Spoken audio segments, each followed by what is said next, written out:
ทั้งสูงมันก็ลงตรงนี้ถ้าไม่มีเรื่องถ้าไม่แก้ตรงนี้ไปไม่รอดหวังเลย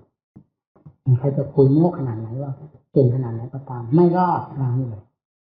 เพราะนี่มันขวางอยู่แล้วมันติดกันอันตื่นแล้วหาทางไปไม่ได้เลยนอกจากตรงเท่านั้นแหละถ้าใครอยากตรงคนทั้งประเทศใครจะอยากตรงไม่มีใครอยากตรงความเล่นตรงไม่ใช่ของดีเป็นความคิดหายไวตัวหมดความหมายไร้ค่าทุกสิ่งทุกอย่างไม่มีใครต้องการการหมดความหมายไร้ค่าจริงๆเวลานี้ประเทศไทยเรากำลังมีคุณค่าให้ไร้ค่าคนทุกคนมีหัวใจเป็นคนเป็นเอกจิตเอกราชคนจะรักษาชาติบ้านเมืองไว้ด้วยความพร้อมเพรียงสามัคคีมีความเป็นรักความดีต่อชาติมีการปฏิบัติหน้าที่การงานให้ตรงตามกฎระเบียบข้อบังคับซึ่งเป็นข้อบังคับเพื่อความมั่นคงและความสงบสุขของประเทศชาติบ้านเมืองเราได้พูดเป็นถึงแน่เราพิจารณาอย่างไรก็แล้วแต่ในฐานะว่าเราก็เป็นผู้หนึ่งที่ทำประโยชน์ให้แก่ประเทศชาติบ้านเมืองโดยไม่หวังสิ่งตอบแทนใดทั้งนั้นยิ่งกว่าผู้ที่ตั้งหน้าปกครองไปอีกนั้นยังต้องอาศัยภาษีอากรของประชาชนเป็นเสบียงอาหารพอมีทางมีแนวความคิดเราเป็นอย่างนั้นเป็นแบบพระถ้าเราขอทานแบบพระไปเลยกินแบบพระอยู่แบบพระภาษาประชาชนแบบพระแบบพระเป็นแบบราบรื่นดีงามแบบให้ด้วยความสมัครใจแบบให้ด้วยความยิ่งแย้มแจ่มใสไม่ให้ด้วยความจำเป็นแม้ตามภาษีอากรของประเทศชาติบ้านเมืองเขาจะให้ด้วยความจำเป็นเขาก็ยังพอใจถ้าดำเนินตามความประสงค์ของเขามีเราพูดถึงเรื่องโลกอยู่ได้เป็นปึกแผ่นแน่นหนามั่นคงเพราะความพร้อมเพรียงความสามัคคีกันความดำเนินและปฏิบัติตามกฎระเบียบกฎหมายบ้านเมืองข้อบังคับซึ่งเป็นรากฐานอันสำคัญแห่งความสงบสุขโดยทั่วไปทีนี้เราเรื่องเข้ามาทางศาสนาก็คือหลักธรรมหลักวินัยที่จะให้พระเรามีความร่มเย็นเป็นสุขอยู่ด้วยกันเป็นผาสุกไม่มีอะไรที่จะระแคะระคายทะเลาะเบาะแว้งเป็นถึงการแตกร้าวสามัคคีกันก็เพราะต่างคนต่างมีทิฏฐิสามัญญตามีความรู้ความเห็นเป็นไปในหลักธรรมหลักวินัยด้วยกันการประพฤติปฏิบัติก่อนดำเนินไปตามหลักธรรมหลักวินัยไม่ผิดไม่เพี้ยนด้วยเจตนานอกจากความรู้ท่องในทั้งการนั้นมันเป็นไปได้แต่เรื่องเจตนาที่จะทำลายหรือที่ทำผิดดังนั้นไม่ให้มีสำหรับนักบวชเราให้ดูเจ้าของเสมอทำวินัยอยู่ที่หัวใจใครไม่รู้เราก็รู้เองที่แจ้งเพราะที่รับไม่มีที่แจ้งเปิดเผยอยู่กับหัวใจของตัวเองจะทำอะไรไม่มีใครรู้ก็คือเราคนหนึ่งซึ่งเป็นคนรู้เรามีอากัปกิริยาอย่างไรภายในจิตใจถูกหรือผิดประการใดเราพยายามสังเกตสอดรู้ภายในจิตใจของเราที่จะเคลื่อนไหวไปในทางให้ผิดธรรมผิดวินัยข้อใดในภาคนี้สังเกตสอดรู้เสมอและการอยู่ด้วยกันอย่าถือว่าเป็นผู้ใหญ่เป็นผู้น้อยสำคัญยิ่งกว่าการเห็นตรงตามหลักธรรมหลักวินัยใครจะพูดออกมาแสดงกิริยาอะไรออกมาก็ตามให้มีหลักธรรมหลักวินัยเป็นเครื่องรับรองด้วยยืนยันนั่นแหละอยู่ด้วยกันเป็นพาสุขโลกศิตถาคตไม่มีเรื่องชาติชั้นวรรณะมีแต่สากยบุตรพุทธจินรสเท่านั้นอย่างเดียวเท่านั้นมีเราเป็นสากยบุตรของพระพุทธเจ้าไม่มีคำว่าชาติชั้นวรรณะซึ่งเป็นเรื่องของโลกไม่เข้ามาแฝงพระพุทธเจ้าไม่เห็นไม่ถือความเป็นใหญ่กับสิ่งนั้นยิ่งกว่าหลักธรรมหลักวินัยที่จะเป็นเครื่องปกครองพระทุกชาติชั้นวรรณะให้กลมกลืนเป็นเหมือนอวัยวะเดียวกันในเวลาที่อยู่ร่วมกันและให้เป็นผู้มีความมุ่งมั่นต่อแดนพ้นทุกข์เพื่อการประพฤติปฏิบัติกำจัดสิ่งที่เป็นข้าศึกอยู่ภายในจิตใจได้จากความโลภความโกรธความหลงราคะปัญหาสิ่งเหล่านี้เป็นเสี้ยนเป็นหนามเป็นยาพิษเผาลนจิตใจให้เดือดร้อนมีมากมีน้อยย่อมแสดงพิษสงให้เห็นอยู่เสมอไม่มีผู้ใดที่จะรู้พิษสงสิ่งเหล่านี้ยิ่งกว่าพระพุทธเจ้าพระองค์ทรงมีมาแล้วทุกสิ่งทุกอย่างบรรดาพิษภัยทั้งหลายที่กล่าวมานี้และพระองค์ทรงสามารถทำละล้างออกได้ด้วยความภาคเพียรจนพระจิตมีความบริสุทธิ์ วิมุตติพระนิพพานแล้วจึงได้นำธรรมนั้นมาสอนโลกทั้งฝ่ายเหตุคือวิธีการแก้ไขชาล้างสิ่งสกปรกโสมมอันเป็นพิษเป็นภัยนี้ทั้งผลที่พึงที่ทรงได้รับแล้วมาประกาศต่อโลกให้ทราบโดยตลอดทั่วถึงเรื่อยมาจนกระทั่งปัจจุบันเพราะฉะนั้นคำว่ามัชฌิมาปฏิปทาจึงมีความสม่ำเสมอคงเส้นคงวาอยู่ตลอดมาตั้งแต่ขั้งพุทธกาลถึงปัจจุบันขอให้ดำเนินตามหลักธรรมที่พระองค์ท่านทรงสั่งสอนไว้แล้วโดยถูกต้องเถิดเรื่องมรรคผลนิพพานจะไม่ต้องไปถามไม่มีใครที่จะมีอำนาจเหนือมัชฌิมาปฏิปทานี้ไปได้มัชฌิมาปฏิปทานี่แหละเป็นกุญแจดอกสำคัญที่จะเปิดตู้พระไตรปิฎกพระสูตรพระวินัยพระปรมัตถ์ซึ่งมีอยู่ภายในจิตใจนี้ให้เปิดเผยออกมาเห็นอย่างแจ่มแจ้งชัดเจนประจักษ์ใจนี่แหละเป็นสิ่งสำคัญการเวลาสถานที่ไม่มีอำนาจที่จะมาสร้างการมรรคผลนิพพานมีแต่กิเลสตัณหาอาสวะซึ่งเรียกว่าสมุทัยสัตว์แสดงผลเป็นทุกข์ขึ้นมาเรียกว่าทุกขสัตว์สองประการนี้เท่านั้นเป็นเครื่องกั้นกลางมรรคผลนิพพานไม่ให้บรรลุถึงจุดหมายปลายทางได้เพราะฉะนั้นการบุกเบิกสัจธรรมทั้งสองอันเป็นฝ่ายปกปิดกำลังนี้จึงต้องบุกเบิกด้วย มัชฌิมาปฏิปทาได้แก่สัมมาทิฏฐิสัมมาสังกัปโปเป็นต้นสัมมาสมาธิเป็นที่สุดนี่แหละคือเครื่องมือทันสมัยที่จะกำจัดปัดเป่า หรือบุกเบิกทางที่ติดตันอันตู้ไปด้วยกิเลสตัณหาอาสวะความมืดมนประการนี้ให้เปิดออกอย่างสว่างไสวกจิตจางแจ้งภายในจิตใจถึงวิมุตติหลุดพ้นไปได้ด้วยอำนาจมัชฌิมาปฏิปทานี่แหละอำนาจมัชฌิมาปฏิปทานี่แหละ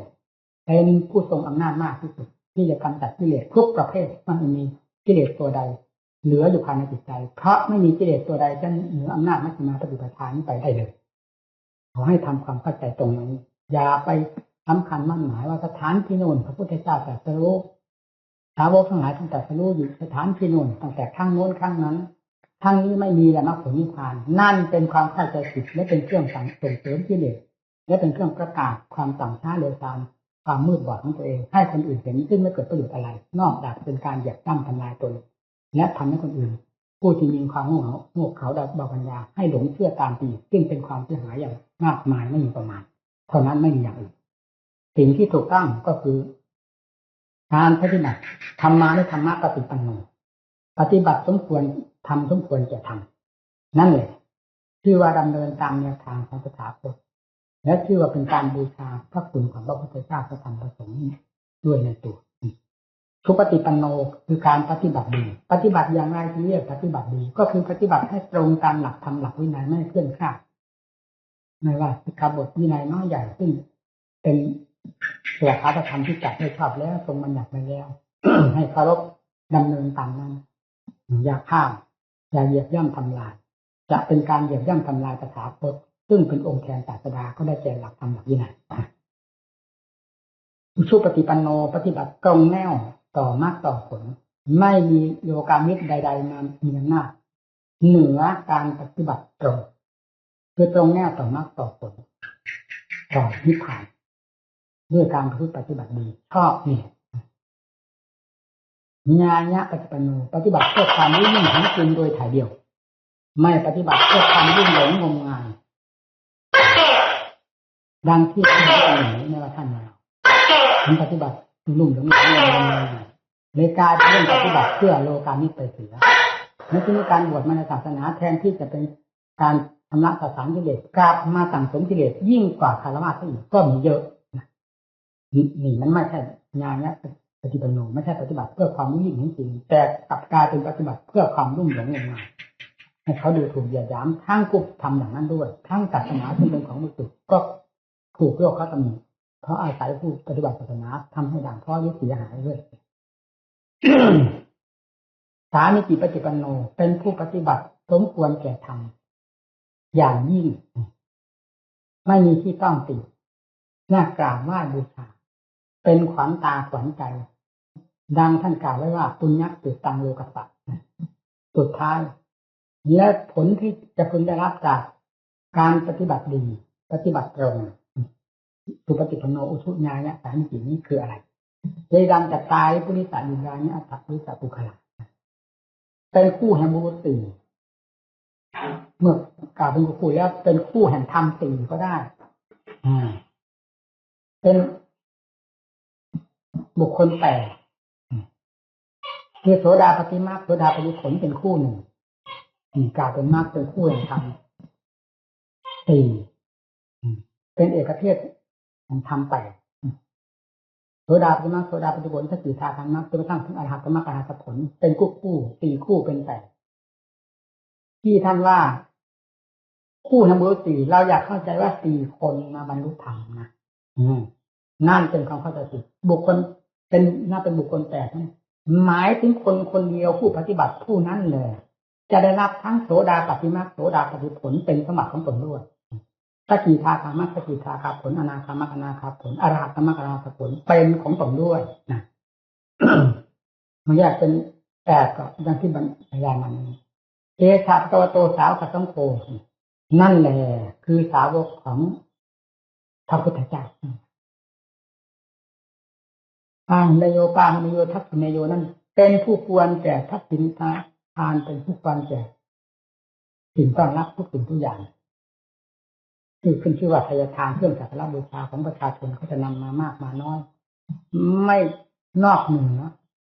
หรือไม่มีคุณค่าเกินทำอย่างนี้เกินท่านผู้ปฏิบัติดีอย่างนี้ไปได้เลยสามารถรับทักษิณทานของเขาให้เป็นที่ภูมิใจแก่ทายกทายิกาได้โดยสมบูรณ์เจสัพพโตสาวกสังโฆท่านเหล่านี้แหละคือสาวกของพระพุทธเจ้านั่นนี่แหละการปฏิบัติตามหลักมัชฌิมามีผลจะพึงได้รับอย่างนี้ในผู้ปฏิบัติคนเดียวนั่นแหละมีทั้งทำคู่สี่คู่มีทั้งทำเอกเทศเป็นแปดคนนั้นจะพึงได้รับคนเดียวไม่ใช่จะไปรวมคนนั้นคนนี้เข้ามาอยากเข้าใจอย่างนั้นเป็นความเข้าใจผิดนะอัฏฐปุริสปุคลาเป็นคู่แห่งบุญสี่คู่แห่งธรรมสี่เป็นความเหมาะสมอย่างยิ่งและเป็นประเภทแห่งธรรมแปดเมื่อเข้าสู่บุคคลเข้าสู่หญิงก็เรียกว่าคู่แห่งสตรีสี่ก็ได้คู่แห่งบุรุษสี่ก็ได้แล้วเมื่อเป็นเอกเทศแล้วคู่แห่งบุคคลเป็นธรรมแห่งบุคคลแปดก็ได้คือบุคคลนั้นกลางๆทั้งหญิงทั้งชายได้ทั้งนั้นคือได้ทั้งหญิงทั้งชายการปฏิบัติไม่มีเพศเรื่องมรรคผลนิพพานแล้วไม่มีเพศเหมือนกับกิเลสไม่มีเพศมีได้ด้วยกันทั้งนั้นความโลภก็มีได้ทั้งหญิงทั้งชายความโกรธความหลงราคะตัณหามีได้ด้วยกันมัชฌิมาปฏิปทาจึงมีได้ทั้งหญิงทั้งชายเป็นเครื่องแก้กิเลสทั้งหลายแก้ได้ด้วยกันทั้งนั้นด้วยอำนาจความสามารถของตนยังมีทางหลุดพ้นได้เช่นเดียวกันมรรคผลนิพพานท้าทายอยู่ในหัวใจของเราเช่นเดียวกับกิเลสราคะตัณหาท้าทายภายในจิตใจของเราทุกขณะเวลานี้ฉะนั้นขอให้ผลิตสติปัญญาศรัทธาความเพียรขึ้นมาให้เด่นโดยลำดับด้วยความอุตสาหะพยายามเถิดมรรคผลนิพพานจะปรากฏขึ้นที่จิตดวงที่กำลังโสมมเวลานี้ด้วยสิ่งสกปรกทั้งหลายก็ไปพอกพูนแล้วจะเด่นชัดขึ้นมาด้วยความสะอาดผ่องใสจากผ่องใสก็บริสุทธิ์เมื่อกิเลสอาสวะออกหมดแล้วจะบริสุทธิ์ขึ้นที่นี่รู้ธรรมจะรู้ที่นี่กิเลสมีอยู่ที่ไหนก็เช่นเดียวกับที่รกรุงรังมันมีอยู่ที่ไหนความเปลี่ยนโลกจะมีอยู่ที่นั่นเมื่อปราบสถานที่ที่รกรุงรังตัดต้นไม้ดาหญ้าแล้วความเปลี่ยนโลกจะไม่ถามหาที่ไหนจะเกิดขึ้นจากที่รกรุงรังนั่นแหละที่กิเลสเป็นเครื่องรกรุงรังฝังอยู่ภายในจิตใจให้พยายามถากถางด้วยศีลด้วยสมาธิด้วยปัญญาเมื่อกิเลสถูกถากถูกถางถูกเผาโดยตัปธรรมลงไปโดยลำดับจนไม่มีอะไรเหลือแล้วความโล่งอันสุดขีดก็ปรากฏขึ้นภายในใจความโล่งอันสุดขีดแห่งสมมติแล้วนั่นแหละท่านเรียกว่านิพพานท่านเรียกว่าความบริสุทธิ์ให้ชื่อว่าบริสุทธิ์ธรรมชาตินั้นจะให้ชื่อหรือไม่ชื่อไม่สำคัญขอให้เจอเถอะขอให้รู้เถอะเป็นที่พอใจเป็นที่เหมาะสมอย่างนี้ไม่มีอันใดที่จะเหมาะสมยิ่งกว่ามัชฌิมาในหลักธรรมชาติคือความบริสุทธิ์ของใจนั่นเลยเนี่ยก็ดำเนินไปตามมัชฌิมาปฏิปทาคือข้อปฏิบัตินี้ก่อนเมื่อดำเนินไปไม่หยุดไม่ถอยแล้วจนถึงขั้นถึงภูมิที่ควรจะเป็นมัชฌิมาโดยหลักธรรมชาติได้แก่ใจที่บริสุทธิ์เต็มภูมิแล้วรู้เองแม้พระพุทธเจ้าประทับอยู่ต่อหน้าก็ไม่ทูลถามเพราะเป็นธรรมประเภทเดียวกันถามอะไรเช่นเดียวกับเรารับทานรวมวงกันอยู่กี่คนก็ตาม ความอิ่มจะไม่ต้องถามกันเลยความเผ็ดความเค็มอะไรต่างคนต่างมีลิ้นชิวหาประสาททราบด้วยกันทุกคนความอร่อยขนาดไหนทราบด้วยกันทุกคนไม่จำเป็นต้องถามกันจนกระทั่งถึงความอิ่มหนำทั้งลายความเพียงพอต่อธาตุขันธ์ซึ่งเกิดขึ้นจากการรับทานซึ่งเป็นของประจักษ์ภายในธาตุขันธ์และจิตใจของแต่ละคนละคนโดยสมบูรณ์เองไม่ต้องไปถามกันนี่หลักธรรมก็เป็นเช่นนั้นเหมือนกันท่านที่เรียกว่าสันทิติโกจะเห็นเองปัจจตันเวทิตโบวินโยท่านผู้รู้ทั้งหลายรู้จำเพาะตนเมื่อรู้จำเพาะตนแล้วต่างคนต่างรู้ด้วยกันเหมือนกันกับต่างคนต่างอื่นด้วยกันถามกันหาประโยชน์อะไรเพราะมันเหมือนกันนี่เองที่นี่แหละที่แม้พระพุทธเจ้าประทับอยู่ต่อหน้าก็ไม่ทูลถามพระองค์ข้าพระองค์ถึงนิพพานแล้วยังข้าพระองค์บริสุทธิ์แล้วยังด้วยความบริสุทธิ์ข้าพระองค์เป็นอย่างนี้ความบริสุทธิ์ของพระพุทธเจ้าหรือของพระองค์เป็นอย่างไรถามไปทำไมไม่มีถามยกตัวอย่างเช่นอนิรัตภิกขุ ที่เขาไปทูลถามพระพุทธเจ้าในปัญหาสำคัญตอนสุดท้ายกาแดงพอไปถึงใต้ถุนพระกษัตริย์นั้นเวลานั้นฝนตกหนักเลยไม่กล้าขึ้นไปทูลถามท่านก็ยืนอยู่ที่ตรงนั่นพิงเสาอยู่สังเกตดูน้ำฝนตกมาหยดย้อยลงมาจากชายคาลงมากระทบน้ำข้างล่างพื้นก็ตั้งเป็นตาต่ำขึ้นมาตั้งเป็นฟองขึ้นมาแล้วดับไปเมื่ออาศัยความกระทบของน้ำข้างบนกับข้างล่างกระทบกันก็ปรากฏเป็นฟองเป็นต่ำขึ้นมาแล้วดับไปท่านพิจารณาเทียบเทียงกับสังขารที่เกิดขึ้นดับไปเกิดขึ้นดับไปเกิดดีก็ดับชั่วก็ดับทางการก็ดับนี้ความกระทบกันชั่วขณะแล้วดับไปเทียบเทียงกับเหตุผลภายในนี้บรรลุธรรมเสียในขณะนั้นพอฝนตกหยุดนั้นท่านเดินกลับกุฏิไม่ได้ทูลถามพระพุทธเจ้าเลยหนักดูดิทั้งที่ก่อนจะไปทูลถามปัญหานี้อยู่แล้วอยากอาศัยฝนนั้นเนี่ยเป็นอาจารย์เพราะธรรมมีอยู่ทั่วไปนำเข้ามาเทียบเทียงกันได้กับสังขารและธรรมที่มันคิดมันปรุงมีอวิชชาเป็นผู้ผลักดันออกมาพอรู้ได้สัตว์ได้ส่วนแล้วหมดปัญหาไม่ต้องทูลถามนั่นแหละเพราะธรรมชาติแห่งความบริสุทธิ์นั้นเป็นเหมือนกันกับพระพุทธเจ้าเช่นเดียวกับความอิ่มนั้นเป็นเหมือนกัน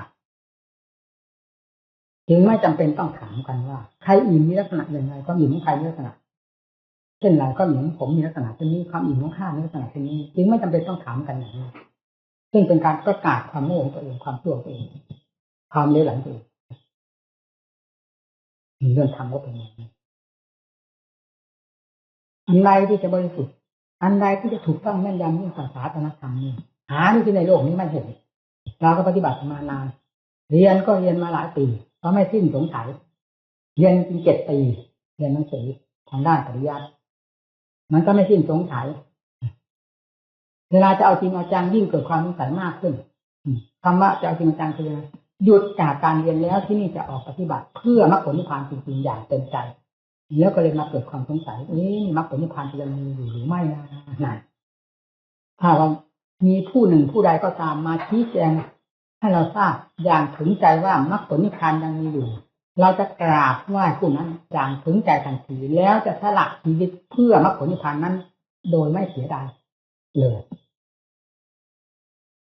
ตายก็เพื่อบูชา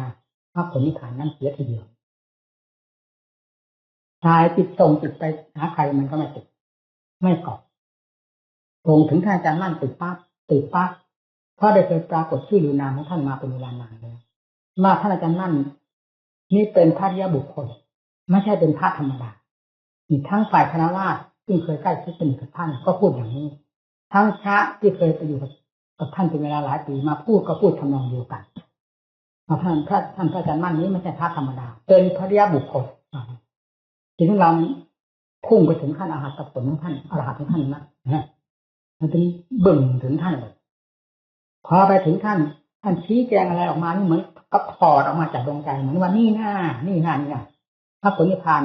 หาไปไหนงมไปไหนคลำไปไหนเนี่ยดินเป็นดินน้ำเป็นน้ำฟ้าเป็นฟ้าอากาศเป็นอากาศฟ้าแดดดินลมเป็นสิ่งนั้นสิ่งนั้นไม่ใช่มรรคผลนิพพานนี่มรรคผลนิพพานอยู่ตรงนี้อยู่ที่ตรงที่กิเลสกำลังรุ่มอยู่นี่เวลานี้ให้แก้ตัวนี้ออกด้วยศีลด้วยสมาธิด้วยปัญญา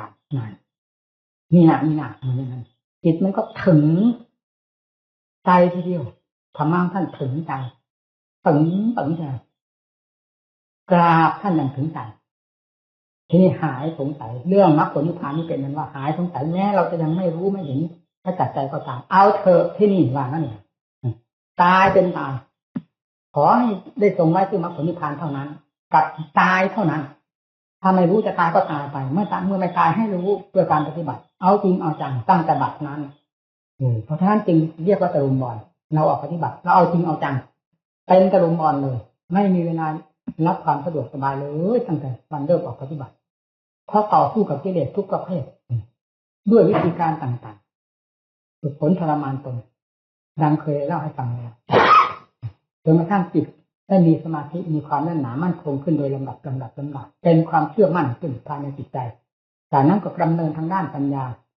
จนมีความกระจ่างแจ้งขึ้นมาเป็นลำดับเห็นคุณค่าของปัญญาว่าสามารถที่จะถอดถอนกิเลสได้ทุกประเภทก็ยิ่งมีความกระยิ่มความอุตสาหพยายามก็มาเองอะไรก็มาเองจากนั้นก็เลยเป็นธรรมจักรไปเลยหมุนติ้วทั้งกลางวันกลางคืนสติก็กลายเป็นสติอัตโนมัติปัญญาก็เป็นอัตโนมัติไปพิจารณาเรื่องรูปเรื่องเสียงเรื่องกลิ่นเรื่องรสแล้วก็ย่นเข้ามาพิจารณาเรื่องกายของตนจนกระทั่งเห็นแจ่มแจ้งชัดเจนปล่อยวางได้ตามเป็นจริงของสิ่งเหล่านี้ยังเหลืออะไรเมื่อรูปกายก็ได้พิจารณาแล้วว่าเป็นอนิจจังทุกขังอนัตตาเรื่องอทุกขทุกขังก็เต็มใจคือหมายความว่าถึงใจเรื่องวัฏธาตุขันธ์ก็ถึงใจในส่วนรูปธาตุนี้จากนั้นก็พิจารณาในเรื่องเวทนาคือใจเวลาพิจารณาเข้าใจแล้วมันต่อเองนะถ้ายังไม่ปล่อยก็เหมือนกับเรารับทานยังไม่อิ่มแล้วหยุดรับทานไม่ได้รับทานไปจนกระทั่งอิ่มแล้วจะบอกตัวเองหยุดเองอาหารจะมีความอร่อยขนาดไหนก็ตามเมื่อธาตุขันธ์พอแล้วไม่ยอมรับอีกอันนี้จิตเมื่อพิจารณาเรื่องรูปขันธ์เป็นต้นจนเป็นที่พอใจเห็นแจ่มแจ้งชัดเจนเทียบได้ทุกสัดทุกส่วนแล้วสลัดปัดทิ้งทันทีนี่เรียกว่าส่วนรูปกายละไปได้อย่างเด็ดขาดรู้จักใจส่วนเวทนาสัญญาสังขารวิญญาณที่มันเกี่ยวทั้งส่วนร่างกายและจิตใจประสานกันอย่างนี้ก็พิจารณาจนเข้าไปจนกระทั่งถึงเวทนาของจิตมีความปร่องใสจิตมีความสุขก็เป็นทุกขเวทนาก็เป็นสุขเวทนาทุกขเวทนาก็เป็นสัจธรรมทุกขเวทนาก็เป็นสัจธรรมไม่เอาแต่ว่าทุกข์เป็นสัจธรรมนะมีเวลาเข้าถึงขั้นละเอียดแล้วสุขก็เป็นสัจธรรมได้อันนี้ในตำราท่านมีหรือไม่มีก็ไม่ทราบนะอันนี้ได้ยินแต่ว่าทุกขังอริยสัจจังท่านว่าอย่างนั้นแต่เวลาปฏิบัติแล้วมันไม่เป็นอย่างนั้น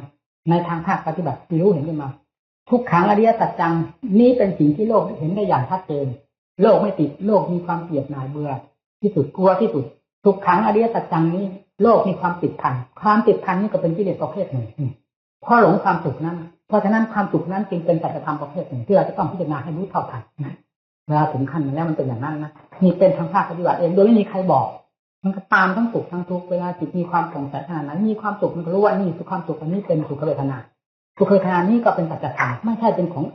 เป็นสิ่งที่จะยึดจะถือแยกเข้าไปจนกระทั่งเข้าใจทั้งเวทนาทั้งสัญญาทั้งสังขารทั้งวิญญาณเป็นอาการหนึ่งเท่านั้นไม่ใช่เป็นตัวจริงอะไรเลยแล้วอย่างมันก็กระทั่งถึงจิตอาการเหล่านี้มาจากไหนถ้ามันมาจากจิตอะไรเป็นตัวการอยู่ภายในจิตเมื่อพิจารณาถึงขนาดนั้นแล้วจิตมันว่างหมดนะมันว่างเหมือนเป็นอากาศธาตุทั้งหมดถึงขั้นมันว่างคือจิตว่างมันมีอยู่3ขั้นของการปฏิบัติ1ว่างในเวลาสมาธิจิตเข้าสู่สมาธิแล้วจิตก็ว่างจากอารมณ์สัญญาอะไรถึงแม้สิ่งใดจะมีอยู่ก็ตามแต่จิตไม่สนใจเหลือแต่ความรู้อยู่ว่างเปล่าตรงนั้นก็เรียกว่าว่างเมื่อถอนออกจากสมาธิแล้วก็ไม่ว่างขั้นที่2พิจารณาร่างกายจนหมดไม่มีอะไรเหลือปล่อยวางร่างกายได้ด้วยแล้วทีนี้จิตก็ว่างเวทนาสัญญาสังขารยังมีอยู่ก็ยังติดกันอยู่พิจารณาเวทนาสัญญาสังขารวิญญาณจนกระทั่งเข้าถึงตัวจิตซึ่งเป็นรากฐานของวิชาอยู่ทุกที่ตรงนั้นจนกระทั่งอวิชชากระจายออกด้วยอำนาจของสติปัญญาที่ทันสมัยได้แก่สติปัญญาอัตโนมัติหรือมหาสติมหาปัญญาจุดแห่งวิชากระจายไปหมดไม่มีอะไรเหลือแล้วนั่นจึงว่างแท้เรียกว่าว่างโดยประการทั้งปวงว่างทั้งจิตด้วยว่างทั้งสิ่งทั้งหลายด้วยวางทั้งจิตด้วยไม่ยึดมั่นวางทั้งสิ่งทั้งหลายด้วยเรียกว่าปล่อยวางทั้งภายนอกปล่อยวางทั้งจิตรู้ตามเป็นจริงทุกอย่างเหลือแต่ความรู้อันบริสุทธิ์ล้วนๆนั่นแหละคือมัชฌิมาปฏิปทานั่นแหละคือมัชฌิมาโดยหลักธรรมชาติซึ่งเกิดขึ้นจากมัชฌิมาปฏิปทาเครื่องดำเนินเข้าไปถึง โดยเป็นทางสายกลางเหมาะสมกับการรู้แจ้งจริงกับจัดการจะรู้แจ้งจริงในธรรมนั้นเมื่อเข้าถึงธรรมนั้นแล้วก็เป็นมัชฌิมาโดยหลักธรรมชาติเมื่อถึงโดยหลักมัชฌิมาโดยธรรมชาติแล้วก็เป็นอันว่าหมดเรื่องภาระธุระอะไรจิตน้อยจิตใหญ่ที่เกี่ยวกับเรื่องกับกิเลสนี่เรียกว่าหมดถ้าเป็นชนะชั้นเอกเรียกว่าเอกันจักเทมัตตานังสเวสังงามัชฌิตโมผู้ชนะตนคือกิเลสของตนทุกประเภทกิเลสทุกประเภทของตนได้โดยเด็ดขาดแล้วผู้นั้นแลเป็นผู้ประเสริฐความชนะนั้นแลเป็นความชนะอันประเสริฐในเบื้องต้นถนัดโยธาตั้งตาเสนะตั้งงานในมานุเทชิเนการชนะคนอื่นจะคูณด้วยล้านก็ตามการชนะเหล่านั้นหาความสุขไม่ได้นอกจากการก่อกรรมก่อเวรซึ่งกันและกันไม่มีที่สิ้นสุดแต่ว่านั้นแต่เอกัญจาเทมัตตานังเสวสังงามิตโมผู้ใดที่มาชนะกิเลสของตนภายในเพียงคนเดียวเท่านั้นผู้นั้นแลเป็นผู้ประเสริฐสุดกว่าการชนะสงครามทั้งหลายเหล่านั้นนี่มีการจบการสิ้นได้งานของศาสนามีการจบสิ้นไม่ได้ไม่เหมือนงานของโลกงานของโลกนี้ทำจนกระทั่งถึงวันตายก็ไม่มีสิ้นสุดจำเป็นก็ต้องตายไปซะก่อนหาเวลาว่างไม่ได้ว่างได้กับเฉพาะเวลาตายมันมีที่จุดหมายปลายทางที่ไหนแต่งานของศาสนางานแก้กิเลสนี้มีทางที่สุดจุดหมายปลายทางได้เช่นพระพุทธเจ้าสาวกทั้งหลายเมื่อสิ้นสุดจุดหมายปลายทางแล้วท่านก็อยู่สบายวุฒิตังประมัจจริยังสิ้นจากการตรงอยู่พรหมจรรย์ได้อยู่จบแล้วกตังกรณียังการละการถอนกิเลสการบำเพ็ญจิตให้มีระดับสูงเดิมดับก็ได้สิ้นสุดลงไปแล้วนาพลังตายคิดอื่นเนี่ยเป็นอย่างอื่นที่ถ้ายิ่งกว่านี้อีกไม่มีนักกิจานิปุณณภโวบัดนี้ความเป็นอีกคือการเกิดอีกตายอีกตายซ้ำๆกับๆนักอย่าอะไรเพื่อนชาติปุณณปุณังทุกข้าชาติปุณณปุณังการเกิดจะบอกก็คือการตายการเกิดการตายบอกก็คือการทุกข์อยู่ไม่หยุดนั่นเองนี่ได้สิ้นสุดลงไปแล้วจากใจดวงนี้ไม่มีสิ่งใดเข้าไปเกี่ยวข้องเลยเป็นจิตวิมุตติหลุดพ้นแล้วโดยประการทั้งปวงนี่คือว่าพูดเส้นสิ้นเสร็จเรื่องการงานของศาสนาเพราะฉะนั้นทุกข์ก็ขอให้ทุกข์ไปเถอะทุกข์เพื่อมรรคผลนิพพานทุกข์เพื่อการถอดถอนตนให้พ้นจากความทุกข์อย่าไปท้อถอยพระพุทธเจ้าไม่ได้ทรงสั่งสอนสัตว์โลกให้ท้อถอยเพื่อการต่อสู้เอาชัยชนะสำหรับตนเองเราจะไปท้อถอยได้ยังไงถ้าเราท้อถอยกิเลสก็เหยียบย่ำทำลายเราอยู่ที่ไหนนอนอยู่ก็กิเลสบังคับยืนเดินนั่งมีแต่กิเลสบังคับเปิดชาติใดพบใดมีแต่เป็นนักโทษให้กิเลสบังคับบัญชาอยู่ตลอดเวลามันดีได้หรือความเป็นนักโทษนั่นน่ะความเป็นอิสระนั่นต่างหากนั่นดีเพราะฉะนั้นจึงแก้ลงไปขนาบไปลงไปตัวไหนที่มันเป็นตัวกดขี่บังคับเราจะแก้ด้วยวิธีใดมัชฌิมาปฏิปทาบอกแล้วนี่คือเครื่องมือฆ่าสิ่งกดขี่บังคับทั้งหลายอันเป็นเจ้าอำนาจและแต่กิเลสเจ้าวัฏจักรนี้ให้ทำลายสลายสิ้นลงไปแล้วนั่นแหละเป็นอิสระที่ไปไหนก็ไม่ต้องเป็นนักโทษอยู่ปกติอย่างนี้ก็ไม่เป็นนักโทษชีวิตยังมีอยู่ก็ไม่เป็นนักโทษธาตุขันธ์เจ็บปวดเดือดร้อนอะไรก็ไม่กระเทือนถึงจิตใจรู้เท่าทันตามธรรมชาติของมันไม่ยึดไม่ถือหากว่ามีชีวิตอยู่ก็อยู่ไปถึงการแล้วเหลือจะไปเหลือไปก็ไปไม่ห่วงไม่ใยไม่เสียดายไม่คัดค้านถึงการไปก็ไปถึงยังไม่ไปหรือก็อยู่ไม่ว่าพอเรียนจบแล้วทั้งการอยู่และการตายแล้วจะหาประโยชน์มาจากไหนนี่คือความเป็นอิสระของจิตเมื่อพ้นจากนี้แล้วก็เป็นอิสระเต็มภูมิไม่ต้องมีการรับผิดชอบเรื่องธาตุเรื่องขันธ์อันเป็นเรื่องของสมมติวุ่นวายนี่เลยขอให้ทุกท่านเนี่ยเราพิจารณาเพื่อปฏิบัติการเทศนี้เทศตามหลักความจริงที่เราปฏิบัติมาไม่ได้นำมาด้นมาเดามาสั่งสอนหมู่เพื่อนเวลาปฏิบัติก็เอาตายเข้าว่าไม่ได้นึกเลยว่าเราจะได้มาเป็นครูเป็นอาจารย์สอนหมู่สอนเพื่อนแต่แล้วก็ได้มาเกี่ยวข้องกับหมู่เพื่อนอย่างที่ว่านี่มันขอให้เห็นใจเกี่ยวกับสั่งสอนทุกท่านทั้งหลายสั่งสอนด้วยความถึงอกถึงใจสั่งสอนด้วยความเมตตาสงสารสั่งสอนด้วยความสงเคราะห์อนุเคราะห์เหมือนอวัยวะอันเดียวกันจริงแล้วพูดอย่างหนึ่งครับเทียบแบบโลกก็เหมือนลูกของผมบรรดาท่านทั้งหลายที่มาอยู่นี้ผมเป็นเหมือนพ่อท่านทั้งหลายเป็นเหมือนลูกเจ้าพ่อแม่กับลูกทำไมจะไม่รักกันทำไมจะไม่จงรักภักดีต่อกันมีอย่างเลยว่ายิ่งเป็นฝ่ายธรรมแล้วยิ่งเป็นของละเอียดสุขุมมากขอให้นำธรรมะตามหลักเหตุผลที่แสดงนี้ไปปฏิบัติเอาตายก็ตายเถอะโลกเขาตายทั้งนั้นแหละเราตายด้วยการปฏิบัติกำจัดกิเลสตัณหาเอาตายก็ตายยิ่งมีคุณค่าตายในสงครามเรียกว่าตายมีเกียรติ สงครามก็คือสงครามระหว่างกิเลสกับธรรมนั่นแหละเอาละแสดงเป็นคำนี้ต่อไปท่านปัญญาอธิบายให้เพื่อนฟัง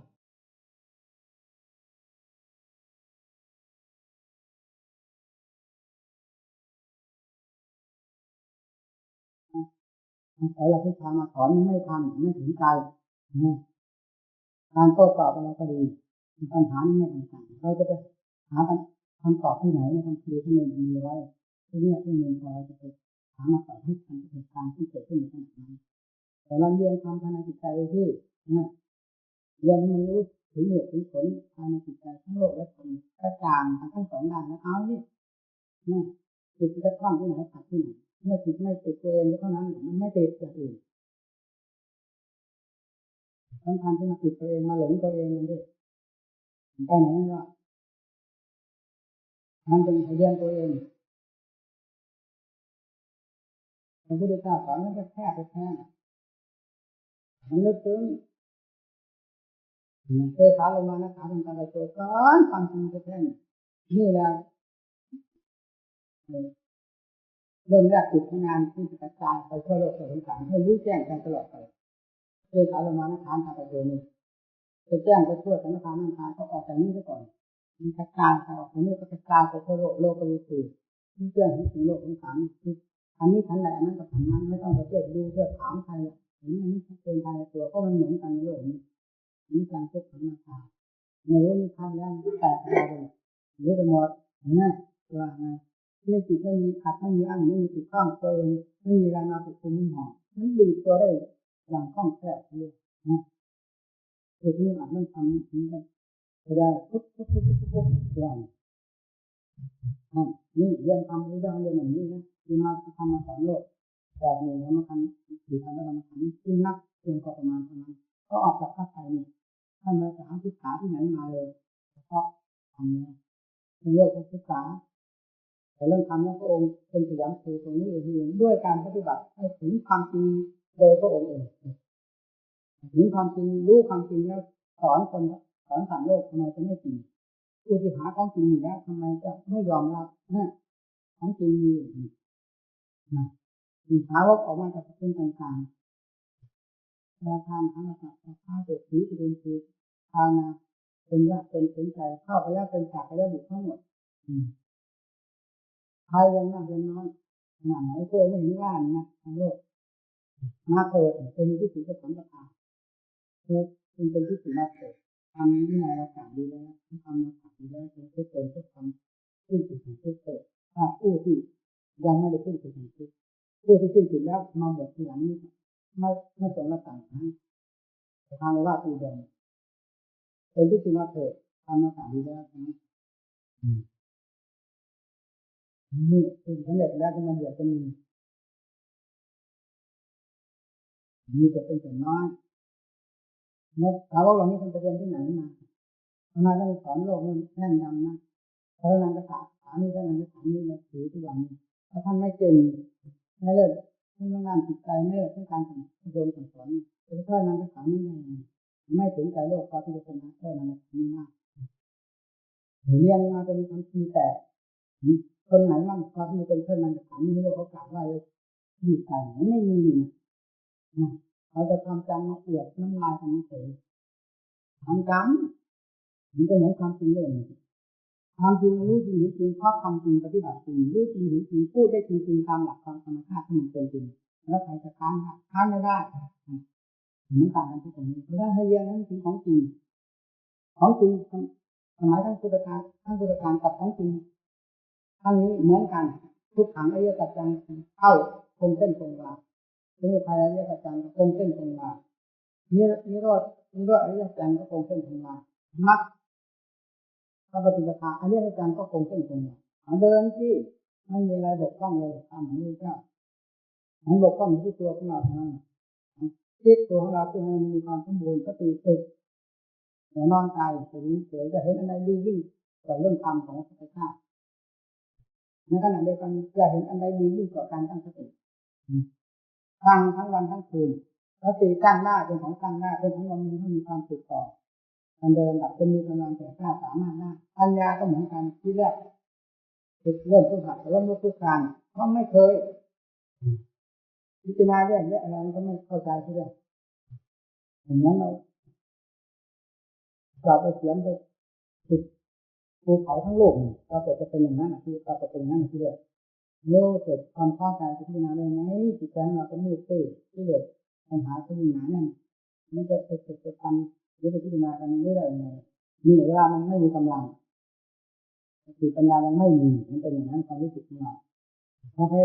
พยายามเข้าไปเรื่อยๆไม่หยุดไม่ถอยสติปัญญามันก็ค่อยแสดงกำลังตัวออกมาให้เห็นโดยลำดับมีความกล้าหาญก็มีขึ้นผลที่เกิดขึ้นจากการพิจารณาก็กระจัดเรื่อยๆไปสติปัญญาก็ยิ่งเด่นเรื่อยนั่นการฝึก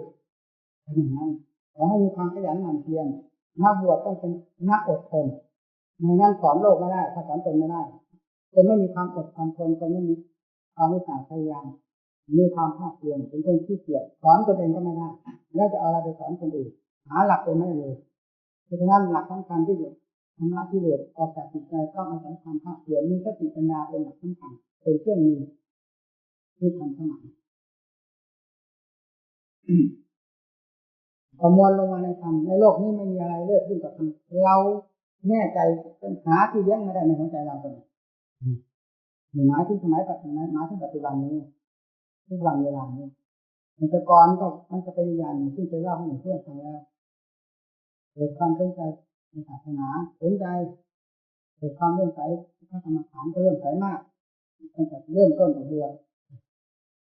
ตอนนั้นพระกรรมฐานมาพักอยู่ที่วัดเราต้องไปถึงก่อนเพื่อนศึกษาไปเรื่องกับท่านช่วยในทางจับใจจิตใจมันพักผ่อนถึงได้ออกกรรมฐานเรียนเสร็จแล้วก็ออกในขั้นเริ่มแรกอ่านหนังสือธรรมะธรรมโมเฉพาะอย่างยิ่งประวัติของพระพุทธเจ้าพุทธประวัติมันเกิดความซึ้งจนถึงกับน้ำตาร่วงเรียเกิดความสงสารพระองค์ด้วยเกิดความอัศจรรย์ในผลของพระองค์ที่ทรงได้รับด้วยแล้วจิตมันก็มีความได้ยินอ่านประวัติของสาวกองค์นั้นที่ออกมาจากเป็นต่างๆมาแล้วมาเป็นแบบเดียวกันไม่ได้คำนึงถึงความอดอยากขาดแคลนอะไรทั้งนั้นมุ่งจะอาแต่ทำเพื่อทำเพื่อทุกโดยเดียวตรงไหนออกมาจากคุณใดคุณมาทางหากระดาษเศษนี้ก็ดูทีไหนไม่เอาเรื่องคุณมาเกี่ยวข้องเลยเอาแต่หน้าที่ของพระเป็นเม็ดเป็นหนึ่งจนได้บรรลุธรรมเมื่อบรรลุธรรมแล้วสอนใครได้แต่ถามราคาในหัวใจไม่มีอะไรมาติดมาบังก็ถามมันด้วยพูดได้ความสะดวกออกมาจากใจที่เปิดเผยอยู่แล้วโดยปกติ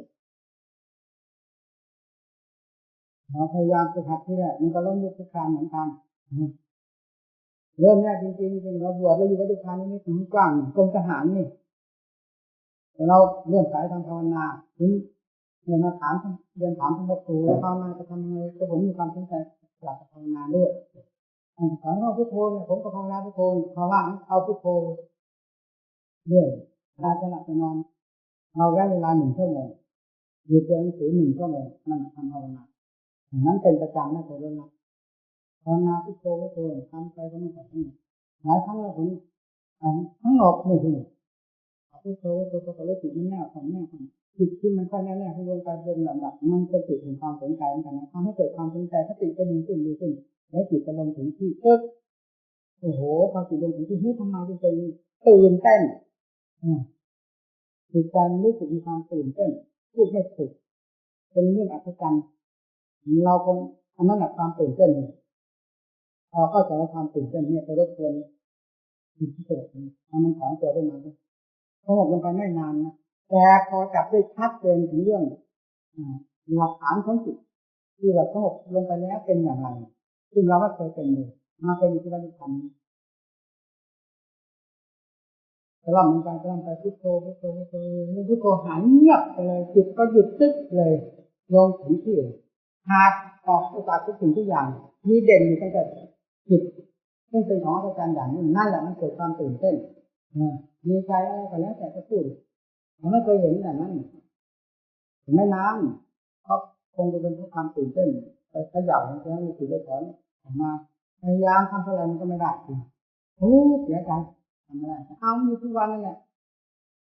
ความจริงกับสิ่งไปคาดผลที่มันเคยเกิดขึ้นมาแล้วอยากให้มันเป็นอย่างนั้นอย่างนั้นมันลืมภาวนาที่เป็นหลักปัจจุบันอันจะยังผลให้เกิดไม่เสียมันไปยุ่งกับเรื่องอดีตอารมณ์อดีตนั่นแหละไม่ได้เป็นนี่พอจางๆไปพอปล่อยเรื่องอารมณ์อดีตมาภาวนาเป็นอีกพอเป็นแล้วก็จิตจะเป็นบ้าอีกอ่ะขยับเข้าไปอารมณ์อดีตอยู่แต่ถ้ามันเป็นอย่างนั้นอีกคือนี่เลยจะให้เป็นอย่างนั้นเป็นอย่างนั้นอยู่โน่นนอกลืมเสียถึงกว่าจะออกภาวนาจริงๆเราเป็นถึง3 หนเพราะนั้นเรียนหนังสืออยู่ถึง7 ปีนะเป็นเพียง3 หนเท่านั้นเป็นอย่างว่านะลงถึงขนาดเพื่ออัศจรรย์เต็มที่ลงตึ๊กเต็มที่ว่าขาดหมดเลยอารมณ์อะไรขาดหมดเลยแล้วไม่มีอะไรเหลือแต่รู้เดียวกายทหารเงียบเลยมันอัศจรรย์เลยนี่แหละเป็นเครื่องฝังจิตให้มีความติดต่อที่จะออกปฏิบัติถ้าพูดให้มีเพื่อนฟังได้ในที่เปิดเผยผมนี่จะเรียนจบแค่เรียน3 ประโยคเท่านั้นส่วนนักทำจะได้แค่ไหนไม่สำคัญที่เรียนนี้ให้ได้3 ประโยคแล้วผมจะออกปฏิบัติผมไม่ได้บอกนะว่าผลของเราที่เคยปฏิบัติมาเป็นเครื่องยึดเหนี่ยวนั่งใจยึดทำจิตใจเป็นแค่เป็นเครื่องดื่มเราไม่ได้บอกพอจบ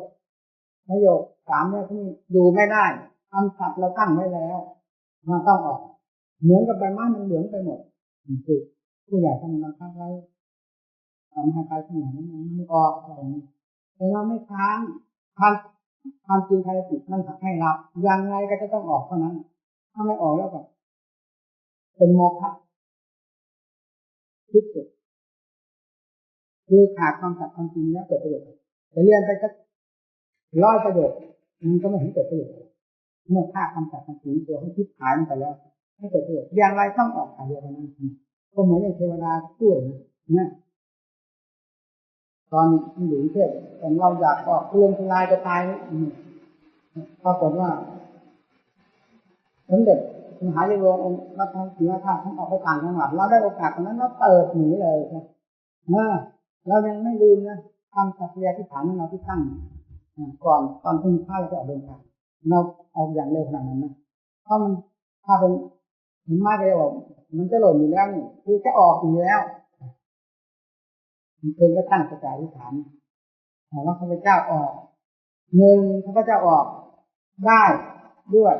แล้วออกไปแล้วปฏิบัติธรรมถึงทำมุ่งหมายที่เราได้ปรารถนาไว้1ขอให้นิมิต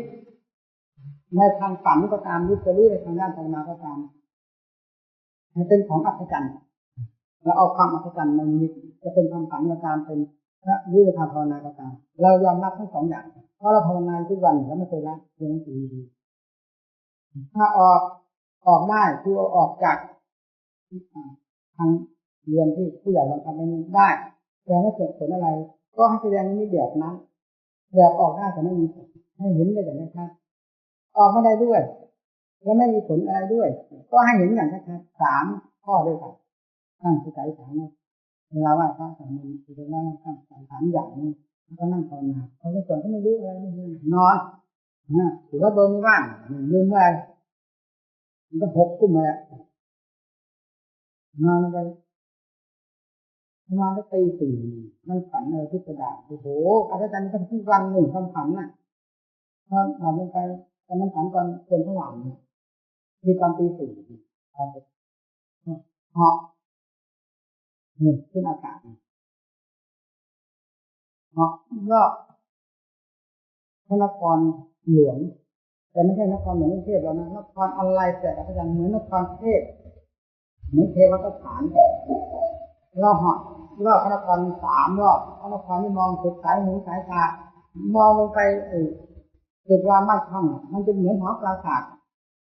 ประดับด้วยทองคำด้วยเพชรด้วยพลอยอะไรนี่แพรวพาไปหมดเป็นอัศจรรย์ทั้งทุกวันเลยโอ้โหเมืองไหนที่เป็นอย่างนี้มันไม่ใช่อย่างนี้หรือได้ปลูกสร้างกันด้วยวัตถุ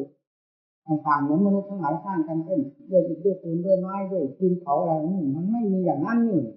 มองลงไปมันเป็นทองเหมือนอลามไปหมดเลยแพรวพา อัศจรรย์ชมเหาะไปเรื่อยชมเรื่อยเหาะรอบพระนคร3 รอบนี้ชมเกิดความอัศจรรย์จนถึงใจเหมือนกัน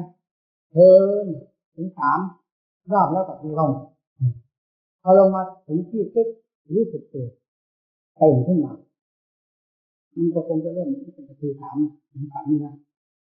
รู้สึกตัวขึ้นมาเป็นตี 4เวลาตี 4พอดีโอ้โหมีความกระยิ่มเต็มที่แล้วยังไงก็สำเร็จตามความหมายไม่สงสัยคำสั่งนี้เราได้ตั้งเป็นปัจจัยที่ฐานอย่างเต็มที่แล้วที่แน่วแน่ที่สุดในขณะที่ตั้งปัจจัยฐานไม่ได้ก็คนแรกคนแรกเราแน่ใจยังไงเรา1เราต้องไม่ออก2ออกแล้วเราต้องสำเร็จตามความหมายของเราโดยไม่สงสัยพอตื่นเช้ามาแล้วมันมีความดีใจภูมิใจโอ้เย็นไปหมดแล้วนั่นพอฉันเสร็จแล้วก็ไปกราบมาสมเด็จเป็นก่อนสมเด็จติสาติโสอ้วนมาดูว่าใครจะไปกันดีไปช่วยทำพิธีการที่วัดที่ท่านจินดานนท์นะว่าข้าก็จะว่าจะไปทางนู้นเนี่ยระหว่างเราจะไปทางนู้นกันหาแต่เราไม่ได้หวังจะช่วยเพื่อให้ท่านเปิดโอกาสข้าไปทางนู้นเนี่ยไปได้ว่างั้นเราก็เตรียมตัวออกเดินทางในวันนั้นนะเดินทางไปละเมื่อใกล้ๆมาแล้วเลยธรรมศาสตร์ที่จะไปธรรมศาสตร์ที่จะไปอำเภอจะไปไม่โทรมาเป็นนิดเป็นเพราะตั้งแต่ออกไปตั้งหน้าตั้งตาเอาจริงเอาจังคราวนี้เราจะให้เห็นจิตที่เราปรากฏ3 ครั้งนั้นให้ได้ทีเดียวคราวนี้จะไม่มันเป็นอย่างที่เป็นมาแล้ว2 ปี 3 ปีที่ปรากฏทั้งหมดนี้ไม่เอาคราวนี้เอามันอยู่มือทีเดียวออกมาเอาจริงเอาจังหนีสายเราเป็นไม่ว่าจะอยู่ที่ไหนมีแต่ภาวนาทั้งนั้นเรื่องการเรื่องงานอะไรไม่ยุ่งไม่ได้ถึงก็เริ่มขึ้นปรากฏเด่นปรากฏเรื่อยอันนั้นเรื่องของคุณปรากฏเรื่องของคุณปรากฏต่อแล้วก็ปรากฏทุกคืนแน่วสมาธิเก่งมาผมมาเกิดมาจะเล่าให้ฟังคิดได้อีกตอนไปอยู่ที่นั่นเร่งเนี่ยมันเป็นการจริงครับมีขาที่ทำโอ้ที่เราบอกนั้นคือถึงเรื่องความหอมของร่างกายนี่มันขาก้าวเรื่องไปแล้วนั่นแต่ถึงมันแต่ข้อปัญหาจิตหนักมากทางร่างกายนี่หนักมากทางจิตใจก็เข้มแข็งอยู่แล้วทางร่างกายหนักมากเพราะว่าเราได้นั่งถึงตลอดรุ่งนั่งแต่ละคืนมันเหมือนกายแล้วเลื่อนกลับอื่นว่าเพราะเหตุใดเพราะเหตุว่าจิตมันไม่ได้อย่างใจทุกครั้งไปที่เรานั่งตลอดรุ่งบางคืน6 ทุ่มยังลงกันไม่ได้นั่นแหละคือมันหมดทั้งมากพ้นทางด้านปัญญานี่แหละที่ปัญญาอบรมสมาธิเราได้จากการพิจารณาของเราเมื่อสติปัญญามันทำกับเหตุการณ์ต่างๆเช่นทุกเวทนาเป็นต้นแล้วจิตมีทุกเวทนาก็ดับทึบเลยไม่มีเลยเหลือแม้ร่างกายที่นั่งเลยก็หายเงียบไปจากความรู้สึกเหลือแต่ความรู้ล้วนๆที่เป็นอัตตาที่ได้จากความเด็ดเดี่ยวฐานได้จากความเป็นเกาะทุกเวทนามันตีก้อนเราเหมือนกับเวลาแหลกเป็นสีผมเลยแต่สติปัญญาก็บุกเบิกออกจนได้นี่เราจึงกล้าพูดว่าคนเราน่ะไม่ใช่จะโง่ตลอดเวลาเมื่อถึงคาจนกรอกแล้วมันหาทางออกได้ทั้งอ่านได้เราก็เห็นเรื่องของเราที่เคยเป็นในตั้งแต่นั้นไม่เข้าพรรษาเล่นใหญ่แล้วความเพียรเล่นถ้าถึงไม่เสื่อมแล้วตั้งแต่เดือนเมษามาแล้วไม่เสื่อมจนกระทั่งถึงเข้าพรรษามันนั่งตลอดรุ่งมันไม่ทราบกี่คืนนั้นเอาใหญ่จริงเพราะเหมือนกับถูกอาฆาตนะอาฆาตเรื่องความ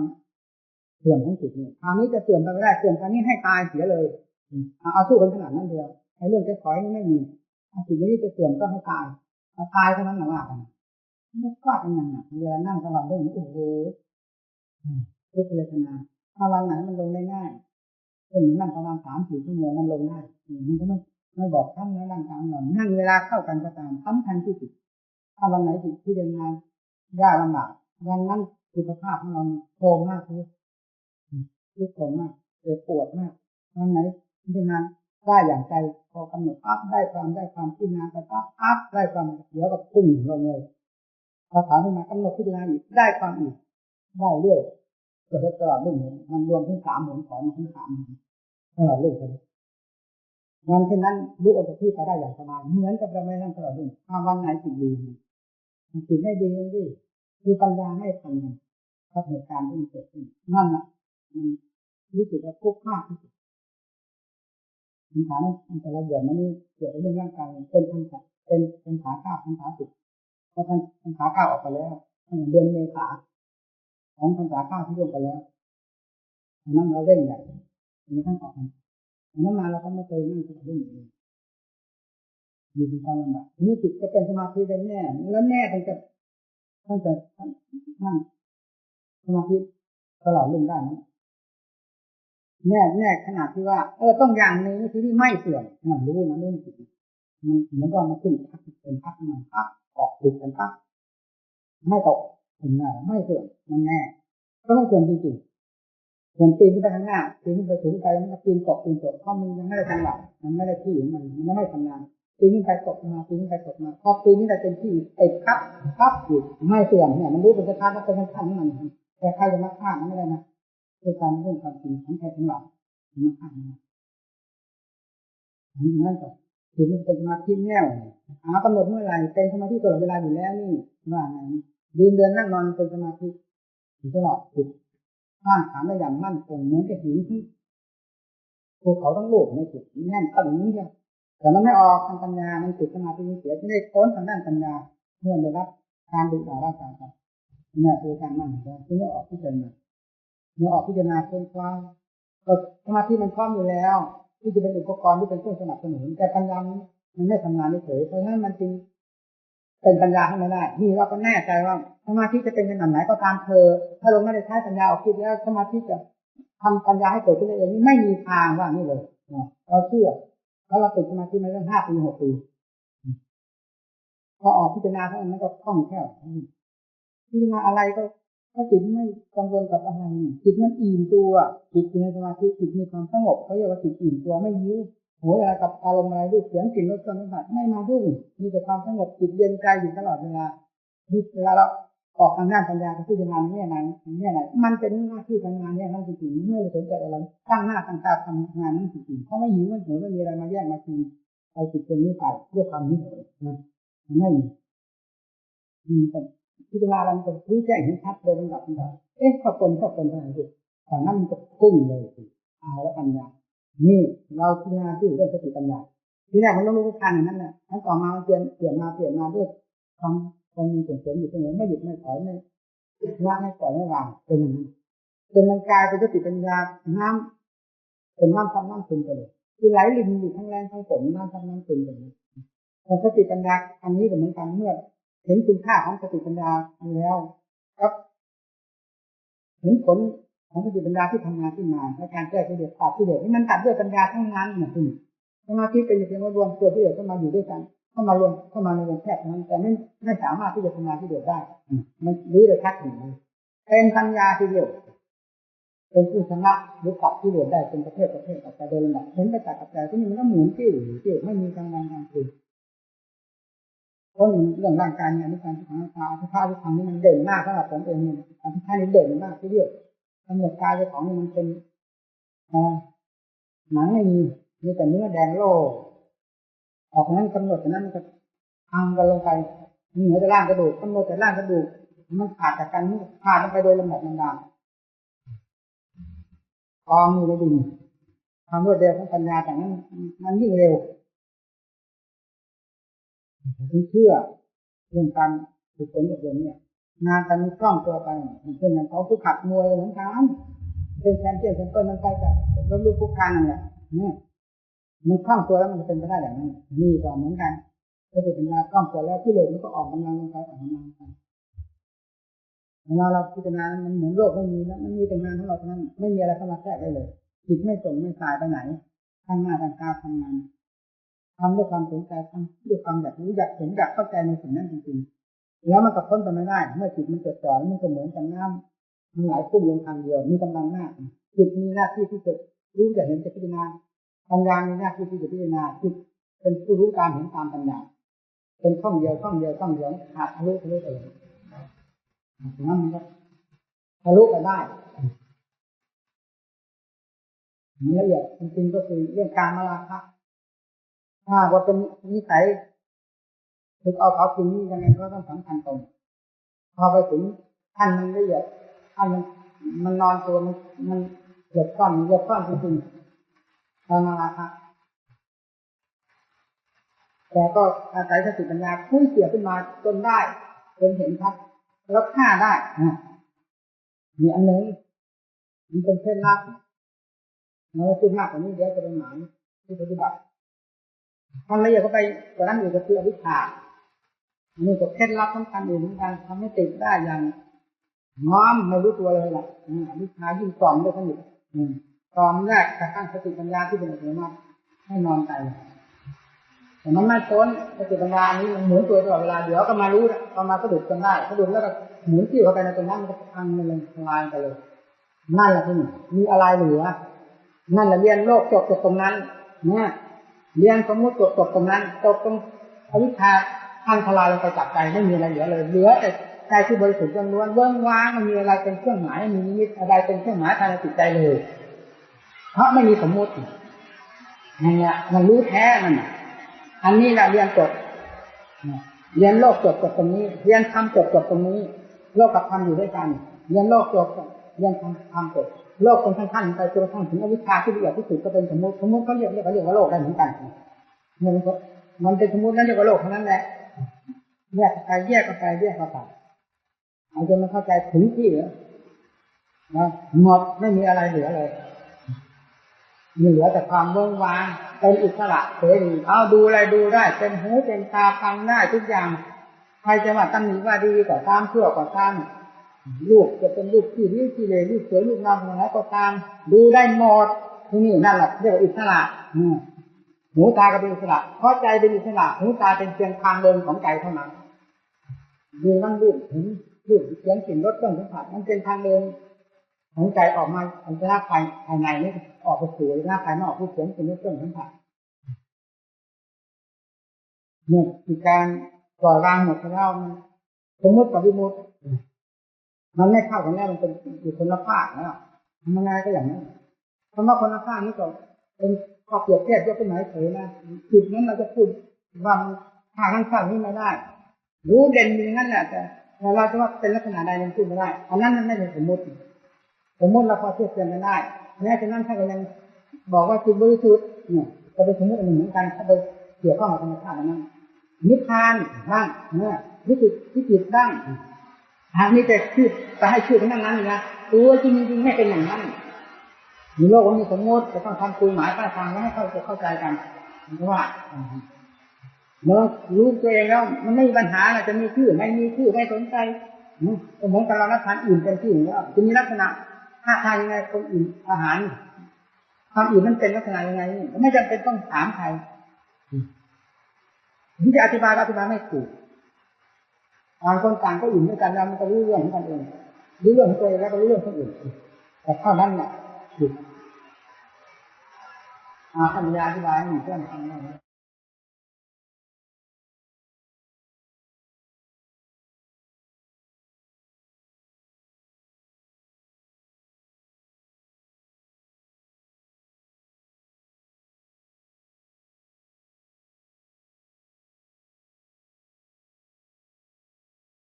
เราจะเทียบ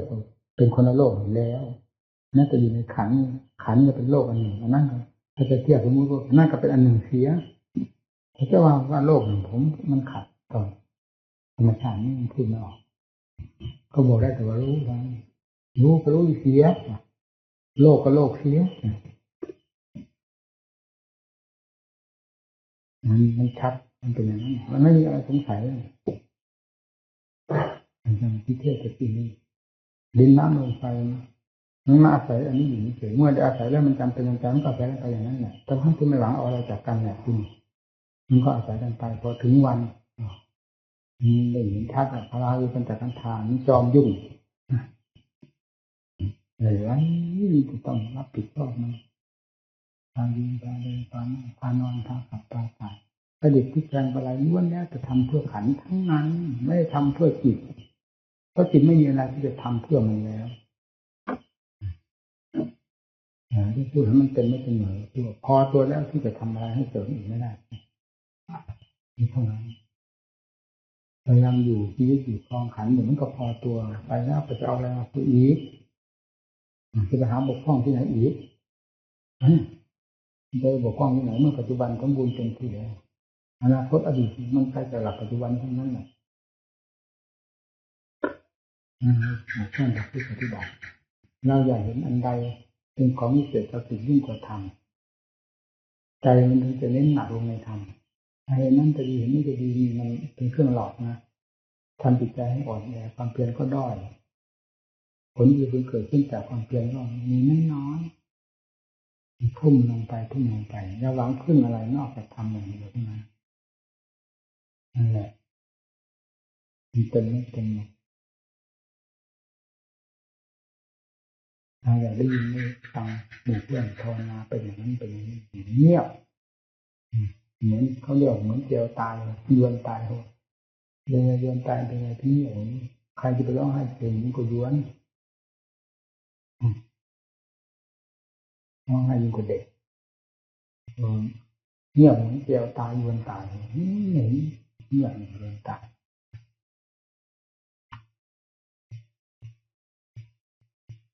เป็นของละเอียดมากแม้แต่มีสิ่งควบคุมมีสิ่งบังคับ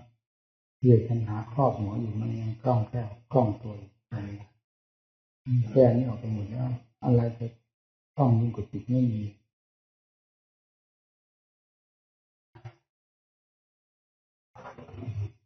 ทำไปเวลามันเกิดจิตมันเป็นได้งานนี้งานก็เลยเกิดขึ้นไปได้หวยกำไรผลกำไรไปเลยไม่มีการสถานที่อันนี้พบในทางใดมันก็มาเกี่ยวข้องยุ่งเหมือนแต่ก่อน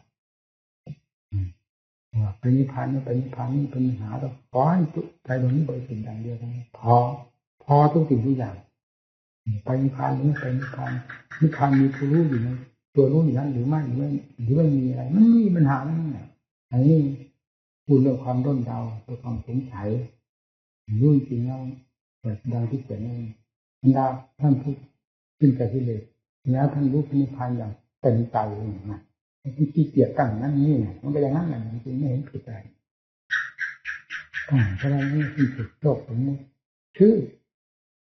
เมื่อเรารับทานอิ่มเต็มที่เราไปตั้งชื่ออะไรอีกอิ่มก็รู้อยู่แล้วอิ่มเต็มที่แล้วเท่านั้นน่ะไปตั้งมันจะเริ่มเวลาตั้งชื่ออิ่มนี้ลักษณะนั้นอิ่มนี้ลักษณะนี้ลักษณะกว้างแค่ไหนมันก็กว้างสอบยาวหนาขึ้นนี่ในวงความอิ่มอยู่ตรงนี้อิ่มทั่วสารพางร่างกายจิตก็อิ่มทั่วจิตบริสุทธิ์ทั่วถึงจิตตรงนั้นเท่านั้นเอง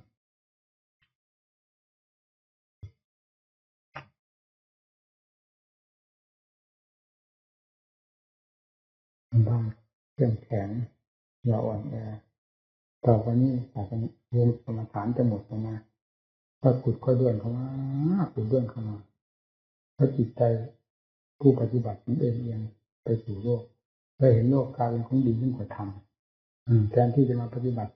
เพื่อจะทำในการปฏิบัติเพื่อหาเงินหาทองหาความเคารพนับถือไปเยอะหาความขลังไว้ขึ้นนอกเลือดนอกรอยของหลักธรรมหลักวินัยที่พระองค์ทรงสอนไว้ก็เป็นอย่างนั้นเลยนั้นขลังที่ขลังทั้งนี้เลยในจิตมันไม่ได้ขลังทำจิตทำไมขลังมันเถออยู่ไหนก็สบายคนนับถือไม่นับถือมันก็ไม่เอื้อมไม่หิวไม่โหยเพราะนับถือก็เป็นหัวใจของเขาที่เลื่อมใสเป็นที่อยู่มงคลแต่หัวใจเขา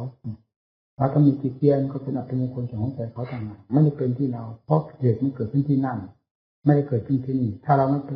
ปรุงเรื่องที่เขามาว่าให้เรานั้นนี้แล้วก็ปรุงเรื่องนี้ขึ้นมามันก็เป็นเหตุขึ้นกับแต่เราแล้วรับทราบเกิดกับตัวรับทราบแล้วผ่านไปเท่านั้นนับถือเลยเจ้าของไม่นับถือเจ้าของเรียกคนอื่นมานับถือเจ้าของไม่ย่องเจ้าของเรียกคนอื่นมายกย่องมันมีได้ยังไงเจ้าของไม่ดีให้คนอื่นเขามาชมว่าเจ้าของดีมันเป็นไปได้ผมอยากสอนลงที่จุดนี้ทำเจ้าของให้ดีเพื่อชูเจ้าของด้วยข้อวัดปฏิบัติความภาคความเพียรหนุนเจ้าของให้สูงขึ้นเป็นลำดับจนถึงขั้นวิเศษด้วยความเพียรนี่ ไม่เอาความวิเศษวิโสความศักดิ์สิทธิ์ความขลังมาจากอะไรภายนอกภายในนี่หนึ่งความหลักธรรมบ่นแล้วก็ไล่เข้าป่าขโมยเส้นมาพลังแง่ทำเรื่องทั้งหลายบรรดาทั้งหมดแล้วอยู่ตามสมุนร่มไม้ใจปากใจเขาเป็นที่สงบสบายในการมันเป็นสมณธรรมเนี่ยบอกให้ไปยุ่งไปอย่างวุ่นวายหาขลังอย่างนั้นหาขลังอย่างนี้มันไม่เห็นว่าหาคันหาเตาที่ไม่คันนี่ถลอกปอกเปิดดีไม่ดีก็เป็นหมาขี้เลื้อนหมาขี้เลื้อนกับภาคขี้เลื้อนมันผิดกันยังไงเลื้อนขี้เลื้อนออกมามันก็เป็นหมาร่อนแก่นหมาแก่นร่อนภาคแก่นร่อนไปเลยถลอกปอกเปิด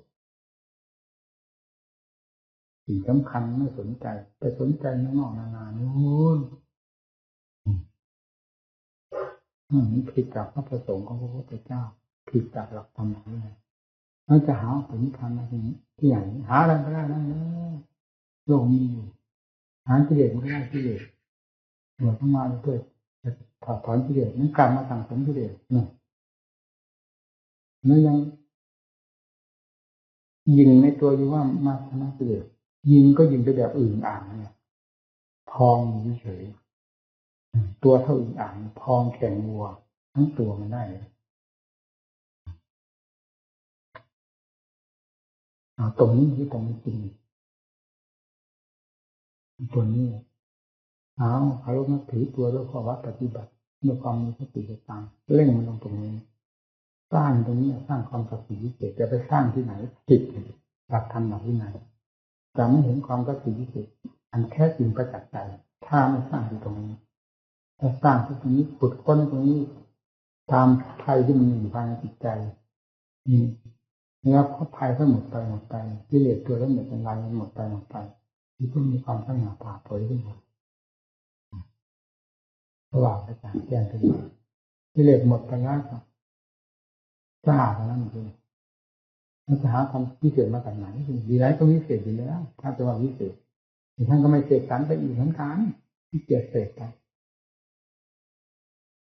เพราะธรรมะนี่ไม่ใช่ธรรมะล้นฝั่งพอที่อยากพูดนั่นอยากคุยนี่ให้คนนั่นฟังให้คนนี้ฟังให้เขาได้นับถือบ้างอะไรอยากอย่างนั้นมันก็ไม่ใช่ทำพอดีไม่ใช่ทำเพียงพอถ้ามันพอแล้วมันไม่อยากควรจะพูดหนักเบามากน้อยจะพูดไปเสียไม่ควรพูดก็อยู่ได้อย่างสบายเรื่องความแพ้ความชนะไม่มีในใจใครจะถามปัญหาถามอะไรเป็นการลองเชิงมั่งหรืออะไรตามโลกมันมีคนมายาเพราะที่บังคับหัวใจให้เป็นเราก็ไม่เป็นด้วยเมื่อเราไม่มีสิ่งที่พาให้เป็นเราไม่เป็นแบบตอบไม่ตอบไม่ตอบก็เฉยเสียเราก็ดิ้นของเขาต่างหากเราไม่ได้ดิ้นเรื่องของโลกเอาเนี่ยเรามันได้ที่ไหนเราทำใจเราแน่ๆกับหลักทำเป็นสุขส่งเสริมเจ้าของนี่ยกย่องเจ้าของในข้อปฏิบัติส่งเสริมเจ้าของด้วยสติปัญญาปัญญาความเพียรเราจะเห็นคุณค่าของใจไม่มีสิ่งใดละในโลกนี้ที่มีคุณค่าประเสริฐยิ่งกว่าใจเรามองหาอะไรไม่เห็นเลยจริงๆใจมีธรรมใจเป็นธรรมเป็นใจอันกลมกลืนเป็นอันหนึ่งเดียวกันแล้วนั่นแหละความเลิศอยู่ตรงนั้นเลิศตรงไหน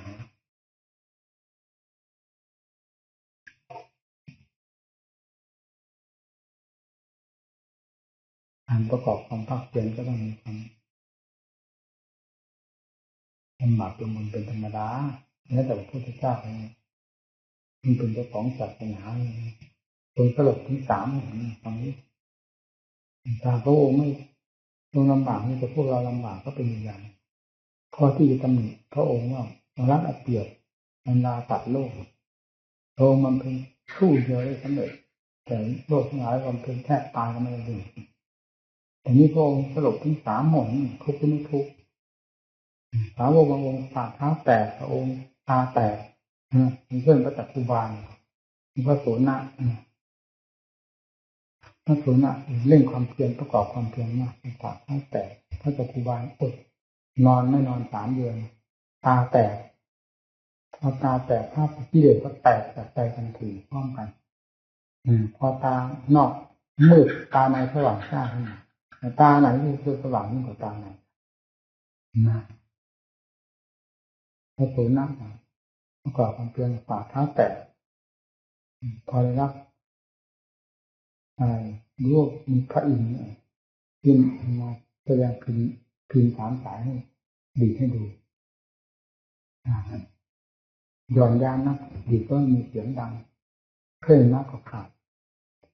เครื่องสายพิมพ์พอดีดังแต่ละเพราะพื้นเป็นเครื่องท่ามสอนพระสุนัขท่านก็ยึดนั้นมาเป็นหลักดำเนินตามมัชฌิมาที่ประทานบรรลุธรรมอย่างนี้ตาเท้าแตกหลังจากนั้นก็กิเลสก็แตกเราอะไรไม่ได้เรื่องที่จะท้องแตกมั่งหมอนแตกมั่งเนี่ยกิเลสก็แตกนี่จะฟังนั่นคือความต่าง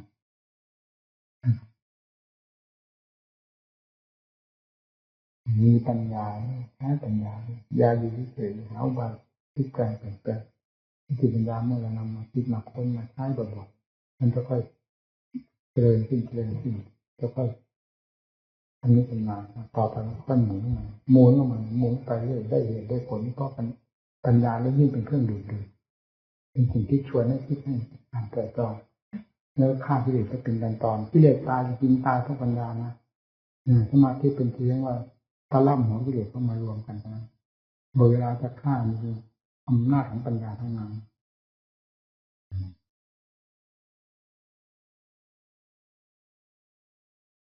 ปัญญาเป็นสำคัญมีอะไรสำคัญยิ่งกว่าสติกับปัญญาถ้าที่บำเพ็ญมาเป็นสติกำลังความสมานเจ้าของมีสติปัญญาเป็นสำคัญมากถึงที่จิตตันอันตู้จริงๆก็มีแต่ปัญญาสามารถเจาะใช่ไปจนได้เจาะตรงนั้นเจาะตรงนี้ใช่ตรงนั้นใช่ตรงนี้ต่อไปก็ทะลุไปได้เลยปัญญาเอาจริงให้จับพยายามหมั่นเพียรเป็นแบบฉบับทั้งตัวที่เหลือตัวเป็นขยันหมั่นเพียรคนมีสติมีปัญญาความเพียรเรียนตัวอารมณ์มีวรทั้งหลายก็ไม่เข้ามายุ่งวายไม่เข้ามาก่อกวนเพราะจิตไม่เปิดช่องให้คิดความคิดใดที่เป็นไปเพื่อความสังสมกิเลสเป็นไปเพื่อสังสมอารมณ์ให้ก่อควรตัวเองให้พึงทราบวันนั้นความคิดนั้นเป็นภัยให้หยุดทันทีเหมือนกับไฟมาที่เลยที่ครั้งที่หนึ่งมันเจ็บขนาดไหนที่ครั้งที่สองซ้ำแล้วซ้ำเล่ามันก็เปื่อยไปพองไปได้กิเลสมันจี้เข้าไปเรื่อยยังพอใจกับความจี้กิเลสพอใจกับความคิดที่ผิดความคิดที่เป็นไปเองมันก็เหมือนกับจี้ตัวเองเรื่อยไปคือกิเลสมันก็เผาเรื่อยๆร้อนสติปัญญาที่เป็นเหมือนกับน้ำดับไฟมันอยู่แล้วไม่นำมาใช้ฝืนกันเลยจะเรียกว่าต่อสู้กันไม่ฝืนไม่เรียกต่อสู้มันแบบอย่างนี้เราไม่อยากให้มันคิดมันอยากเท่าไรแล้วก็สู้มันอย่างหนักตายก็ตายเราเคยคิดมาแล้วมันเกิดประโยชน์อะไรสิ่งนี้แล้วยังจะฝืนคิดประโยชน์หรือทราบมันทราบทั้งที่ทราบแล้วว่ามันไม่เกิดประโยชน์นอกจากเป็นโทษโดยถ่ายเดียวเท่านั้นมันก็วาดมันอย่างไรจิตมันก็อยู่หมัดเนี่ยถ้าลงสติปัญญาแล้วตั้งท่าขึ้นมาต่อท่าต่อสู้มาแล้วมันหมอบนี่เคยได้พูดถึงเรื่องว่าปัญญาลงสมาธิมันเป็นขึ้นมาเองจิตเป็นอย่างนั้นมันไม่อยากจะลงมันคิดไปเลยหลังๆที่เรื่องนั้นอย่างนี้มันเป็นเรื่องเพลินแต่เพราะมันเคยเพลินกับเรื่องของกิเลสมาแล้วมันคล้อยตามกิเลสมันเชื่อกิเลสมานานนี่มันไม่ยอมเชื่อทำนี่ก็บังคับให้มันเชื่อทำด้วยการคิดการค้นเอามันไปคิดเกาะกับเรื่องอะไรค้นเรื่องนั้นมันเห็นชัดเจนต่อหน้าต่อตาจะไปไหนตามแต่ละตามค้นกันสู้เนี่ยก็เข้ามาหมอบเวลามันหมอบด้วยปัญญานี่มันหมอบจริงๆสงบราบไปเดียวเห็นผลนะนะจิตมันดื้อนี่ต้องเป็นต้นด้วยปัญญาสงบด้วยปัญญานี่อาจหามากได้พร้อมทั้งเหตุทั้งผลได้พร้อมทั้งความอัศจรรย์ของจิตที่เหมาะเพราะยังจำนวนต่อปัญญาแล้วมันก็ได้ หนังสือคำว่าหนังสือที่ว่าปัญญาโดยสมาธิขึ้นมาทั้งหลายเสียงว่าสมาธิอบรมปัญญาแต่เราทำไมมันกลับไปเป็นปัญญาลงสมาธิการปฏิบัติมันเป็นอย่างนั้นเนี่ยปฏิบัติอย่างนั้นแล้วมันรู้มันเห็นด้วยเหตุนั้นจะต้องเขียนมาตามสาเหตุที่มันเป็นออกที่แรกคนก็งงปัญญาลงสมาธิเฉพาะอย่างยิ่งมหาพุทธาเป็นเจ้าคุณว่ากรที่วัดทองหนิบเนี่ยท่านเล่าให้กับเองแต่ที่วัดวิเวการามวัดโรงงานที่ติดกันกับโรงพยาบาลโรคปอดถ้าท่านได้มาจากไหนไม่รู้งูนี่ได้หนังสือท่านพาหาบัวแต่ว่าปัญญาลงสมาธิไหนหาบัวมันเก่งกว่าครูเลยผมไม่เจ้าว่าสมาธิอบรมปัญญาแสดงที่นี่สมาธิอบรมปัญญาทำไมหาบัวมันเก่งกว่าครูวะไหนไม่รู้หนังอ๋อหาผู้ชายกับเราสนิทกันเคยกันมาอยู่กรุงเทพแล้วให้มาดูหนังทำไมมันเก่งกว่าครูนักมหาบัวยังวะพรรษาก็เข้ากันพอมาดูชอบคนเลยนั่งอ่านอยู่ขนาดเดียวจนจบเลยโอ้โหเข้าทีเข้าที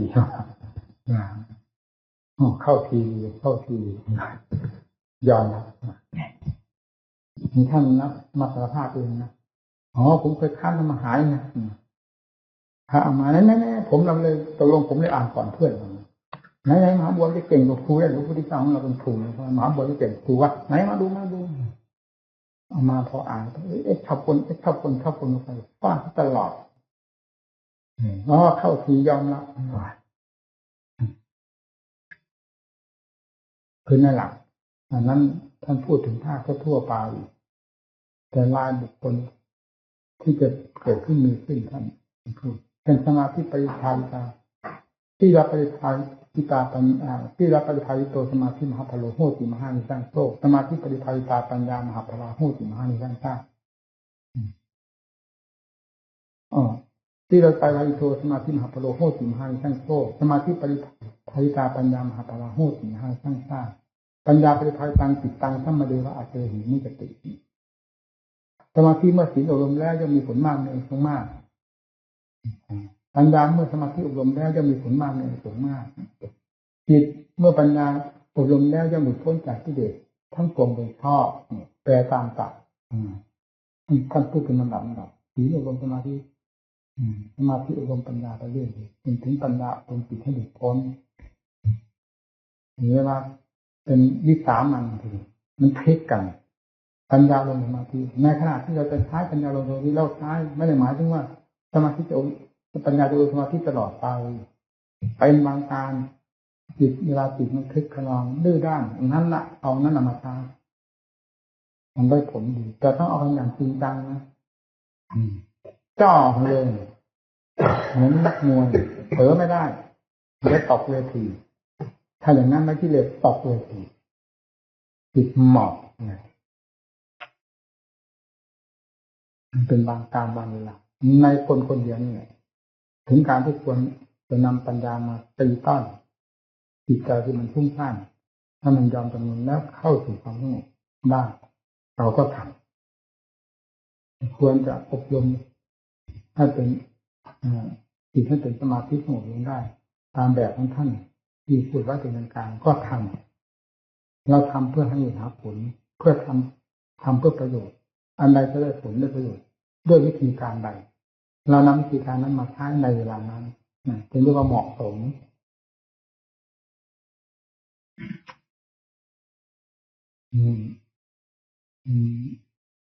พูดถึงสมาธินี่เราทำงานจริงเรากล้าพูดมันทำงานอยู่สมาธิทำงานแล้วเป็นผิดทางด้านปัญญาไปอีกทางด้านปัญญานี่ก็เป็นธรรมจักรไปเลยครับการพิจารณาทางด้านปัญญาเกี่ยวเรื่องรูปขันธ์รุนแรงผาดโผนมากเหมือนกับน้ำโจรจากภูเขาเสียงรั่นถ้าว่าจะเทียบเพราะเรื่องธาตุขันธ์มันเป็นเรื่องยากรูปขันธ์มันยากปัญญาแก้เรื่องรูปขันธ์ก็รุนแรงผาดโผนมากเลยพอไปถึงนามขันธ์เนี่ยเสร็จพวกเวทนาวิญญาณทั้งขันธ์อย่างนั้นมันก็ค่อยเบาเหมือนกับน้ำซับน้ำขึ้นแต่ไม่หยุดนะเหมือนกับน้ำซับน้ำขึ้นที่ไหลอยู่ทั้งแรงทั้งฝนไม่มากแต่ไม่ขาด รักษาต่อปัญญาขั้นนี้จะเป็นละเอียดละออจิตละเอียดกิเลสละเอียดปัญญาก็ต้องละเอียดเหมือนกับไม้ที่เข้าสู่ความละเอียดแล้วต้องอาศัยกบเราจะเอาขวานมาถากมาปั่นพวกไม่ได้เวลามันหยาบจะเอากบไปใส่ไม้ต้นไม่ได้ต้องขวานถากจนถึงขั้นที่ควรจะใส่กบถึงใส่การพิจารณารูปคือกายร่างกายกว่าที่จะแยกกันออกได้เห็นประจักษ์มันต้องใช้ปัญญาแบบขวานถากไม้นั่นเองเอากันอย่างหนักอย่างถากโหนมันเต็มจริงมีพอเข้าไปขั้นพิจารณาปัญญาและฐานวิญญาณที่มีแต่นามธรรมล้วนๆแล้วมันก็ละเอียดเหมือนกับเอากบสายไม้แต่ไม่ได้สายไม้ทั้งต้นเหมือนกับกบสายไม้เป็นแผ่นที่ตกออกมาจากเลือดจากขวานแล้วไหลก็เรียกว่าสติปัญญาอัตโนมัติซึ่งมาจากสติปัญญาที่ล้มลุกคลุกคลานจุดที่แรกเป็นอย่างนั้นทุกคนนั่นแหละเหมือนว่าจะเป็นไปไม่ได้ทำให้อิจฉาละอาใจจะเป็นไปไม่ได้ตำหนิอำนาจวาสนาเจ้าของด้อยไว้อำนาจวาสนาน้อยไม่วาสนาอะไรเป็นเรื่องของกิเลสจอมคนทั้งนั้นเราไม่ทราบน้อยก็ทำให้มันมากขึ้นหนักถ้าเป็นนักรบนักต่อสู้เพื่อมรรคผลนิพพานเพื่อของวิเศษประสิทธิ์มาเป็นสมบัติครองในตัวเองจริงอ้าวอะไรบกพร่องเวลานี้เราต้องแทนสิ่งที่บกพร่องอันเพื่อความสมบูรณ์วาสนาอยู่ที่ตรงไหนเวลาอยู่ว่าอยู่เฉยๆทำไมแล้วคอยการกิเลสทำไมไม่ว่าวาสนาน้อยล่ะฟาดกันไปฟาดกันไปไม่ได้ความเป็นมากปัญญาเราไม่เคยคาดคิดว่ามันจะเป็นไปได้ซึ่งสติปัญญาเป็นมากถ้าเป็นขั้นพุทธการท่านเรียกว่ามหาสติมหาปัญญาคือหมุนตัวไปเองโดยไม่ต้องไปบังคับบัญชานอกจากร่างเอาไว้เท่านั้นเพราะจะเลยเถิดอย่างเช่นอุทจักในสายโยชน์เบื้องบนอุทจักแต่ก่อนเราไม่เข้าใจสายโยชน์เบื้องบนคืออะไรกามารูปราคะอรูปราคะมานะอุทจักวิชาสายโยชน์เบื้องบนเราไม่เข้าใจรูปราคะอรูปราคะรูปราคะที่ว่านี่ไม่ได้หมายถึงรูปกายเรานี่นะเวลาพิจารณาแล้วมันเป็นภาพอันหนึ่งคือกายมันปล่อยแล้วแต่มันอาศัยภาพของกายนี่เป็นภายในฝึกซ้อมกันพอตั้งเป็นภาพขึ้นมาภาพระดับแล้วไปอยู่ที่จิตตั้งขึ้นมาภาพดับแล้วไปอยู่ที่จิตมันก็ทราบชัดว่าจิตนี้เป็นผู้ปรุงเป็นผู้ปรุงออกเป็นภาพแล้วก็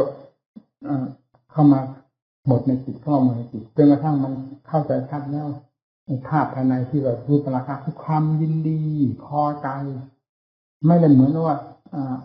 ราคะแบบกามที่ทั้งหลายนะรูปราคะอันนี้นะหมายถึงความพอใจยินดีกับอารมณ์อันนั้นเท่านั้นเองเป็นธรรมส่วนละเอียดแต่ไม่ทราบว่าจะมีอะไรมาพูดให้แยกให้เดี่ยวกันท่านก็เลยว่าพระรูปราคะคือมีความพอใจติดใจอยู่ในรูปภาพภายในจิตเมื่อรูปภาพร่างกายนี้มันสลัดของมันแล้วเพราะความรู้แจ้งด้วยปัญญาแล้วมันก็นำรูปภาพนี้เข้าไปอยู่ภายในจิตปรุงอยู่ภายในจิตพอปรุงพัด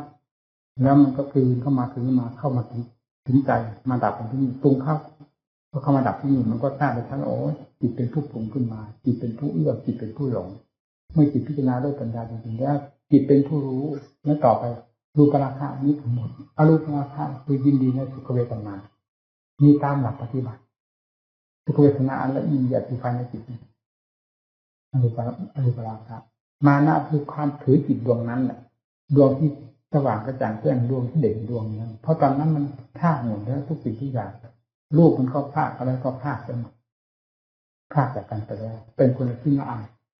มีแต่จิตดวงที่ผ่องใสที่เท่านั้นมานะถือจิตตรงนั้นนี่แหละสำหรับมานะก้าวมันเข้าใจในภาคปฏิบัติมันถึงได้ชัดเลยเข้าใจในภาคปฏิบัติหาสงสัยไม่ได้มานะคือจิตเมื่อมันเป็นดวงมีความสว่างกระจ่างแจ้งมันก็ทำให้เกิดความอ้อยอิ่มเกิดความติดความพันความโผล่ใจนี่แหละเรียกว่า มานะความพอใจนั้นเป็นแบบถือนั่นเมื่อพบเพื่อนฝูงนักปฏิบัติด้วยกันว่าองค์นั้นมีจิตองค์นั้นตรงนี้ก็คิดอยากจะเอานี่เทียบเทียงองค์นั้นจะเสมอเรานี่หรือต่ำกว่าจิตเราดวงนี้หรือจะยิ่งกว่าจิตเราดวงนี้นะถ้าสมมติว่าจิตต่ำกว่าร่องมันก็เข้าใจว่าต่ำกว่าหรือเสมอหรือยิ่งกว่าเนี่ยถ้าจิตเสมอเขาก็เข้าใจว่าต่ำกว่าเขาบ้างเสมอเขาบ้างยิ่งกว่าเขาบ้างถ้าจิตดวงนี้ยิ่งกว่าเขาก็เข้าใจว่าต่ำกว่าเขาบ้างเสมอเขาบ้างยิ่งกว่าเขาบ้างอะไรรวมแล้วมันเป็นมานะเก้าก็คือความถือความรู้นี่แหละตัววิชาแท้เราไม่รู้ตรงท้ายนั้นมันจะเลยติดได้พันกันนั้นสนิทสนมปมคืนเหมือนกับเป็นอันหนึ่งอันเดียวนี่นะกล่อมนางนอนเขาว่านางบังเงาแต่ว่าถ้าอวิชชาว่าเป็นเสือโคร่งเสือดาวว่าถ้าเป็นยักษ์เป็นผีมาอวิชชาเป็นอย่างนั้นนั่นเวลาเข้าถึงตัวอวิชชาจริงๆโหถูกกล่อมให้หลับสนิทแม้แต่มหาสีมหาปัญญาที่หมุนตัวเป็นเกลียวก็เลยกลายเป็นโอภาระไปรักษาจิตดวงนี้ก็เลยตามคือจิตดวงอวิชชาลืมเนื้อลืมตัวไปไม่รู้สึกตัวนั่นแหละละเอียดขนาดนั้นอวิชชาจริงๆละเอียดขนาดนั้นตั้งแต่มันแสดงมาอย่างจำหยาบเรายังหลงบริษัทบริวารของอวิชชาแสดงมาเช่นความโลภเช่นความโกรธอย่างนี้เป็นต้นนะมันหยาบโกรธก็เห็นแล้วตาดำตาแดงมันก็ยังพอใจโกรธอย่างอยู่นี่เรื่องของกิเลสแล้วจิตเคลิ้มไปทั้งนั้นแหละขึ้นที่ว่าเรื่องของกิเลสแล้วจิตเคลิ้มนั้นเพราะเคยเชื่อมันมาไม่คิดว่ามันเป็นภัยต่อตนโกรธให้เขาตาดำตาแดงเป็นเทียบเป็นแท้เป็นกับฆ่าเขาได้แต่นั่นก็เป็นของดีนะคือความเชื่อกิเลสนั่นเองให้พอถึงแบบนี้ยาวแบบนี้มันหมดไปในที่นี้เข้าถึงตัวละเอียดตัววิชาแท้ละทีนี้ตัวกัสสะแท้ละส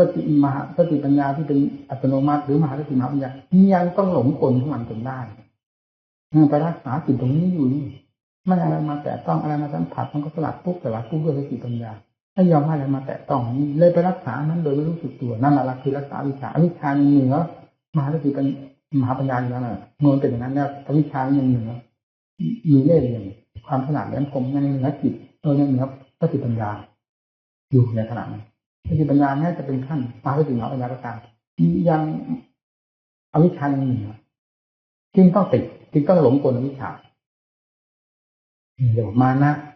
ที่คำว่าอุทธัจจามันหมายถึงการพ้นการพิจารณาโค้งจิตเพลินต่อการพิจารณาไม่หยุดไม่ถอยล้างเอาไว้ไม่ล้างเอาไว้ไม่ได้แต่ของมันจะตายเหนื่อยก็เหนื่อยเพลียก็เพลียแต่จิตไม่ยอมถอย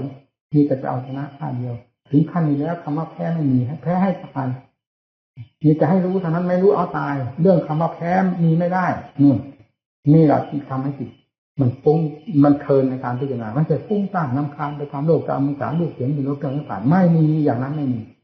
มันเพลินในงานของตัวเองที่จะแก้ที่เหลือเพลินเกินเนื้อเกินตัวจึงเรียกว่าเป็นสัญญาณอันหนึ่งแล้วจะถึงอวิชชานั่นอวิชชาตอนนี้อวิชชาก็คือตัวนั้นแหละมานะมันคือตัวนั้นตัวของใสๆตัววิเศษวิโสจริงเข้าใจว่าวิเศษวิโสโดยสง่าผ่าเผยมานะมันถือตรงนั้นนั่นแหละคืออวิชชาหลงตัวเองนั่นสติปัญญามันพิจารณาทางไหนมันก็หมดทางแล้วเพราะมันไม่มีทางพิจารณาอะไรก็รู้หมดแล้วจับสายแต่มันก็ไม่ยอมพิจารณานั่นคือเรียกว่ามันรู้จริงมันต่อจริงๆพิจารณารูปเสียงกลิ่นรสเครื่องสัมผัสมันไม่เอาพิจารณารูปนี่ก็ไม่เอาเวทนาสัญญาสังขารวิญญาณมันก็ไม่เอาเพราะมันเข้าใจหมดแล้วแต่มันไปติดใจอยู่ในความสว่างในต่างแจ้งในจิตผ่องใสเนี่ยมันหลงอวิชชาที่เมื่อพิจารณาไปนานเท่านานเข้าเรื่องอวิชชามันก็เป็นเรื่องสมมตินี่มันจะทนต่อการแสดงความต่ออันนี้การฝังตาไปมันต้องแสดงอาการอะไรหนึ่งขึ้นมาให้จับให้รู้ได้จนได้ลงถึงขั้นมหาวิปัสสนาปัญญาแล้วเมื่อรักษาไปนานไปพิจารณาอะไรก็ไม่ได้เรื่องเพราะมันไม่มีทางพิจารณามันก็มีแต่คอยดูความเกิดความดับของร่างกายระมัดระวังอย่างนี้เรื่องว่าอวิชชาจะผ่องใสขนาดไหน มันก็มีความเศร้าหมองตามขั้นของจิตอันละเอียดตามขั้นของสารละเอียดนั้นแฝงขึ้นมาจนได้พอจะจับไปดูกันได้ถ้าว่ามันมีทำไมมันเป็นลักษณะเฉาๆถ้าทำไมเป็นลักษณะเหมือนทุกข์คือทุกข์กับทุกข์ละเอียดทุกขั้นนี้ทุกข์ละเอียดตอบทราบได้เฉพาะมหาวิทยาลัยปัญญาเท่านั้นถ้าที่ปัญญาธรรมดาทราบไม่ได้เลยเมื่อมันจับได้ทำไมมันเดี๋ยวว่าทุกข์เดี๋ยวว่าทุกข์แล้วเดี๋ยวว่าผ่องใสเดี๋ยวว่าเศร้าหมองคือเศร้าหมองตามขั้นของวิชาเองไม่ใช่เศร้าหมองอย่างจิตธรรมดาเราแต่ถ้ามหาวิทยาลัยปัญญามันรู้ทันมันก็จับจุดนั้นเข้าไปนี่ทำไมถ้าเราเป็นสิ่งที่แน่นอนแต่ได้แล้วทำไมมันถึงแสดงอาการแปลกๆอย่างนี้มามันก็จิตก็เกิดความสนใจขึ้นนะถ้าจิตปัญญาเกิดความสนใจต่อเข้าไปตรงนั้นพิจารณานั้นเหมือนกับสภาวะธรรมทั้งหลายอันนี้มันอะไรนั่นที่นั่นเป็นเป้าหมายในการพิจารณานั้นพอจิตมันจ่อเข้ามาย้อนความสนใจเข้ามาสู่จุดนั้นแล้วจุดนั้นเลยกลายเป็นที่พิจารณาเข้าไปเหมือนกับสภาวะธรรมทั่วไปหน้าที่นี่มันจะทนไม่ได้เลยนี่มันอะไรนี่มันพิจารณามันก็ฟังเจ้ามหาวิทยาปัญญาไปที่ไหนมันขาดทะลุไปเลยมหาวิชามันจะทนได้เมื่อตั้งใจพิจารณากันนอกจากรักษาอันนี้เฉยแล้วจ่อเข้ามาตรงนั้นมันก็พันจางเลยพอวิชาสลายตัวไปอันนั้นมันสลายนะที่ว่าผ่องใสนั่นแหละตัววิชาแท้ๆมันไม่ได้เป็นเสือโคร่งเสือดาวนี่นะมันเป็นนางบางเงาเหมือนนางงามจักรวาลทำอ้อยให้อ้อยอิ่มติดพันพอนั้นสลายลงไปแล้วนี่อันที่วิเศษโดยหลักธรรมชาติที่อยู่ใต้นั้นก็ปรากฏเด่นชัดเพราะอันนี้เหมือนกับกองขี้ควายอวิชชาที่ว่าดีๆที่เจ๋งที่โตเมื่อเทียบแล้วมันก็เหมือนกองขี้ควายโอ้โหกองขี้ควายนี่มาทับธรรมชาติวิเศษแล้วไว้นี่พออันนั้นสลายลงไปปุ๊บอันนี้ไม่ทราบมีตั้งแต่เมื่อไหร่นั่นแหละที่พระพุทธเจ้าตรัสรู้ก็ดีสาวกท่านบรรลุธรรมก็ดีทำดวงธรรมชาติของจิตล้วนๆแท้ไม่มีอะไรเข้ามาเจือปนเลยเข้าถึงขั้นเดิมของจิตแท้เหมือนเดิมนี่เราก็ไม่อยากจะพูดนะ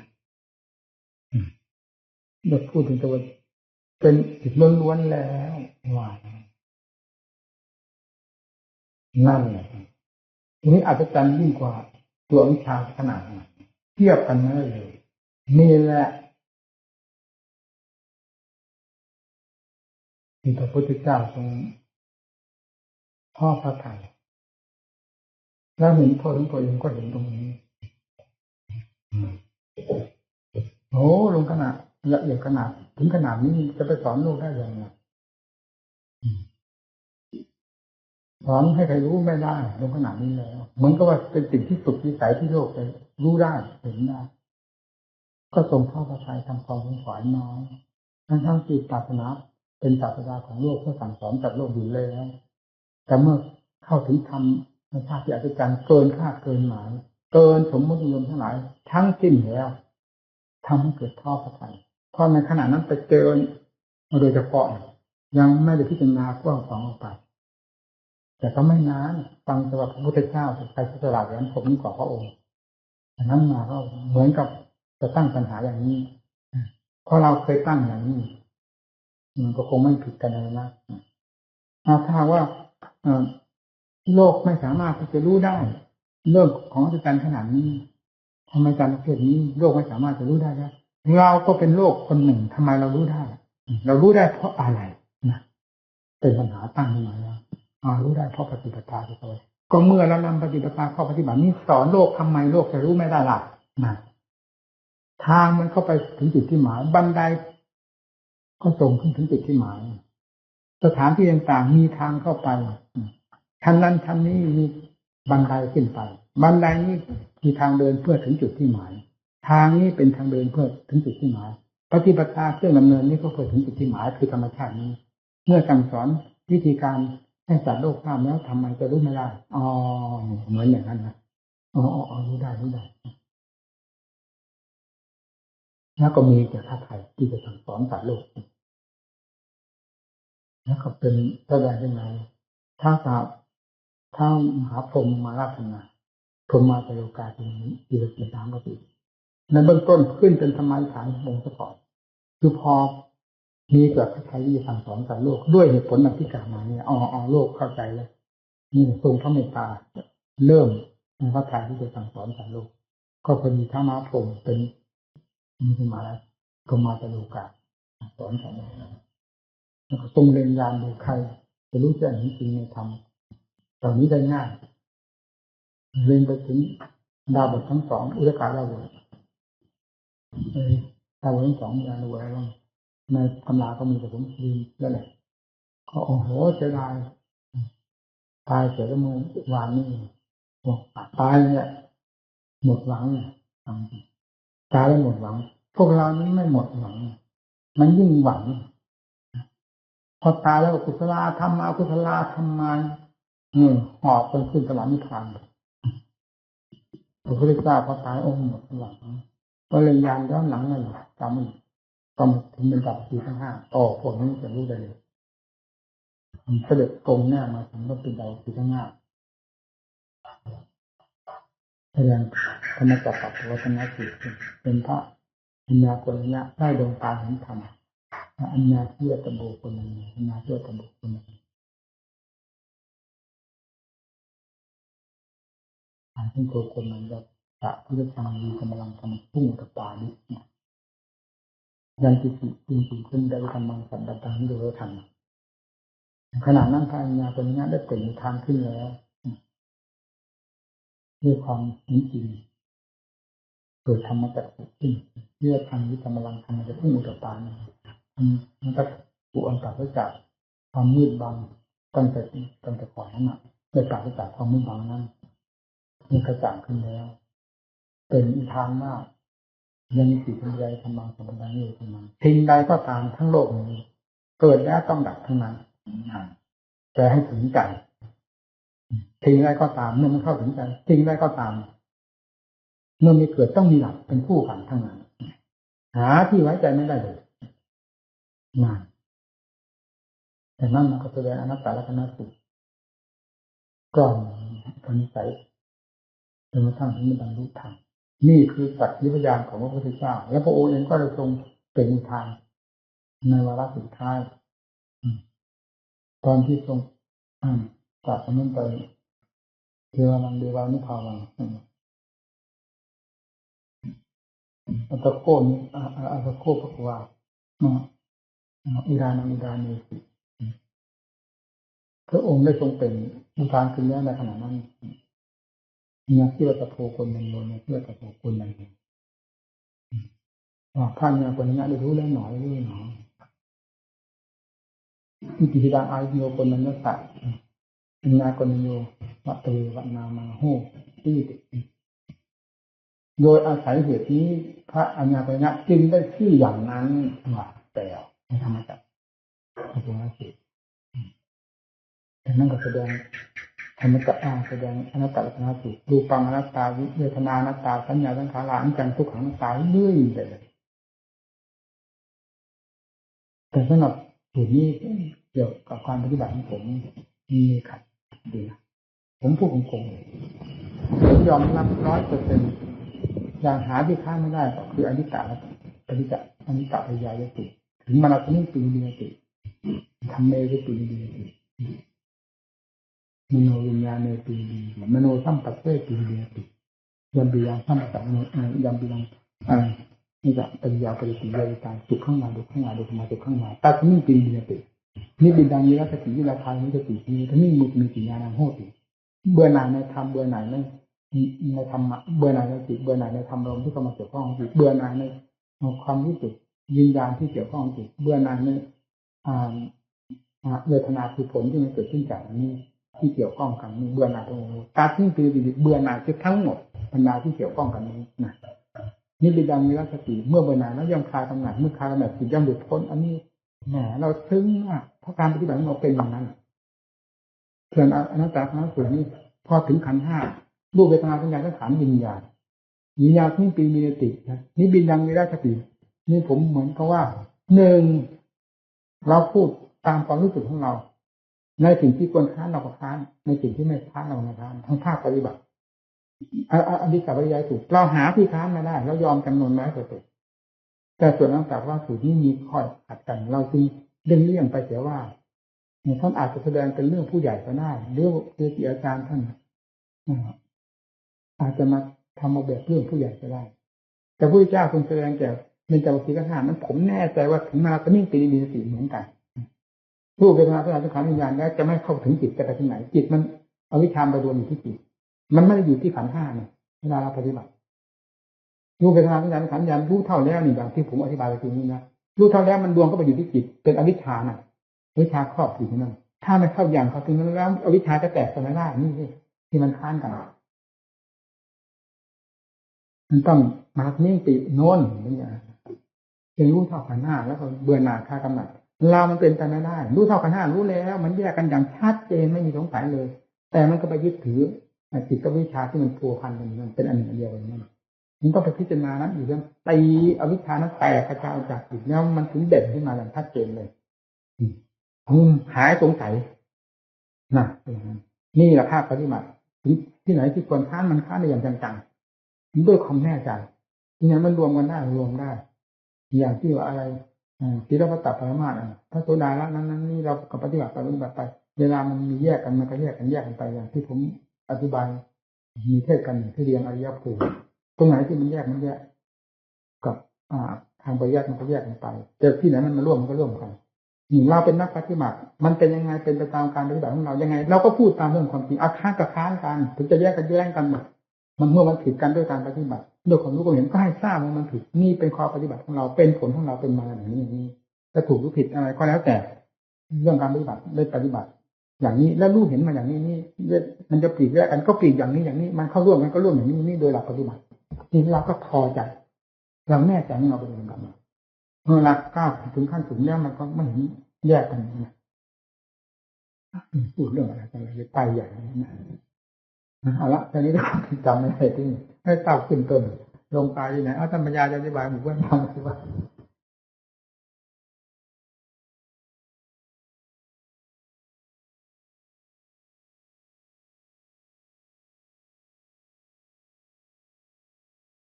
ทำที่นายไม่สามารถที่จะรับรองไม่ได้เลยพระเจ้าสอนอย่างนั้นผิดพระเจ้าสอนอย่างนั้นผิดสอนอย่างนั้นไม่ถูกเห็นนรกไม่มีสวรรค์ไม่มีบาปไม่มีบุญไม่มีเทวบุตรเทวดาเปรตผีอะไรพูดผีต่างๆนี้ไม่มีนี่คือลบล้างศาสนาก็หมายถึงแสดงมาจากความโง่เง่าของตัวเองมืดบอดของตัวเองนั่นแล้วคนตาดีใครจะไปเชื่อได้เชื่อคนตาบอดโกงคนโง่คนฉลาดจะไปเชื่อคนโง่ได้หรือคนฉลาดจะเชื่อคนโง่หายากมากถ้าไม่มีคนตาดีเชื่อคนตาบอดมีได้ที่ไหนคนหูดีเชื่อคนหูหนวกก็เชื่อเป็นไปไม่ได้หลักธรรมพระพุทธเจ้าเอามาจากความฉลาดแหลมคมของผมจะแท้เป็นสิ่งที่บริสุทธิ์ผุดผ่องหาที่ตำหนิไม่ได้เลยรู้สิ่งใดก็รู้ด้วยพยานหรือพระปัญญาคือชาสามารถจริงๆไม่ใช่รู้แบบสุ่มแบบเดาเหมือนโลกที่มีกิเลสอันเป็นเครื่องสุ่มเดาเป็นอยู่ในหัวใจนี้แสดงมาอะไรมีแต่เรื่องรูปคำหาความแน่นอนไม่ได้แล้วเราจะเอานี้ไปเป็นแบบฉบับสอนโลกเป็นแบบฉบับสอนผู้ใดได้สอนตัวเองก็ยังสอนไม่ได้แบบนี้มีแต่ทำลายตัวเองโดยลำดับเป็นอย่างนี้เพราะของแต่ละอย่างมันมีเครื่องรัดกันมันถึงจะรับได้ที่ดูที่อย่างฝั่งวิทยุโทรทัศน์มันมีได้มันไม่เห็นมีมาก่อนเดี๋ยวนี้มันเป็นสิ่งงานที่นั่นมันมีมาจากมันเป็นมาได้จากของมีอยู่ไม่ใช่สิ่งอย่างนี้ไม่มีขอแต่กลับตรงนั้นมันถูกกับสิ่งที่มีอยู่มันก็เห็นมันก็รู้ได้รับปิดได้หรือสิ่งที่มีอยู่นั้นแต่ก่อนเราไม่มีเครื่องฟังก็ฟังไม่ได้วิทยุไม่เราไม่สามารถปรับปรุงเครื่องสร้างเครื่องขึ้นมารับมันก็รับไม่ได้โทรทัศน์มันก็รับไม่ได้เดี๋ยวนี้ทำที่ไหนมันรับได้หมดดูสิอะไรไงเชื่อไหมน่ะแต่ปัจจุบันนี้ก็เห็นได้ชัดอยู่แล้วนี่ออกมาจากคนโง่หรือออกมาจากคนฉลาดเรื่องเหล่านี้เครื่องโลกเขาฉลาดเขาก็เห็นทำให้แปลกจากเราที่เป็นคนโง่อย่างนี้เห็นได้อย่างชัดๆและเหตุใดพระพุทธเจ้าซึ่งเป็นผู้เหนือโลกอีกด้วยแล้วและธรรมก็เป็นธรรมเหนือโลกด้วยแล้วทำไมจะเป็นไปไม่ได้แล้วเราจะไปเอื้อม เอาทำมาเหยียบย่ำทำลายได้ด้วยความมืดบอดของเรานี่ได้เลยมันถูกต้องเลยทั้งนี้ก็เสด็จของเราฟังที่เขาพูดนี่แต่ความเสด็จของโอ้โกรธไม่ได้สัตว์ทั้งพวกนี้เท่านั้นแหละใครทำของพระเจ้านี่ครอบไม่ได้แล้วหมดวิสัยถ้าเป็นโรคก็โรคประเภทICUคอยแต่ลมหายใจมันจะหมดแต่เท่านั้นเองไม่มีทางแก้ไขเยียวยาอย่างอื่นให้หายได้เลยมีประเภทลบบุญลบบาปลบนรกสวรรค์นิพพานลบพูดผีอะไรที่มีอยู่ตามธรรมชาติของมันนั้นให้เป็นของสูญหายไปหมดไม่มีแสดงว่าคนนั้นหาสาระอะไรไม่ได้เลยหมดความหมายนั้นจะมีชีวิตอยู่แล้วแต่ลมหายใจฟอดเท่านั้นเองนั้นไม่ยอมรับตามสิ่งตามขั้นตอนของสิ่งที่มีตามเพศตามภูมิจะดูช้างกับคนอะไรใหญ่กว่ากันโตกันนี่ถ้าคนกับหนูนะอะไรโตกันรับเราปฏิเสธมันได้ไหมหนูมันตัวเล็กคนมันตัวใหญ่ช้างมันตัวใหญ่กว่าคนพวกยุงพวกหมัดพวกเห็บตัวนี้มันตัวเล็กกว่าคนเห็นไหมได้มันเป็นขั้นตอนของมันอยู่แล้วยิ่งที่ถือว่าเชื้อโรคเช่นเชื้ออหิวาเป็นต้นเราจะสามารถมองเห็นด้วยตาได้ไหมเราปฏิเสธว่าเชื้อโรคนี้ไม่มีได้ไหมใครปฏิเสธว่าเชื้อโรคมันมีก็เอาน้ำที่เต็มไปด้วยโรคอหิวามากินมันดูที่มันตายเราพิจารณาที่ในเชื้อโรคนี้มีอะไรจะเป็นนิสัยที่จะตรวจได้รู้ได้เห็นได้เพราะกล้องนี่ว่าไม่ใช่ตามเรื่องเฉยต้องใช้เครื่องนั่นมีพวกกายทิพย์เหมือนกันก็ใช้ตาทิพย์เลยสิเสียงทิพย์ก็ใช้หูทิพย์เลยสินั่นมีเครื่องเรามีแต่หูหนังเนื้อยังบอดยังหนวกด้วยตาเนื้อนี่ก็ยังฝ้าฟางด้วยแล้วจะไปอวดดีกว่าพระพุทธเจ้าได้ไงนี่ฮะนี่แหละมนุษย์เราโง่เท่าไรมันยิ่งอวดฉลาดคนเราคนฉลาดจริงๆไม่อวดหนูจะถึงกิเลสความโลภความโกรธความหลงมันเผาหัวใจอยู่ยังก็ถือเป็นของดีได้ทั้งที่นักปราชญ์ทั้งหลายทั้งขยะขยงที่สุดทีเดียวเราก็ยังถือเป็นของดีมันต่างกันอย่างไรระหว่างพระอรหันต์ท่านกับพวกเราความโลภเราถือเป็นของดีได้โลภเท่าไรยิ่งดีโลภเอาคนอื่นของคนอื่นได้ยิ่งดีคดโกงรีดไถคนอื่นได้ด้วยอำนาจปาเป็นเกิดน้องตนแบบเปรตแบบผีแบบยักษ์น้องตนได้ยิ่งดียิ่งดีได้โกรธใครแล้วก็ยิ่งดีนี่ฮะหลงไปจนกระทั่งวันตายยิ่งดีมันเป็นอย่างนี้มีแต่เรื่องยิ่งดีถ้าเป็นของชั่วแล้วมันว่ายิ่งดีทั้งนั้นถ้าเป็นของดีแล้วมันมาเป็นของชั่วมันกลับตลปัดกันนี่แหละคนดีคนชั่วมันผิดกันอย่างนี้เราดูเอาขี้หมาเข้าใจว่าหอมไปแล้วต่อไปจะเอาขี้หมามากินจะข้าวน้ำอาหารทั้งหลายที่เคยเป็นอาหารมนุษย์นี่จะไม่ยอมกินแต่ปฏิเสธไปแล้วนี่ว่าไงเมื่อมันจิตใจมันต่ำหนักเข้ามันจะเป็นอย่างนั้นอะไรเป็นของชั่วมันเสร็จแต่มาเป็นของดีอะไรเป็นของดีมันเหยียบย่ำทลายเป็นของชั่วทีนี้ก็เหลือแต่ขี้หมาเนี่ยมันกินมนุษย์ต่อที่นี้ฉลาดมนุษย์ฉลาดแบบลบล้างความจริงต้องกินขี้หมาทั้งที่เราก็ไม่กินมันชอบนั่นหรือว่าไงกรรมของมันเนี่ยการสอนเพื่อความฉลาดฉลาดมีเหตุมีผลมีหลักมีเกณฑ์นี่เลยเป็นของมีอยู่นั่นเห็นชัดๆอย่างนี้โลกมีอยู่โกรธมีอยู่หลงมีอยู่เป็นคู่เคียงกันกับบาปกับบุญธรรมมีอยู่นั่นว่าความโลภความโกรธความหลงเป็นฝ่ายชั่วธรรมเป็นฝ่ายดีเป็นเครื่องแก้กิเลสมันมีเป็นคู่กันอย่างนี้ปฏิเสธไปได้ที่ไหนมันมีอยู่กับตัวทุกคนถ้าเราไม่มีใครเคยโลภไหมสงสัยได้ยังไงใครเคยโกรธไหมสงสัยได้ยังไงมันมีอยู่ทุกคนใครหลงไหมไปหลงไหมสงสัยได้ยังไงนี่แล้วทำแก้ความโลภความโกรธความหลงนี่เป็นอย่างหนึ่งเรายังไม่เข้าใจเพราะเราไม่ทราบว่าทำเป็นอย่างไรนอกจากผู้เหนือเราเท่านั้นจึงจะสามารถนำธรรมนั้นมาแก้ถึงลามกตกกระปกหมานี้ได้แล้วประกาศสอนให้โลกทั้งหลายได้ทราบทุกวันนี้ที่เรียกว่าศาสนธรรมก็หมายถึงน้ำที่สะอาดสำหรับถ้าล้างสิ่งที่ตกกระปกอยู่ภายในหัวใจของสัตว์นั่นเองแล้วมีไหมล่ะสิ่งนี้ที่กล่าวมาทั้งหมดเราปฏิเสธได้ไหมแล้วถ้าการปฏิเสธอันนี้ไม่ได้ปฏิเสธบาปบุญได้อย่างไรเพราะสิ่งเหล่านี้มันเป็นเรื่องของบาปของบุญทั้งนั้นกรรมเพราะว่ากรรมหมายถึงการกระทำคิดปรุงทางจิตใจดีชั่วทางการเรียกว่ากรรมทั้งนั้นนั่นผลเกิดขึ้นจากความคิดความปรุง เกิดอยู่ตลอดเวลาแล้วเราจะปฏิเสธวิบากคือดีชั่วสุขทุกข์ที่เกิดขึ้นจากความคิดปรุงดีชั่วนั้นได้ยังไงมันเห็นที่ชัดๆอย่างนี้ดูในตัวของเรานี่แล้วจะลบตัวของเรานี่ทำลายบาป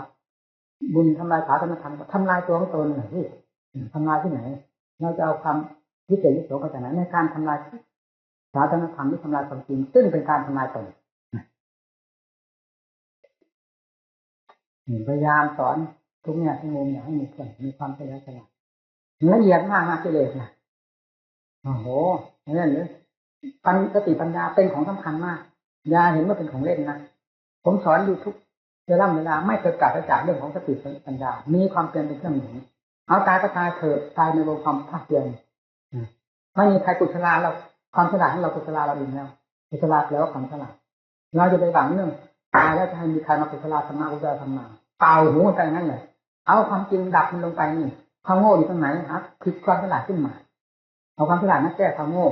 ได้เป็นลำดับนั่นแหละคือว่าเราท่องกุศลาได้โดยลำดับแก้ความโง่หมดจากหัวใจแล้วนั่นหลังมหากุศลาความฉลาดอยู่ที่นั่น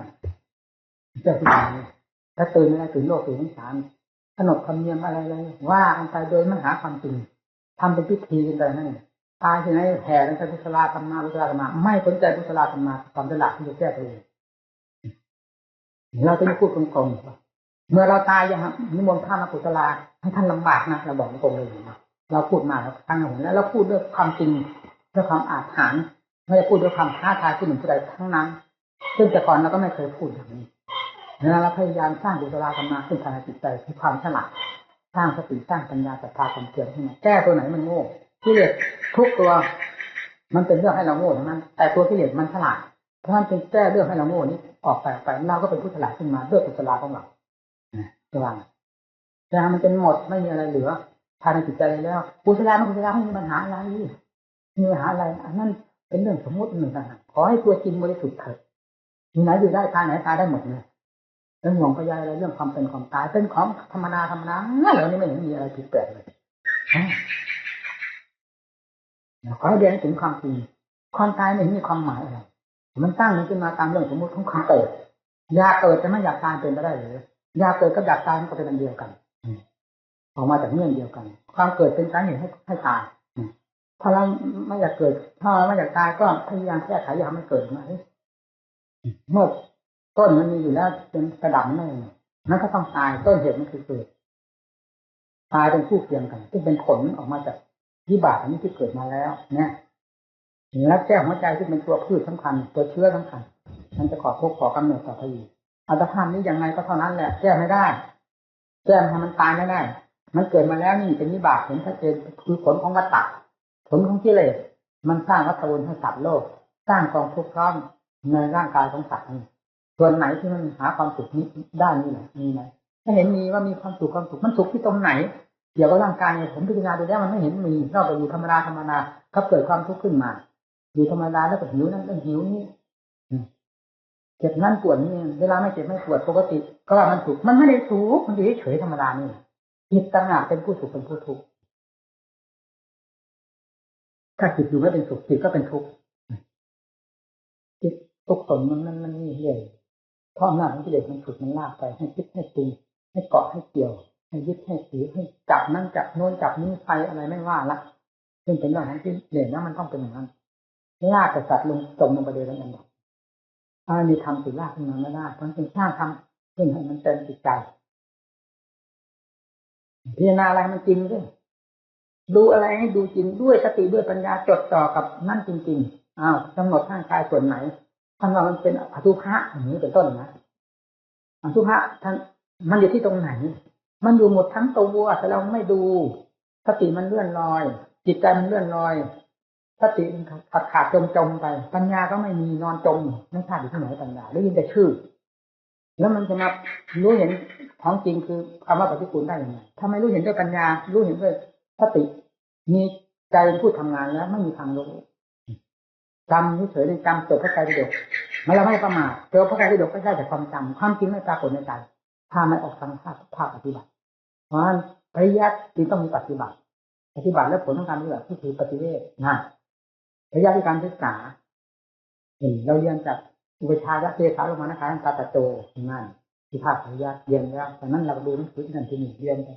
ไม่รู้วิธีการดำเนินมีเรียกว่าปริยัติปฏิบัติท่านสอนว่ายังไงเอามาดำเนินเจตสารมังทางสนใจตัวที่การนั้นท่านจำให้ทำอะไรจำให้มาพิจารณางานดูพิจารณาเจตสารยังไงลงมาไงอะไรขนาดใจ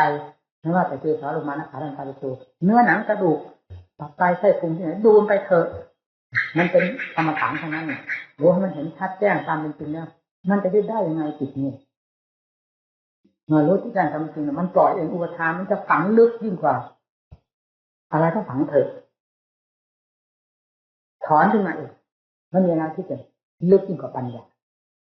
าตามปุดค้นขึ้นมาได้หมดนะเราท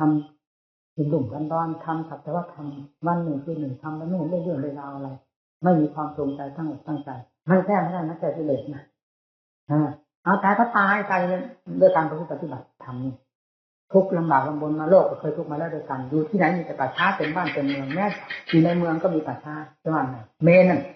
ทำไม่เห็นมีเมนในโรงพยาบาลก็ป่าช้าเราว่าแต่โรงพยาบาลเป็นเครื่องรักษาคนให้หายโรคโดยถ่ายเดียวอยู่แล้วคนตายในโรงพยาบาลมีมากกว่าที่อื่นจังหวัดเมื่อมันทนไม่ไหวรักษาไม่ได้มันก็ตายแล้วยกออกมาจากโรงพยาบาล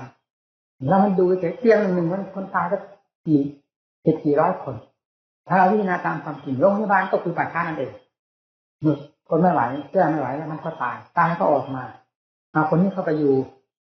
คนนี้หามาเอาคนนี้เข้าไปอยู่ตายไปมันขัดมันเปลี่ยนมาอยู่นี่ว่านั่นแหละคือป่าช้าดูเอาออกจากนั้นก็มาเผาตามเมนตามป่าช้าตามในป่าเนี่ยไปแล้วแต่มันมีป่าช้าอยู่นั้นแหละดูมันเห็นชัดเจนเลยนี่แหละครับความจริงมันเป็นอย่างนี้ไปที่ไหนดูที่ไหนถ้าดูเพื่อความจริงนี่ความจริงเต็มโลกเต็มทั้งสารเพราะอย่างนี้ในโรงพยาบาลมันยิ่งเด็ดตรงนี้จังสุขภาพถ้าตักใจเดินเข้าไปโอ้โหเตียงเป็นแถวอยู่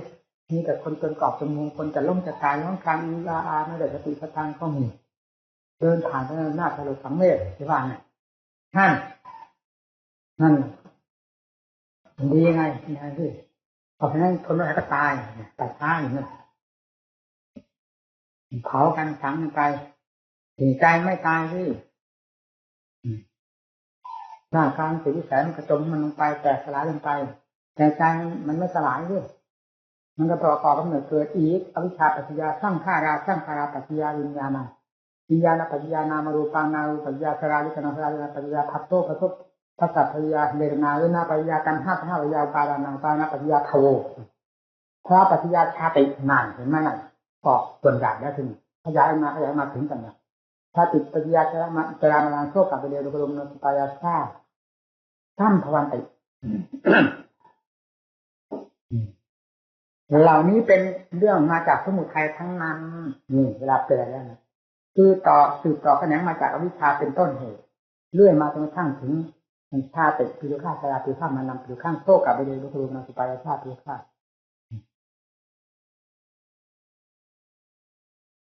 นะครับเอวเมตตาเกวราชาตาขั้นตาทุมรโยโหตินะเราเกวราหนึ่งที่ว่าเราทั้งปวงนี้นะที่สืบเนื่องมาจากวิชาจนทั้งถึงสุดท้ายนี้เป็นเรื่องของสมุทัยสืบเนื่องจากวิชาทางนั้นนี่สาเหตุที่จะทำให้สัตว์โลกเกิดมันอยู่ในหัวใจคนทุกคนเราไม่ดูนี่จะ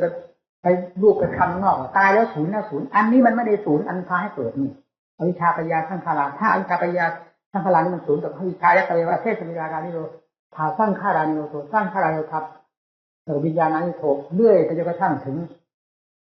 ชาติปีข้าจะไปข้างมานานไปข้างเท่ากับโดยทุกคนอุปายชาติหรือข้าออกนั่นกับเอวเมตตาเจเวลาโดยขั้นตะนิโรโทโหตินามทั้งหมดนี้พอวิชาตัวเดียวเท่านั้นดับไปตายไปเป็นนิโรธที่ดับทุกข์โดยประการทั้งปวงนั่นอวิชชาปัญญาท่านว่านั่นนี่แหละหลักเกณฑ์ของสัตว์โลกเป็นไปตามหลักเกณฑ์นี้ไม่เหนือจากนี้ไปได้เลยเราปฏิบัติมาก็เป็นอย่างนั้นเราหาที่ค้านไม่ได้เราพูดอย่างอาจหารอวิชชาปัจจยาตัวอวิชชานี่เป็นตัวสำคัญมากเวลาปฏิบัติไปตีตะล่ำเข้าไปตัดกิ่งก้านรากปล่อยรากอะไรเข้าไปเรื่อยๆจนกระทั่งถึงรากแก้วก็คือตัววิชชา ถอนพรวดขึ้นมาเท่านั้นนี่ต้นไม้ต้นนี้ตายไม่มีเหลือมันจะเหลือกิ่งเหลือก้านสักขนาดนั้นมันจมไปด้วยกันหมดถ้าเราไปถอนหน้าแก้วขึ้นมาแล้วหาทางเจริญงอกงามปีไม่ได้เลยมีข้อเทียบเทียบวิชาก็เหมือนกันเมื่อวิชาและตะเววเทศตะเววราไปหมดไปเรื่อยพอวิชาดับอันนั้นก็ดับอันนั้นก็ดับอันนั้นก็ดับดับเรื่อยไปหมดไม่มีอะไรเหลือเลยวิชาตัวเดียวเป็นเหตุนั่นนี่แหละหลักเกณฑ์ของวัฏจักรถ้าว่าใครจะลบล้างวัฏจักรคือความตายแล้วเกิดไม่เกิดต่อไปอีกเพื่อทำให้ตายต่อไปอีกแล้วให้ลบล้างตัวเหตุนี้ให้ได้อวิชชาปัจจยาทั้ง5 เหล่านี้ซึ่งมีอยู่ในหัวใจถ้าลบล้างนี้ไม่ได้จะปฏิเสธสักเท่าไรก็ตามว่าตายแล้วสูญไม่มีทางเกิดได้ก็คือผู้นั้นแน่ผู้ที่เป็นนักเกิดนักแบก3 กองทุกข์ที่โลกทั้งหลายเขาไม่แบก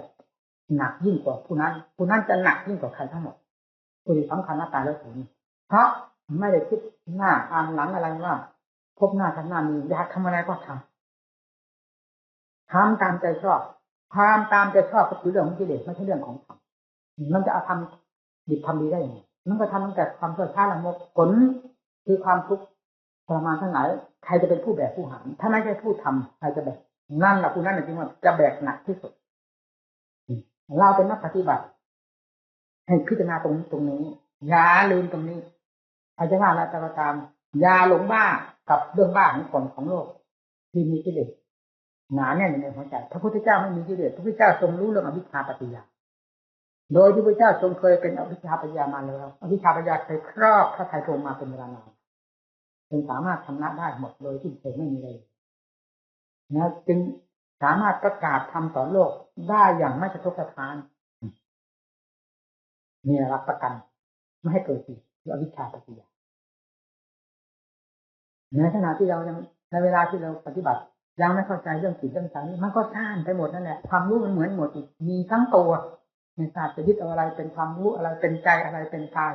มันก็พอเอาหมดแบกเอาหมดทั้งกายเนี่ยว่าเป็นตัวว่าเป็นผู้รู้ว่าเป็นใจเวลาปฏิบัติเข้าไปความสงบกายจากทิฏฐภาวนาก็ค่อยตะล่อมตัวเข้าไปจิตมีส่วนสงบจิตมีความสงบจิตมีความสงบเด่นดวงบางเรื่องอย่างนั้นขั้นไปเมื่อเด่นดวงลงไปแล้วก็ทราบได้ชัดพอสมควรตามขั้นของสมาธิเพียงขั้นนี้ก็ทราบได้ว่าจิตเป็นหนึ่งกายเป็นอันหนึ่งแล้วทราบแล้วโดยไม่ต้องไปถามใครแล้วนี่ทราบจากหลักภาวนาที่เป็นหลักรับรองแล้วนั่นเองต่อจากนั้นก็พิจารณาทางด้านปัญญาแยกธาตุแยกขันธ์ออกให้เห็นตามความจริงของมัน1อนิจจัง2ทุกขัง3อนัตตาแต่ละชิ้นอันของร่างกายนี้มีอนิจจังทุกขังอนัตตาครบรอบครบสมบูรณ์ทุกอย่างเพราะฉะนั้นการพิจารณาจะหนักในทางอนิจจังก็ตามทุกขังก็ตามอนัตตาก็ตามมันเป็นไปพร้อมกันในแต่ละทั้ง3โดยสมบูรณ์เราถนัดยังไงพิจารณาไปให้มันยังทราบความจริงถึงใจนั่นเถอะกิเลสมันจะจมลึกขนาดไหนมันถอนออกมาได้หมดมีขั้นปัญญาตัดขาดจากสิ่งเกี่ยวโยงกับอะไรเกี่ยวข้องกับอะไรด้วยปัญญาธาตุที่ตัดเข้าไปขาดเข้าไปรู้เข้าไปเรื่อยที่นี่สมาธิเป็นเพียงว่าตะล่อมจิตเข้ามาสู่ส่วนรวมหรือตะล่อมกิเลสเข้ามาสู่จุดรวมแล้วปัญญาผู้แยกแยะเป็นผู้คลี่คลายเป็นผู้ฟาดฟันหันแหลกกันลงไปตามประเภทของกิเลสและประเภทของปัญญามีหลายประเภทนี่ปัญญากิเลสขั้นดาบปัญญาก็มีขั้นดาบขนาดกันไปเอาขั้นกลางขั้นละเอียดสุดปัญญาก็ละเอียดสุดตามมันไปมันก็ทันมันไปคำว่ากิเลสละเอียดสุดนั่นก็คืออวิชชานั่นเองปัญญาที่ละเอียดสุดก็คือมหาสติมหาปัญญาทันกันแล้วถอนออกหมดไม่มีสิ่งใดเหลือภายในใจเลยนั่นแหละที่นี่ถ้าชัดไม่ต้องไปถามใครสาธุพูดไม่ใช่โอมใช่ว่าไม่ประมาทแม้พระพุทธเจ้าประทับอยู่ตรงหน้านี้เราก็ไม่ทูลถามท่านจะทูลถามท่านยังไงความจริงมันเป็นอย่างนี้เหมือนกันท่านก็สอนอย่างนี้แล้วความจริงก็เป็นอย่างนี้ได้จะไปทูลถามท่านหาอะไรก็เหมือนกับการรับทานเมื่อต่างคนต่างรับทานครูก็รับทานนักเรียนก็รับทานเราพูดถึงครูกับนักเรียนรับทานร่วมวงกันแล้วเราจะไปถามครูได้ยังไงการรับทานความอิ่มมันเต็มที่เหมือนกันเลยไม่ว่าเด็กไม่ว่าผู้ใหญ่ไม่ต้องถามกันแล้วนี่ นี่เรื่องความจริงมันเหมือนกันอย่างนี้จริงไม่ต้องไปถามกันเพราะมันเหมือนกันอยู่แล้วต้องให้มันจริงมันจังผู้ปฏิบัติอย่าท้อถอยเราอยากเห็นอะไรยิ่งใหญ่กว่าทำที่เราจะพึงได้รับผลในขณะเดียวกันที่เป็นต้นเหตุเราอยากเห็นอะไรยิ่งใหญ่ยิ่งกว่าความทุกข์ที่ครอบหัวใจเราอยู่ตลอดเวลาไม่ว่าจะครอบเรื่องธาตุเรื่องขันธ์ครอบหัวใจมันเป็นของสำคัญให้แก้ลงที่ดวงใจเนี่ยเอาให้จริงจังสติตั้งปัญญาหมุนตัวไปเวลาพิจารณาให้มันจริงมันจังอย่าทำแล้วหลอกเลยพระพุทธเจ้าไม่ใช่คนหลอกเนี่ยเอาให้มันจริงจังเมื่อเห็นอะไรรู้อะไรให้มันถึงใจทุกอย่างถึงใจทุกอย่างถอดไปถอนไปเรื่อยๆจนกระทั่งไม่มีสิ่งใดเหลือข้ออำนาจของความเพียรเนี่ยสำคัญมากมีสติปัญญาเป็นเครื่องมือสิ่งที่ไม่เคยรู้ก็เห็นจะรู้ที่ใจนั่นแหละไม่มีอะไรที่จะเยี่ยมยิ่งกว่าใจไม่มีอะไรที่จะแหลมคมยิ่งกว่าสติปัญญาที่สามารถจะรู้ได้รู้ถึงเหตุถึงผลเต็มเหตุเต็มผลทุกสิ่งทุกอย่างแล้วใจก็สมบูรณ์ใจสมบูรณ์แล้วหมดความบกพร่องต้องการอะไรในโลกสามนี่ไม่มีอะไรต้องการอยู่อย่างอิสระเสรีแม้จะอยู่ในขันธ์ถ้าขันธ์จะมีความทุกข์ความลำบากทรมานด้วยโรคภัยไข้เจ็บประการใดก็ตามก็รับทราบมันไปเท่านั้นมีความดีใจเสียใจมีความไปยึดไปถือไปกังวลวุ่นวายอะไรกับมันเพราะก็ทราบแล้วว่าร่างกายของเราทั้งร่างนี้น่ะมันมีดินน้ำลมไฟเท่านั้นเองใจมันอาศัยดินน้ำลมไฟนี่อยู่เหตุใดจึงจะไปยึดเอาดินน้ำลมไฟมาเป็นตัวล่ะนั่นมันถึงทัดเจ้าทัดอย่างนั้นคืออันนี้ธาตุดินอันนี้ธาตุน้ำอันนี้ธาตุลมอันนี้ธาตุไฟอันนี้เป็นอากาศธาตุแน่นี่เป็นมโนธาตุแน่รู้กันอย่างชัดแล้วก็จะไปยึดไปถือเป็นอะไรกังวลอะไรไม่งั้นก็มันจะเรียกว่ารู้ชัดได้อย่างไรเมื่อเรากังวลกับสิ่งเหล่านั้นอยู่ไม่เรียกว่ารู้แจ้งแทงตลอดนี่มาแล้วมันจะไปก็ไปดิเรียนจบหมดแล้วนี่เรียนธรรมะก็เรียนเรื่องเกิดจากจะตายนี่จะเรียนเรื่องอะไรรู้เกิดจากจะตายก็คือรู้ธรรมเมื่อรู้เต็มภูมิแล้วมันก็หมดมันทั้งที่มันยังมีชีวิตอยู่ทั้งที่มันอยู่ปกติทั้งที่เจ็บไข้ได้ป่วยทั้งที่มันจะตายรู้เท่าทันทุกอย่างรอบตัวถ้าไม่มีนะจิตที่มีก็มีแต่ปัจจัยของกายตายแล้วก็ไปเถอะไม่เห็นผิดแปลกอะไรถ้าดินน้ำลงไปเดินไปก็เหยียบดินเหยียบน้ำเดี๋ยวลงไปดูแล้วในตัวของเราดินน้ำลงไปถ้าอันนี้เป็นอัศจรรย์ก็ดินน้ำลงไปทั้งหลายกับเสมอที่มันก็เท่ากันนั่นเองพิจารณามันเห็นความจริงเสมอกันนั่นคุณเรื่องของเลยที่หนึ่งท่านนี้กับท่านปัญญาที่มา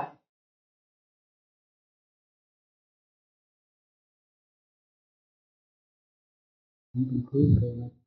ตาที่อยู่ในน้ำความหนึ่งบอกมันฝังภายในจิตใจใหญ่มันจะมีสาม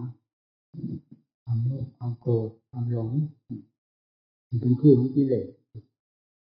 ในคำพี8 หมู่ธรรมขันธ์ที่นั่นได้พอประมาณนี้ที่แต่ที่ของกิเลสของธรรมทั้งนั้นตัวกิเลสและธรรมจริงๆอยู่ภายในจิตใจของสัตว์โลกเวลาเรียนจำได้คือเสียงได้คือของกิเลสปัญหาอาสวะและคือของหลักของธรรมแล้วก็ตัวได้ตัวรู้ตัวขนาดมันตั้งที่จะเกิดขึ้นกิเลสไม่ได้หายแห้งไปสักตัวเดียวในจิตใจร้อนยิ่งกว่าภูเขาไฟมันไม่เกิดประโยชน์อะไรนั่นคำว่าปริยัติปฏิบัติปฏิเวทจึงต้องเป็นคู่เคียงกันเสมอไปศาสนาถ้าขาดทั้งสามอย่างนี้อย่างใดอย่างหนึ่งก็เป็นไปไม่ได้มีแต่ที่อย่างที่เขาเขียนจดหมายมา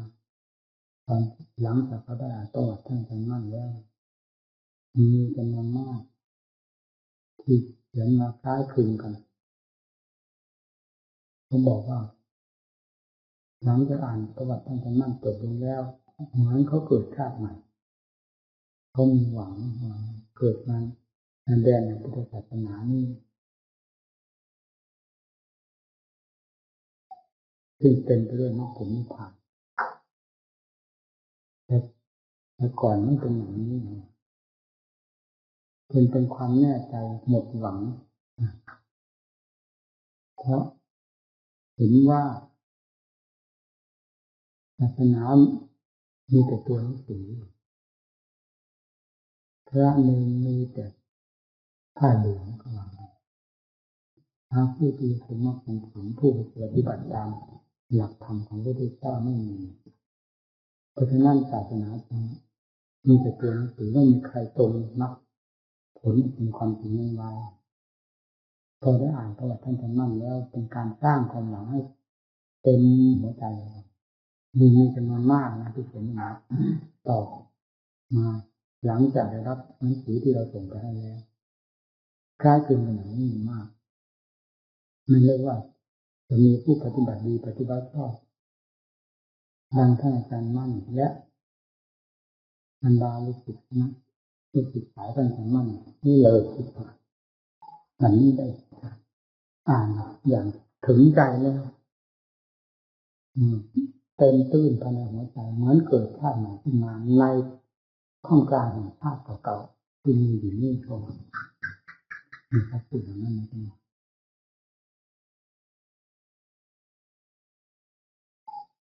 เพราะฉะนั้นเราผู้เป็นนักปฏิบัติขอให้ถือตามคำสัตย์คำจริงที่พระพุทธเจ้าทรงประทานไว้แล้วอย่างใดซึ่งมีสวดคาถาเป็นเครื่องประกันคุณภาพความถูกต้องดีงามทุกอย่างไว้โดยสมบูรณ์แล้วการแสดงออกในโลกเห็นชัดก็คือนิยานิกธรรมซึ่งออกจากตัวขาและธรรมที่อยากไม่ชอบแล้วทำวินัยเป็นเครื่องมันออกซึ่งโทษทั้งหลายที่มีภายในใจของสัตว์โลกผู้ปฏิบัติตามหลักธรรมของพระองค์ดังนั้นพระวาจาของพระพุทธเจ้าจึงเป็นพระวาจาที่มีสัตย์มีจริงมีฤทธาสัปดานุภาพมากเหนือกิเลสทุกประเภทเมื่อได้นำพระโอวาทที่ทรงสั่งสอนไว้โดยถูกต้องนี้ไปประพฤติปฏิบัติกิเลสปัญหาอะไรก็ต้องเบาบางลงไปตามกำลังแห่งการปฏิบัติของรายนั้นๆและหมดสิ้นไปเพราะอำนาจแห่งการปฏิบัติของผู้นั้นเต็มภูมิมีเป็นมาตั้งแต่ครั้งพุทธกาลจนถึงปัจจุบันและยังจะเป็นไปอีกเป็นเวลานานจนกว่าจิตใจของสัตว์โลกจะหมดความเยื่อใยหมดความพึ่งพิงธรรมของพระพุทธเจ้าหันเหไปในนอกลู่นอกทางไม่ถือธรรมเป็นหลักเป็นเกณฑ์แล้วนั่นแหละศาสนาทั้งหมดตรงนั้นคือหมดโดยไม่มีสัตว์ตัวใดผู้ใดสามารถจะนำไปปฏิบัติได้ไม่มีผู้ใดสนใจเพราะจิตใจหยาบเกินกว่าจะสนใจในธรรมทั้งหลายได้ที่โลกว่าศาสนาเป็นที่ประทานไว้5,000 ปีนั้นก็ตามอุปนิสัยของสัตว์จิตใจของโลกผู้ถือพุทธถือธรรมที่สมนี้จะมีไปได้เพียงแค่นั้นจากนั้นความรู้ความเห็นทุกสิ่งทุกอย่างจะเปลี่ยนแปลงไปจากหลักธรรมนี้เท่านั้นในขณะที่เปลี่ยนแปลงไปจากหลักธรรมก็มีความพัวพันในโลกแล้วก็เกิดโสมมเรียกว่าเป็นทางผิดอันนี้ก็เป็นการเรียกว่านิพพานีเมื่อไม่มีศาสนาแล้วก็เป็นเหมือนสัตว์เพราะบาปไม่มีบุญไม่มีภายในจิตใจหาความรู้นิริโภตปะไม่ได้ก็เป็นเหมือนสัตว์มีอำนาจก็กดขี่ถึงที่ไถกันกินตีกันกินเหมือนสัตว์ป่าความไม่มีศีลธรรมความไม่มีศาสนาภายในจิตใจมีโทษทันถึงขนาดนั้นทั้งที่โลกยังพอ อยู่พอเป็นพอไปแม้จะร้อนแล้วอุ่นอยู่ทุกแห่งทุกหนอย่างทุกวันนี้ก็ยังมีที่ตรงวางยังมีที่สงบยังมีที่วัดที่ตวงอยู่บ้างเพราะจิตใจคนยังหาความเป็นธรรมก็ขอความเป็นธรรมขอความเป็นธรรมยังหาความเป็นธรรมจิตใจยังใฝ่ธรรมผู้ที่แต่วินิจฉัยแต่สวนให้ได้เหตุได้ผลเพื่อความเป็นธรรมก็ยังมีผู้ขอร้องความเป็นธรรมก็มีธรรมยังเป็นหลักเป็นเกณฑ์ในหัวใจของโลกอยู่โลกถึงแม้จะร้อนก็ยังมีที่เย็นน้ำในมหาสมุทรก็ยังมีเกาะมีแรงพออยู่พออาศัยได้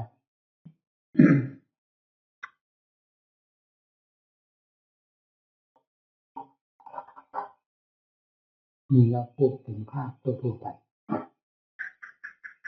จิตใจทั้งขณะใดโลกเข้าย่ำยีขณะนั้นก็เดือดร้อน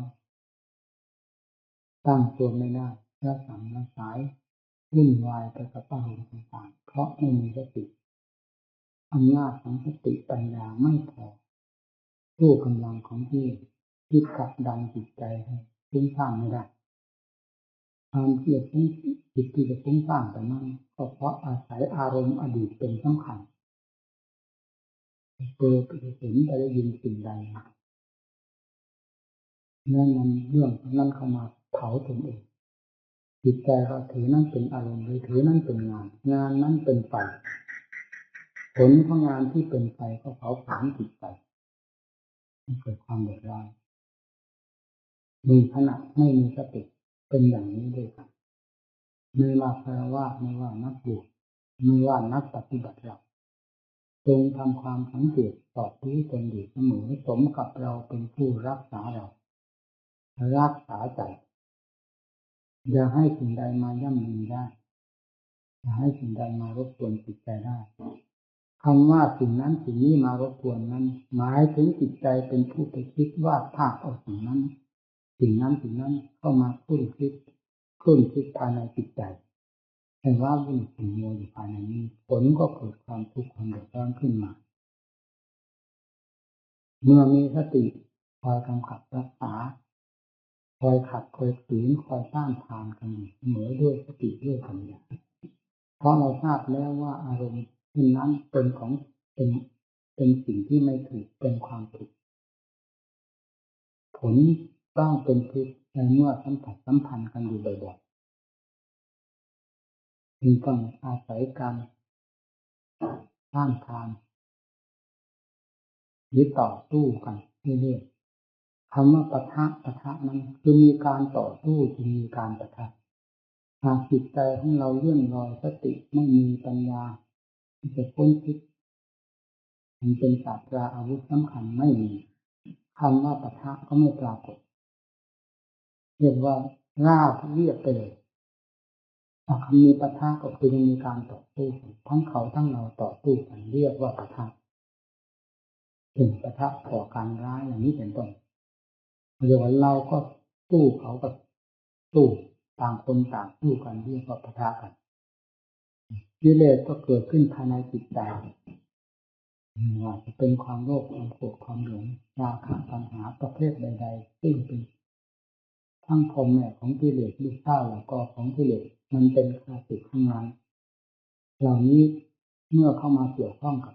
ใจมีสติก็ต่อสู้ต้านทานซึ่งกันและกันจนเอาชัยชนะหรือทั้งหมดกันลงได้แม้ยังไม่ชนะก็ยังพอมีเงื่อนมีเกลาจับได้เงื่อนนั้นเงื่อนนี้พอทรงตัวอยู่ได้ด้วยสติปัญญาปัญญาของเปลี่ยนนี้ผลนี้เรียกว่าปะทะเพราะมีการต่อสู้กันถ้าไม่มีการต่อสู้ไม่เรียกว่าปะทะระหว่างเรากับอารมณ์ปะทะกันอยู่เรื่อยๆมีสติก็รู้เรื่องกันไปเรื่อยๆถ้ามีสติจิตใจก็เป็นเสียงเช็ดเท้าให้กิเลสเหยียบย่ำทำลายซึ่งไม่สมควรแก่ผู้ปฏิบัติเป็นอย่างยิ่งท่านขอให้ ารพพระพุทธเจ้าเชื่อฟังพระพุทธเจ้าพระธรรมพระสงฆ์อย่างถึงใจอย่าเชื่อสิ่งใดยิ่งกว่าพุทธธรรมสงฆ์ในขณะเดียวกันนั้นมันมีสิ่งซึมซาบอยู่ภายในจิตใจและ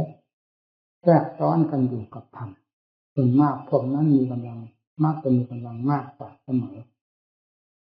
แล้วคอยทำลายให้เองให้เอียงโดยตนเองก็ไม่รู้สึกว่าได้เอียงไปอย่างไรทั้งที่เอียงอยู่แล้วเนื่องจากไม่มีสติมีสติแล้วพอพัดพอเหวี่ยงกันไปเห็นความลำบากของพระพุทธเจ้านำมาเป็นสักขีพยานแก่ตนเอง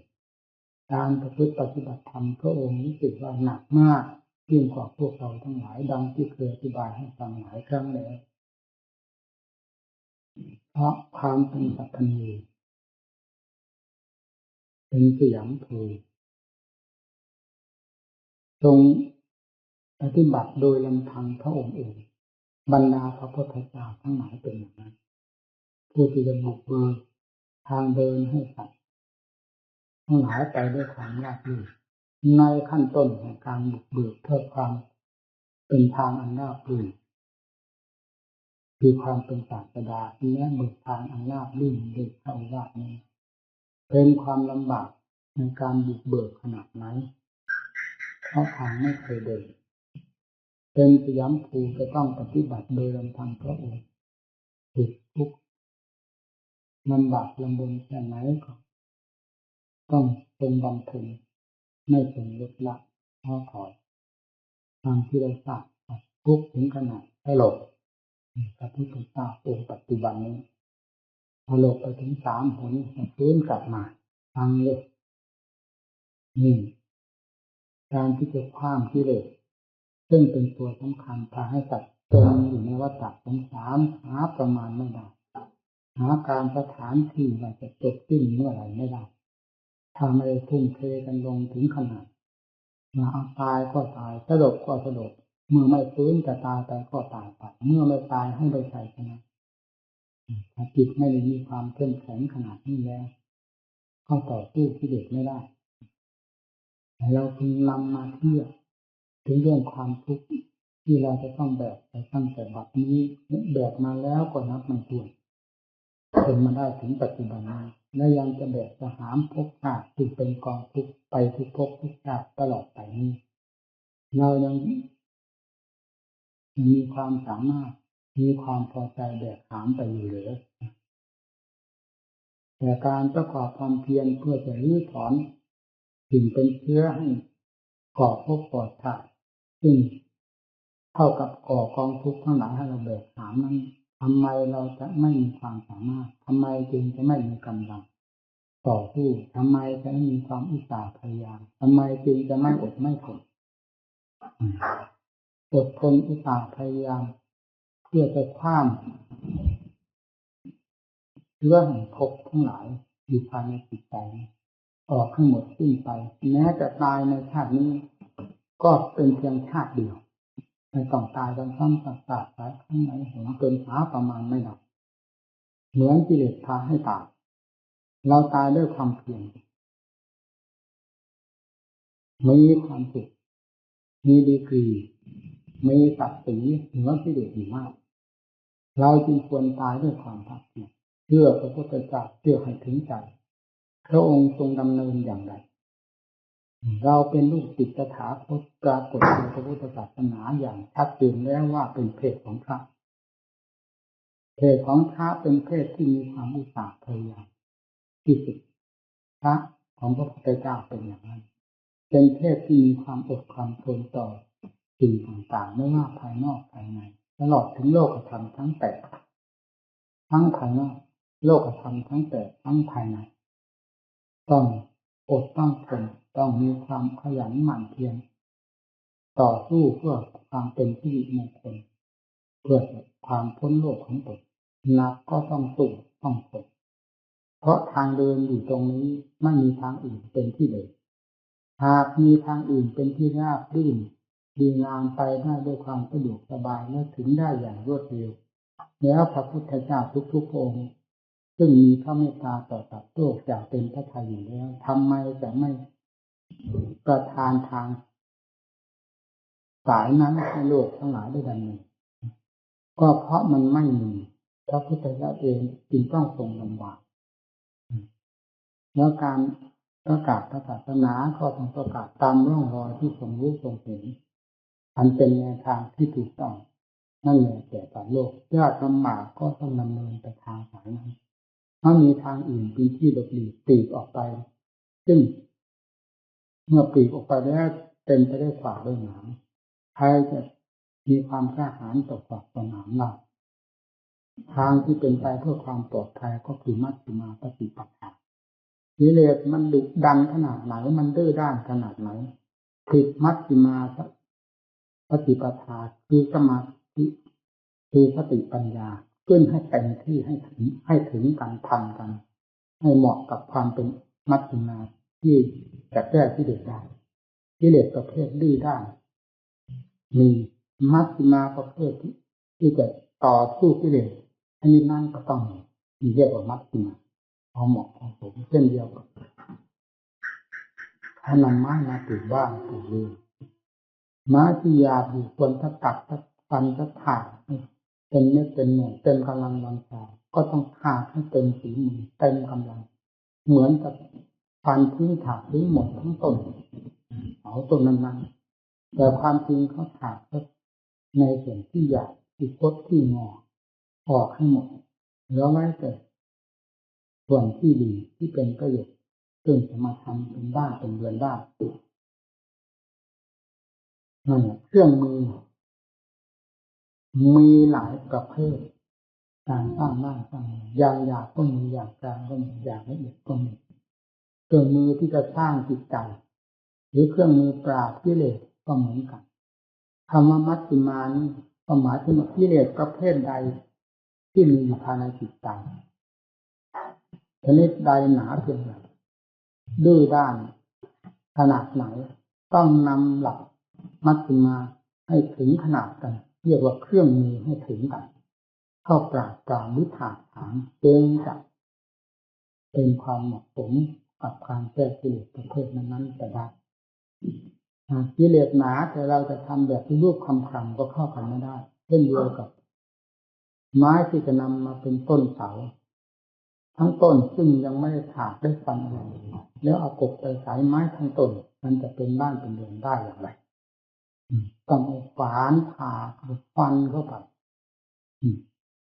เมื่อถึงขั้นที่จะใช้กบมันก็เมื่อได้ถากเป็นอย่างเพี้ยงเตาดัดที่คดที่งอให้ตรงไปโดยลำดับเรียบร้อยจนหาที่ถากไม่ได้เพราะเห็นว่าเหมาะสมแล้วก็นำกบเข้ามาใส่เครื่องมือชนิดนี้มีอีกเรื่องของกิเลสก็เหมือนกันอย่างหยาบเวลานี้มันเต็มอยู่หัวใจของพวกเราจะทำแบบรูปคำมันไม่ทันกันเรียกว่ามัดกินอันนี้ไม่จัดเป็นมัดกินมาคืออ่อนกว่ากิเลสกำลังไม่เพียงพอกับกิเลสก็นำมาแก้กิเลสไม่ได้กิเลสหยาบสติปัญญาก็ต้องเอาให้หนักให้ทันนี่กิเลสละเอียดก็ไปสติปัญญาก็ละเอียดตามกันไปจนกระทั่งกิเลสหาที่หลบซ่อนไม่ได้เพราะอำนาจแห่งปัญญาฉลาดแหลมคมตามต้อนฟาดฟันกันเป็นแหลกแตกกระจายกันนี่แหละดักมัชฌิมาเป็นอย่างนี้เราอยากเข้าใจว่าไปเสมอหรืออยู่ธรรมดาควรหนักก็ต้องหนักมัชฌิมาแปลว่าความเหมาะสมหรือท่ามกลางก็คือความเหมาะสมนั่นเองความพอดีจะพอดีกับกิเลสประเภทใดผิดขึ้นมาสติปัญญาศรัทธาความเพียรเอาความเพียรก็ให้กล้าแข็งเป็นแกร่งไปเป็นหินเป็นเหล็กสติปัญญาก็ตั้งไม่หยุดไม่ถอยปัญญาพินิจพิจารณาไม่ละไม่วางอยู่กับตัวของมันมีเรียกว่ามัชฌิมาสมกับการแก้กิเลสแต่ละประเภทและแต่ละการและสมัยที่กิเลสปรากฏตัวขึ้นมาให้เห็นอย่างชัดเจนต่อสู้กันไปเช่นนั้นจิตที่ยังไม่สงบพยายามทำด้วยความสงบเป็นความสงบมีสติคอย รักษาหรือควบคุมงานแห่งการภาวนาของตนเราเคยคิดกับเรื่องอารมณ์ต่างๆมาตั้งแต่วันเกิดแล้วจนกระทั่งแบบนี้เราเสียดายความคิดอะไรอีกความคิดเหล่านั้นถ้าอยากจะเป็นเหตุเป็นผลเป็นประโยชน์แล้วมันก็ควรจะเป็นผลเป็นประโยชน์มานานแล้วแต่ส่วนมากมักมีแต่ความคิดเพราะความคิดในตามกระแสของกิเลสซึ่งเคยเป็นมาโดยลำดับจนกระทั่งถึงปัจจุบันนี้เรายังเสียดายความคิดประเภทนั้นอยู่ก็ยังว่าเรายังเสียดายหัวหนามคือมันตัดหรือขึ้นแทงในภายในเท้าของเราไม่สนใจที่จะถอนมันออกเวลานี้เราจะถอนหัวหนามถอดหัวหนามออกจากเท้าถอดที่เหลือออกจากจิตใจจึงไม่ควรที่จะไปเสียดายอารมณ์อะไรในขณะที่ทำความภาคเพียรนั่นเป็นยิ่งเป็นสำคัญคิดมามากแล้วเรื่องรูปเสียงกลิ่นรสเครื่องสัมผัสทั่วโลกธาตุดินแดนมันเป็นเรื่องของจิตใจเราไปเที่ยวว่าสิ่งนั้นสิ่งนี้มาเป็นเรื่องราวแล้วก็หลงภาพมโนภาพของตนหลงอารมณ์ของตนคุ้นคิดในอารมณ์ของตนยุ่งในอารมณ์ของตนจนหาที่ไปที่มาไม่ได้เหมือนตามดูรอยวัวในคอกเนี่ยแล้วจะได้อารมณ์แห่งธรรมซึ่งจะทำให้เรามีความสงบเย็นใจบังคับจิตลงในจิตอารมณ์แห่งธรรมเช่นกำหนดอานาปานสติก็ให้รู้ลมทุกระยะของลมอย่าเสียดายความคิดอย่าให้ความคิดใดเข้ามาแทรกในขณะที่ทำงานความคิดคือสังขารมันพอจะแทรกเสมอสังขารเป็นตัวสำคัญออกมานั่งสัญญามันก็ยื่นตัวออกไปอย่างละเอียดเราตามรู้ได้ยากจิตธรรมดาสามัญไม่ตามรู้ได้ยากถ้าว่าจิตที่ละเอียดแล้วก็รู้กันได้เร็วหรือจิตผู้บริสุทธิ์แล้วนั่นไม่มีปัญหามันหมดปัญหานอกบัญชีไปแล้วบัญชีของวัฏจักรบัญชีของกิเลสหมดนอกบัญชีนี้ไปแล้ว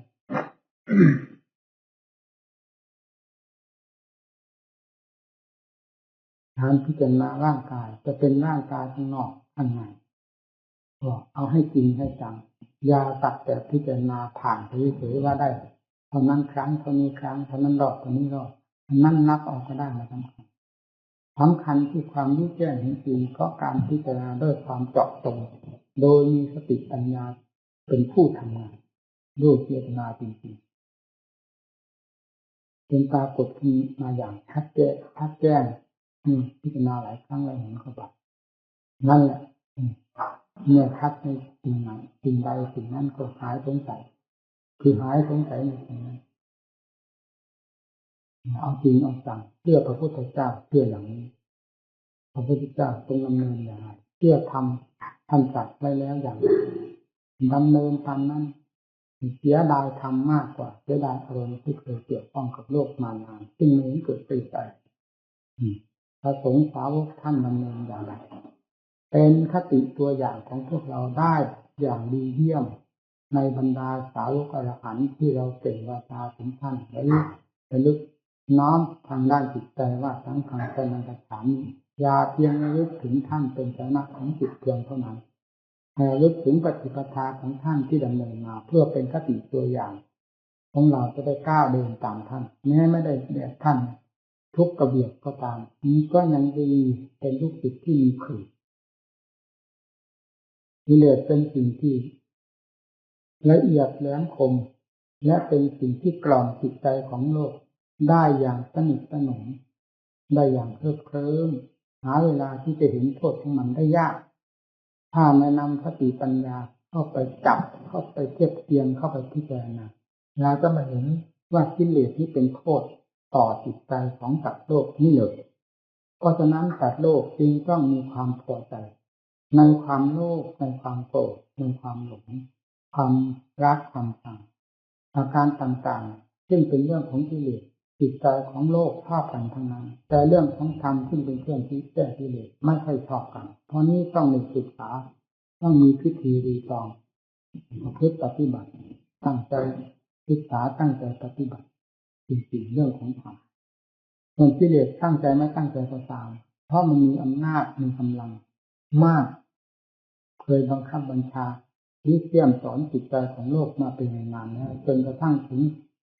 โลกกับมันนั้นเป็นอันเดียวกันเรากับกิเลสเลยเป็นอันเดียวกันไม่ทราบอะไรเป็นกิเลส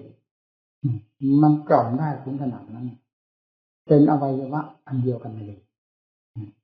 ถ้าไม่แยกแยะตามหลักธรรมที่พระพุทธเจ้าทรงสอนนี้มีสติปัญญาเป็นสำคัญจะหาทางรู้โทษของกิเลสไม่ได้โลภก็พอใจโลภคนเราเพราะกิเลสพาให้พอใจไม่เห็นว่าความโลภนั้นเป็นภัยไม่เห็นว่าความโลภนั้นเป็นความผิดโลภผู้อื่นโลภได้แต่เขาโลภเราไม่ชอบไม่ฟัง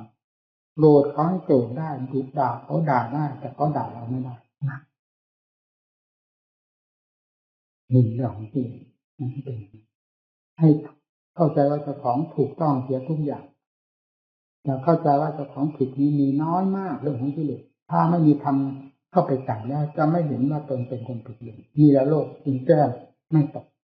จะอยู่ด้วยกันมีจำนวนมากน้อยจึงมักเอารัดเอาเปรียบไม่ได้รับความกระทบกระเทือนซึ่งกันและกันอยู่เสมอหาความสงบไม่ได้ก็เพราะอำนาจของกิเลสมันครอบงำหัวใจมีธรรมะเป็นเครื่องทดสอบทีนี้พิจารณาแล้วคนเรามันอยู่ด้วยกันได้ยอมรับความจริงเราเองก็ยอมรับความจริงของเราตรงไหนผิดเราก็ยอมรับว่าผิดและพยายามแก้ไขตรงไหนถูกก็ส่งเสริมสิ่งนั้นเองเข้าไปเอาธรรมเท่านั้นมีธรรมเท่านั้นเป็นคู่แข่งของกิเลสหากไม่มีธรรมเลยเราจะไม่เห็นว่ากิเลสนี้เป็นโทษเป็นคุณอะไรต่ออะไรกับตัวของเราและโลกทั่วไปจะเห็นแต่เป็นคุณทั้งนั้นทั้งที่มันเป็นโทษแต่เมื่อได้นำธรรมะเข้ามาเทียบเทียงแล้วมันก็มีของสองสิ่งย่อมแข่งกันย่อมเป็นคู่แข่งกันเสมอเป็นดีกับชั่วเนี่ยมีสองคนก็เป็นคู่แข่งอันเดียวไม่ใช่จะแข่งกับอะไรอย่างนี้มันมีแต่กิเลสอันเดียวอย่างเดียวภายในหัวใจหาคู่แข่งไม่ได้ยิ่งไม่ทราบว่ากิเลสเป็นความผิดเป็นความไม่ดี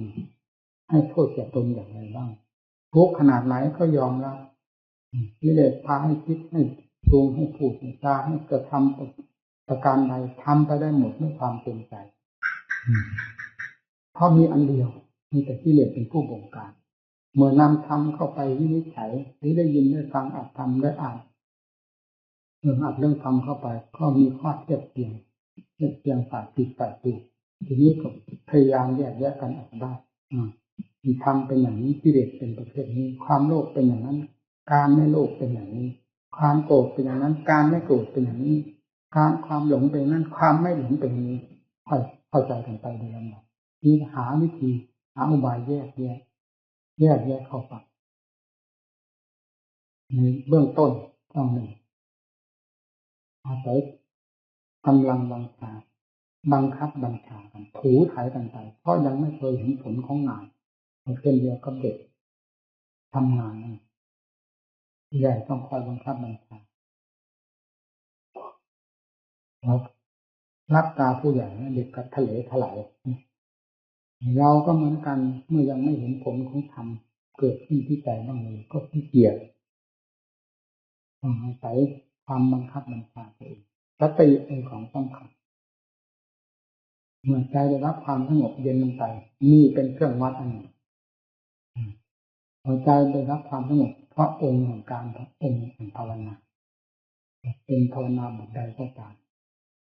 เมื่อใจสงบแล้วมันเย็นซาบซึ้งละเอียดอ่อนแล้วก็ในขณะนั้นเดียวกันก็เห็นโทษแห่งความวุ่นวาย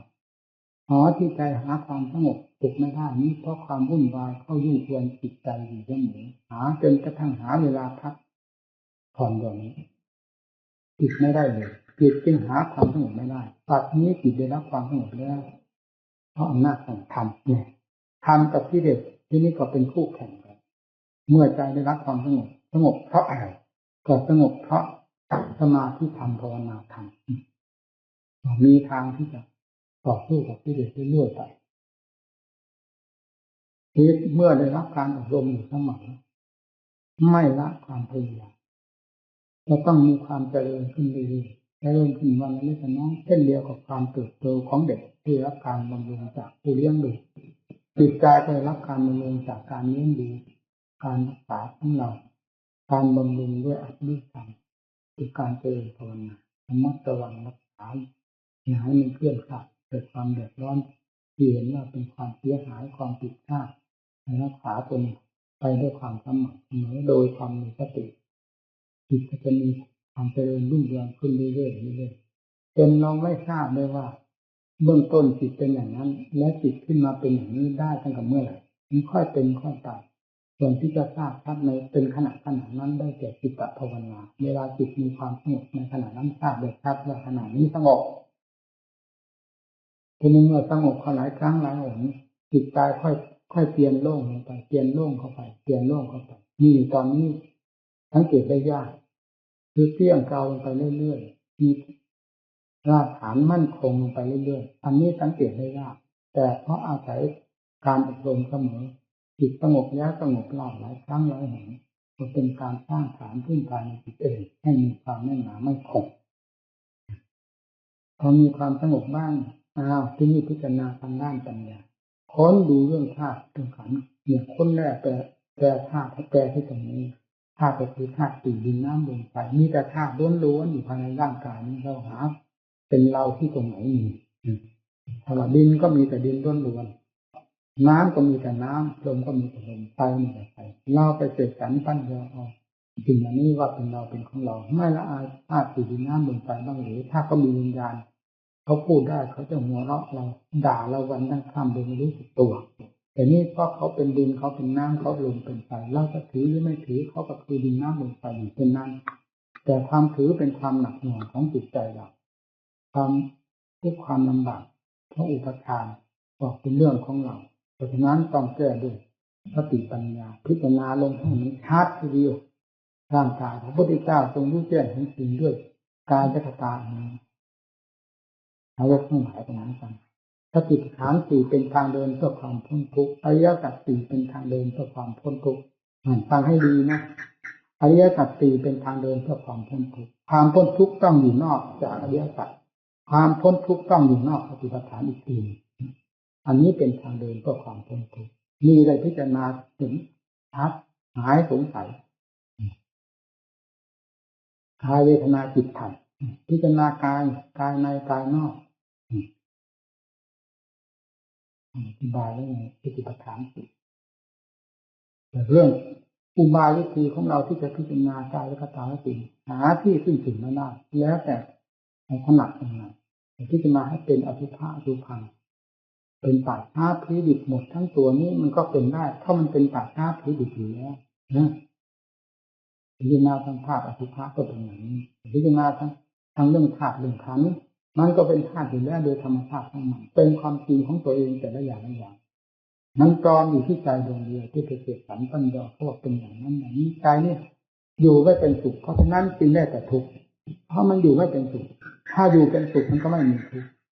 เรื่องมนุษย์และคิดนี้ตรงนั้นสำคัญนั่นหมายตรงนี้อยู่อย่างนั้นจึงต้องอาศัยสติปัญญาศรัทธาความเพียรพิจารณาแยกเรื่องสัญญาออกเป็นชิ้นเป็นอันพิจารณาธาตุขันธ์ให้เห็นชัดเจนตามเรื่องของธาตุของขันธ์เราจะพิจารณาให้มันแตกกระจายลงไปมันก็แตกเป็นธรรมนี้ธรรมนั้น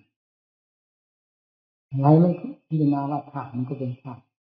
พิจารณาว่าขันธ์กับขันธ์ก็แปลว่าหมวดแปลว่ากองรูปกองเวทนากองสัญญากองสังขารกองวิญญาณก็อยู่ในกายในแต่นี้เนี่ยคำว่าขันธ์ธาตุแปลว่ากองแปลว่าหมวดกองตั้งแต่พื้นเท้าถึงบนศีรษะมันกองสูงขนาดไหนกองขันธ์กองรูปก็คือรูปกายกองเวทนาก็มีตั้งแต่พื้นเท้าเป็นบนศีรษะจดศีรษะกองสัญญาก็จำได้หมดตรงไหนจำได้หมดกองสังขารก็ปรุงแต่งได้ทั้งภายในภายนอกกองวิญญาณก็คือความรับทราบจากอายตนะภายนอกเป็นรูปเสียงกลิ่นรสเครื่องสัมผัสเข้ามาสัมผัสเข้ามาถูกต้องตาหูจมูกลิ้นกายใจก็เป็นอารมณ์ขึ้นขณะที่รับทราบว่านั่นเป็นรูปนี้เป็นเสียงนั่นท่านเรียกว่าวิญญาณพอผ่านไปแล้วความรับทราบนี้ก็ดับไปพร้อมๆกับสิ่งที่สัมผัสผ่านไป แต่อารมณ์ที่นำมายึดว่าทางจิตใจนี้มันเป็นธรรมารมณ์อาศัยอารมณ์อดีตที่เคยรู้เคยเห็นเคยได้ยินในทางแล้วนั้นก็มาหมักดองอยู่ภายในจิตใจคุ้นคิดอยู่ที่นี่เป็นอารมณ์อยู่ที่นี่สร้างกิเลสอยู่ที่นี่เพราะไม่มีสติปัญญาแก้ไขเราพิจารณาแยกแยะให้เห็นตามความจริงที่นี้พิจารณาอะไรให้มันเห็นชัดเราอย่าคาดคะเนอย่าเดาให้เห็นตามความจริงมันแสดงขึ้นมายังไงให้ดูตามความจริงมีปัญญาพิจารณามีปัญญาขั้นต้นดาวิธีของปัญญานี้ไม่มีสิ้นสุดขอให้พิจารณาให้ปัญญาออกเถอะจะยืนเฉยๆจะให้ปัญญาออกนี่มันเป็นไปไม่ได้เราก็เคยเชื่ออย่างฝังใจมาแล้วว่าปัญญาสีละปริภาวิโตปัญญามาตโลโหติมานิสร้างชาติที่ละปริภาวิโตสมาธิมหาพโลโหติมานิสร้างโตสมาธิอันศีลอบรมแล้วยังมีผลมากยังมีผลมากตามสมาธิปริภาวิตาปัญญามหาพลาโหติมานิสร้างชาติปัญญาอันสมาธิอบรมแล้วยังมีผลมากมีผลมากปัญญาปริภาวิตังจิตตังสัมมาเดวะอาเตนิสติจิตอันปัญญาอบรมแล้วย่อมมีผลมากอันปัญญาอบรมแล้วย่อมหลุดพ้นจากกิเลสทั้งปวงโดยชอบนะเราก็มีศีลอยู่แล้วเป็นที่อื่นอยู่แล้วสมาธิก็เร่งเข้าไปศีลเป็นศีลสมาธิเป็นสมาธิเราอยากเข้าใจว่าศีลจะหนุนให้เป็นสมาธิขึ้นมาสมาธิจะหนุนให้เป็นปัญญาไปโดยลำดับอย่างนั้น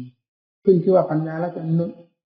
แก้กิเลสไปได้หมดถ้าไม่นำไปใช้มันก็ไม่เกิดผลอะไรเช่นอย่างมีดอย่างขวานเครื่องมือต่างๆที่เรานำมาทำงานถ้าไม่เอาไปใช้งานมีดก็เป็นมีดขวานก็เป็นขวานกิ่วก็เป็นกิ่วกบเป็นกบเลื่อยเป็นเลื่อยอยู่อย่างนั้นเนี่ยสมาธิก็อยู่อย่างนั้นมีศีลแล้วไม่ทำสมาธิให้เกิดด้วยจิตภาวนาสมาธิก็ไม่เกิดนั้นอยากให้สมาธิเกิดต้องทำภาวนาเมื่อภาวนาขึ้นเป็นสมาธิแล้วถ้าอยากให้ปัญญาเกิดต้องคิดค้นทางด้านปัญญาถึงจะเกิดไม่ใช่สมาธิจะไปหนีให้ปัญญาเกิดได้เองถ้าเป็นอย่างนั้นไม่มีใครติดสมาธิเมื่อมีสมาธิแล้วก็หมุนตัวไปเรื่อยๆเป็นปัญญาไปเลยปัญญาก็หมุนตัวเวลาให้จิตต้นเลยแต่นี้มันไม่เป็นเช่นนั้นตามความจริงความจริงก็คือว่าสมาธิต้องทำให้เกิดเมื่อมีสมาธิพอจิตมีความสงบร่มเย็นบ้างไม่หิวโหยในอารมณ์อะไรมากไปเหมือนในแต่ก่อนที่มันเคยได้สมาธิแล้วก็นำจิตนั้นออกพิจารณาในแง่ต่างๆของธาตุของขันธ์จิตที่ไม่หิวโหยก็ตั้งหน้าทำงานให้เรานะพูดง่ายๆเมื่อทำงานให้ก็เกิดปัญญาขึ้นมาเกิดความรู้แจ้งในแง่นั้นแง่นี้ขึ้นมานี่เป็นผลนะทีรู้ที่ตรงไหนหายสงสัยตรงนั้นรู้ตรงไหนหายตรงนั้นปัญญาค่อยขยับตัวขึ้นไปตั้งแต่ปัญญาขั้นหยาบๆเรื่อยไปจนไปถึงปัญญาขั้นกลางแล้วก็กลายเป็นปัญญาขั้นละเอียดไปโดยลำดับแก้กิเลสที่พัวพันภายในจิตเมื่อในแก้กิเลสด้วยอำนาจของปัญญาทั้งสามขั้นปัญญาขั้นหยาบขั้นกลางขั้นละเอียดหรือขั้นละเอียดสุดสมกับกิเลสที่ละเอียดสุดได้แก่วิชาเมื่อพอเหมาะพอสมกันแล้วเป็นมัชฌิมานี่จะหมุนตัวเข้าไปตรงไหนกิเลสพังทลายเลยให้มีนั่นวิธีแก้กิเลสเป็นอย่างนี้พากันเข้าใจอย่าเข้าใจว่าสมาธิจะเป็นปัญญาจะแก้กิเลสทั้งหลายไปโดยแต่เดียวต้องนำไปใช้เหมือนเครื่องมือของเราฝึกขึ้นมาง่ายทำมีสมาธิแล้วก็เหมือนกันกับเครื่องครัวที่เราจะมาปรุงอาหารชนิดต่างๆเครื่องครัวมีพร้อมแล้วถ้าเราไม่ปรุงมันก็เน่าเทะไปเฉยๆไม่เกิดเป็นอาหารขึ้นมาได้สมาธิก็เป็นสมาธิอย่างนั้นดีไม่ดีเน่าเทะที่ติดสมาธิก็เน่าเท่านั้นเองเมื่อติดแล้วก็จมปลักอยู่ตรงนั้นแหละไปไม่รอดต้องพิจารณานี่เคยเป็นมาแล้วติดสมาธิผมเคยพูดมาเพื่อนฟังหลายคนเรื่องสมาธิมีชำนาญพูดได้อย่างอาถรรพ์พอเป็นสมาธิมาถึง5-6 ปีแล้วกำหนดเมื่อไรได้ทั้งนั้นมันเป็นสมาธิตลอดเวลาจิตมันเป็นเหมือนหินนั่นมีความมั่นคงแต่หินก็หินกิเลสหินสมาธิไม่ใช่หินความหลุดพ้นเมื่อเวลาปัญญาได้แยกแยะเข้าไปเห็นคุณค่าของปัญญาที่ไปใหญ่ถอดถอนไปเรื่อยที่ไหนก็ไม่พ้นปัญญาเป็นผู้แก้กิเลสสมาธิเป็น ทำให้กิเลสสงบตัวเข้ามาเพื่อแก้ไขได้ง่ายแก้กิเลสได้ง่ายฟาดฟันกิเลสได้ง่ายเพราะมันไม่สร้างไปหมดปัญญาก็สนุกฟาดฟันมันไปมีกิเลสมีสิ้นสุดลงไปเพราะอำนาจของปัญญาแล้วนั่นแหละคือคุณค่าการปฏิบัติธรรมคุณค่าของใจเด่นดวงเต็มที่ไม่มีอะไรเสมอในโลกทั้งสามนี้จิตเป็นธรรมธรรมเป็นจิตใจเป็นธรรมธรรมเป็นใจธรรมโมปฏิโปก็หมายถึงความสว่างกระจ่างแจ้งของใจและธรรมซึ่งอยู่ด้วยกันเมื่อถึงขั้นนั้นแล้วจะว่าใจก็ได้จะว่าธรรมก็ได้ธรรมคือใจใจคือธรรมไม่ขัดไม่ข้องเพราะนอกจากสมมุติที่เขาตั้งไปแล้วโดยอัตโนมัติของตนเองนั่นแหละธรรมแท้อยู่ที่จิตธรรมแท้คือจิตจิตแท้คือธรรมเมื่อถึงขั้นนี้แล้วหาสงสัยนี่คุณค่าแห่งการปฏิบัติธรรมทุกข์ก็ทุกข์เพื่อจะได้ของประเสริฐขึ้นมานี่เราต้องยอมทนถ้าเราเชื่อตถาคตว่าพระองค์เป็นผู้มีเหตุผลตรัสไว้ชอบแล้วทุกสิ่งทุกอย่างเราก็ต้องเป็นผู้มีเหตุผลดำเนินตามหลักตถาคตที่ทรงสั่งสอนมาผลที่จะพึงได้จะไปไหนจะพ้นจากนี้ไปไม่ได้เพราะศาสนธรรมของพระเจ้าก็คือสละแห่งมรรคผลนิพพานอยู่ดีๆนี่แหละขอให้ผู้นั้นดำเนินกิจการค้าของตนให้เป็นเม็ดเป็นหน่วยตามหลักธรรมของพระเจ้าเถิดผลจะพึงปรากฏขึ้นมาเป็นลำดับลำดับไม่ต้องสงสัยเหมือนพระพุทธเจ้าประทับอยู่ตรงหน้านี้เลยทำแสดงบทธรรมบทใดขึ้นมาก็คือธรรมของพระองค์เป็นผู้แสดงอย่างนี้อย่างนี้ออกมาจากความจริงอย่างนี้อย่างนี้เมื่อรู้เห็นความจริงภายในจิตใจแล้วก็เหมือนรู้เห็นความจริงของพระพุทธเจ้าสงสัยไปที่ไหนผู้ใดเห็นธรรมผู้นั้นเห็นนาฏฐาคตกฎหมายอันนี้เองเอาละแสดงตรงนี้ให้กันปัญญาขึ้นมา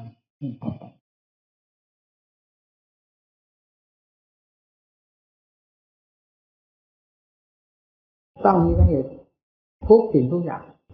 บรรดาที่ทุกเกิดขึ้นมากน้อยมีสาเหตุคือสมุทัยเป็นสำคัญกิเลสนั่นแหละเป็นสาเหตุให้เกิดความทุกข์นี่เราก็ทราบกันอยู่แล้วทั้งทางร่างกายทั้งทางจิตใจเรื่องของทุกข์ทำไมจึงดูทุกข์ไม่เห็นทุกข์ทุกข์ทางใจมันเกิดมาจากไหนเฉพาะอย่างยิ่งทุกข์ทางใจมีสาเหตุมาร่างกายสะดวกสบายดีอยู่แต่ว่าจิตใจวุ่นวายถ่ายแสมีความทุกข์ความลำบากเหมือนกับไฟเผาอยู่ตลอดเวลานะเพราะที่มันก่อไฟเผาก็เป็นตัวทุกข์ขึ้นแล้วเราจะเอาดับไฟพิจารณาค้นดูให้ดีสิสอนดังชัดเจนพระพุทธเจ้าสอน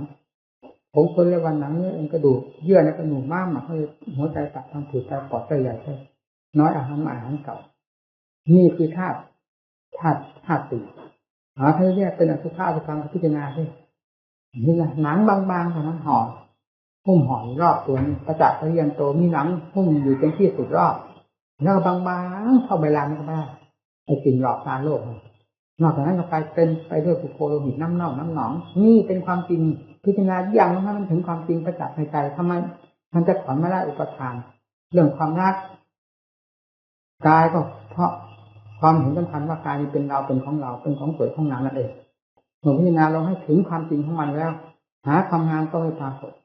หาความเที่ยงแท้ถาวรก็ไม่ปรากฏหาเป็นตนเป็นตัวที่ไหนที่ไม่ปรากฏแยกไปก็เป็นธาตุสี่ดินน้ำลมไฟไปเสียหมดเนี่ยเรามาหาตื่นเงาที่ไหนตื่นธาตุสี่ดินน้ำลมไฟปัญญาอย่างลงไปพิจารณาไปให้ชัดเจนสิสติบังคับลงไปว่ากายก็เห็นชัดเจนอย่างนั้นแล้วกายในกายนอกกายนอกดูทั้งไปได้ดูใครก็ได้มันเหมือนกันนี่แหละกายในกายในกายส่วนใดส่วนหนึ่งของอวัยวะทั้งหมดเวทนาในเวทนานอกนี่สำหรับการปฏิบัติเราจะถือเอาที่เขาเกิดความทุกข์ความลำบากร้องไห้เสียใจอะไรเหล่านี้มาเป็นคติสอนใจเราก็ได้แต่มันเผลอมันนอกไปเวทนานอกเวทนาในสำหรับการปฏิบัติในความรู้สึกของผมนี่มันมั่นใจเอาตรงเวทนานอกได้เกิดทุกขเวทนาทางกายเวทนาในได้เกิดทุกขเวทนาทางจักทางใจเมื่อไม่ว่าทุกข์ว่าเฉยๆมันมีอยู่ที่กายกับใจเท่านั้นพิจารณาตรงนี้สิจิตมันคิดมันปรุงเรื่องละอะไรคือกายเวทนาจิตธรรม เราจะเพียงเรื่องร่างกายนี่มันก็เข้าไปถึงกันหมดนั่นแหละเพราะมันเกี่ยวโยงกันนี่นะไม่ใช่พิจารณานี่แล้วจึงพิจารณานั้นจึงพิจารณานั้นเหมือนทุกสมุทัยโรดมากเนี่ยเกี่ยวโยงกันพอกำหนดเรื่องของสมุทัยเท่านั้นน่ะเมื่อทุกข์เกิดขึ้นมันก็รู้แล้วว่าทุกข์เกิดขึ้นนี่ตั้งต้นแล้วเนี่ยเป็นเครื่องสะดุดใจเราแล้วเนี่ยมันทุกข์นี่มันเกิดขึ้นเพราะเหตุใดนะแล้วก็ค้นหาสาเหตุของทุกข์มันจะพ้นจากสมุทัยได้ยังไงการค้นหามันไม่เรียกว่ามรรคจะเรียกว่าอะไรนั่นมันเกี่ยวเนื่องกันอยู่นั่นถึงสติเรื่องปัญญามาเรียกว่ามรรคจะเรียกว่าอะไรเมื่อพิจารณารู้เท่าตามความจริงของมันแล้วทุกข์ดับไปเป็นลำดับนั่นก็เรียกว่านิโรธฮะเกี่ยวโยงอย่างนั้นเองสติปัฏฐานสี่ก็อริยสัจสี่พิจารณาอย่างไรมันก็เหมือนกัน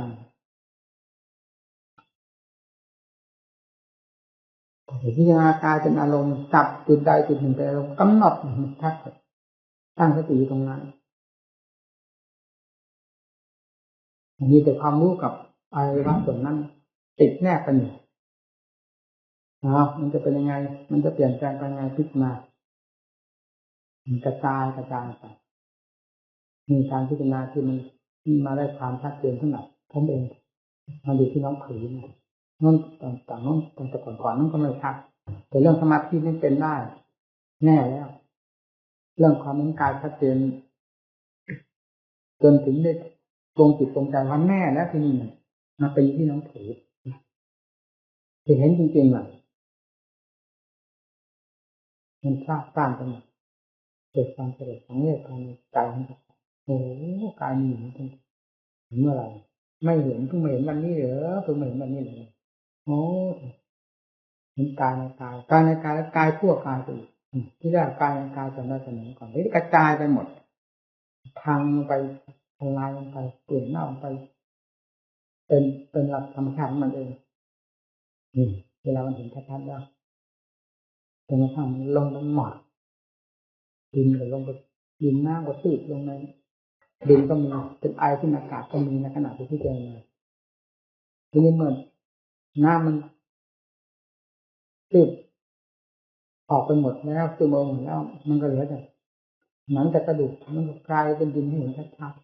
ๆลมไปข้างในจิตมันก็ลงได้อย่างเต็มที่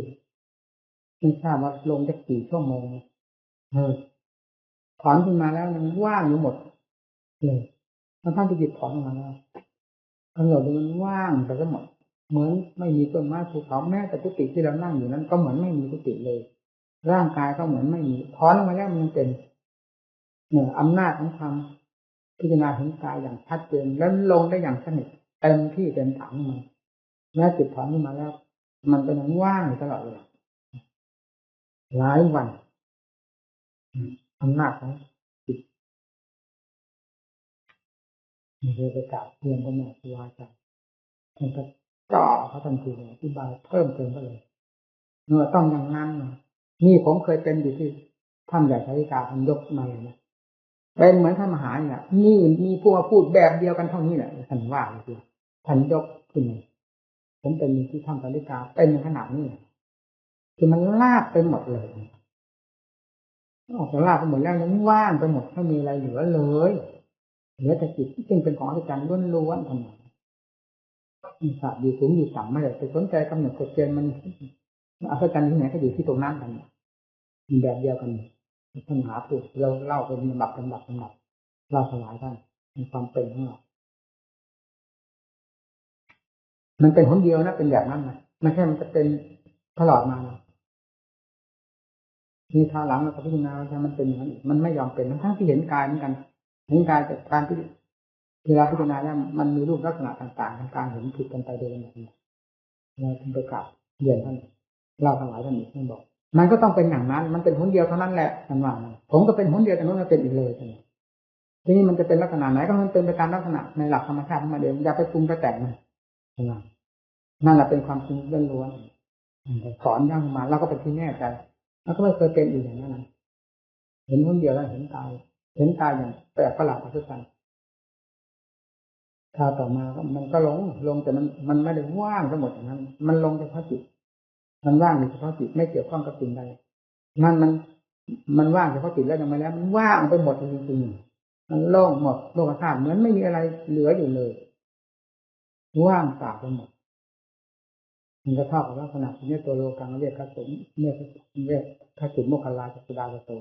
เดียวก่อนโมคคัลลาเธอจึงพิจารณาให้เห็นว่าโลกทั้งหลายเป็นของว่างเปล่ามันก็เข้าในลักษณะนั้น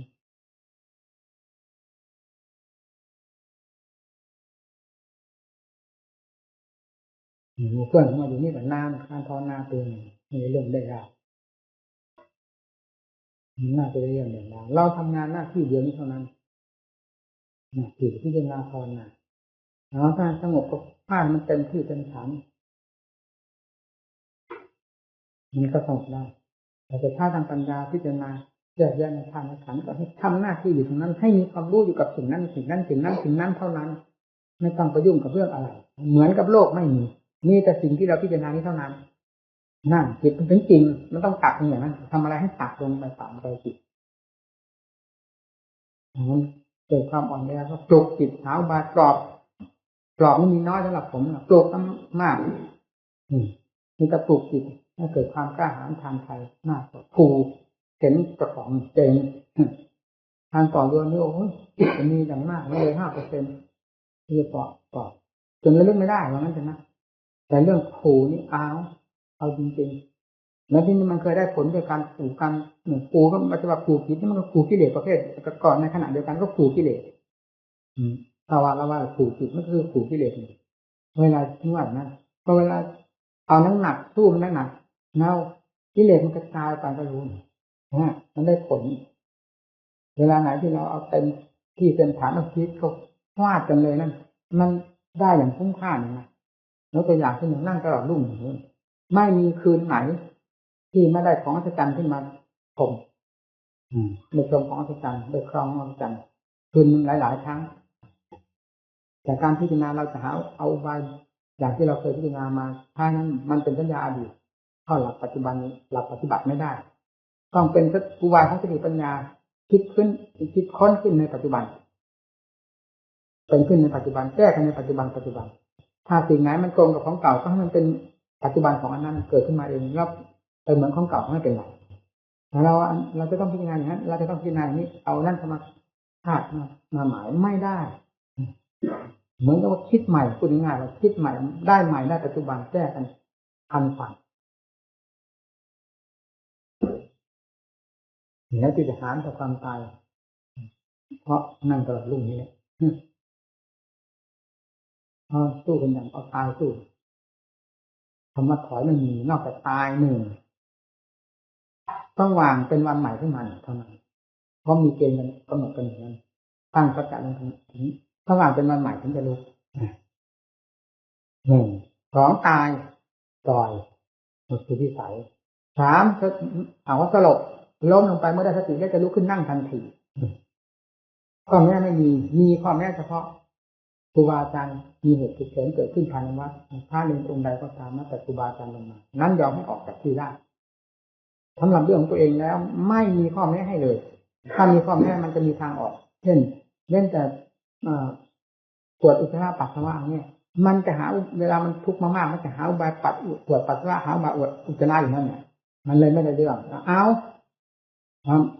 มันจะออกเวลานั้นก็มันทะลักออกเลยมันจะขี้จะตักแม่ขี้จะมือแม่ทำไมขี้ได้มันจะเป็นเด็กๆทำไมโตขึ้นมาขนาดนี้แล้วล้างไม่ได้เหรอขี้ตัวเองแล้วล้างตัวเองล้างไม่ได้เหรอเอาอย่างนั้นตักลงไปเมื่อมันมีทางออกที่ตรงน้ำตกเข้าไปน้ำตกเข้าไปดำเข้าไปนี่มันก็ไปข้างหน้าเรื่อยๆมันจนก่อแล้วสติปัญญามันขึ้นทุกข์มากๆนี่เหมือนกับไฟที่ร่างกายทั้งร่างนี่เหมือนกับไฟเป็นไฟเป็นหมอกเป็นสติปัญญาเมื่อเราเป็นกรอบมันจะอยู่เฉยๆได้หรือเพราะจะออกมาก็ออกไม่ได้นี่ถ้าจะทำสามนี่หมุนติ้วเลยครับทำสามนี่เหนือชีวิตนี่ถ้าว่าเราจะทำลายความสามนี้ให้เราตายใช่ดีกว่าอย่าให้เหลือเป็นมนุษย์อยู่ในโลกหนักศาสนาเลยเป็นโมฆะที่สุดใช้ไม่ได้นั่นมันมีข้อบังคับหมุนติ้วเมื่อมันเป็นกรอบทุกขเวทนามันเกิดมากพ้นอะไรเป็นทุกข์นี่ที่ตัวสำคัญ มันเป็นทุกข์ที่ตรงไหนมันหากมีส่วนใดส่วนหนึ่งที่ทุกข์มากกว่าเพื่อนจับจุดนั้นเข้าไปแยกแยะดูทุกข์นี่หรือเป็นเราหรือทุกข์นี่หรือเป็นกายถ้าว่าทุกข์นี่เป็นกายเวลาทุกข์ดับไปกายนั้นทำไมไม่ดับไปด้วยหรือว่าหนังนี่หรือเป็นทุกข์เนื้อหรือเป็นทุกข์เอ็นหรือกระดูกหรือเป็นทุกข์ถ้าว่าสิ่งนี้เป็นทุกข์จริงเมื่อทุกข์ดับไปทำไมสิ่งนี้ไม่ดับไปด้วยถ้ามันเป็นอันเดียวกันมันต้องดับไปด้วยกันหรือจิตนี่หรือเป็นทุกข์ถ้าจิตเป็นทุกข์สิ่งเหล่านี้ดับไปแล้วทำไมจิตยังเหลืออยู่ตั้งแต่ยังไม่นั่งภาวนานี่ทุกข์ก็ยังไม่เกิดสิ่งนี้ทำไมมันยังมีถ้าว่ามันเป็นอันเดียวกันน่ะมันแยกหมุนติ้วนั่นทุกข์มากเท่าไรยิ่งจิตจริงขยับก็ถอยไม่ได้แล้วเวลานั้นน่ะถ้าอยากให้ทุกข์หายเท่าไรนั่นแหละคือตัวสมุทัยเพิ่มทุกข์ไปอีกมากเหมือนกับเท่าตัวหายไม่ต้องว่ากันให้เห็นความจริงของทุกข์ขอให้ทราบความจริงนี้เท่านั้นเป็นที่พอใจคนหนึ่งเข้าไปพอทราบชัดว่ากายหรืออาการต่างๆแต่ละอาการมันจริงของมันแต่ละอย่างตามธรรมชาติของมันไม่ได้ว่ามันเป็นทุกข์แม้แต่ทุกขเวทนาที่มันแสดงตัวอยู่อย่างยึดเด่นชัดมันก็มีความหมายตัวของมันเหมือนกับไฟเนี่ยผู้ไปสัมผัสต่างหากว่าร้อนนะเราไปสัมผัสไฟว่าร้อนตัวไฟเองก็ไม่ทราบความหมายตัวเองว่าร้อนหรือหนาวหรือเย็นอะไรไม่มีมันไม่มีความหมายในไฟหรือไม่มีความหมายในตัวของมันเองมันมีทุกข์ที่มันเป็นอยู่ภายในธาตุในขันธ์ของเราก็เหมือนกันอย่างนั้นเมื่อเข้าใจชัดเจนแล้วมันก็ถอนทุกข์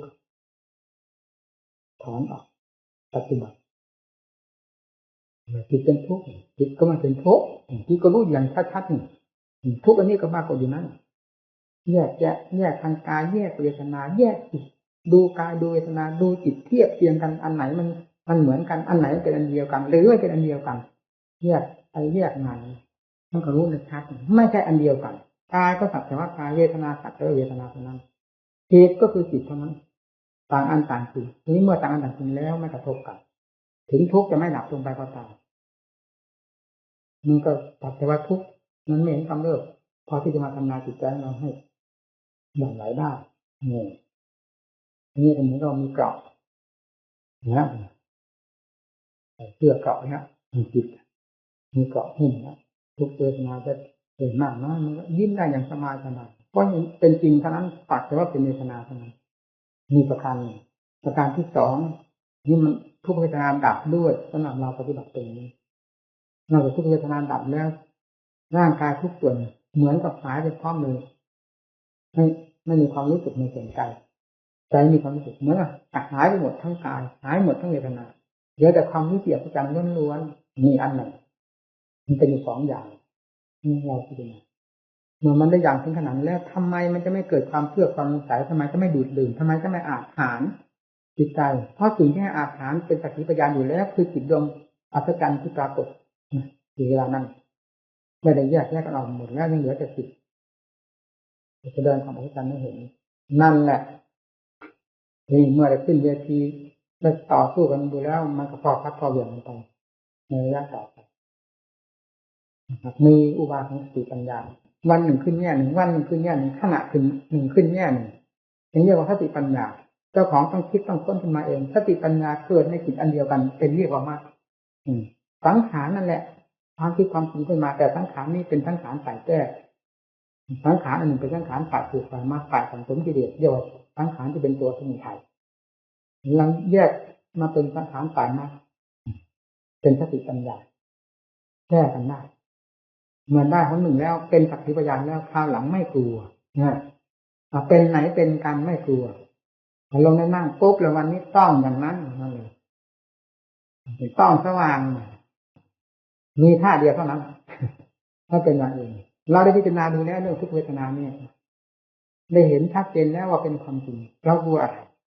พิจารณาเรื่องขาดขันว่ามันตายด้วยอะไรมันตายธาตุสี่ดินน้ำลมไฟเคยตายจากโลกไม้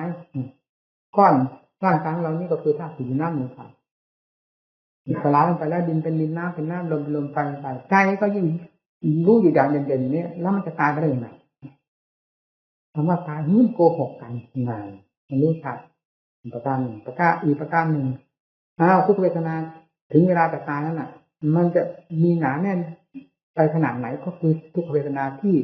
เราได้เห็นชัดๆเราได้พิจารณาอย่างนี้และรู้จริงเห็นจริงกันอยู่ขณะนี้แหละไม่มีเวทนาหน้าไหนไปหลอกเราเวลาตาย ดังนั้นจึงหาความกลัวเวทนาไม่ได้ถ้าตามความจริงของเวทนาแล้วจะเป็นถึงขี่ตายก็ตายไปเถอะไม่หลงนั่นแล้วก็เป็นจริงๆด้วยนะในขณะนั้นเป็นอย่างนั้นแล้วเวลามันจะเอาจริงเอาจังเช่นวาระจะตายที่อยู่ของน้องผือที่ว่าถ่ายถึง25 ครั้งอาเจียน2 ครั้งนั้นมันจะตายถึง99%ไม่เห็นมันเผลอไม่เห็นมันกลัวตายเลยมันจะไปที่จะเหลือเอาไปสบายเนี่ยมันสนุกพิจารณาสบายมันจะไปจริง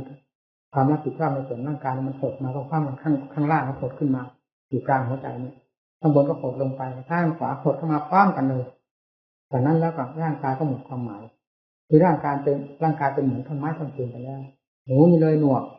ไม่ใช่หนวกไม่ใช่บอดไปแล้วเลยนั่นไปแล้วเป็นท่อนไม้ท่อนฟืนทุกเวทนาก็ดับหมดนี่จึงเลยเชื่ออย่างแน่ใจว่าคนเราเวลาจะตายถ้ามีสติทราบเรื่องของตัวเองอยู่อย่างชัดเจนแล้วขนาดจะตายนั้นเวทนาต้องดับหมดอันนี้มันดับขนาดที่เวทนาดับหมดทั้งที่ทุกเวทนาอย่างสาหัสพอถึงขั้นจะไปจริงๆแล้วก็ความรับผิดชอบความรู้สึกนี้มันหดตัวเข้ามาวูบเหยียบทันพร้อมกันหมดเลยเข้าไปอยู่ตรงกลางนี้ตรงกลางนี่ก็สักแต่ว่ารู้นะแต่ว่าเป็นจุดเป็นต่อมแห่งรู้อย่างนี้ไม่มีพูดได้แต่สักแต่ว่ารู้นั่นแล้วทุกเวทนาดับอะไรดับร่างกายดับหมดกับความรู้สึกของกายเองและความรู้สึกของทางประสาทนะจิตเป็นจิตทุกเวทนาก็ดับพร้อมกันนั่นตอน99%มีวิตกนี้ไปเดี๋ยวนี้เอาไปก็ตายกำหนดจิตที่ขยับก็อีกมันก็จะช่วยมันไปมันก็เลยเป็นพลังอันหนึ่งเรื่องมากพลังของจิตที่กำหนดเข้าไปจะเป็นพลังทำให้จิตมันสร้างออกไปอีกรับรู้ในสิ่งต่างๆส่วนต่างๆของร่างกายไปหรือว่าไปอยู่ที่แน่อย่างนั้นไม่ลืมนะความรู้สึกของเจ้าของเป็นงั้นจริงคิดอย่างนั้นเลยเราจะไปไม่ไปจริงเหรอเอาไปก็ไปนี่กำหนดภาพเพื่อจะช่วยมันไปคือไปอย่างหายห่วงตัวเองครับไม่ได้สงสัยอะไรระยะนั้นเราก็ไม่ได้สงสัยอะไรแล้วย้อนมาจำพรรษาน้องถือหลังจากพ่อแม่ครูอาจารย์อ่อนน้อยมาภาพไปแล้วในเดือน3เราเรียน8แล้วก็กลับมาเป็นมาจำพรรษาที่นี่หายสงสัยทุกสิ่งทุกอย่างแล้วพูดตามความจริงเลยเวลานั้นมันจะมาประกาศความจริงที่เราเห็นอยู่ที่ความจะตายมันก็ไม่เห็นมันตัวอะไรมันตามมันรู้กันทุกระยะจนกระทั่งถึงมันหมดทุกเวทนาที่เป็นอย่างสาหัสขนาดถึงจะตายถึงขนาดถึงขั้นตายมันก็รู้ของมันอยู่ตลอดเวลามันไม่ตั้งไม่เถอะจนเวทนาทุกเวทนาในร่างกายนี้ที่เป็นสาหัสดับตรงหมดเพราะความรับผิดชอบของจิตมันหดตัวเข้ามาวูบเดียวเท่านั้นทุกเวทนาก็เป็นอำนาจดับไปพร้อมกันกับความรับผิดชอบทางด้านร่างกายจะไปได้ไม่เจอหรือเอาไปเปล่าๆเหลือแต่ความรู้แล้วกำหนดปั๊บก็สุดความรู้นั้นไม่ถึงนาทีนะมันสร้างไปพอสร้างไปหูก็ได้ยินตาทางก็มันเคยมองเห็นความรู้สึกตัวร่างกายก็รู้ที่ทุกเวทนาก็เริ่มขึ้นก็สาหัสเหมือนอย่างที่เคยเป็นสาหัสไม่ได้สาหัสในส่วนร่างกายต่างหากไม่ได้สาหัสในจิตมันไม่ได้เข้าถึงจิตจิตเป็นปกติอย่างนั้นธรรมดาเพราะฉะนั้นเวลาออกมาจากประตูช่วงเปิดประตูช่วงออกมาท่าที่คอยอยู่ข้างนอกมองเห็นเราตกตะลึงที่คือกระบอกตานี่มันดำหมดแล้วเหมือนคนตายเพราะทำไมอาจารย์เป็นนั่นเราก็ยิ้มนิดหนึ่งเราพูดผมเกือบตายถามมีกระพูนี่เราพูดแล้วก็ยิ้มเพราะเราไม่มีอะไรเสียใจดีใจเป็นปกติจิตถ้าเลยตื่นขึ้นอีกเป็นบ้าขึ้นอีกอาจารย์ทำไมเป็นไงเรารู้ทันทีนี่พระเข้าใจเราเผลอนี่นะจากนั้นมาเราเลยไม่ใช้กิริยานั้นอีกไม่พูดอะไรเลยมีจะบอกได้บอกให้เราเสือมาปูที่ตรงนี้ข้างนอกนี้แล้วเอาหมอนมาปูมาที่เราจะนอนที่นี่เราบอกบ้านพระรู้ไล่พระนี้หมดเลยเรานอนคนเดียวนอนทนทำให้รู้เรื่องของหมู่เพื่อนนี่เวลาเราตายนี่เราเชื่อหมู่เพื่อนไม่ได้ถ้าเป็นอย่างนี้หนักมาเอาเลยนะมองเราก็ตอนแรกตกใจก็ว่า จะตายมันเป็นประการที่สองที่เรายิ้มแล้วพูดออกไปแต่พูดมันเสียงมันมีกระถางมุ้งมิ้งมิดนะมันไม่มีเสียงนี่เหมือนกับลิงพูดพร้อมทั้งยิ้มมาตื่นกันตรงนั้นอยู่ที่ฮานานานาได้อีกนั่นครั้งที่สองนี่เราสะดุดทันทีนี่ถ้าเข้าใจเราเผลอเราไม่ได้เผลอมันเผลอไปไหนมีอยู่กับธรรมชาตินั้นแล้วโดยปกติของมันเผลอไปไหนมันจะเผลอไปไหนพูดอาถรรพ์ขนาดนั้นเพราะมันเป็นธรรมชาติของมันอยู่แล้วมันเผลอไปไหนมันจะเผลอไปไหนว่างั้นเราทราบว่าเราเป็นหยุดเสียเปลี่ยน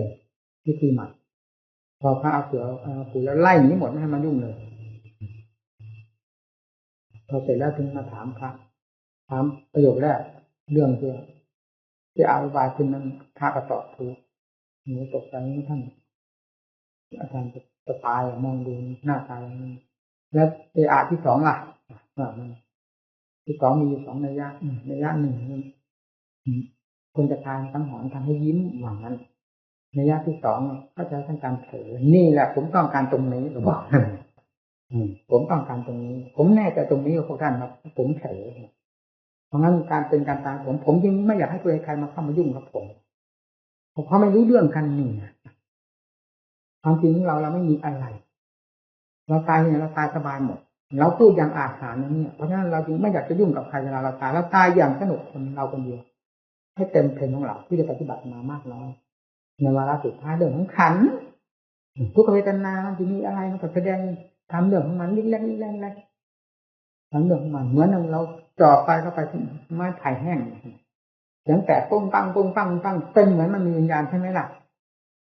ไม้ไผ่นั้นเหมือนมีวิญญาณไฟก็เหมือนมีวิญญาณแสดงเปลวขึ้นหมดจะจดฟ้าหนึ่งเหมือนมีตนมีตัวเหมือนมีดวงวิญญาณอยู่ในนั้นไม้ไปเสียงแตกปุ้งปังความจริงไม้มันรู้ความหมายมันไหมมันแตกมันรู้ความหมายมันไหมไฟที่ลุกโพงนั้นมันมีความหมายมันไหมมันไม่มีความหมายด้วยกันทั้งนั้นนี่เรื่องของขันเหมือนกันมันจะเป็นลักษณะไหนเพราะอำนาจแห่งทุกขเวทนาที่เป็นเหมือนกับไฟไหม้ไม้ไผ่แห้งไม้ไผ่สดก็ตามอันนี้ทุกเวทนามันไหม้แต่มันแสดงต่อกันมัดเป็นกันตามเรื่องของขันมันแสดงในขณะนั้นกายมันก็แสดงตามอาการทั้งหมดทุกเวทนาก็ไม่ทราบความหมายของตนได้ไม่ทราบความหมายของกายก็ไม่ทราบความหมายของกายเองได้ไม่ทราบความหมายของเวทนาแต่มันแสดงเหมือนกับไฟไหม้ไม้แห้งนั่นแหละผู้ที่ทราบความหมายก็คือจิตก็รู้กันอยู่อย่างนั้นแล้วเผลอไปไหนจะไปหลงไปที่ไหนกันเมื่อสิ่งเหล่านี้มันหมดกำลังมันแล้วมันก็ยุติเหมือนกับไฟกับไม้ที่มันหมดกำลัง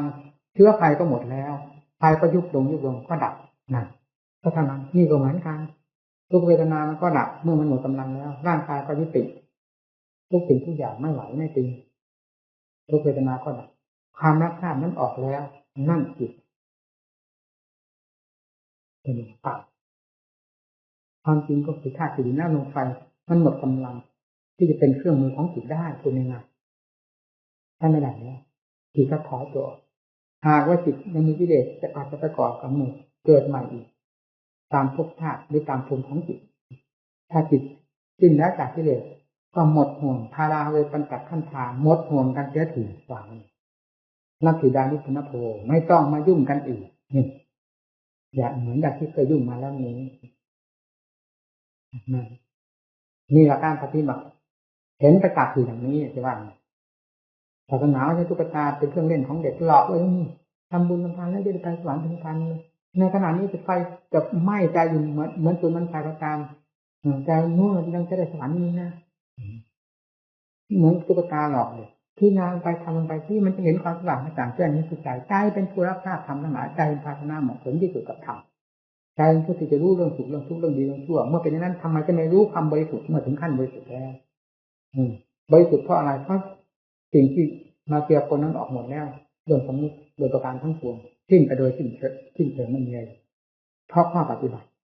นั่นแหละที่นี่หมดเรื่องงานของพระเรานับตั้งแต่พิจารณาเกสาลงมาฐานตาโสเลื่อยมาจนกระทั่งถึงวาระสุดท้ายกลายเป็นมหาสติมหาปัญญาอย่างเข้มข้น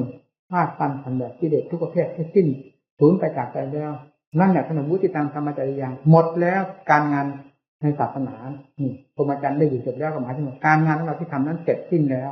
ผลของงานคือความบริสุทธิ์ได้ปรากฏขึ้นแล้วอย่างชัดเจนตั้งแต่บัดนี้ต่อไปไม่ยุ่งกับอะไรแล้วเรื่องที่เดชปัญหาตัดสะพานกันเรื่องสมมติทั้งปวงตัดสะพานกันกับจิตบริสุทธิ์ตรงนี้เท่านั้นมีผลในการปฏิบัติเห็นประการอย่างนี้เราจะไปคอยเอาที่ไหนทุกข์อยู่ที่ไหนสมุทัยอยู่ที่ไหนสิ่งที่ปกปิดกำบังจิตใจไม่เห็นแจ่มแจ้งชัดเจนตามสภาพของจิตแท้นั้นอยู่ที่ไหนเด่นและมากคือข้อปฏิบัติมีสติปัญญาศรัทธาความเป็นต้นอยู่ที่ไหนถ้ามาอยู่กับเราเราไม่ติดไม่ฟื้นขึ้นมาจะให้ใครฟื้นให้เรา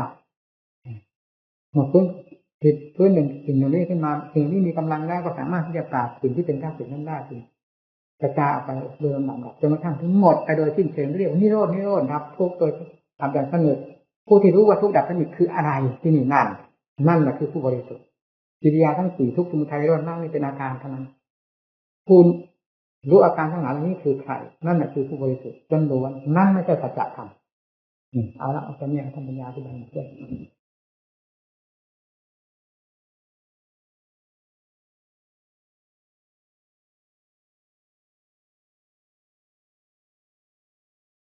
การนิมนต์ถูกนิมนต์ฉันที่ต่างๆก็ขอผ่านไปด้วยดีผลถูกนิมนต์ได้เข้าใจการเที่ยวการบริเวณวัดซึ่งไม่ใช่เวลาเราไปเตือนให้ทราบกิจการงานภายในวัดดีก่อความกังวลให้เป็นค่าศึกแก่ทางจิตภาวนาพอไม่ให้มีเฉพาะงานจำเป็นซึ่งเป็นงานที่เพื่อถอดถอนกิเลสโดยถ่ายเดียวเท่านั้นตามเยี่ยงอย่างประเพณีของพระพุทธเจ้าและพระสาวกทั้งหลายที่ทรงดำเนินและดำเนินมาหรือทรงพาดำเนินมาเพราะเรื่องของพระเราไม่มีกิจการงานใดจะเป็นงานสำคัญยิ่งกว่างานจิตภาวนาเพื่อการถอดถอนกิเลสทุกประเภทซึ่งแสดงอยู่ภายในจิตใจของตนทุกขณะถ้ามีสติต้องทราบไปทุกระยะว่าข้าศึกนั้นไม่อยู่ในสถานที่ใด สมุทัยมีอยู่ในสถานที่ใดข้าศึกย่อมอยู่ในสถานที่นั้นผลที่เกิดขึ้นจากความรังควานหรือทำลายจากข้าศึกคือสมุทัยก็คือทุกข์แสดงขึ้นมาที่ใจไม่มีที่อื่นใดพอจะเป็นที่สงสัยในการแก้ไขหรือปราบปรามสิ่งที่เป็นภัยแก่ตนเองท่านกล่าวไว้ในคำว่าอริยสัจทั้งสี่ทุกข์นี่เป็นผลสืบเนื่องมาจากสมุทัยตัวก่อเหตุท่านจึงเรียกว่าสมุทัยแดนเป็นที่เกิดแห่งทุกข์เกิดที่ดวงใจดวงนี้นิโรธเป็นผลของมรรคที่ทำงานได้มากน้อยระงับดับทุกข์ไปโดยลำดับมรรคได้แก่สรุปความแล้วได้แก่ศีลสมาธิปัญญาศีลต่างองค์ก็ต่างรักษาอยู่เรียบร้อยแล้วไม่เป็นเครื่องกังวลในเรื่องศีลของตนซึ่งควรจะทำจิตใจให้มีความสงบร่มเย็นด้วยความเพียรไม่มีนิวรณ์เกี่ยวกับเรื่องศีลไม่บริสุทธิ์ด่างพร้อยต่างๆเข้ามายุ่งเหยิงวุ่นวายความเพียรย่อมเป็นไปเพื่อความสงบอันเป็นสิ่งที่มุ่งประสงค์มรรคแปดมีอะไรสัมมาทิฏฐิสัมมาสังกัปโปหมายถึงองค์ปัญญาซึ่งเป็นความเฉลียวฉลาดออกหน้าทีเดียวปัญญาเราจะใช้ในสถานที่เช่นไรสติจะกำกับงานเช่นไร สติเป็นเครื่องกำกับงานที่ตนทำได้แก่จิตตภาวนาสังเกตสอดรู้จิตอยู่เสมออย่าลดละเครื่องของสติเป็นความจำเป็นอยู่ตลอดอิริยาบถความเคลื่อนไหวไปมาขอให้มีสตินี้เป็นการสั่งสมสติให้มีความรู้ตัวอยู่ทุกระยะจนสืบเนื่องเป็นสัมปชัญญะสติความระลึกได้ถ้าเกิดเป็นพักๆเมื่อสืบเนื่องกันต่อไปโดยลำดับเพราะการอบรมอยู่เสมอการบำรุงอยู่เสมอย่อมกลายเป็นสัมปชัญญะคือความรู้ตัวสืบเนื่องกันไปจากนั้นก็กลายเป็นมหาสติขึ้นมาได้ดูเด็กสิเราเคยเป็นเด็กมาด้วยกันทุกคนเด็กเติบโตด้วยอาหารปัจจัยชนิดใดไม่ใช่อยู่ๆแล้วก็เติบโตขึ้นมาเฉยๆต้องรับการบำรุงรักษาทุกด้านทุกทางในบรรดาที่จะเป็นการส่งเสริมเด็กให้มีความเจริญเติบโตและปลอดภัยพ่อแม่พี่เลี้ยงจะต้องพยายามรักษาเด็กก็เจริญเติบโตขึ้นมาจนเป็นผู้ใหญ่ได้แล้วดังเราท่านอย่าเข้าใจว่าเกิดขึ้นมาอย่างไรๆเจริญเติบโตขึ้นมาอย่างไรๆเติบโตขึ้นมาจากการบำรุงการรักษาทุกด้านทุกแง่ทุกมุมเรื่องของจิตอยู่เฉยๆจะให้มีความเจริญรุ่งเรืองขึ้นไปโดยลำพังของตนนั้นย่อมเป็นไปไม่ได้จิตไม่สามารถจะช่วยตนเองได้เช่นเดียวกับเด็กไม่สามารถจะช่วยตนเองได้ต้องอาศัยพี่เลี้ยงนี่ก็ต้องอาศัยสติปัญญานี่กับทาความเพียรเป็นเครื่องหนุนหลังเสมอสติกับปัญญาเป็นสิ่งสำคัญมากสำหรับการบำเพ็ญสติสัมปชัญญะปัจจิยาตามหลักธรรมท่านประกาศไว้แล้วไม่มีข้อสงสัยสติเป็นธรรมที่จำปรารถนาในที่ทั้งปวงฟังเด็ดสติเป็นของสำคัญสัมมาทิฏฐิสัมมาสังกัปโปหมายถึงองค์ปัญญาค้นลงที่ร่างกายและจิตใจซึ่งมีความเกี่ยวโยงกันกับอุปาทานเพราะความหลงของจิตการแก้ความหลงของจิตจะต้องแก้ด้วยความรู้ความฉลาดหมายถึงสติปัญญาหมายถึงสติปัญญาการที่จะช่วยเหลือจิตได้ต้องอาศัยสติเป็นผู้ประคับประคองตามรักษาเหมือนเด็กต้องอาศัยพ่อแม่ที่เลี้ยงคอยบำรุงรักษาการเจริญภาวนาเป็นการบำรุงการระมัดระวังรักษากระแสจิตของตนที่จะคิดไปในแง่ต่างๆนั้นเรียกว่ารักษา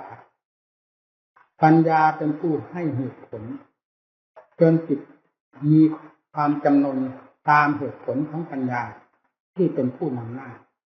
ใจเมื่อมีสติมีปัญญาเป็นเครื่องควบคุมอยู่เสมอแล้วอันตรายจะเกิดได้ยากคำว่าอันตรายหมายถึงอะไรเราอย่าหมายถึงรูปถึงเสียงกลิ่นรสเครื่องสัมผัสซึ่งเป็นของอยู่ภายนอกนั้นมากไปกว่าอันตรายคือสมุทัยซึ่งเกิดขึ้นจากใจของเรานี้โดยอาศัยการเคยได้เห็นได้ยินรวมสิ่งลิ้มรสซึ่งเป็นอตีตาลมเข้ามาประมวลไว้ในจิตประการหนึ่งเชื้อของจิตมันก็เป็นมีอยู่แล้วกิเลสที่เป็นเชื้อมันย่อมคอยผลักดันจิตใจออกเสมอออกนอกลู่นอกทางถ้าสติไม่มีจิตใจก็เสียได้ในตอนนั้นเช่นเดียวกับเด็กถ้ามันมีผู้เลี้ยงตามรักษาเด็กก็เป็นอันตรายได้ตกน้ำเข้าไฟตกบ้านตกเรือนตกเหวตกบ่อขึ้นชื่ออันตรายแล้วล่อแหลมมากทั้งนั้นเด็กปราศจากพี่เลี้ยงจิตใจที่ปราศจากพี่เลี้ยงคือสติและปัญญาก็ย่อมเป็นที่นั่นเหมือนกันเพราะฉะนั้นการภาวนาที่ไม่เป็นไปดังใจหวังก็เพราะความโลเลของสติปัญญาไม่ปล่อยให้จิตคิดไปตามอำเภอใจด้วยอำนาจแห่งความผลักดันของอันตรายได้เกี่ยวสมุทัยคือกิเลสกามตัณหาภวตัณหาวิภวตัณหานี่เป็นตัวใหญ่ของกิเลสรากเหง้าข้อมูลของกิเลสก็ถึงเมื่อกระจายไปก็มีจำนวนมากเช่นเดียวกับต้นไม้เพียงต้นเดียวเท่านั้นรากฝอยมีมาก นอกจากนั้นยังมีรากแก้วที่ฝังลึกลงไปอีกด้วยกิ่งก้านสาขาดอกใบมีมากมายนับกี่วันกี่คืนก็ไม่ครบถ้วนได้มีเรื่องกระแสของกิเลสที่กระจายไปจาก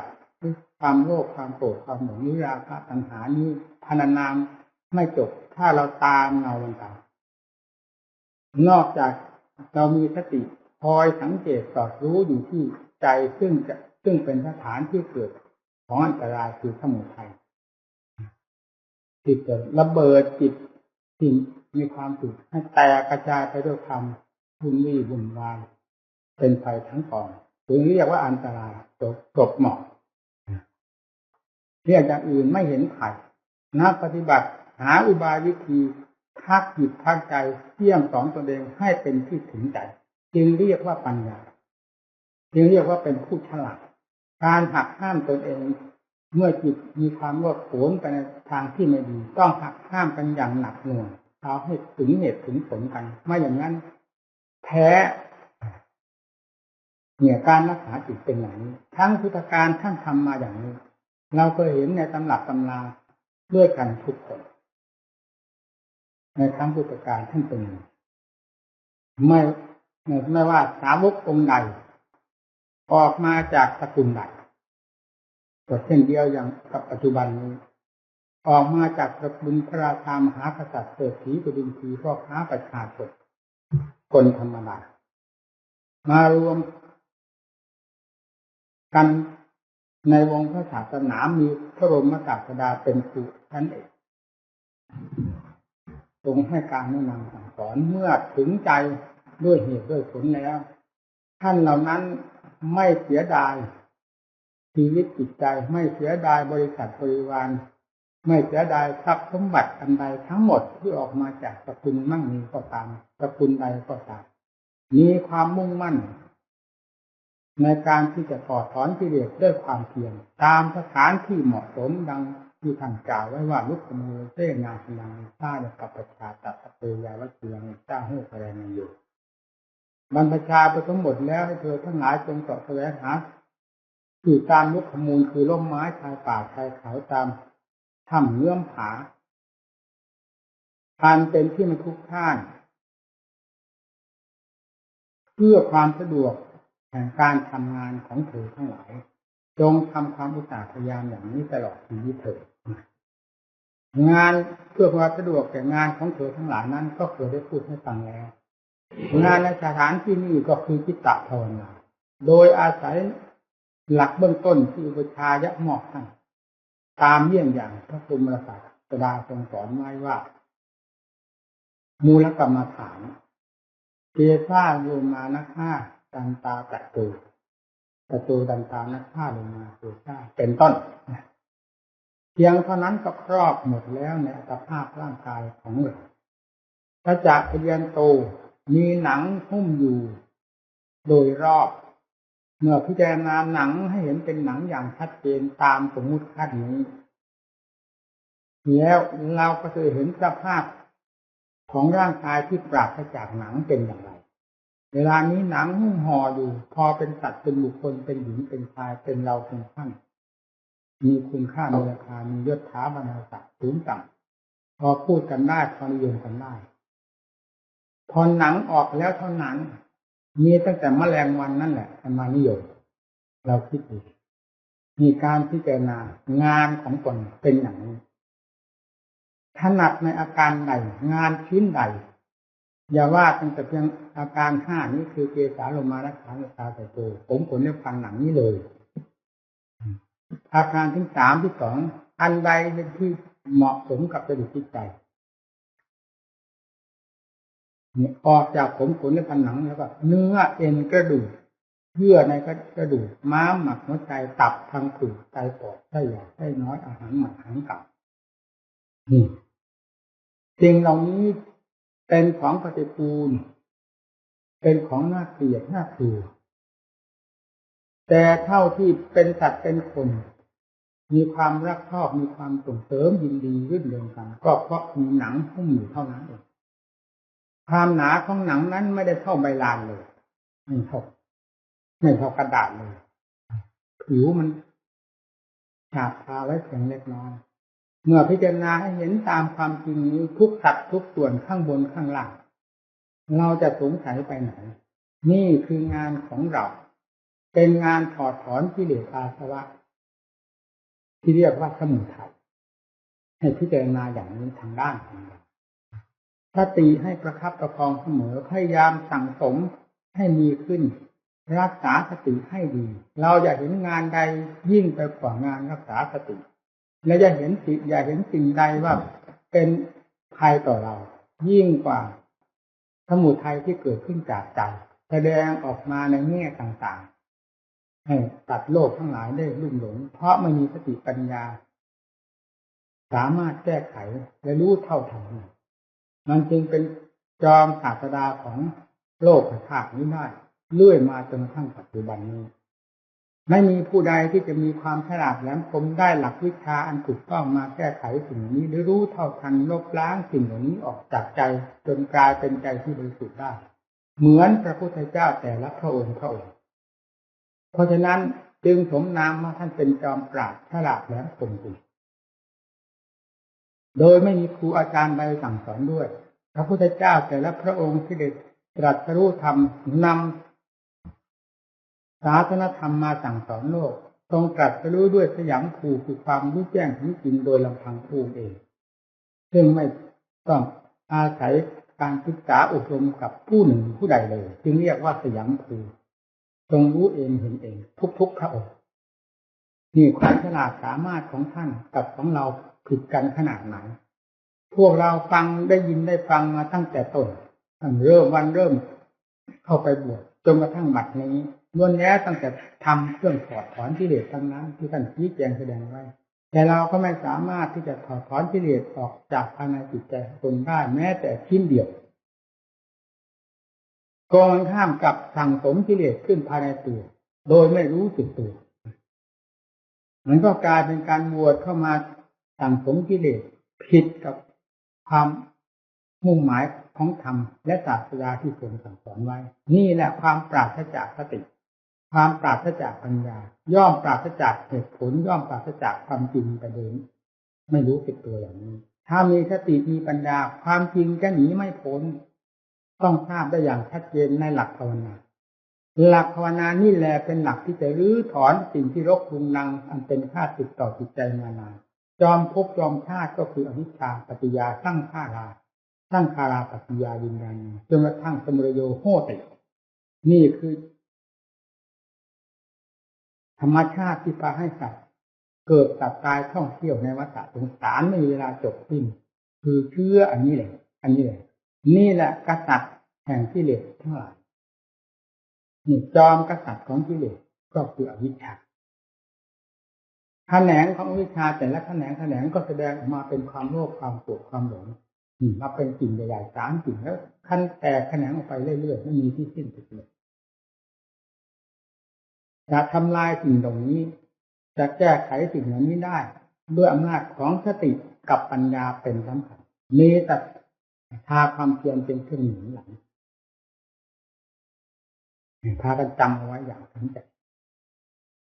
แนวทางที่พระพุทธเจ้าทรงสั่งสอนมา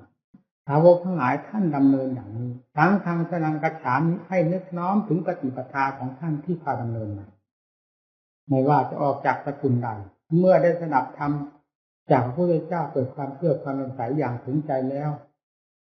บุกเข้าป่าเข้ารกเข้าเขาอดอิ่มอะไรไม่คำนึงทั้งนั้นขอแต่ให้รู้ให้เห็นเรื่องอัดเรื่องทำได้ถอดถอนกิเลสออกจากภายในจิตใจแล้วเป็นที่พอใจเพราะฉะนั้นปฏิปทาของท่านจึงราบรื่นงามเรียกว่าสุปฏิปันโนอุทุปฏิปันโนญาณสามีติปฏิปันโนปฏิบัติดีปฏิบัติชอบปฏิบัติตรงปฏิบัติเพื่อความรู้แจ้งจริงปฏิบัติสมควรแก่ธรรมจนกลายเป็นอริยบุคคลขึ้นมาปุญญเกตังโลกัสสะกลายเป็นเมื่อเป็นเนื้อนาบุญของตนอย่างเอกถูกแล้วก็กลายเป็นเนื้อนาบุญของโลกไปในตัวนั่นแหละเพราะโลกกับธรรมแยกกันไม่ออกฆราวาสกับพระแยกกันไม่ออกเมื่อได้ทำหน้าที่ให้เต็มภูมิแล้ว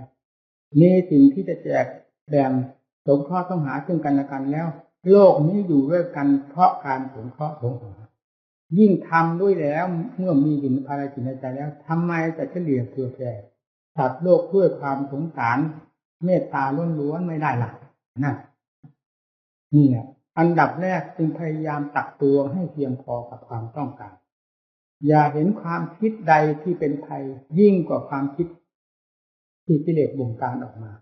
และอย่าเห็นอันใดที่มีคุณค่าหรือสามารถปราบกิเลสได้ยิ่งกว่าสติปัญญาให้แนบสนิทกับใจเสมอเราอย่าเสียดายความคิดความปรุงในแง่ต่างๆซึ่งเป็นเรื่องโลกสงสารอันเป็นสิ่งที่จะสั่งสมกิเลสซึ่งมีอยู่อย่างเต็มหัวใจแล้วให้ล้นหัวใจมากเข้าไปอีกความคิดเรื่องใดก็ตามเราเคยคิดมาแล้วด้วยกันไม่เห็นเกิดผลเกิดประโยชน์อะไรให้คิดเรื่องอัดเรื่องทำจึงจะเหมาะสมกับภาวะแห่งความเป็นพระเป็นนักปฏิบัติของเราเอาให้ดีอย่าถอยหลังพระพุทธเจ้าไม่ใช่พูดถอยหลังความอดทนก็ไม่มีใครเกินพระพุทธเจ้าความภาคเพียรทุกแง่ทุกมุมไม่มีใครเกินพระพุทธเจ้านั่นแหละครูเอกของเราคำว่าพุทธังสรณังคัจฉามินึกน้อมพระองค์เป็นที่ยึดภายในจิตใจเป็นที่ยึดเหนี่ยวเป็นหลักเป็นเกณฑ์ของจิตใจยังไม่แล้วยังต้องยึดหลักปฏิบัติธรรมที่ทรงดำเนินมามีศรัทธาวิริยะสติสมาธิปัญญาเป็นต้นเข้าไว้ในจิตใจในสามครั้งสรณังคัจฉามิก็เหมือนกันให้ถือองค์สุปฏิอุทุญาญะสามิจิปฏิปันโนตรงแนวต่อมรรคผลนิพพานทำสี่ประเภทคือการปฏิบัติดีชอบตรงไปตรงมาเพื่อความรู้แจ้งเห็นจริงด้วยความมุ่งมั่นของตนจนกลายเป็นสามีติกรรมเป็นความชอบธรรมแล้วจะไม่พ้นจากความมันรู้ด้วยความเห็นแจ้งเห็นจริงในธรรมทั้งหลายซึ่งมีอยู่ภายในจิตใจเป็นแต่เพียงว่ากิเลสสมุทัยทั้งหลายมันปกปิดกำบังน้ำที่ใสสะอาดที่สุดคืออมตะธรรมอยู่เท่านั้นเองเราจึงไม่เห็นเพราะฉะนั้นให้เปิดน้ำเวิร์กจอกแหนออกจากจิตใจจอกแหนนั้นหมายถึงกิเลสอาสวะประเภทต่างๆคำว่าเวิร์กก็หมายถึงว่ากวาดออกให้หมดด้วยอำนาจของสติปัญญาทั้งหมดแล้วน้ำอมตะจะไม่ไปถามที่ไหนอริยสัจนี่แหละเป็นสถานที่อยู่แห่งน้ำอมตะธรรมเมื่อได้เปิดทุกข์สมุทัยออกมาให้หมดสิ้นลงไปแล้วด้วยมรรคคือเครื่องมืออันทันสมัยความหิวกระหายโดยประการทั้งปวงก็ดับลงไปที่เรียกว่านิโรธเราจะได้ดื่มอมตะธรรมที่เรียกว่าอมตะจิตก็ได้อมตะธรรมก็ได้คงเส้นคงวาเป็นอนันตการอนันตจิตหาระหว่างไม่ได้ไม่มีการไม่มีสถานที่เข้าไปเกี่ยวข้องได้เลยให้เปิดลงที่นี่ทุกข์จะทุกข์มากทุกข์น้อยเราเคยทุกข์มาแล้วอย่าหวั่นไหวให้เอาสติปัญญาจับเข้าไปตรงทุกข์นั้นค้นหาเหตุมันเกิดทุกข์เพราะอะไรจะหนีจากสมุทัยตัวยุแย่ก่อควรนี้ไม่ได้ตัวนี้เป็นตัวยุแย่ก่อควรตัวแสนเล่ห์แสนเหลี่ยมแสนมายาที่สุดก็คือตัวสมุทัยและเป็นสิ่ง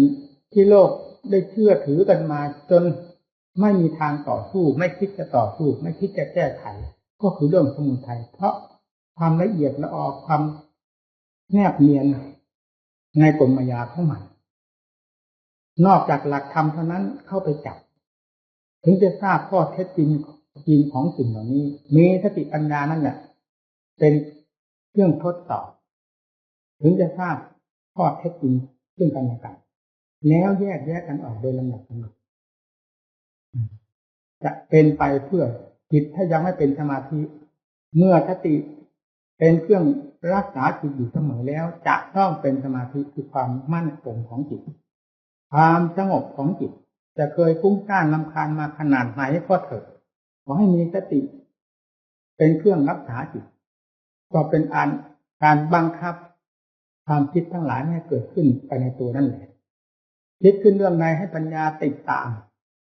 เรื่องเหตุผลกลไกอะไรจึงต้องคิดไปอย่างนั้นรักสิ่งนั้นชังสิ่งนี้เพื่อประโยชน์อะไร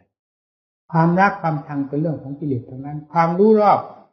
ในความคิดความปรุงของตนและความรู้เท่าทันในความรักความชังทั้งหลายนั้นเป็นปัญญาเมื่อปัญญามีกำลังก็สามารถถอดถอนได้เพราะถึงความจริงเป็นขั้นไปมีการปฏิบัติ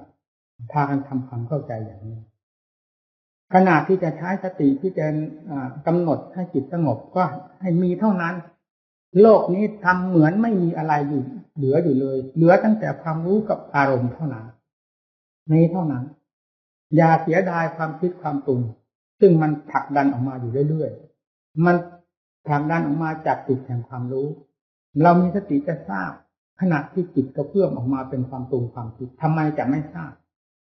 พอปรุงขึ้นมาพับมันก็ดับไปพร้อมถ้ามีสติถ้าไม่มีสติมันก็มีความเกี่ยวโยงออกไปข้างนอกเรื่อยๆแล้วเราก็ตะคุบเงาไปเรื่อยทีนี้เงาเมื่อคนวิ่งมันก็วิ่งตามมันไม่ทันกิเลสเป็นเช่นนั้นเหมือนกับเงาแต่ไปตะคุบเอาให้แน่วในหัวใจในขณะที่ทำความสงบใช้อารมณ์ใดที่เห็นว่าถูกกับจริตให้มีความมุ่งมั่นต่ออารมณ์นั้นไม่ต้องคิดคาดคิดหมายถึงมากถึงผลจะเกิดขึ้นประการใดบ้างอันนั้นเป็นเรื่องเหลวไหลให้มีความตื่นต่อด้วยสติอยู่กับวงงานที่ตนกำลังพิจารณาเช่น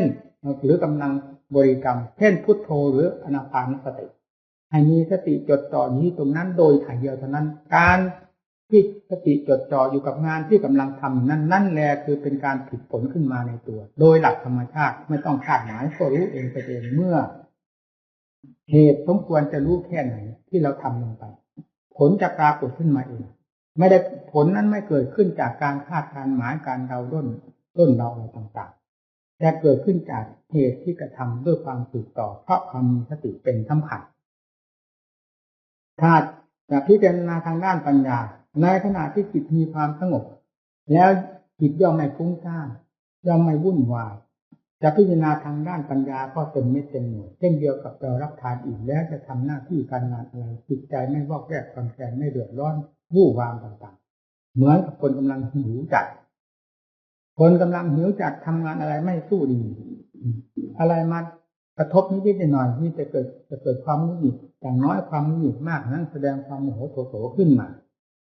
จิตใจที่กำลังหิวกระหายในอารมณ์ต่างๆอยู่ก็หาความร่มเย็นให้เป็นที่สบายเป็นที่สงบจิตใจไม่ได้จะพิจารณาทางด้านปัญญามันก็กลายเป็นปัญญาไปหมดเลยถูกกิเลสความพุ่งซ่านปัญญาอารมณ์ลากออกไปหมดเสียด้วยเหตุนี้ท่านจึงว่าสมาธิปริภาวิตาปัญญามหาพลาโหติมหานิสร้างปัญญาที่สมาธิอบรมแล้วย่อมมีผลมากเพราะมีอานิสงส์มากนะคือจิตที่พิจารณาด้วยความอิ่มตัวหมายถึงสมาธิจิตมีความสงบร่มเย็นและมีความอิ่มตัวไม่หิวโหยกับอารมณ์อะไรจะพิจารณาอารมณ์อันใดก็ตามกรรมฐานในแง่ใดก็ตามอาการบรรดาอาการ32ที่ดูในร่างกายนี้ตลอดถึงเวทนาสัญญาสังขารวิญญาณจิตใจย่อมตั้งหน้าตั้งตาทำงานด้วยความมีสติสตังเป็นชิ้นรู้เป็นชิ้นเป็นอันขึ้นมาถอดถอนเป็นช่องเป็นทางไปเรื่อยๆนี่เรียกว่าปัญญาเมื่อถึงการที่ถึงเวลาที่จะพิจารณาปัญญาเนี่ยไม่ต้องเกี่ยวกับเรื่องสมาธิให้ทำหน้าที่ของปัญญาไปด้วยความมีสติไตรตรองไปด้วยเหตุด้วยผลในแง่ต่างๆแห่งธรรมทั้งหลายที่มีในร่างกายและจิตใจนี้สติเป็นของสำคัญปัญญาจะทำหน้าที่ไปเรื่อยๆคำว่าอนิจจังมันครอบหมดทั้งร่างกายและจิตใจในบรรดาขันธ์ห้าคือกองอนิจจังทุกขังอนัตตานี่กองรูปมีกี่อาการ32คือกองอนิจจังทุกขังอนัตตาจะยังลงในอาการใดก็ตามด้วยความเห็นแจ้งเห็นชัดเป็นการกระเทือนถึงกันหมดอย่างในอนิจจังเราจะถนัดในพิจารณาเรื่องอนิจจังในอาการใดก็ตามในบรรดาอาการ32นี้ก็ถึงแล้วซ่านไปทั่วๆกันทุกขังอนัตตาก็เหมือนกันทำนี้เกี่ยวโยงกันเมื่อเข้าใจในแง่หนึ่งย่อมสามารถจะเข้าใจในแง่หนึ่งได้ในขณะเดียวกันอนิจจังทุกขังอนัตตา พิจารณารูปเอาเลย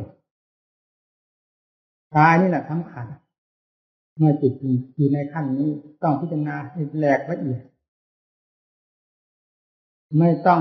ไปคิดว่าจิตพิจารณาช้าหรือเร็วความเข้าใจเป็นของสำคัญพิจารณาแล้วพิจารณาเล่าซ้ำๆซักๆจนเป็นที่เข้าใจแน่ชัดนั่นเป็นความถูกต้องเราไม่ต้องไปนับเที่ยวในการพิจารณาหรือกายนี่แหละเป็นวงงานเป็นสถานที่ทำงานของสติปัญญาศรัทธาความเพียรหมุนลงไปที่ตรงนี้ทั่วสารพางร่างกายเรียกว่าเที่ยวกรรมฐานธรรมะแปลว่าการกระทำฐานะคือที่นี่ทำอยู่ที่นี่กรรมฐานพระพุทธเจ้าท่านรู้แจ้งจริงในงานชิ้นนี้เหล่านี้สาวกทั้งหลายรู้แจ้งจริงในงานกรรมฐานซึ่งมีอยู่ภายในร่างกายและจิตใจนี้ไม่รู้จักที่ไหนเพราะสัจธรรมมีอยู่ที่นี่ข้างนอกก็น้อมเข้ามาภายในเทียบกันได้ทุกสัดทุกส่วนเมื่อรู้แจ้งจริงนี้แล้วภายนอกก็ไม่มีปัญหาอะไรเพราะมันเหมือนกันในโลกนี้ให้พิจารณาอย่างนั้นอย่าถอยหลังอุบายวิธีต่างๆก็จะพยายามสอนหมู่เพื่อนมาเต็มสติกำลังความสามารถไม่เคยลี้ลับในแง่ใดเลยเพราะได้อบรมสั่งสอนหมู่เพื่อนมาเป็นเวลาตั้ง20 กว่าปีจะออกสังคมนี้มาเกี่ยวข้องกับหมู่เพื่อนควรจะมีองค์ได้รับความเข้าใจในอุบายวิธีต่างๆและการสอนก็สอนอย่างเต็มเม็ดเต็มหน่วยสอนด้วยความแน่ใจพูดกงๆเราไม่ได้สอนด้วยความสงสัยแบบรูปคำเห็นจะเป็นอย่างนั้นเห็นจะเป็นอย่างนี้จิตไม่ได้เป็นอย่างนั้นมันเห็นจริงปฏิบัติก็จริงเวลารู้ขึ้นมาแง่ไหนมันก็จริงไม่ว่าส่วนหยาบส่วนกลางส่วนละเอียดมันจริงทุกส่วนเพราะเราทำจริงมันรู้ทุกส่วนจริงไปหมดเมื่อเป็นอย่างนั้นพูดออกมาทำไมจะไม่จริงแล้วผู้ฟังทำไมจะไม่จริงพูดของจริงให้ฟังแท้ๆถ้าเรามุ่งของจริงอยู่แล้วฟังให้จริงทำให้จริงจะต้องเห็นของจริงไม่อยู่ที่ไหนนอกเหนือไปจากสัจธรรมทั้งสี่นี่แหละตลาดแห่งมรรคผลนิพพานอยู่ตรงนี้ไม่มีอะไรมากีดกันการสถานที่มันมีอำนาจที่จะมากั้นกลางมรรคผลนิพพานเรื่องเวลาสถานที่นั่นที่นี่ความยืดยาวนานแห่งการเวลาจะมาทำลายมรรคผลนิพพานหรือกีดกันมรรคผลนิพพานให้ผู้ปฏิบัติดีปฏิบัติชอบตามหลักธรรมของพระพุทธเจ้าไม่ให้ได้รับมรรคผลเป็นไปไม่ได้มีแต่สมุทัยตัวนี้เท่านั้นตัวสำคัญหรือทุกข์กับสมุทัย2 ประการเป็นเครื่องปิดบังมรรคผลนิพพานไว้ปัญญาไม่ออกก้าวเดินถ้าปัญญาออกก้าวเดินก็พิจารณาแยกแยะทุกข์ที่มันเกิดขึ้นภายในกายมันเกิดขึ้นส่วนไหนอะไรเป็นทุกข์แยกมันดูทุกอาการว่าหนังเป็นทุกข์คนตายแล้วหนังมีไหมไปเผาไฟว่าไงถ้าไม่เห็นว่าไงแน่ทางนั้นก็ไม่ใช่หนังเป็นทุกข์แล้วสิเนื้อเป็นทุกข์หรือเอ็นหรือเป็นทุกข์หรือกระดูกเป็นทุกข์ว่าตรงไหนจ่อมันเข้าไปด้วยสติปัญญาเทียบเทียงกันกับเรื่องของใจเทียบเทียงกันกับเวทนากับเนื้อหนังเอ็นกระดูกในอาการใดที่ว่ามันเป็นทุกข์แยกกันดูเมื่อเห็นหลายครั้งหลายหนชัดเจนเข้าไปเวทนาก็สักแต่ว่าเวทนาหนังเนื้อเอ็นกระดูกหรือสรุปแล้วว่าร่างกายก็สักแต่ว่าร่างกายใจก็สักแต่ว่ารู้ต่างอันต่างจริงเมื่อต่างอันต่างจริงแล้วไม่มีอะไรกระทบกันจิตก็ไม่กระทบกระทั่งพอรู้ความจริงแล้วอยู่เป็นปกติ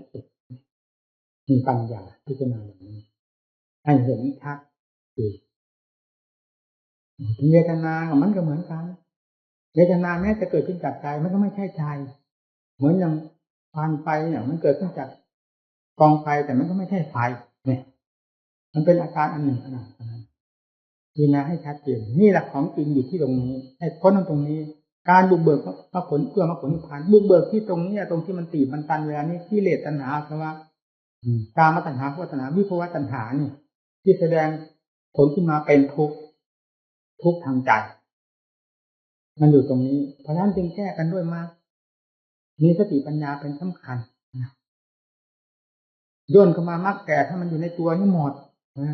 สัมมาทิฏฐิสัมมาสังกัปโปหมายถึงองค์ปัญญาที่พิจารณาใคร่ควรโดยเหตุโดยผลเรื่องธาตุสี่ดินน้ำลมไฟรวมลงในจังทุกขังอนัตตาโดยสิ้นเชิงสัมมาวาจาคนเราถ้าจิตเป็นธรรมแล้วพูดเป็นธรรมทั้งนั้นท่านก็บอกไว้แล้วว่าสัมมาวาจาพูดเรื่องอะไรจึงเรียกว่าเป็นสัมมาวาจาพูดในเรื่องสันเลขธรรมก็มีแล้วสันเลขธรรม10 ประการคือ1อปิชตาความมากน้อยจะมีมากมายเพียงไรก็ตามต้องการน้อยๆเท่านี้ไม่ต้องการมากพรุงพลังทั้งแบกทั้งหามมันหนักจะตายไป เอาแค่นี้พอแล้วอภิชฌาสันโดษคือความยินดีตามมีตามเกิดไม่วุ่นวายมีก็ใช้ไม่มีก็ไม่ใช้มีก็กินไม่มีไม่กินนี่เป็นขั้นรองลงมาอสังคคณิกาไม่ให้คุกตีตีมงมั่วสุมซึ่งกันและกันนี่เป็นข้อหนึ่งวิเวกตาชอบที่วิเวกสงัดที่ไหนที่สงัดให้อยู่เอาสงัดภายนอกแล้วก็ทำให้จิตสงัดภายในวิเวกภายนอกแล้วก็วิเวกภายในเนี่ยไปเครื่องหนุนกันอยู่เช่นนั้นวิริยาลัมพาไม่ลดละเรื่องความเพียรจะอยู่ในอิริยาบถใดก็ตามยังแต่หลับเรายกเว้นแต่ขณะที่หลับเท่านั้นสุดดี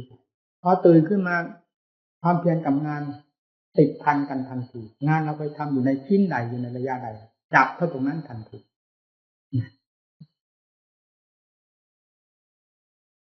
เราแบบศีลเนี่ย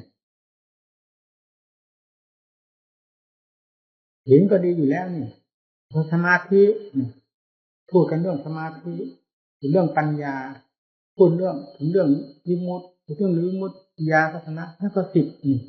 สัมมาวาจากล่าวชอบสัมมากัมมันตะเดินจงกรมนั่งสมาธิภาวนานี่แหละเป็นงานที่ชอบที่สุดสำหรับพระเรานั่นหมายอ่อนนี้ย่นเข้ามาเนี่ยสัมมาอาชีวะเลี้ยงชีพชอบขั้นหนึ่งก็คือ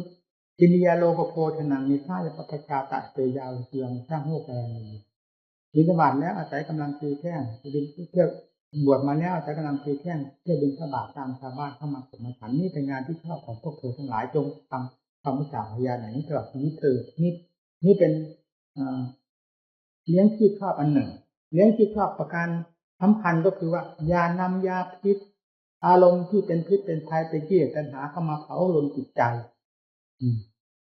จิตใจที่พาชีวิตให้เป็นอยู่นี้ให้มีความราบรื่นอยู่ด้วยความสงบเย็นใจมีธรรมมีสติปัญญาเป็นเครื่องคุ้มครองรักษาป้องกันมาชีวะเลี้ยงที่ชอบเลี้ยงด้วยอัตด้วยธรรมเลี้ยงด้วยสติเลี้ยงด้วยปัญญาอย่านำกิเลสความโลภความโกรธความหลงราคะตัณหาเข้ามาเลี้ยงมันไม่ใช่เลี้ยงมันมาทำลายสัมมาวายโมก็เพียรชอบเพียรในที่สี่สถานท่านก็บอกไว้แล้วนะครับเพียรละบาปบำเพ็ญบุญอันบาปที่เกิดมีแล้วก็พยายามละแล้วพยายามสั่งสมกุศลที่ยังไม่เกิดความฉลาดนั่นแหละกุศลแต่ว่าความฉลาดเกิดขึ้นภายในจิตและถ้าเกิดยิ่งขึ้นไปก็มีเท่านั้น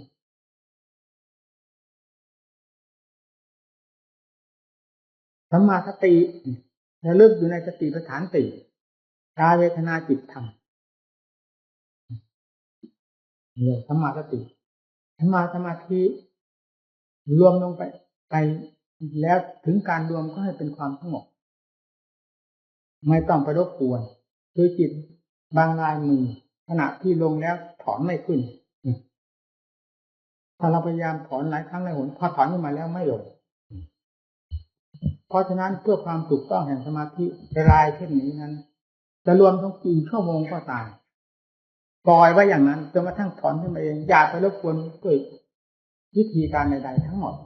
นอกจากมีความชำนาญกับสมาธิประเภทนี้แล้วจะถอนขึ้นเมื่อไหร่ก็ได้ให้ลงเมื่อไหร่ก็ได้หยิบเป็น100จะเอา5%ก็ทั้งยากลายอย่างนี้มีเพียง5%ในสมัยปัจจุบันนี้รู้สึกจะได้เพียง5%นอกนั้นก็สงบอยู่ภายในจิตคิดได้ปรุงได้แต่ปรุงอยู่เพียงแยบอยู่ภายในจิตไม่ได้เกี่ยวข้องกับอารมณ์อย่างอื่นเขาเรียกว่าสงบจิตที่มีความแน่นหนามั่นคงแก่ตัวเองอยู่ทุกระยะเรียกว่าสมาธิคือความมั่นคงของใจการที่จิตจะมีความมั่นคงของใจขึ้นมาก็ต้องมีความมั่นคงทางความเพียรเป็นเครื่องหนุนเสมอ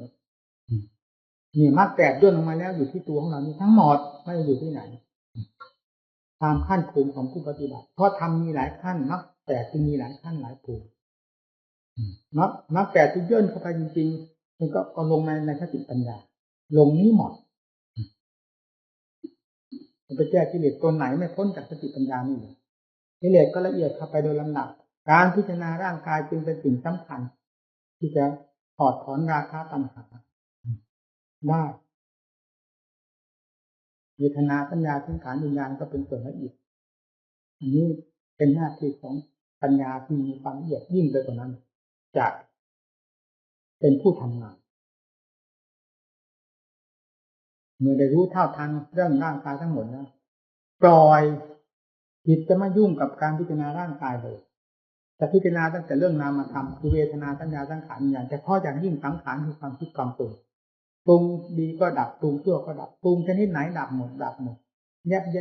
เมื่อสติปัญญาทันแล้วจะมีมันก็เหมือนกระแสน้ำห้อยมันแยบเพราะมันไม่มีเงื่อนต่อเนื่องจากสติปัญญาทันกันโดยหลักธรรมชาติเมื่อนานเข้าไปทีนี้นานพอตัวแล้วปรุงขึ้นในขณะใดก็เท่ากับปลุกสติปัญญาให้รู้เท่ากันในขณะนั้นไปเรื่อยๆนี่เรียกว่ากิเลสรวมตัวจะมาอาศัยธาตุขันธ์คือร่างกายนี้ปัญญาก็สอดส่องมองทะลุไปหมดแล้วอุปทานหาที่ยึดที่มันไม่ได้เพราะความรู้แจ้งเห็นจริงในสิ่งนี้ภาวะธาตุก็ธาตุจริง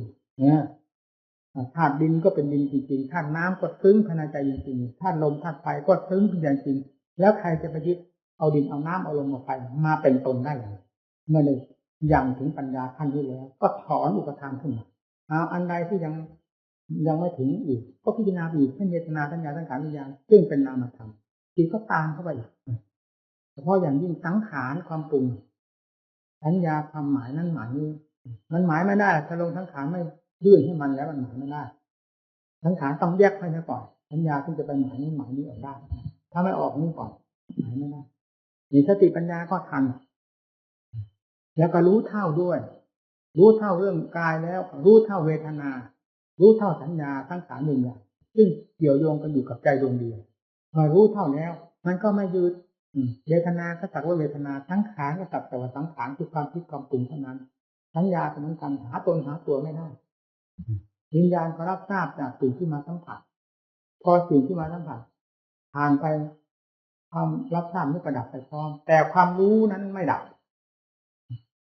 เรียกว่าจิตนั้นที่รับทราบสิ่งนั้นสิ่งนี้มากระทบแล้วดับไปพร้อมกับสิ่งมากระทบดับไปนั้นเรียกว่าวิญญาณมันก็รู้เท่านี่มันเหลืออะไรเนี่ยไล่กิเลสตีตะล่อมเข้าไปด้วยปัญญาสิ่งใดถ้ารู้แล้วต้องปล่อยแล้วไม่พิจารณาเขารู้แล้วพิจารณาหาอะไรรู้ตัวเองนั่นเรียกว่าสันทิฏฐิโกไม่ต้องให้ใครมาบอกพระพุทธเจ้าท่านก็บอกไว้แล้วว่าสันทิฏฐิโกรู้เองปัจจตังเวทิตโบวิญญูหิท่านผู้รู้ทั้งหลายพึงรู้โดยลำพังตนเองรู้อย่างพอตนก็มีผู้ปฏิบัติเท่านั้นจะรู้เรื่องของตัวเองถ้าปฏิบัติไม่รู้นี่เราก็ปฏิบัติเพื่อรู้เรื่องของเราแต่รูปคือร่างกายทุกส่วนเวทนาสุขทุกข์เฉยๆทั้งทางร่างกายและจิตใจสัญญาความจำได้หมายรู้สังขารความคิดความปรุงภายในจิตใจวิญญาณความรับทราบนี่ก็รู้เท่าทันก็มีเป็นอาการ5อย่างเท่านี้แล้วอะไรที่มันยังเหลืออยู่นั้นกิเลสเมื่อถูกตะล่อมอุปทานถอนเข้าไปแล้วก็ยังเหลือแต่อุปทานของใจเท่านั้นเองนั่นหลักตัววิชาจริงๆคือมานะความถือใจในสังโยชน์เบื้องบนท่านว่าไว้มานะอุทธัจจะอวิชชาเรื่องเบื้องบนรูปราคะมานะอุทธัจจะอวิชชาเรื่องเบื้องบนอย่างละเอียดเครื่องผูกจิตใจอย่างละเอียดอุทธัจจะความฟุ้งอันนี้ไม่ได้หมายถึงความฟุ้งซ่านรำคาญไปแบบสามัญชนที่เป็นไปกันทั่วไปแต่ความฟุ้งคำว่าฟุ้งหมายถึงความเพลินในการพิจารณาในแง่ธรรมทั้งหลายจนลืมเข้าพักสมาธิอันเป็นที่สงบพักผ่อนหย่อนใจให้มีความสะดวกสบายเพื่อเอากำลังในการพิจารณาต่อไปใจจิตมีความเพลินในหน้าที่การงานทั้งหลายจึงเรียกว่าอุทธัจจะคือเพลินเกินตัวท่านก็เรียกสังโยชน์เหมือนกันมานะคือความถือความรู้นั่นแหละเพราะความรู้นั้นเต็มไปด้วยอวิชชาที่นี้อวิชชารวมตัวแล้วลูกน้องของวิชาถูกตัดแล้วทางตาทางหูทางจมูกทางลิ้นทางกายตัดเข้าไปมาแทรกสิงอยู่ตามรูปเวทนาสัญญาสังขารวิญญาณก็ถูกตัดเข้าไปด้วยปัญญาอุปทานนั้นมีที่ยึดเข้าไปยึดใจที่เรียกว่ากิเลสมันรวมตัว เข้าไปยึดใจเข้าไปพ้นสติปัญญาที่จะจังเข้าไปตรงนั้นเหมือนกันเมื่อพิจารณาเข้าไปถึงอุปทานที่ยึดใจมันเป็นตัวสำคัญความสว่างไสวความกระจ่างแจ้งความอาจความหามันอยู่ในนั้นหมดพิจารณาเข้าไปตรงนั้นเหมือนกับสภาวะธรรมทั้งหลายที่เคยพิจารณาและรู้เท่าทันมาแล้วมันก็รู้เท่าเท่านั้นเลยเมื่อรู้เท่าแล้วมันก็แตกกระจายไปหมดเมื่อความรู้ที่เป็นวิชาแตกกระจายหมดแล้ววิชาวิมุตติก็ขึ้นมาเองเนี่ยเราจะไปหาวิมุตตินิพพานที่ไหนเอาตัวพิจารณาตรงนี้สิอะไรปิดมรรคผลนิพพานในเวลานี้ก็มีแต่กิเลสประเภทเดียวเท่านั้นพิจารณาสิ่งนี้ให้รู้เท่าทันไปโดยลำดับเปิดเอาโดยลำดับด้วยสติปัญญาให้ทันเหตุการณ์การแล้วเรื่องความจริงก็เด่นขึ้นมาจนเด่นที่อวิชชาดับไปก็อวิชชาและตะเววเทศวิรารานิโรธาสร้างข้ารานิโรโธสร้างข้ารานิโรธาวิญญาณนิโรโธจนกระทั่งถึงนิโรโธโหติเมื่อวิชชาดับสังขารดับวิญญาณดับเรื่อยๆมันดับไปเพราะรากแก้วมันถอนขึ้นมาแล้วอะไรมันก็ตายไปหมดนั่นแหละไม่ว่าหลักปล่อยไม่ว่ากิ่งก้านไม่ว่าดอกใบอะไรมันตายไปหมดถ้ารากแก้วมันถูกถอนขึ้นมาแล้วอวิชชาคือรากแก้วของใจของวัฏจักรมันสิงอยู่ที่ใจหน่วยสติปัญญาอัตโนมัติที่มหาสติมหาปัญญาได้คุยเกี่ยวขุดค้นมาจนแหลกละเอียดแล้วทำลายกันอย่างละเอียดแล้วเราจะไปหาวิมุตติที่ไหนนั่นแหละวิมุตติหลุดพ้นแล้วจ้ะอำนาจของกิเลสตัณหาอาสวะทั้งมวลเนี่ยอยู่ตรงนั้นการที่จะโกบอกขึ้นมาเองไม่ต้องถามใครงานของผู้ปฏิบัติเฉพาะอย่างยิ่งนักบวชนักปฏิบัติเรามายุติกันตรงนี้เองนี่แหละงานใหญ่ที่เราทำมาตั้งแต่เจสาลงมานะคะประตูมาดับที่ตรงนี้มาสิ้นสุดวิตังสมจริยังกตังกรณียังนาปตังนาพลังใจสิได้เสร็จกิจงานของพุทธศาสนา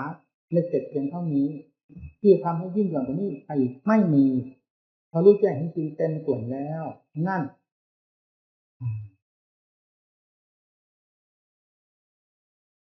เดียวสุดงานจบทำงานเสร็จที่ตรงนี้งานที่พูดเบื้องต้นในขั้นแรกของการเทศมาจบที่ตรงนี้งานของธรรมมีความจบสิ้นลงได้งานโลกไม่มีจบสิ้นทำจนกระทั่งวันตายผู้นี้ตายไปผู้นั้นมาทำแทนมันก็ไม่สิ้นไม่สุดงานอันนี้ต้องทำให้เต็มเม็ดเต็มหน่วยเต็มอัดเต็มทำเต็มสติปัญญาแล้วจะต้องยุติกันที่ตรงนี้ตลอดถึงการเกิดการแก่การเจ็บการตายทั้งหลายที่มันอาศัยจิตอวิชชาเป็นเชื้อนั้นมันก็ดับไปพร้อมๆกันหมดเอาที่นั่งปฏิบัติลูกศิษย์ถาคตอ่อนแอได้เลยเรามาหาของจริงทำไมมันจะมีแต่ของปลอมเต็มหัวใจวันไหนเจอนอนจมอยู่กับของปลอมเราไม่เตือนอาตัวของบ้างเหรอก็พูดถึงเรื่องจบงานสิ้นงานเสร็จสิ้นแล้วก่อนจบแค่นี้ต่อไปท่านปัญญาอธิบายให้เพื่อนฟัง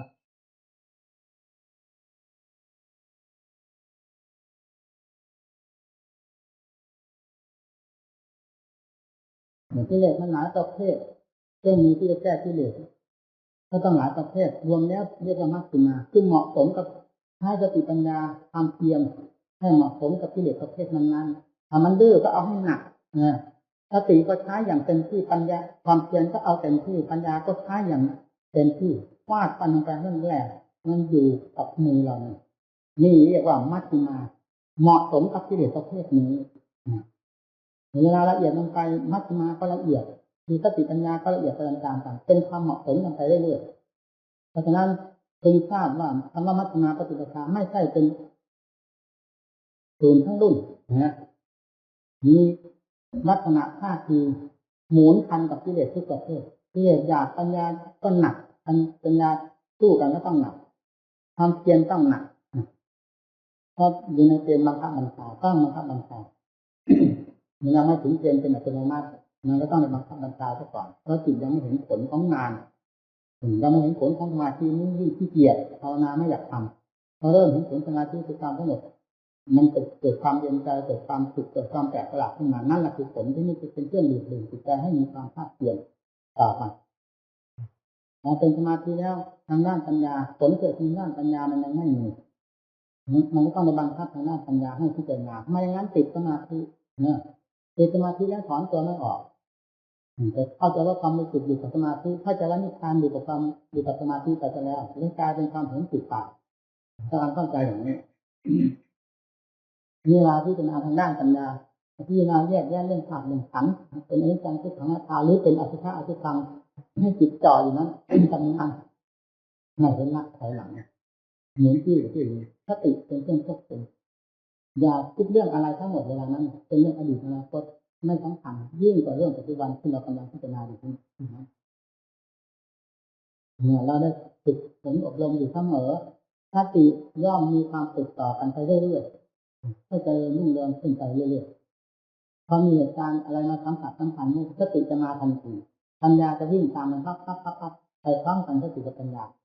เวลาปัญญามีความทำงานขึ้นแล้วก็เป็นสติมีความทำงานก็ระลึกรู้ได้เร็วเวลามีสิ่งมาสัมผัสเกิดขึ้นจากการที่เราอบรมอยู่เสมอย่อมมีความเจริญเติบโตขึ้นได้เหมือนกับเด็กที่ได้รับการเลี้ยงดูด้วยความถูกต้องสติปัญญาก็เป็นเช่นนั้นถ้าท่านตั้งใจปฏิบัติงานของสมณะคืองานเพื่อตัดสันติเป็นงานสำคัญเป็นงานฝากเป็นฝากตายเพื่อความพ้นทุกข์งานนี้เป็นงานเพื่อความพ้นทุกข์ถึงจะทุกข์ก็การประกอบความภาคเพียรโดยประการใดก็ตามทุกข์นี้เป็นทุกข์เพื่อให้เกิดสุขจนถึงจุดที่หมายเป็นความสุขอย่างยิ่งไม่ควรจะอิจฉาละอาใจเพราะความทุกข์ยากลำบากในเหตุคือการประกอบความภาคเพียรหนักเบามากน้อยเห็นจะเล็งถึงผลอันประเสริฐเลิศโลกเมื่อชนะเต็มที่แล้วเต็มภูมิแล้วไม่ต้องมายุ่งอีกงานนี้สำเร็จได้ตามพระพุทธเจ้าเป็นสำเร็จมาแล้วภาษาวกอรหันต์สำเร็จมาแล้วก็ไม่ต้องยุ่งกับเรื่องงานก็ถอดถอนกิเลสเพราะกิเลสหมดไปแล้วเอาอะไรมาถอดถอนแต่ทรงธาตุทรงขันธ์อยู่ตามวันเวลาที่มันจะดับสลายเท่านั้นเองไม่เห็นมีอะไร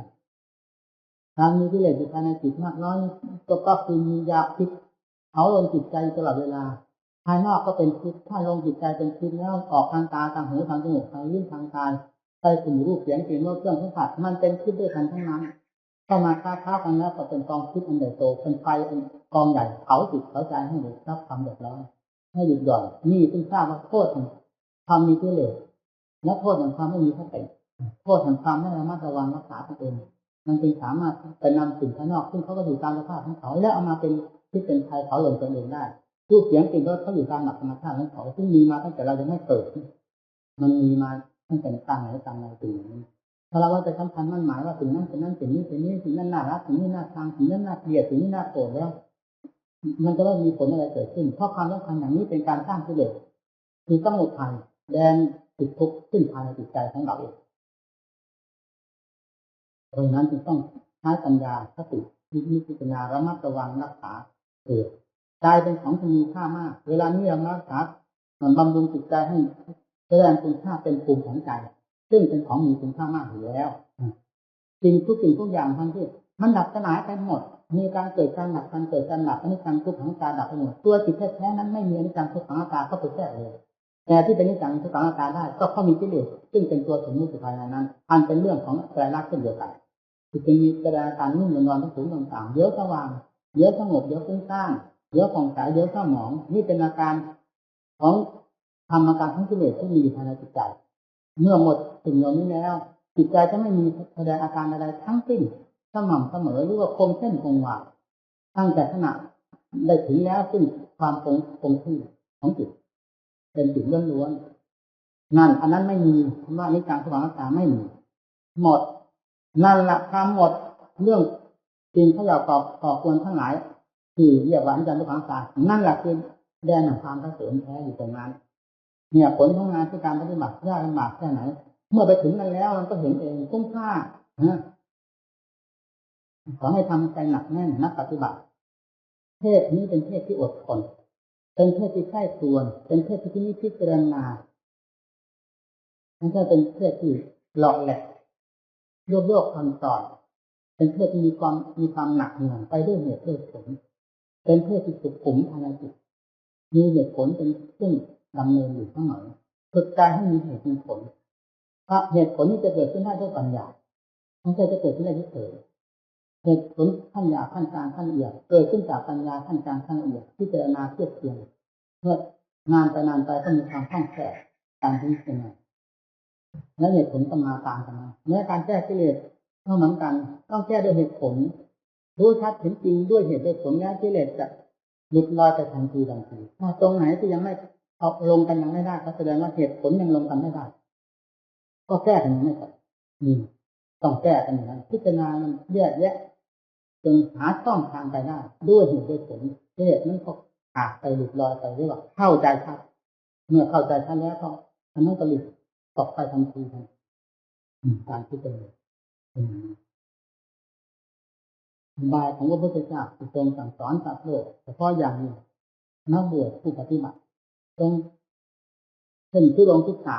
3เป็นความละเอียดละออมากทีเดียวเรายังเห็นความหมายทุดงค์ที่3ซึ่งการเยี่ยมป่าช้าละเอียดขนาดไหนเราตั้งแต่หยาบตั้งแต่ดูอสุภะอสุภังกองนิจังทุกขังอนัตตาเตือนคนในป่าช้าแล้วมาเทียบเทียงกับตัวของเรานี่ก็คือป่าช้าถือดิตัวนี้เป็นเพียงจิตใจยังกองร่างอย่างนี้ลมหายใจจึงต้องเดินผ่านเข้าออกอยู่เสมอ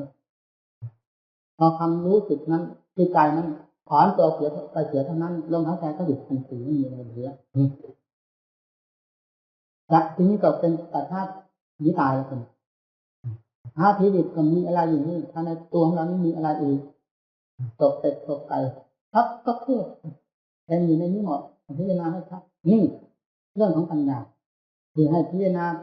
ไปเยี่ยมป่าช้าก็คือให้พิจารณานั้นซะก่อนเพื่อเป็นสักขีพยานหรือเป็นหลักฐานได้นั้นเอามาเทียบกันในตัวเองพอเข้าใจตรงนี้แล้วก็หายกังวลหายสงสัยเรื่องป่าช้าข้างนอกนี่ก็พิจารณาเรื่องป่าช้าข้างในพิจารณาลงไปเมื่อพิจารณารู้เข้ากายทุกข์กับทุกส่วนและเวทนาสัญญาทั้ง3วิญญาณทำไมจะไม่รู้ล่ะเนี่ยเรื่องของความที่มีความละเอียดขนาดนั้นอยากให้หมู่เพื่อนรู้ได้เห็นธรรมของพระเจ้าที่ทรงสอนโลกนั้นสอนด้วยพระเมตตาจริงๆอยากให้สัตว์โลกได้มีความสุขได้รู้จริงเห็นจริงจริงๆไม่ได้สอนแบบเปล่าๆนะสอนอย่างจริงจังให้เป็นที่เข้าใจเราต้องมาปฏิบัติอย่างจริงจังอย่าขี้เกียจความขี้เกียจความอ่อนแอ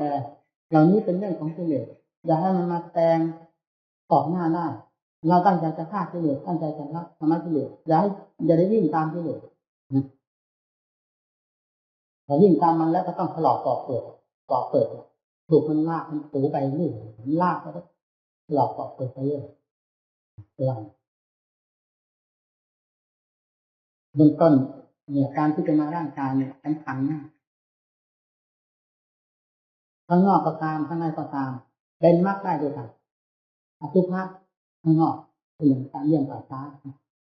ความปฏิกูลภายนอกความป่าช้าภายนอกป่าช้าภายในเป็นมรรคได้คือเป็นมัชฌิมาปฏิปทาเป็นทางเดินเพื่อความพ้นทุกข์ได้เหมือนกันมันเป็นให้พิจารณาเนี่ยย้อนเข้ามาได้หลักฐานภายในตัวเองแล้วเรื่องนั้นก็หมดปัญหาไปเองมันก็หมุนตัวอยู่ภายในร่างกายเห็นจริงไปทุกส่วนของมันเห็นอย่างเดียวเท่านั้นมันก็กระจายไปหมดเพราะมันเหมือนกันหนังเนื้อเอ็นกระดูกเยื่อในกระดูกม้ามหมักหัวใจตับทั้งผืดไตตับไตปอดไตใหญ่ไตน้อยอาหารใหม่อาหารเก่าอย่างนี้เป็นหลักอาการ32เป็นธาตุดินดูอันหนึ่งนี่มันก็กระจายทั่วกันหมดอันนี้จังทุกขังอาการเหมือนกันมันมีอยู่ประจำทุกอาการเหมือนกันลมพัดขึ้นเบื้องบนลมพัดลงเบื้องต่ำลมในท้องลมในไส้ลมพัดไปพัดมาลมพัดไปตามตัวลมหายใจนี่ท่านเรียกว่าธาตุลมไฟคือความอบอุ่นที่มีอยู่ในร่างกายธาตุน้ำจะเป็นธาตุอยู่ตามสังขารร่างกายของเราเช่นน้ำเหงื่อเป็นต้นในร่างกายของเรานี่มีธาตุมีน้ำเป็นธาตุอยู่ทั่วไปหมดทั้ง4นี่มารวมตัวกันเข้าโดยอาศัยจิตมาเป็นจับจองเป็นเจ้าของมันเป็นต้นประสานมาเป็นผู้รับผิดชอบในส่วนต่างๆส่วนต่างๆนี่จึงเป็นเหมือนว่าเป็นผู้รู้เป็นผู้มีวิญญาณขึ้นมาเราจะเรียกว่าคนแล้วก็ติดคำว่าคนไม่ได้คิดคำนึงเลยว่าท ำว่าคนนี่มาจากธาตุอะไรมาจากธาตุดินธาตุน้ำธาตุลมธาตุไฟมันเป็นดินเป็นน้ำเป็นลมเป็นไฟต่างๆมันไม่ใช่คนมันไม่ใช่สัตว์นี่เราพิจารณาให้ถึงความจริงตามความจริงเป็นอย่างนี้เมื่อพิจารณาจนเข้าใจได้ชัดแล้วมันจะทนไปถือดินน้ำลมไฟว่าเป็นตนเป็นเราเป็นเขาเป็นหญิงเป็นชายได้ยังไงมันชัดเป็นอย่างนั้นปัญญาอย่างลงถึงความจริงนี่ไม่ปลอมเพราะนี่เป็นธาตุดินธาตุน้ำธาตุลมธาตุไฟจริงๆที่ปลอมก็คือจิตของเรามันปีนเกลียวกับธาตุดินธาตุน้ำธาตุลมธาตุไฟไปว่าเป็นเราเป็นของเราแต่ว่าเป็นหญิงเป็นชายเป็นสัตว์เป็นตนนั่นแหละทั้งเดียวมันปีนเกลียวกับธรรมความรู้ความเห็นเช่นนี้เป็นข้าศึกต่อธรรมจึงต้องพยายามลบล้างข้าศึกแบบนี้ด้วยการพิจารณาเห็นตามความจริงคือธาตุสี่ดินน้ำลมไฟหรืออนิจจังทุกขังอนัตตาเพื่อจะลบล้างของกองทั้งหลายถ้ามันมีเหลือตั้งแต่ความจริงล้วนๆนี่เลยรู้ความจริงล้วนๆแล้วจิตก็ถอยถอนตัวเข้ามาอุปทานมันจะฝังลึกขนาดไหนถ้าลงปัญญาและพิจารณาให้เห็นตามความจริงแล้วมันถอดถอนมาได้หมดไม่มีอะไรเหลือนี่เป็นส่วนใหญ่ส่วนร่างกายนี่เป็นส่วนใหญ่การพิจารณาเป็นปัญญาขั้นกลางปัญญาขั้นต้นของพิจารณาร่างกายพิจารณาจนกระทั่งถอดถอนไปได้แล้วเป็นปัญญาขั้นกลางอันนั้นก็พิจารณาถึงเรื่องเวทนาสัญญาทั้งสามวิญญาณซึ่งเป็นส่วนละเอียดที่เกิดกับดับพร้อมอยู่ภายในร่างกายและจิตใจเพราะคำว่าเวทนาทั้งสุขทั้งทุกข์ทั้งเฉยๆมีได้ทั้งทางร่างกายและทางจิตใจเช่นคนเจ็บไข้ได้ป่วยนี้เป็นทุกข์ทางร่างกายแต่ถ้าใจมีความพะวนไปด้วยใจก็เป็นทุกข์อีกขึ้นมาอีกเป็นทุกขเวทนาทางใจมันต้องพิจารณาเวทนามันเกี่ยวโยงกันไปหมดนี่แหละแต่พิจารณาส่วนใดส่วนหนึ่งมันก็วิ่งถึงกันเราจะไปทำเป็นแบบเขาสร้างบ้านสร้างเรือนนั้นไม่ได้มีแบบแปลนแผนผังแล้วให้ทำตามแบบนี้แล้วทำตามอย่างนั้นทั้งดูแบบแปลนทั้งมาสร้างนี้มันไม่ได้พิจารณาตรงไหนถ้าเป็นหลักปัจจุบันในตรงนั้นเรามีความถนัดในอาการใดแห่งร่างกายพิจารณาในอาการนั้นแล้วมันจะซึมซาบทั่วถึงกันไปหมดเวทนาพิจารณาเรื่องทุกเวทนาเท่านั้นมันก็วิ่งเข้าไปถึงเวทนาทั้งหลายตลอดถึงสัญญาทั้งฐานอย่างมันเป็นอาการออกมาจากจิตเดียวกันแต่มันไม่ใช่จิต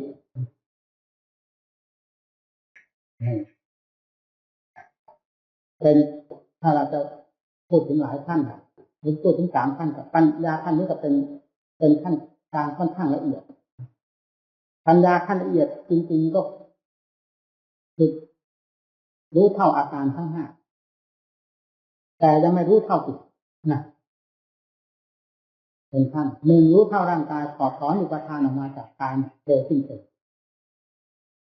ปัญญาจะเอา3 ขั้นตรงนี้ขั้นหนึ่งขั้นที่2รู้พิจารณาเวทนาสัญญาทั้ง3วิญญาณซึ่งเป็นนามธรรมเป็นรู้เท่าแล้วปล่อยวางอาการทั้ง4นี้เช่นเดียวกับปล่อยวางทางรูปธรรมคือร่างกายวาระที่3ก็พิจารณาจิตที่เข้ารวมตัวแห่งกิเลสทั้งหลายเช่นเดียวกับพิจารณาสภาวธรรมทั่วไปมีเวทนาเป็นต้นจนพร้อมเมื่อพร้อมแล้วกิเลสที่รวมตัวอยู่ภายในจิตโดยเฉพาะนั้นก็กระจายออกเรื่องหน้าของปัญญาขั้นละเอียดละเอียดนี่แหละปัญญาขั้นละเอียดปัญญาขั้นนี้ท่านเรียกว่าแต่สมัยพุทธกาลท่านเรียกว่ามหาสติมหาปัญญาเริ่มเป็นมหาสติปัญญามาตั้งแต่นู้นตั้งแต่พิจารณาขันธ์4นั่นแหละคือเวทนาสัญญาทั้งขันธ์วิญญาณเป็นมหาสติมหาปัญญามาตั้งแต่นู้นแล้วสติปัญญาเป็นมากถ้าลงถึงขั้นพิจารณาเวทนาแล้วนั้นจิตหาความเผลอไม่ได้หมุนตัวเป็นเกลียวตลอดเวลาพอตื่นขึ้นมานี่จิตวิ่งเข้าถึงงานที่กำลังพิจารณาอยู่แล้วทันทีไม่สนใจกับอะไรทั้งหมดหมุนตัวอยู่กับความเพียรกับงานอันนั้นที่กำลังทำยังไม่สำเร็จนะที่คลายแยกอันหนึ่งทั้งวันก็ทั้งวันตลอดรุ่งมันก็เป็นแบบนั้นถ้าหากว่ายังไม่แก้กันยังไม่ได้ถอนกันยังไม่ได้จะไม่มีทางแพ้ทางชนะกันสู้จนตายมาตายให้รู้เอาไม่รู้ให้ตายไอ้เรื่องแพ้นี่ไม่มีจิตเราถึงขั้นนี้แล้วนั่นแหละให้เรียกว่าความเพียรกล้าตรงนี้เนี่ยกล้าแท้ๆคือกล้าพร้อมด้วยสติพร้อมด้วยปัญญาไม่ใช่กล้าแต่เพียงกิริยาการเดินจงกรม ที่นั่งสมาธิทั้งจิตใจมันเผลอไปทางไหนออกเห็นโลกธาตุนู่นเจ้าของยังไม่รู้นี่ไม่ได้จำว่าเป็นความเพียรกล้าคำว่าความเพียรกล้านี่ต้องหมายถึงสติปัญญาสัมปยุตกับความเพียรอยู่ตลอดเวลาไม่มีการเผลอตัวมันเป็นนักต่อสู้ในขณะนั้นนั่นแหละท่านความเพียรกล้า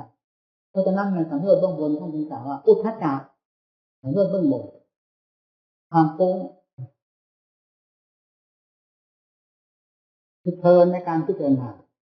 เพลินในงานที่ตนกำลังพิจารณาและเพลินในผลของงานที่เคยได้เคยรู้เคยเห็นเคยเกาะเคยสัมมาเป็นลำดับมีความเพลิดเพลินเลยเห็นว่าสมาธิซึ่งเป็นที่พักสงบเย็นใจนั้นเป็นของไม่เกิดประโยชน์อะไรนอนอยู่เฉยๆความจริงสมาธิ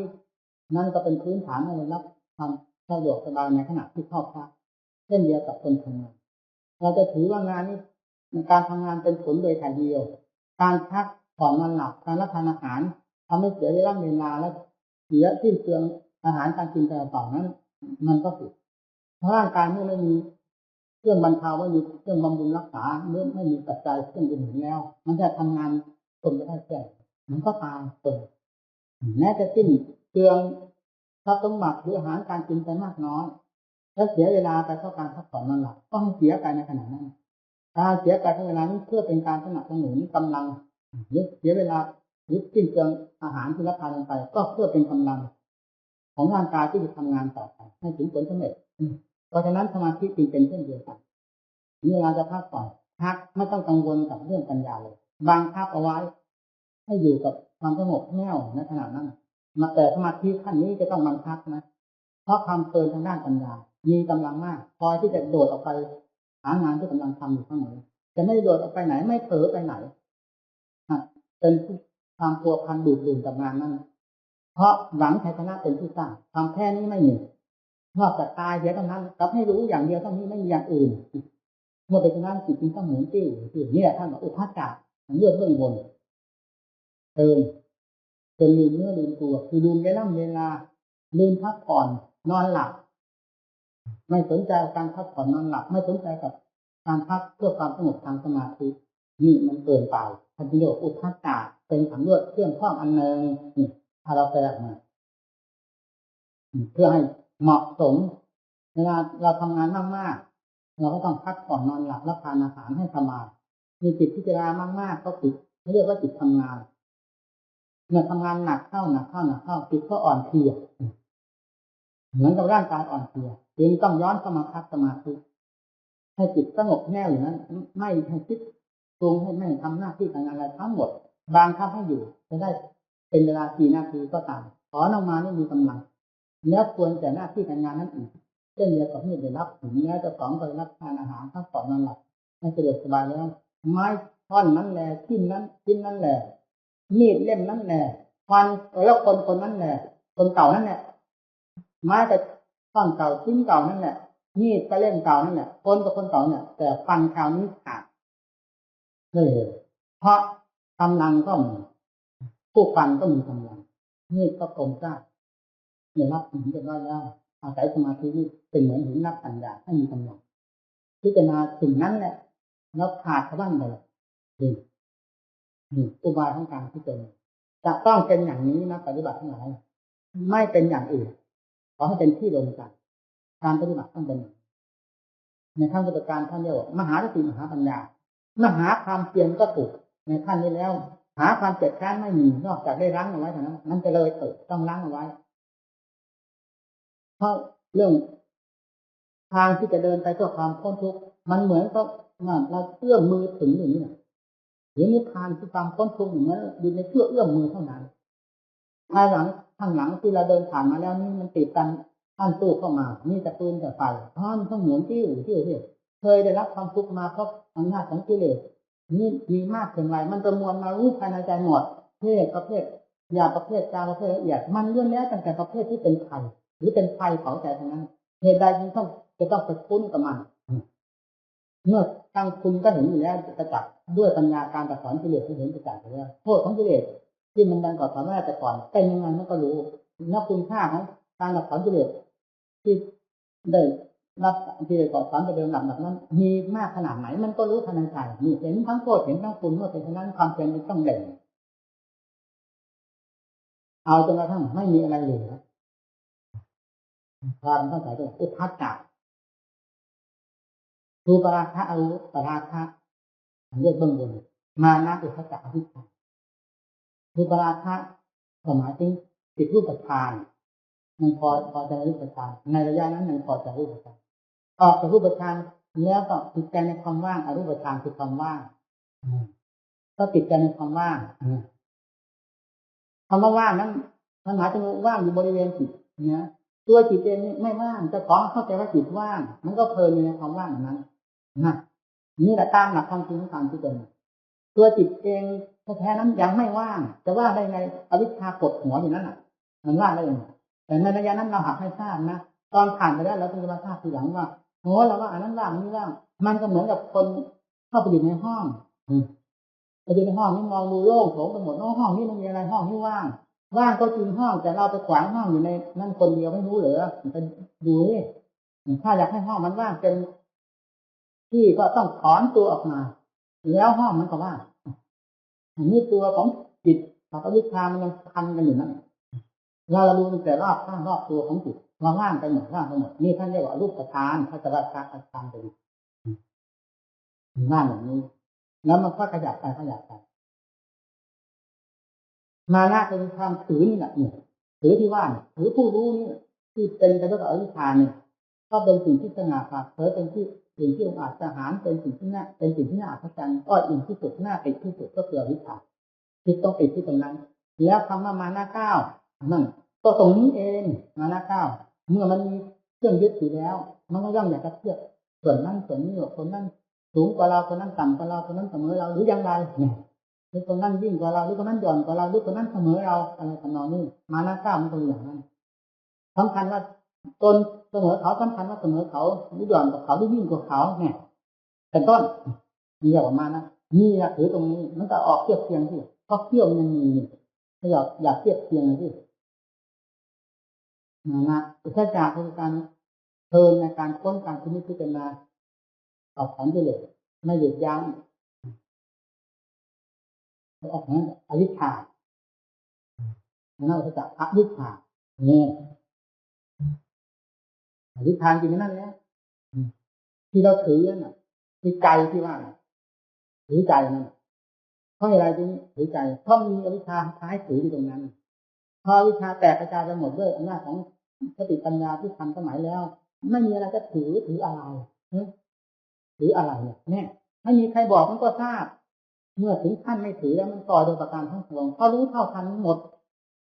ทุกสิ่งทุกอย่างบรรดาสมมุติที่มีภายในจิตถอดถอนได้หมดรู้เท่าได้หมดปล่อยวางได้หมดรูปเวทนาสัญญาสังขารวิญญาณนี่มันหมดปัญหาไปแล้วเป็นขั้นเป็นตอนไปโดยลำดับแล้วพอถึงขั้น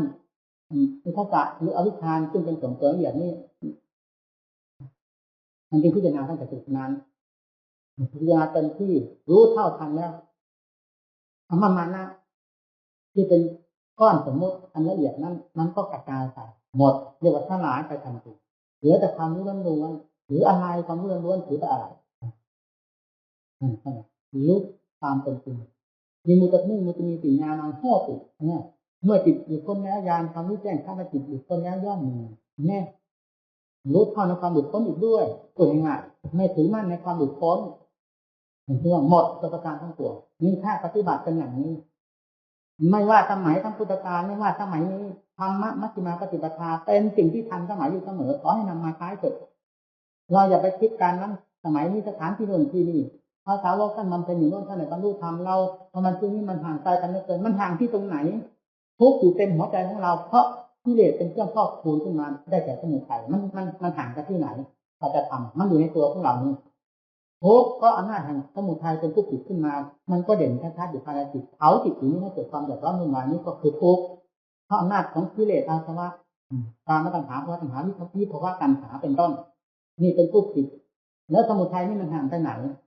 จากใจของเรามันติดอยู่กับใจของเราเหมือนกับติดอยู่กับใจของสาวกหรือพระพุทธเจ้านั่นเองตั้งแต่ท่านยังละไม่ได้แล้วนิโรธคือความดับทุกข์จะดับที่ตรงไหนทุกข์มีอยู่ที่ไหนก็ต้องหาอุบายดับให้ได้ดับไปโดยลำดับด้วยมัชฌิมาปฏิปทา สรุปลงแล้วได้แก่สัมมาทิฏฐิสัมมาสังกัปโปสัมมาสมาธินี่ลงมาตรงนี้เอาสรุปไปอีกได้แก่สติปัญญาศรัทธาความเพียรเอาฟาดลงไปนี่แหละเป็นเครื่องมือที่ข้ามหันกิเลสนั่นแหละก็ได้กิเลสกลัวจะก็สติปัญญาศรัทธาความเพียรเท่านั้นอย่างอื่นกิเลสไม่กลัวฟาดลงที่ตรงนี้เมื่อลงที่ตรงนี้ถูกจุดของสัจธรรมสัจธรรมทำลายสัจธรรมคือมรรคปฏิปทาทำลายสมุทัยอันเดียวกับมรรคถ้าตัดจังคือมรรคก็เป็นความจริงอันหนึ่งทำลายความจริงไปเป็นข้าศึกของใจออกได้แล้วทุกข์ไม่ต้องบอกดับไปเองก็สมุทัยตายแล้วซึ่งเป็นตัวเหตุตายไปแล้วดับไปแล้วผลจะเกิดขึ้นมาได้อย่างไรเนี่ย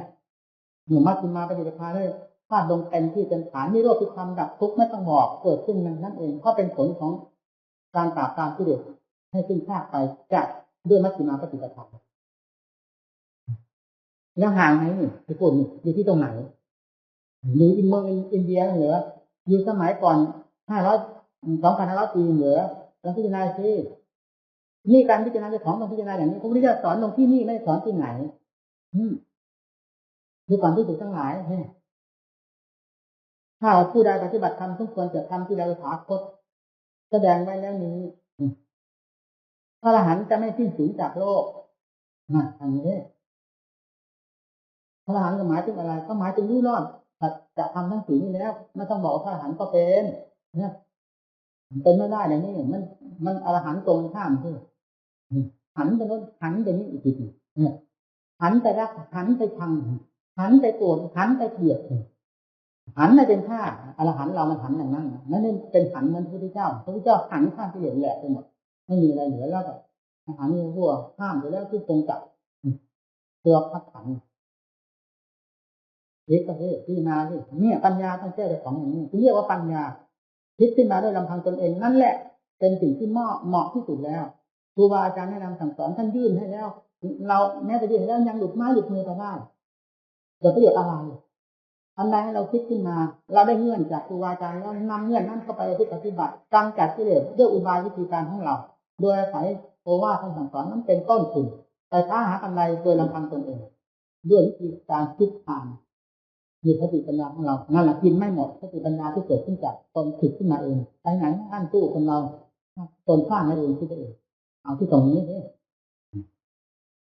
เราจะไปสนใจกับการสถานที่ให้สนใจกับสัจธรรมที่มันมีอยู่นี้อันใดที่เป็นเครื่องกั้นกลางของผลทานอยู่เวลานี้คืออะไรนอกจากทุกข์กับสมุทัยนี้เท่านั้นไม่มีอันใดที่เป็นอำนาจวาสนาที่จะมากั้นกลางของผลทานได้แล้วทุกสมุทัยที่เป็นเครื่องกั้นกลางถ้าผลทานอยู่แล้วนี้อยู่ที่ไหนถ้ามันอยู่ที่หัวใจของเราแก้ลงไปที่ศีลสมาธิปัญญามีอยู่เครื่องมือที่ทันสมัยมีอยู่ผิดขึ้นมาสติผิดขึ้นมาศรัทธาความเพียรหมุนกันเข้ามาปัญญาพิจารณาค้นคว้าลงไปมันเห็นมันทุกข์อยู่ที่ตรงไหนอะไรเป็นสาเหตุให้เป็นทุกข์ความรักความชังความต้องการนั่นหมายว่านั่นเป็นนั่นนี่เป็นนี่นั่นเป็นเรานั่นเป็นของเรานั่นแหละเป็นเครื่องที่เสริมทุกข์ขึ้นมาพิจารณาแยกแยะมันเห็นเรื่องทุกข์ภายในกายเอามันทุกข์ที่ตรงไหนถามหนังถามเนื้อถามเอ็นถามกระดูกไปแล้วก็จิตจ่อไปเขาติดจ่อไปแยกออกมาดูใจอีกอันใดมันเป็นเราเป็นของเราอะไรมันเป็นทุกข์พิจารณาแยกแยะไปแล้วมันเห็นมีอะไรเป็นทุกข์หนังก็มีอยู่ตั้งแต่วันเกิดเนื้อเอ็นกระดูกเหล่านี้มีมาตั้งแต่วันเกิดทุกข์เพิ่งเกิดขึ้นมาแล้วดับไปเกิดขึ้นมาแล้วดับไปถ้าว่าสิ่งนี้มันเป็นอันเดียวกันทำไมร่างกายไม่ดับไปด้วยเมื่อทุกข์ดับไปนี่พิจารณาเห็นชัดเจนนี่มันไม่ใช่อันเดียวกันเวลามาบวกเข้าเป็นอันเดียวกันบวกกันเป็นเดียวกันแล้วร้อนทั้งไฟทั้งเราร้อนอีกหรือ2 ครั้ง 3 ครั้งมันเป็นทุกข์หลายครั้งที่เพราะความสำคัญ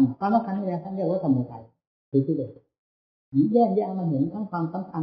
ทั้งเราที่มันเป็นหมายร่างกายว่าส่วนใดเป็นเราเป็นของเราส่วนใดก็เป็นทุกข์ไม่เป็นทุกข์ทั้งหมดเป็นตายทั้งหมดจนเป็นที่เข้าใจแล้วมันถอนตัวเข้ามาเองกายก็เป็นความจริงเวทนาก็คือความทุกขเวทนาเป็นต้นก็เป็นความจริงจิตก็เป็นความจริงต่างอันต่างจริงแล้วไม่กระทบกันนี่เป็นขั้นตอนเป็นอย่างต่างที่เป็นนี่แหละผู้ท่านตามว่าผลนิพพานคือสมุทัยตัวนี้ติดอยู่ที่หัวใจเนี่ยไม่ได้ไปติดอยู่ที่ไหนนะการสถานที่ไม่มีอำนาจจะมาปิดกั้นมรรคผลนิพพานเราได้การเวลาเนี่ยถ้านานขนาดไหนไม่สำคัญสถานที่อยู่ที่ใดก็ตามไม่สำคัญถ้าเป็นผู้มาปิดกั้นมรรคผลนิพพานแต่เป็นสมุทัยคือกิเลสที่เกิดขึ้นในใจของเราเนี่ยเป็นเครื่องกั้นกลางมรรคผลนิพพานไม่รู้แจ้งแทงตลอดในความจริงทั้งหลายที่มีอยู่กับตน จึงต้องพิจารณาลงที่ตรงนี้เมื่อพิจารณาลงที่ตรงนี้ด้วยสติปัญญากับความเพียรให้เต็มเหนี่ยวลงไปแล้วยังไงก็ต้องรู้ไปโดยลำดับผ่านไปได้โดยลำดับแล้วเราหลุดพ้นไปได้เลยไม่ต้องสงสัยเมื่อหลุดพ้นไปได้โดยความสมบูรณ์เต็มที่แล้วนั่นแหละที่นี่เรียกว่างานสมณะของเรานี่เสร็จแล้วรู้ที่ตามกรรมจริยาเสร็จแล้วงานในพระศาสนาที่เราบำเพ็ญยากลำบากมาแทบล้มแทบตายเอาชีวิตประกันกันนี้แลกกันนี้ได้สิ้นสุดลงไปแล้วในขณะนี้เนี่ยแต่การกรณีอย่างที่ควรทำให้ยิ่งกว่านี้ไม่มีนักพลังอิตายาติแต่การกรณีอย่างจิตที่ควรทำได้ทำเสร็จแล้วนักพลังอิตายาติประจานาติจิตที่จะให้ทำให้ยิ่งกว่านี้อีกไม่มีเพราะได้รู้แล้วถึงความพอตัวไม่ยิ่งจะหย่อนแล้วนักถิดานิปุณพโวบัดนี้ความเกิดอีกความเป็นอีกในภพน้อยภพใหญ่ดังที่เคยเป็นมาแล้วได้ตัดขาดกันแล้วจากนิสาโลหิตของวัฏจักรทั้งหลายกลายเป็นวัฏจักรขึ้นมาแล้วภายในจิตพ่อหน้าของมรรคน้ำยาเป็นผู้ฟาดตัดนั่นเป็นผู้เขาเพื่อทั้งหลายออกจากหัวใจนี่นั้นแล้วแสนสบายสิ่งไหนก็พายตาดูเต็มตาก็ได้หูฟังเต็มหูก็ได้ไม่ต้องวิตกวิจารณ์กลัวสิ่งนั้นจะมากระทบใจจะเหลวไหลใจจะลอกแวกคอนแทนไม่มีดูได้เต็มตาฟังได้เต็มหูความตำหนิติเตียนก็ฟังได้เต็มหูความชมเชยก็ฟังได้เต็มหูแต่ไม่ยึดทั้งสองอย่างเพราะความทั่วกระทำทั้งแต่ไม่มีน้ำหนักเท่ากันความสรรเสริญก็เกิดขึ้นจากหัวใจเขาถ้าเป็นความสรรเสริญคนอื่นไปความติดสินนินทาก็เกิดขึ้นจากนู้นเขาไม่ได้เกิดขึ้นจากเราเมื่อฟังแล้วก็ผ่านไปเพราะจิตพอตัวแล้วไม่หิวไม่โหยไม่ยึดอะไรไม่คว้าอะไรเข้ามากินมาดื่มพอเป็นยาพิษไม่เผาลมตัวเองเหมือนแต่ก่อนที่ยังไม่บริสุทธิ์นะนี่มีสมาธิไปไหนก็สบายทั้งนั้นเมื่อจิตสบายแค่ดวงเดียวอยู่ไหนสบายหมดไม่ถามว่านรกอยู่ที่ไหนสวรรค์อยู่ที่ไหนนิพพานอยู่ที่ไหนไม่ต้องถามมันเป็นอยู่ในนี้รู้ประจักษ์อย่างนี้แล้วถามปัญหาประโยชน์อะไรแน่ถ้ารู้แล้วไม่ถามอะไรเหมือนกับเราหิวข้าวอะไรก็ดีไปหมดเหมือนจะหวานจะมันไปหมดเวลาอิ่มแล้วมันพอแล้วอะไรมันก็ไม่เห็นสนใจนี่อาหารชนิดไหนก็ไม่สนใจเพราะมันอิ่มแล้วมันพอตัวแล้วเอาละให้ปัญญาที่บ้าน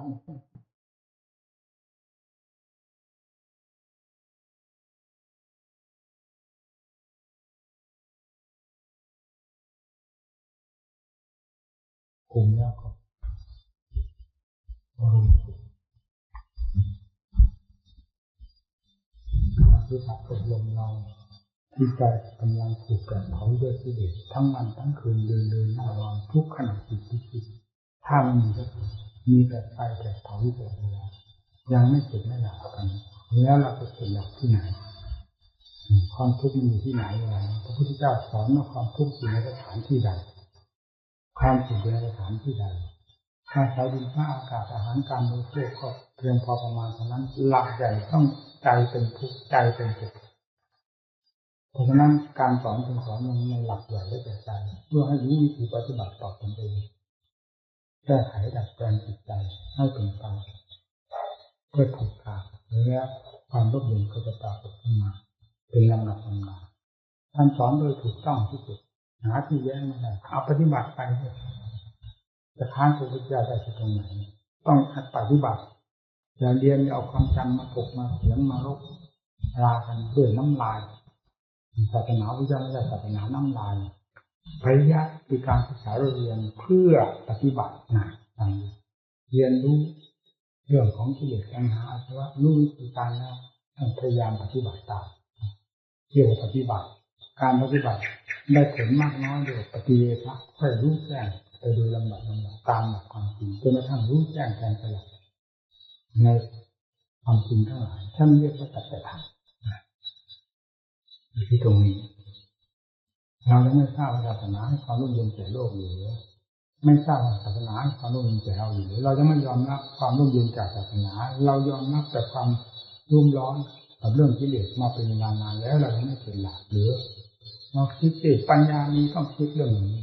พูดจะเอาตัวรอดต้องใช้ปัญญาพลิกแปลงเปลี่ยนแปลงหลายสันหลายคมไม่งั้นไม่ทันกลมายาของกิเลสพระพุทธเจ้าไม่ใช่เป็นคนโง่สาวกทั้งหลายไม่ใช่เป็นคนโง่ฉลาดจอมปราบพระพุทธเจ้าลองลงมาก็คือพระสาวกทั้งหลายเรายังเห็นว่าท่านโง่อยู่ใครที่พ้นจากทุกข์ไปได้ในบรรดาสัตว์โลกในสามภพนี้นอนตายกองกันอยู่ในทุกข์ พระพุทธเจ้าสาวกทั้งหลายท่านผ่านพ้นไปได้ใครจะว่าใครฉลาดใครจะว่าใครโง่เอามาเทียบเทียงกันเลยแล้วคำสอนวิธีอุบายวิธีการต่างๆใครเยี่ยมอุบายวิธีสอนนี้ที่เรียกว่าเป็นนิยานิกธรรมนำสัตว์ให้พ้นจากทุกข์ก็เนื่องมาจากสวดพระธรรมที่ตรัสให้ชอบแล้วทุกสิ่งทุกอย่างไม่ผิดไม่เพี้ยนไม่เปลี่ยนตามการตามดูการฐานที่อะไรๆทั้งนั้น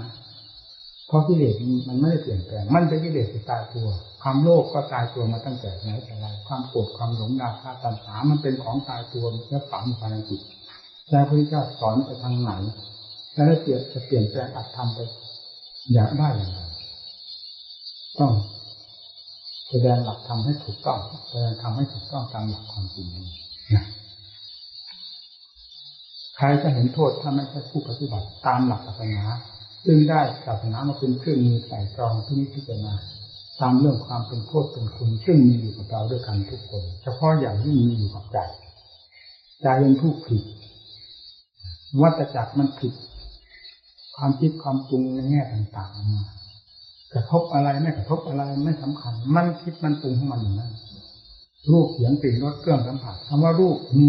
กี่ประเภทเต็มกันเลยเสียงก็เหมือนกันแต่ข้ออย่างยิ่งเสียงที่เป็นภัยมากก็คือเสียงมนุษย์เราเอาแค่ธาตุแค่มนุษย์ก็พอในพระไตรปิฎกท่านพูดถึงเรื่องนักปฏิบัติย่นเข้าไปอีกรูปใดก็ตามไม่ได้เป็นภัยต่อนักปฏิบัติยิ่งกว่ารูปหญิงอันนั้นจิตถีรูปังในพระไตรปิฎก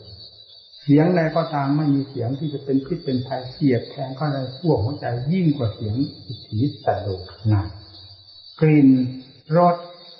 ความสัมผัสถูกต้องอยู่ในตัวรูปอันนี้ทั้งนั้นนี้เป็นภัยอันดับหนึ่งที่เดียวกันนี่แค่สอนให้เราดูย่นสอนที่สุดทั้งหลายดูก่อนที่สุดทั้งหลายให้เกิดทั้งหลายได้เห็นโทษนี่แหละสิ่งที่ในโลกตายกองกันเพราะอันนี้เป็นเครื่องล่อนะท่านว่าถ้าหมดอันนี้แล้วไม่กลับมาเช่นอย่างพระอนาคามีสำเร็จจากขั้นนี้แล้วท่านไม่กลับมาเป็นอัตโนมัติเหมือนกันกับผลไม้ที่แก่ควรจะสุกโดยลำพังตนเองแล้วตัดมาบ่มก็สุกไปเลยหรือไม่บ่มก็สุกไปแม้ต้นไม้ต้นนั้นจะตายจากไปเสียในขณะที่ผลไม้นั้นต้นนั้นมันแก่แล้วมันควรจะสุกโดยลำพังตนเองแล้วมันก็สุกของมันได้นะนี่เรื่องพระอนาคามีก็เหมือนกันเพราะฉะนั้นท่านจึงไม่เกิดคือเลื่อนไปโดนดับค่อยแก่กล้าโดนดับเป็นอัตโนมัติของจิตในขั้นนั้นเราอยู่ในโลกนี้เราก็ทราบในขันธ์ของเราก็ทราบจิตเมื่อถึงก้าวถึงขั้นอัตโนมัติแล้วจะไม่ถอยหลังมีแต่หมุนติ้วเป็นอัตโนมัติของตนเองเองนี่ที่พระนาคาท่านเมื่อกลับมา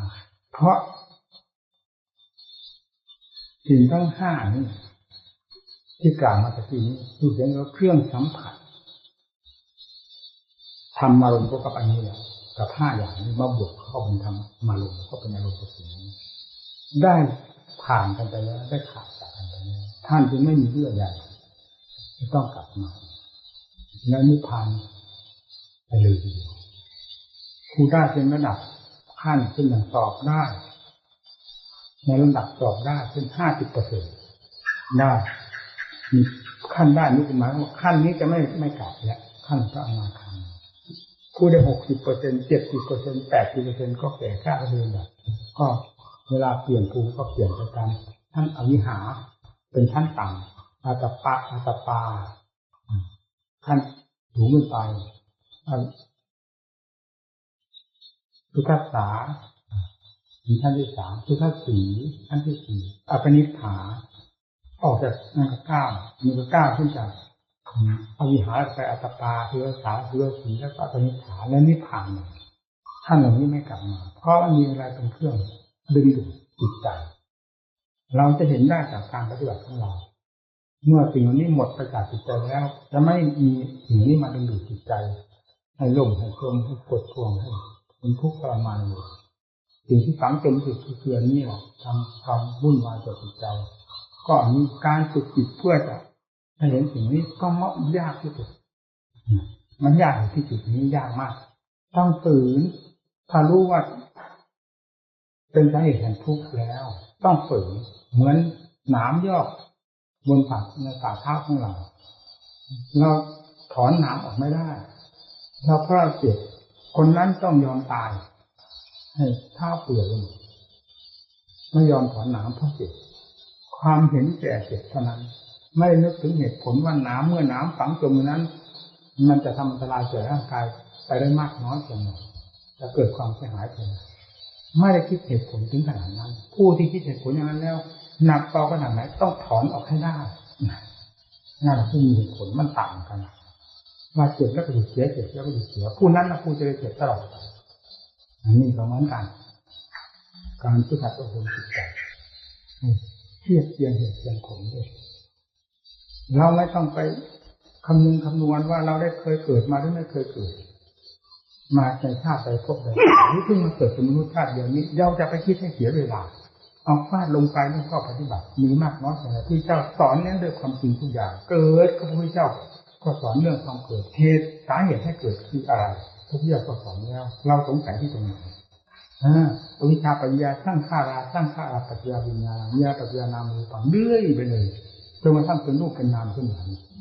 มีเพราะอวิชชาเป็นท่านก็บอกอยู่แล้วแล้วพิจารณาลงไปอวิชชาอยู่ที่ตรงไหนมันเป็นพาให้เกิดเสมออวิชชากับใจเป็นเพื่อนกันอย่างสนิทมิตรสหายอย่างแน่นแฟ้นทีเดียวไม่สามารถที่จะทราบได้อย่างง่ายๆเพราะจึงต้องถามเข้าไปหาองค์กษัตริย์คืออวิชชาซึ่งเป็นกองไตรภพนั่นได้แต่อวิชชาพิจารณาไปขาดการไปตั้งแต่การพิจารณาหนึ่งทำความสงบใจเวลาจะภาวนาให้ใจสงบเอาสงบให้ได้เราเป็นนักบวชเราเป็นนักปฏิบัติทำไมทำใจให้สงบไม่ได้มีอย่างเหรอมันจะพุ่งไปไหนพุ่งขนาดไหนเครื่องมือสติปัญญาศรัทธาความเพียรความอุตสาห์พยายามความอดทนฟาดกันลงไปพุ่งกันลงไปเราจะไปถอยพระพุทธเจ้าได้สำเร็จมรรคผลนิพพานเพราะทำเหล่านี้ศรัทธาวิริยะสติสมาธิปัญญานี่เรียกว่าพละห้ากำลังห้าฉันทาวิริยะจิตตะวิมังสานี่ฉันทาพอใจที่จะ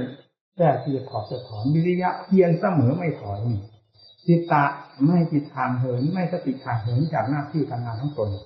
วิมังสาทำอะไรอย่าให้ขาดปัญญาพิจารณาให้ควรเสมอนี่เดี๋ยวอิทธิบาทสิ่งที่สมตามความมุ่งหมายก็คืออิทธิบาทเราไม่สามารถใครจะสามารถเราถอนทุกข์ไม่ได้ใครมาถอนให้เราต้องคิดถึงเรื่องอัตตาหิตโนนาโถซึ่งเป็นธรรมจริง 100% หรือความจริงสุดท้ายเราต้องอัตตาหิตโนนาโถการรู้ปฏิบัติครูบาอาจารย์พูดแนะนำสั่งสอนดังพระพุทธเจ้าสั่งสอนไว้ว่าตุมเฮจะจิตจังอาตตังอาฆาตมือฐานตะการประกอบความภาคเพียรเพื่อถอนตนให้พ้นจากทุกข์นั้นเป็นเรื่องของท่านทั้งหลายทำเองพระพุทธเจ้าทั้งหลายเป็นแต่เพียงผู้ชี้บอกแนวทางเท่านั้นไม่ใช่เป็นผู้แก้กิเลสให้นะฟังดูเมื่อได้อุบายจากท่านแล้วก็นำอุบายนั้นเข้าไปช่วยตัวเองหนักก็หนักเบาก็เบาเป็นก็เป็นตายก็ตายไม่ต้องถอยชื่อว่านักรบไม่ใช่นักรบนักหลบเป็นอย่างนี้นักรบเป็นอย่างนี้มีแต่หลบใช่ได้ยังไงหลบหน้ากิเลสมันจะหลบไปไหนกิเลสอยู่ที่หัวใจฟาดกันให้มันแหลกไปเป็นไหล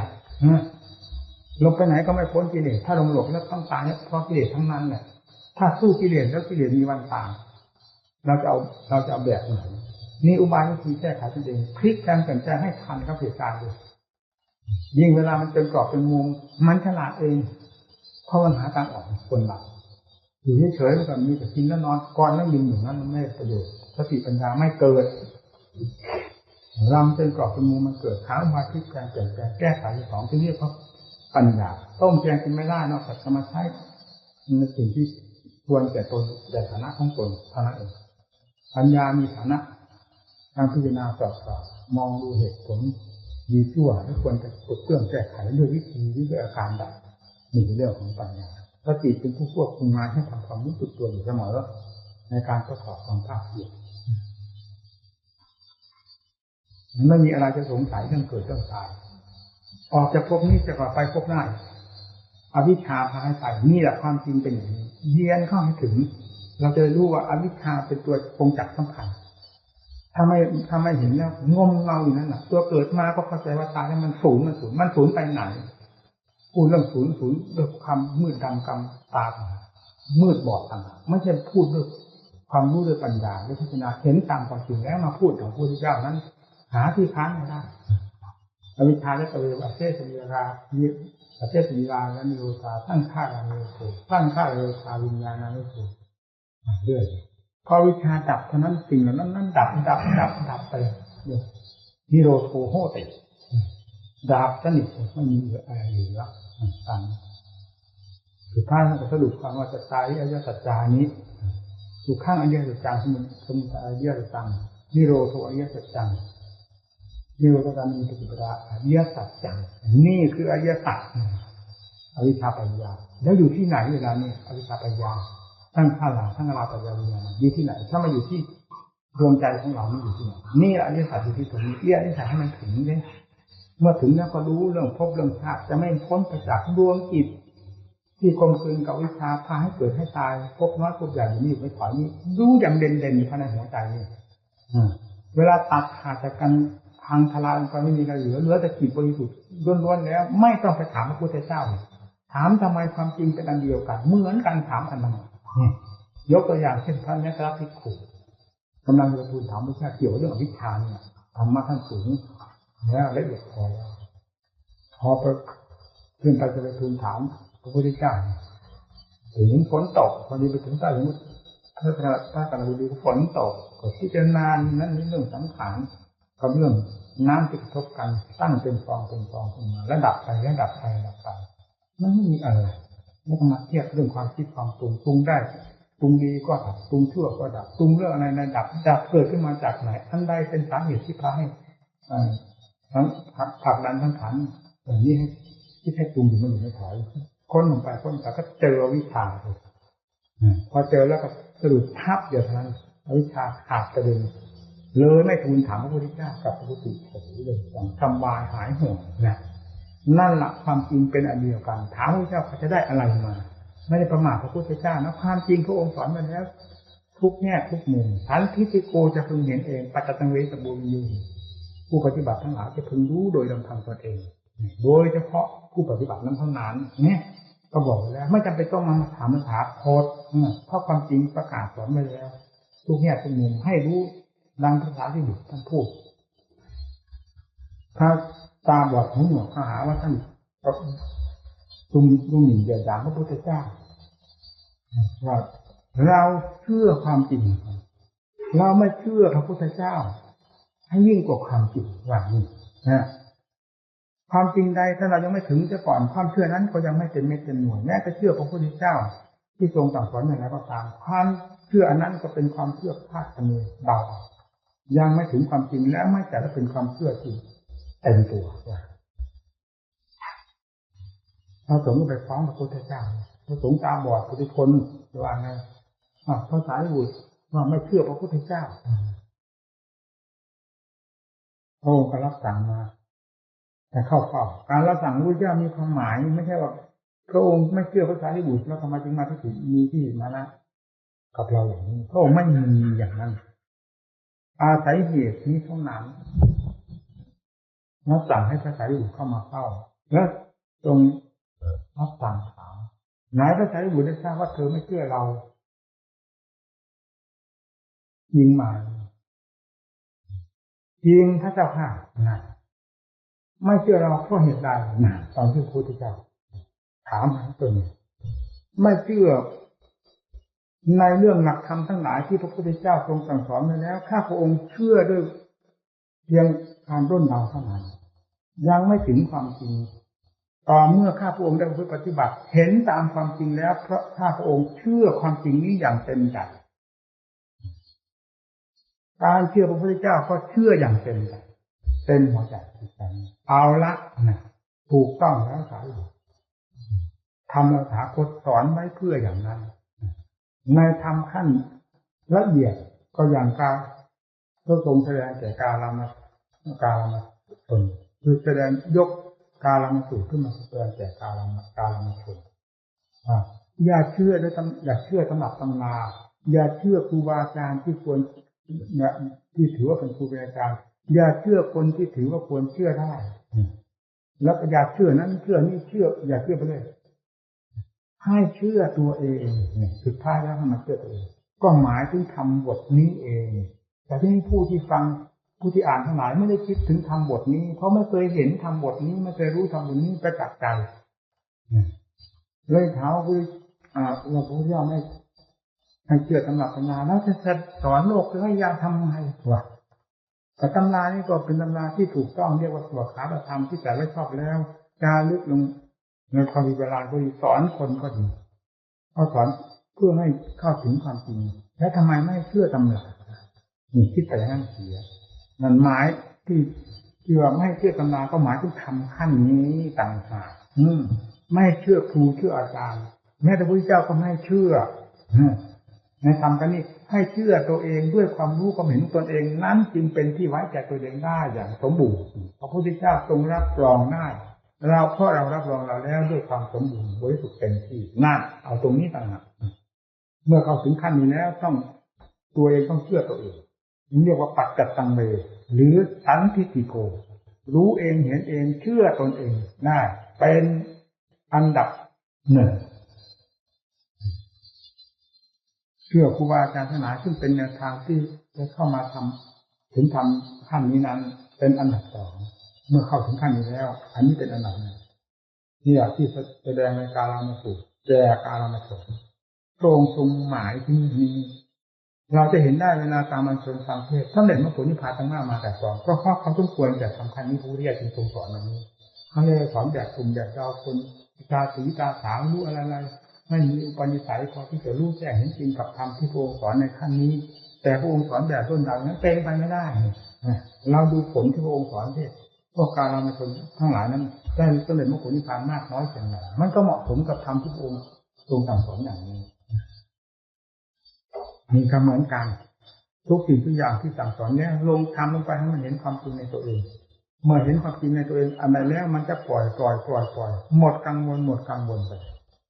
อย่าลืมว่ากิเลสเป็นภัยต่อเราอยู่ตลอดเวลาทุกอิริยาบถทุกอาการของความเคลื่อนไหวของจิตที่คิดออกมา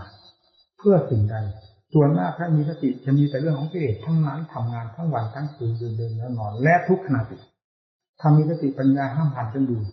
ตลอดเวลาแล้วนั่นแหละทำงานแล้วไม่ใช่กิเลสทำงานทำงานเพื่อมรรคเพื่อผลและถอดถอนกันได้โดยลำดับจนกระทั่งถอดถอนได้โดยสิ้นเชิงไม่มีสิ่งใดเอาให้จริงจังนักปฏิบัติอย่าท้อถอยอย่าอ่อนแอไม่ใช่เรื่องของธรรมพระพุทธเจ้าเป็นพระองค์แรกที่เป็นตัวอย่างของโลกทั้งความภาคเพียรทั้งความอดทนทั้งความเฉลียวฉลาดทั้งเป็นความเป็นนักต่อสู้ไม่ใช่นักล่าถอยเราเป็นลูกศิษย์ตถาคตแม้ไม่เห็นองค์พระศาสดาก็ตามธรรมันธรรมะปฏิปันโนโหติผู้ใดปฏิบัติธรรมทุกคนจะทำเพื่อผู้นั้นบูชาเราตถาคตด้วยการปฏิบัติและเป็นผู้เดินตามตถาคตไม่จำเป็นจะต้องตถาคตพาเดินว่าเดินก่อนเดินหลังไม่สำคัญเป็นพระพุทธเจ้าปรินิพพานนานไปแล้วไม่มีความสำคัญอะไรกับความนานไม่นานเป็นการเวลาซึ่งเป็นผู้อนุตตรการปฏิบัติตามหลักแห่งมัชฌิมาปฏิปทาซึ่งเป็นธรรมศูนย์กลางเหมาะสมกับการแก้กิเลสทุกประเภทให้ถูกต้องเหมาะสมนี่แหละเป็นการตามเสด็จพระพุทธเจ้าโดยลำดับจนกระทั่งถึงมุดหลุดพ้นตามเสด็จพระพุทธเจ้าได้ทันท่วงทีไปสิ้นกิเลสเมื่อไหร่ก็ผู้นั้นแหละได้เข้าพระพุทธเจ้าเต็มองค์เห็นตถาคตเต็มองค์นางธรรมท่านว่าผู้ใดเห็นธรรมผู้นั้นเห็นเราตถาคตความหมายถึงจัดจะทำนี่เริ่มเห็นในเบื้องต้นตั้งแต่สมาธิไปก็เริ่มเห็นพระพุทธเจ้าแล้วสมาธิขั้นหนักลงไปก็เริ่มเห็นชัดขึ้นปัญญาก็ดำเนินทางปัญญาก็เริ่มเห็นพระพุทธเจ้าไปเรื่อยจนกระทั่งปัญญาเต็มภูมิถอดถอนกิเลสออกหมดโดยสิ้นเชิงเห็นพระพุทธเจ้าเต็มพระองค์พระพุทธเจ้าไม่ใช่รูปร่างอันนี้เป็นเรือนร่างของพุทธะของพระพุทธเจ้าอันแท้จริงต่างหากซึ่งเหมือนกับพวกเราธาตุสี่ขันธ์ห้าองค์พุทธะแท้ๆคือความบริสุทธิ์ในพระทัยของพระองค์นั่นแหละที่ว่าเห็นตถาคตเห็นที่ตรงนั้นมันจะเห็นที่ตรงนั้นพอเนี่ยไม่ยุ่งละพอไม่ยุ่งเท่านั้นมันก็เป็นอารมณ์มันก็ตั้งหน้าทำงานเป็นอีกเนี่ยพ พอเผลอมันเป็นอีกเผลอเรื่องไปยุ่งอยู่แล้วขยับอีกเป็นบ้าเขาอีกเราให้เป็นน้ำอีกให้เป็นน้ำอีก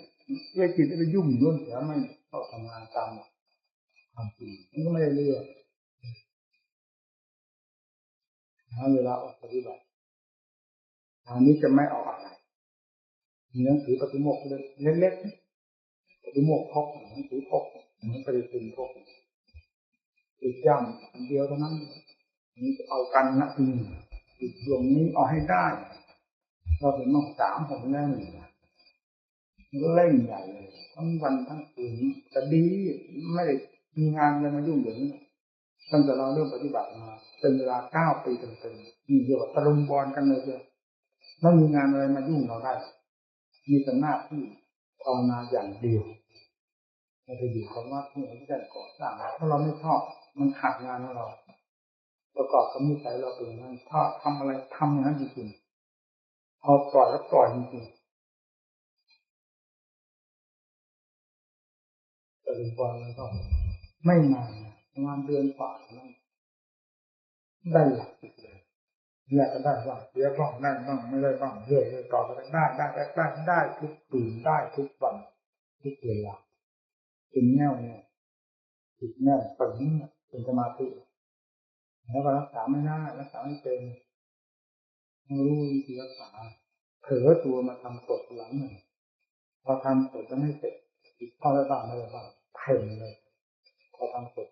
ถึงขนาดนั้นมันเสื่อมลงไปจนกระทั่งไม่มีอะไรเหลือในตัวเลยมีแต่ฟืนแต่ไฟร้อนไม่มีใครที่จะร้อนยิ่งกว่าผู้ปฏิบัติซึ่งเคยได้ผลมาแล้วแต่เสื่อมไปเทียบแล้วเหมือนกับคนที่มีเงินเป็นจำนวนล้าน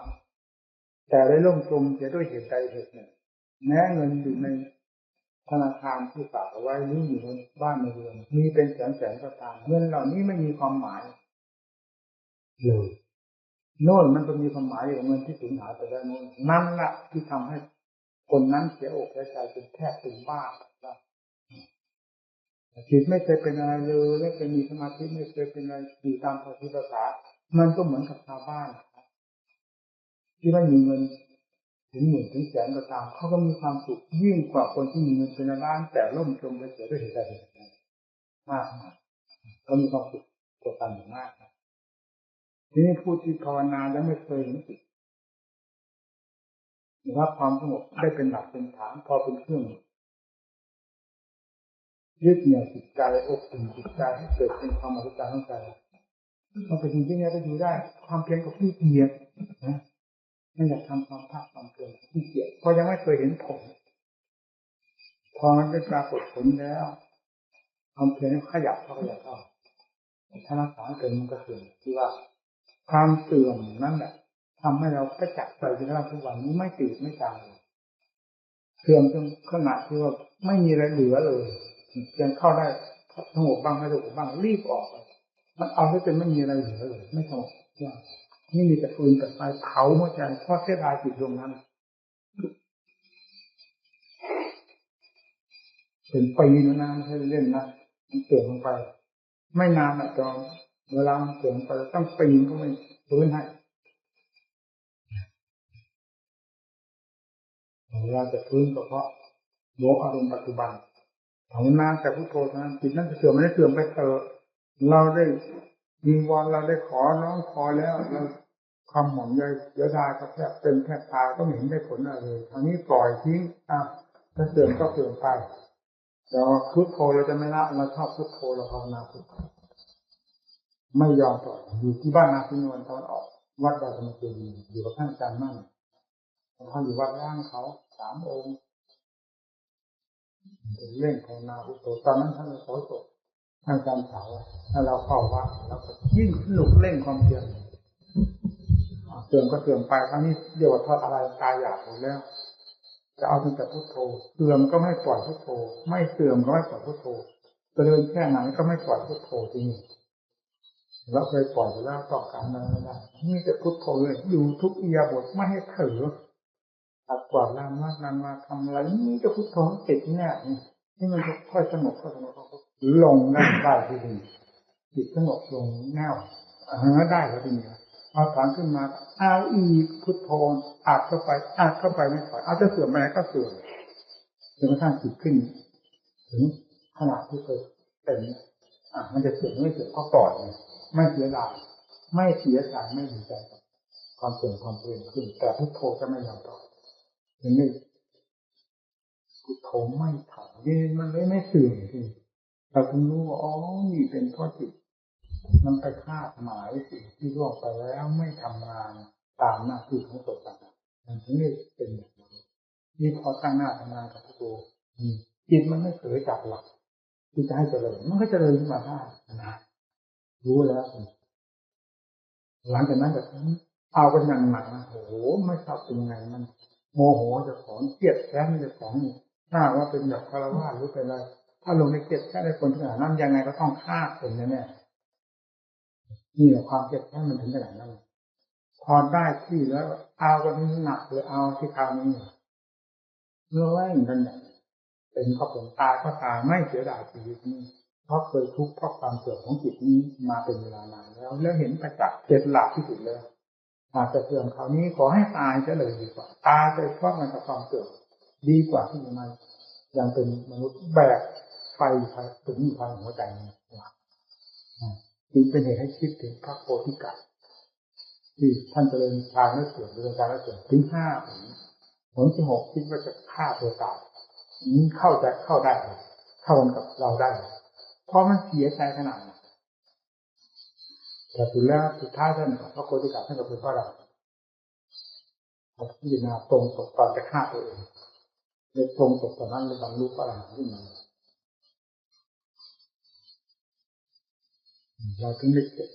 นั้นมาถึงไม่เสื่อมไม่ได้ความระมัดระวังรักษาตัวเองนี้เป็นยอดของตัวเองคุณง่ายคือมันเข็ดความเข็ดนั่นแหละมันพายไม่นอนใจไปอยู่ที่ไหนไม่สะดวกในความเพียรหนีทันทีไม่เอาใครมาเป็นอารมณ์ไม่เกรงอกเกรงใจใครทั้งนั้นนิมนต์ไปอันที่ไหนไม่ไปไม่มีใครมาช่วยเราเวลาเราจมไปไม่มีใครช่วยเราเคยจมมาแล้วหนหนึ่งนะเป็นเวลาตั้งปีนี่เอานี่เป็นหลักไปนิมนต์ฉันในบ้านในเรือนที่ไหนไม่ยอมรับเลยตอนนั้นแต่นั่นมันก็เรื่อยจิตแน่นเหมือนกับหินเนี่ยเรื่องสมาธิเต็มที่ถึง5 ปีเต็ม5 ปี6 ปี6 ปีไม่เต็มนะแต่5 ปีนี่เป็นจิตเป็นสมาธิเข้าได้ทุกเวลาอยู่ที่ไหนมันเป็นสมาธิอยู่แล้วจำเป็นอะไรเข้าหรือเข้ามันเป็นเหมือนกับหินนี่แล้วคือความมั่นคงของจิตในฐานสมาธิชัดแต่จากนั้นทีนี้ถูกให้การแบบนั้นแต่มั่นเกิดอะไรเป็นเรื่องการพิจารณามันจึงได้ออกพิจารณาพอพิจารณานี่มันก็รวดเร็วนี่เพราะสมาธิมันพร้อมแล้วก็พิจารณาแล้วก็หมุนติ้วคราวนี้มันก็เหมือนกันเป็นไฟเลยเรื่องสติปัญญาทำความเพียรลืมหลับลืมนอนเป็นนอนไม่ได้2 คืน 3 คืนก็มีแทบเป็นแทบตายทีนี้มันเพลินอันนี้มันเป็นด้วยความเพลินในความ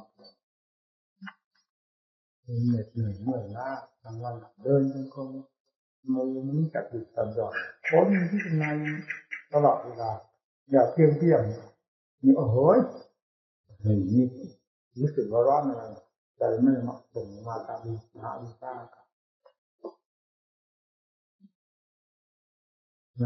เป็นความเปลี่ยนอย่างนี้เบื้องต้นมันลำบากเอาให้ดีหมุนเอาลงไปสู้นักสู้ตายเขาตายเพื่อบูชาธรรมเป็นอะไรตายละแล้วมีชีวิตอยู่100 ปี 1,000 ปีไอ้บูชาที่เหลือมันไม่เห็นเกิดประโยชน์อะไรตายด้วยการบูชาธรรมนี่มันเลิศนะตรงนี้เป็นหลักใจให้เห็นที่ความจริงอยู่ภายในจิตทุกองค์นะวันนิพพานจะอยู่ที่ไหนขอให้จิตบริสุทธิ์เถอะรู้เองไม่ต้องไปถามใครนิพพานคืออะไรก็รู้เองนะจะตื่นเงาเอาลงในพวกวงสัจธรรมตัวไหนเป็นตัวสำคัญมากในวงสัจธรรมที่มันติดอย่างนี้คิดมือแปดทิศไปได้คือตัวสมุทัย การมาปัญหาเพราะว่าปัญหาวิว่าปัญหาราคะโทสะโมหะเหล่านี้เรื่องของสมุทัยทั้งนั้นความคิดความปรุงออกมาจากกลุ่มนี้เป็นผู้ผลักดันให้คิดให้ปรุงจึงเป็นเรื่องเป็นราวเป็นเส้นเป็นสายยาวเหยียดไปตั้งแต่เส้นสมุทัยแล้วก็มาพันเจ้าของให้เป็นคืนเป็นไฟไม่เสียดายเหลือความทุกข์ร้อนเพราะกิเลสปัญหามันเอาเรื่องตัวความทุกข์ร้อนความทุกข์เพราะประกอบความเพียรทุกข์ในร่างกายร่างกายมีความก็อยู่ต่อธรรมเป็นนักสู้มันแบบมันจะถอยถึงขั้นมันจะถึงหนองอ้อมันอ้อสุดแล้วคำว่าหนองอ้อนะก็หมายถึงอ้อภายในจิตนี่เองหนองอ้ออย่างนี้เหลืออย่างนี้เหลือความจริงแต่ละขั้นแสดงอย่างนี้เหลือนะรู้เองชัดเองพูดถึงเรื่องตัวจิตเสื่อมนี่เหมือนกันเวลามันถึงขั้นมันปั๊บเลยอย่างนี้ที่ไม่เสื่อมมันรู้เลยทันทีไม่มีใครบอกก็ตามรู้ชัดตอนที่จะรู้ก็เอากันขนาดเอากันอย่างนั่งถามหมู่ถามค่ำเลยตอนนี้จะได้หลักเดินอย่างประจักษ์นะเอาอย่างนี้เหลือไม่เสื่อมที่นี่นะแน่จริงๆมันรู้ชัดเนี่ยผมก็ปีนไปแล้วตกมาลงปีนไปตกลงปีนมาตกมาคือมันเสื่อมมันก็เลยมีความขั้นของมันขั้นหยาบก็เสื่อมตามความหยาบของขั้นละเอียดก็เสื่อมเจริญตามขั้นละเอียดของธรรมไม่ใช่เสื่อมแบบขั้นต่ำหากรู้สติปัญญาทำไมจะไม่รู้มันไม่ถนัดแล้วก็เจริญขึ้นเสื่อมลงพลิกแพลงเปลี่ยนแปลงกันไปกันมาพอได้ที่ปั๊บติดตึ๊ดต้องอย่างนี้แน่มันเป็นอย่างนี้แต่จะมาคาดนะคือพูดอย่างนี้ให้เป็นหลักของข้าตัวเองอย่าไปคาดไปหมายอย่าคาดหมายเป็นหลักทำเหล่านี้ไม่ใช่ทำคาดหมายนี่เป็นผลของการปฏิบัติให้เร่งทางด้านปฏิบัติการพูดว่าไม่เสื่อมนี่เป็นผล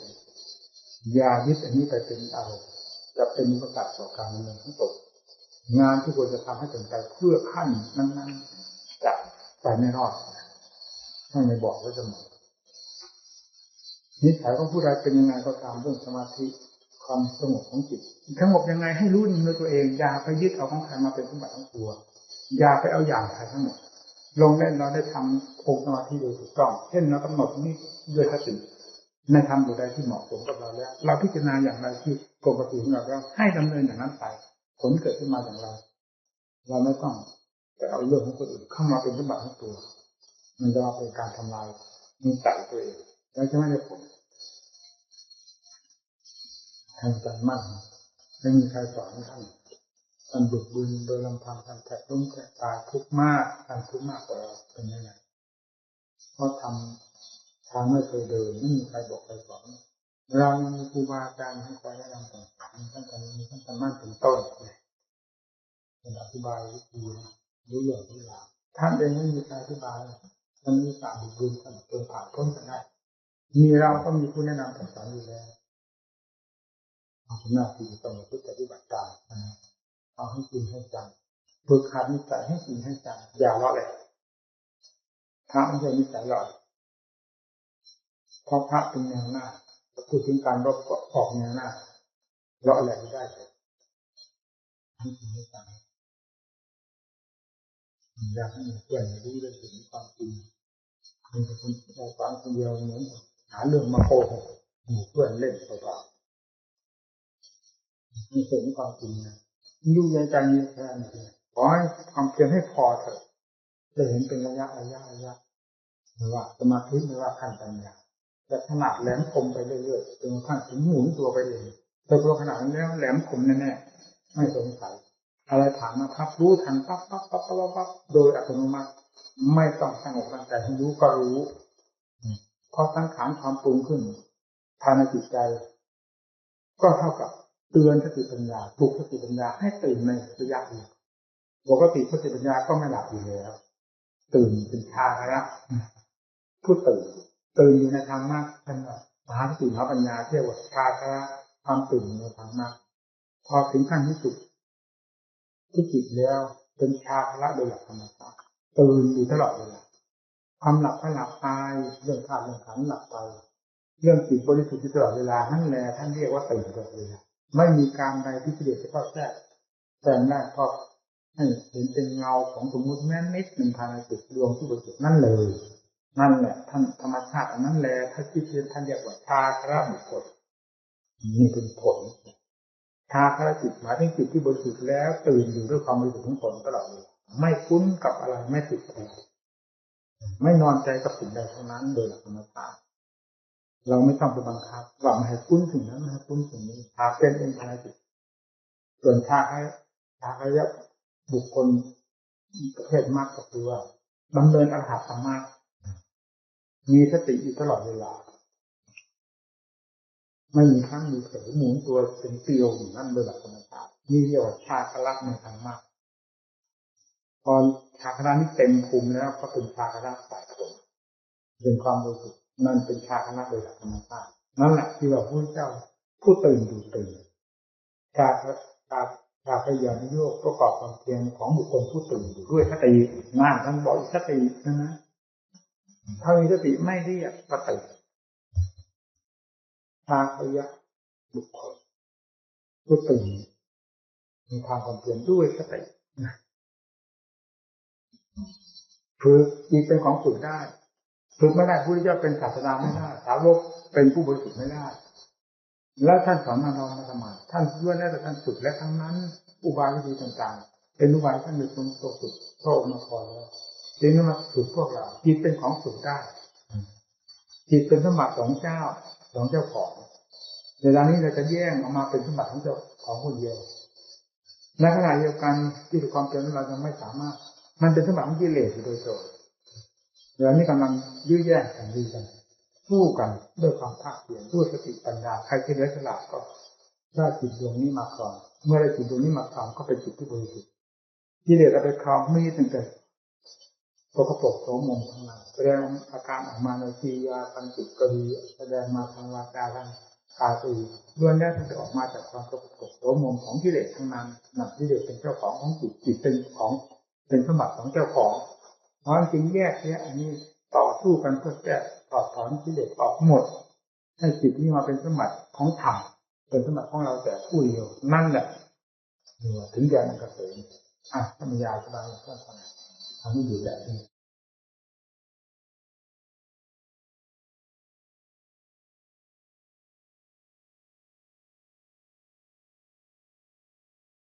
ดูหนังดูเนื้อดูเอ็นดูกระดูกถ้าดูอันใดก็ตามจะพิจารณาอันใดก็ตามมันเป็นสัจธรรมด้วยกันเพราะมันเป็นความถนัดในการพิจารณา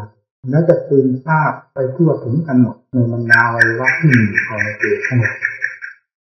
ก็พอเข้าใจหนึ่งจะเข้าใจไปเรื่อยแล้วตื่นทราบไปเรื่อยจนตลอดทั่วทั้งหมด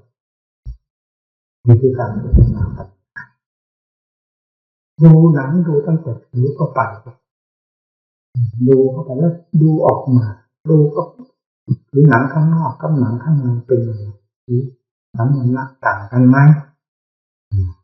ความสะอาดความสกปรกต่างกันไหมแล้วดูเข้าไปถึงเนื้อถึงเอ็นถึงกระดูกถึงภายในร่างกาย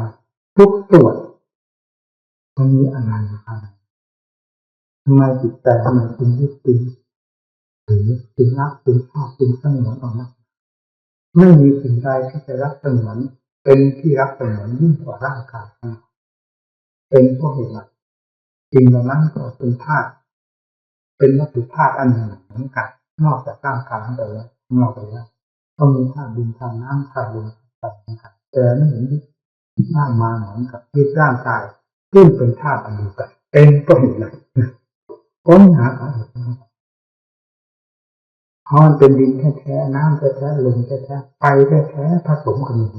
เรื่องหลักธรรมชาติของมันเป็นมีได้พิจารณาจนตึงจึงได้นำมาสั่งสอนเพื่อพิจารณาเข้าใจจริงๆตึงจริงๆหาที่ค้างไม่ได้จนเป็นเรื่องประจักษ์ใจว่าอ๋อนี่เป็นก้อนธาตุเท่านั้นเราก็เอาใส่ไปเฉยด้วยความสำคัญของจิตที่เคยรุ่งเรืองมาเป็นเวลานานว่ากายเป็นเรากายเป็นของเราอันนี้เป็นเรานี่เป็นของเราเมื่อเรายึดสิ่งนี้ว่าเป็นเราเป็นของเราอะไรๆก็พลอยเป็นเราเป็นมีต้องแบ่งต้องถามต้องยึดต้องถือกันทั้งหมดเลยเป็นสัญญาสัญญาของจิตประเภทนี้ที่มีกิเลสโผล่ผ่าน มีความรักความเป็นของตนทีนี้ที่จะงานให้เยอะเยอะให้สินชัดเลยกับดูหนังไปแยกหนังเอาเนื้อก็เอาเองก็เอากระดูกก็เอาส่วนอะไรก็ตามเถอะที่มีอยู่ภายในร่างกายให้พิจารณา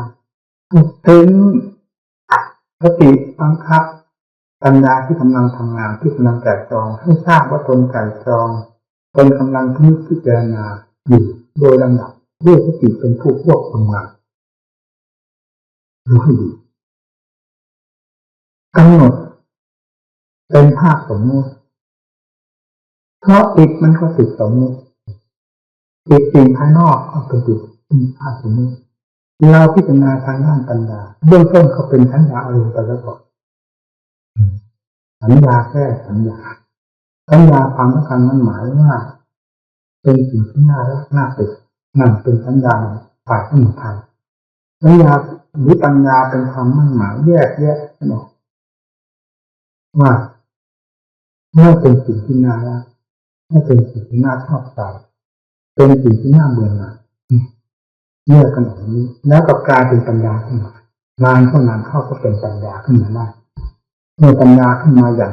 ชัดเจนแล้ว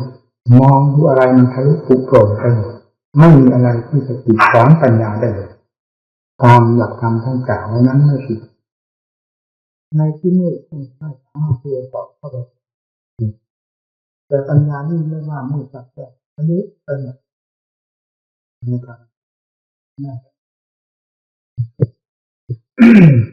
สติเอาให้ดีเดินไปมาที่ไหนการพูดกันจาให้มีสติประกอบอยู่กับตัวเวลาเราจะประกอบความเพียรภาคสมาธิตามภาคมามันถึงเป็นไปได้อย่างใจและเป็นไปได้อย่างรวดเร็วผิดกับที่เราปล่อยสติอยู่มาก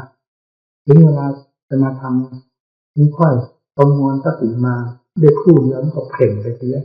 ประมวลเข้ามาครู่เดียวก็เพ่งไปเสียล้างเข้ามาครู่เดียวก็เพ่งไปเสียมีเลยตะครุบตั้งแต่สติ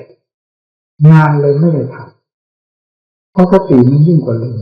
มันหมดไปหาเนี่ยลืมเรื่อยเพราะการไม่สนใจรักษาสติให้มีความติดต่อกันโดยลำดับจนเป็นความเคยเมื่อสติมีความเคยชินแล้วบังคับงานได้บังคับงานก็อยู่กับงานจริงๆงานก็เป็นเหตุเป็นผลขึ้นมาไม่อยากจะเกิดกำหนดพิจารณามันแตกกระจายเห็นเลยกำหนดถลกหนังออกมาเขียน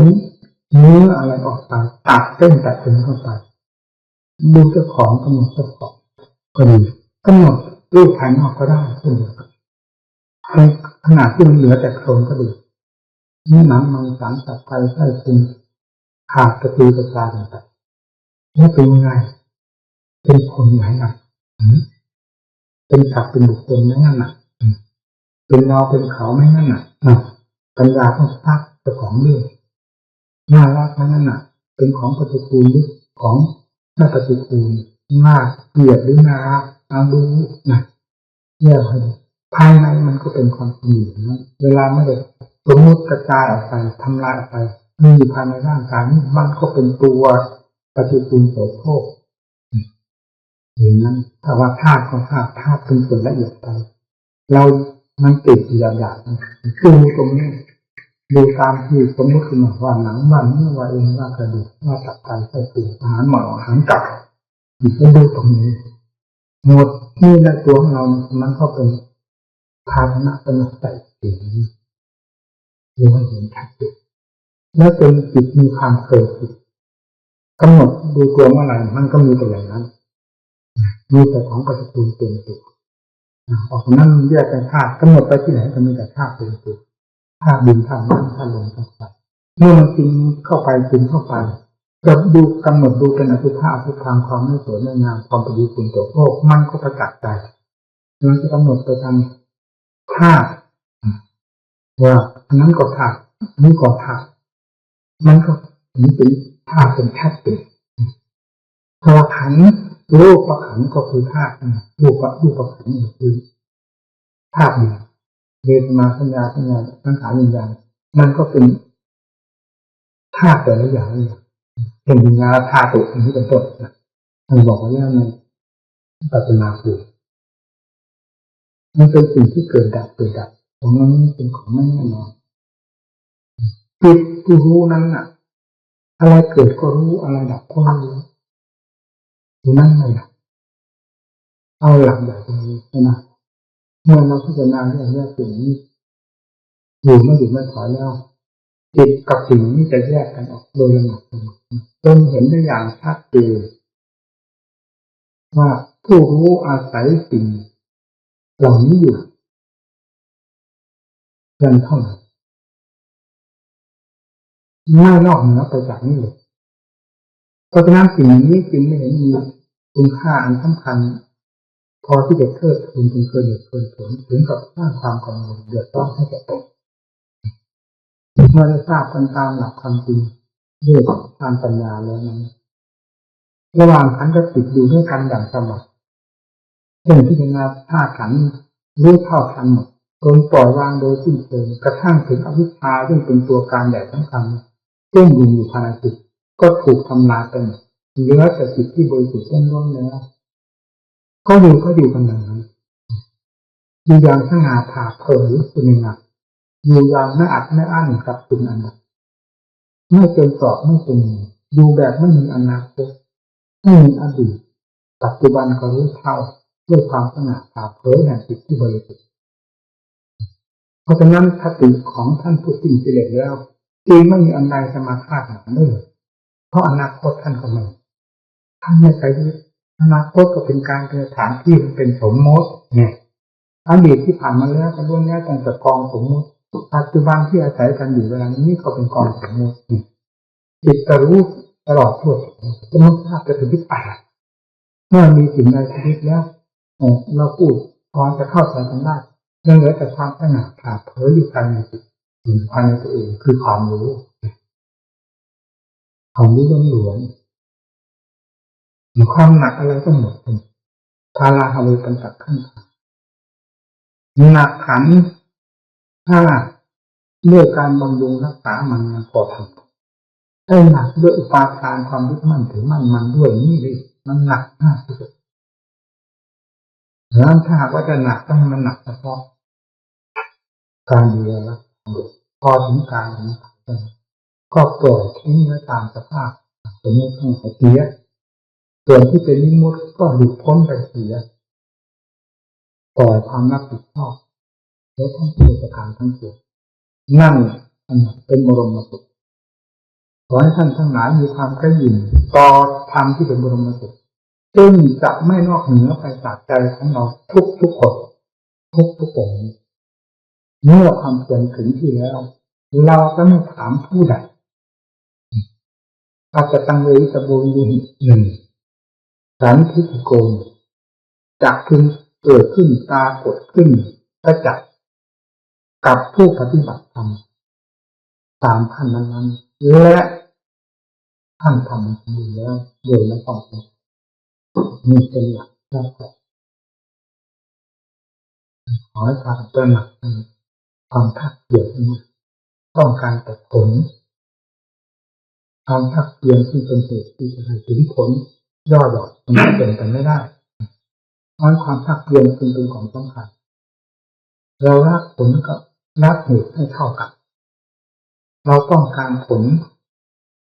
ด้วยสิ่งที่เป็นแบบนั้นในขณะเดียวกันก็ต้องการทำเหตุให้เป็นถูกถึงจะบรรลุถึงผลอันสมบูรณ์ได้เราตั้งแต่จริงที่เกิดไปสนใจกับเรื่องเวลากับโลกสงสารอันนั้นโลกนี้มีความคิดเห็นและไม่เกินอันนี้ไปได้เลยตาพอตื่นขึ้นมาตาก็เห็นหูได้ยินเครื่องสัมผัสต่างๆก็มาสัมผัสอยู่กับตัวเราตลอดเวลาแล้วอันใดที่มาสัมผัสสัมพันธ์ที่เสียงกลิ่นรสเครื่องสัมผัสเรื่องนี้กันจะผ่านไปแล้วได้อะไรมาเป็นสาระแต่สามั่งพอเราจะเสียดายความคิดความปรุงกับจิตทั้งหลายเหล่านี้ล่ะนี่เป็นเรื่องผ่านไปเพราะฉะนั้นเพื่อไม่ขาดทุน แล้วเพื่อตัดกังวลกับสิ่งนี้จิตถ้าพิจารณาความคิดความปรุงของจิตหรือเวลาจะดูจิตให้ดูมันปรุงเรื่องอะไรสัมผัสจิตกับเรื่องขึ้นมามันรู้ได้ทันรูปกระทบตาสัมผัสกับถึงจิตกระเทือนถึงจิตรับรู้เสียงรับรู้ถึงจิตอะไรรับรู้ถึงจิตพอจิตกับเรื่องพอรู้เท่ากันสิ่งนั้นเข้าไม่เป็นภาพถ้าเป็นอารมณ์หลอกลวงตัวเองได้เพราะถ้าติดขัดสังขารเต็มขึ้นจะให้เป็นภาพนั้นมันก็ไม่เต็มขึ้นไม่ทันพอแยกขึ้นมาถ้าติดทันมันก็ดับไปเสียปัญญาทันขาดไปเลยท่านอยู่ด้วยอย่างนี้พยายามสิ่งเหล่านี้จะไม่นอกเหนือไปจากใจดวงนี้จะไม่นอกเหนือไปจากสติปัญญาศรัทธาความตัวของเราที่เล่นอย่างเต็มที่เป็นแต่พึงได้คงสมบัติมีคุณค่าโดยลำดับจนกระทั่งถึงมหาสมบัติถึงมรรคผลนิพพานอยู่ภายในจิตใจของเรามาอยู่ที่อื่นยาคาดอย่างหมายให้ผิดจากหลักความจริงที่พระเจ้าทรงที่พระพุทธเจ้าทรงจะทำอยู่ที่ใดนั่นแหละคือมรรคผลนิพพานอยู่สถานที่นั้น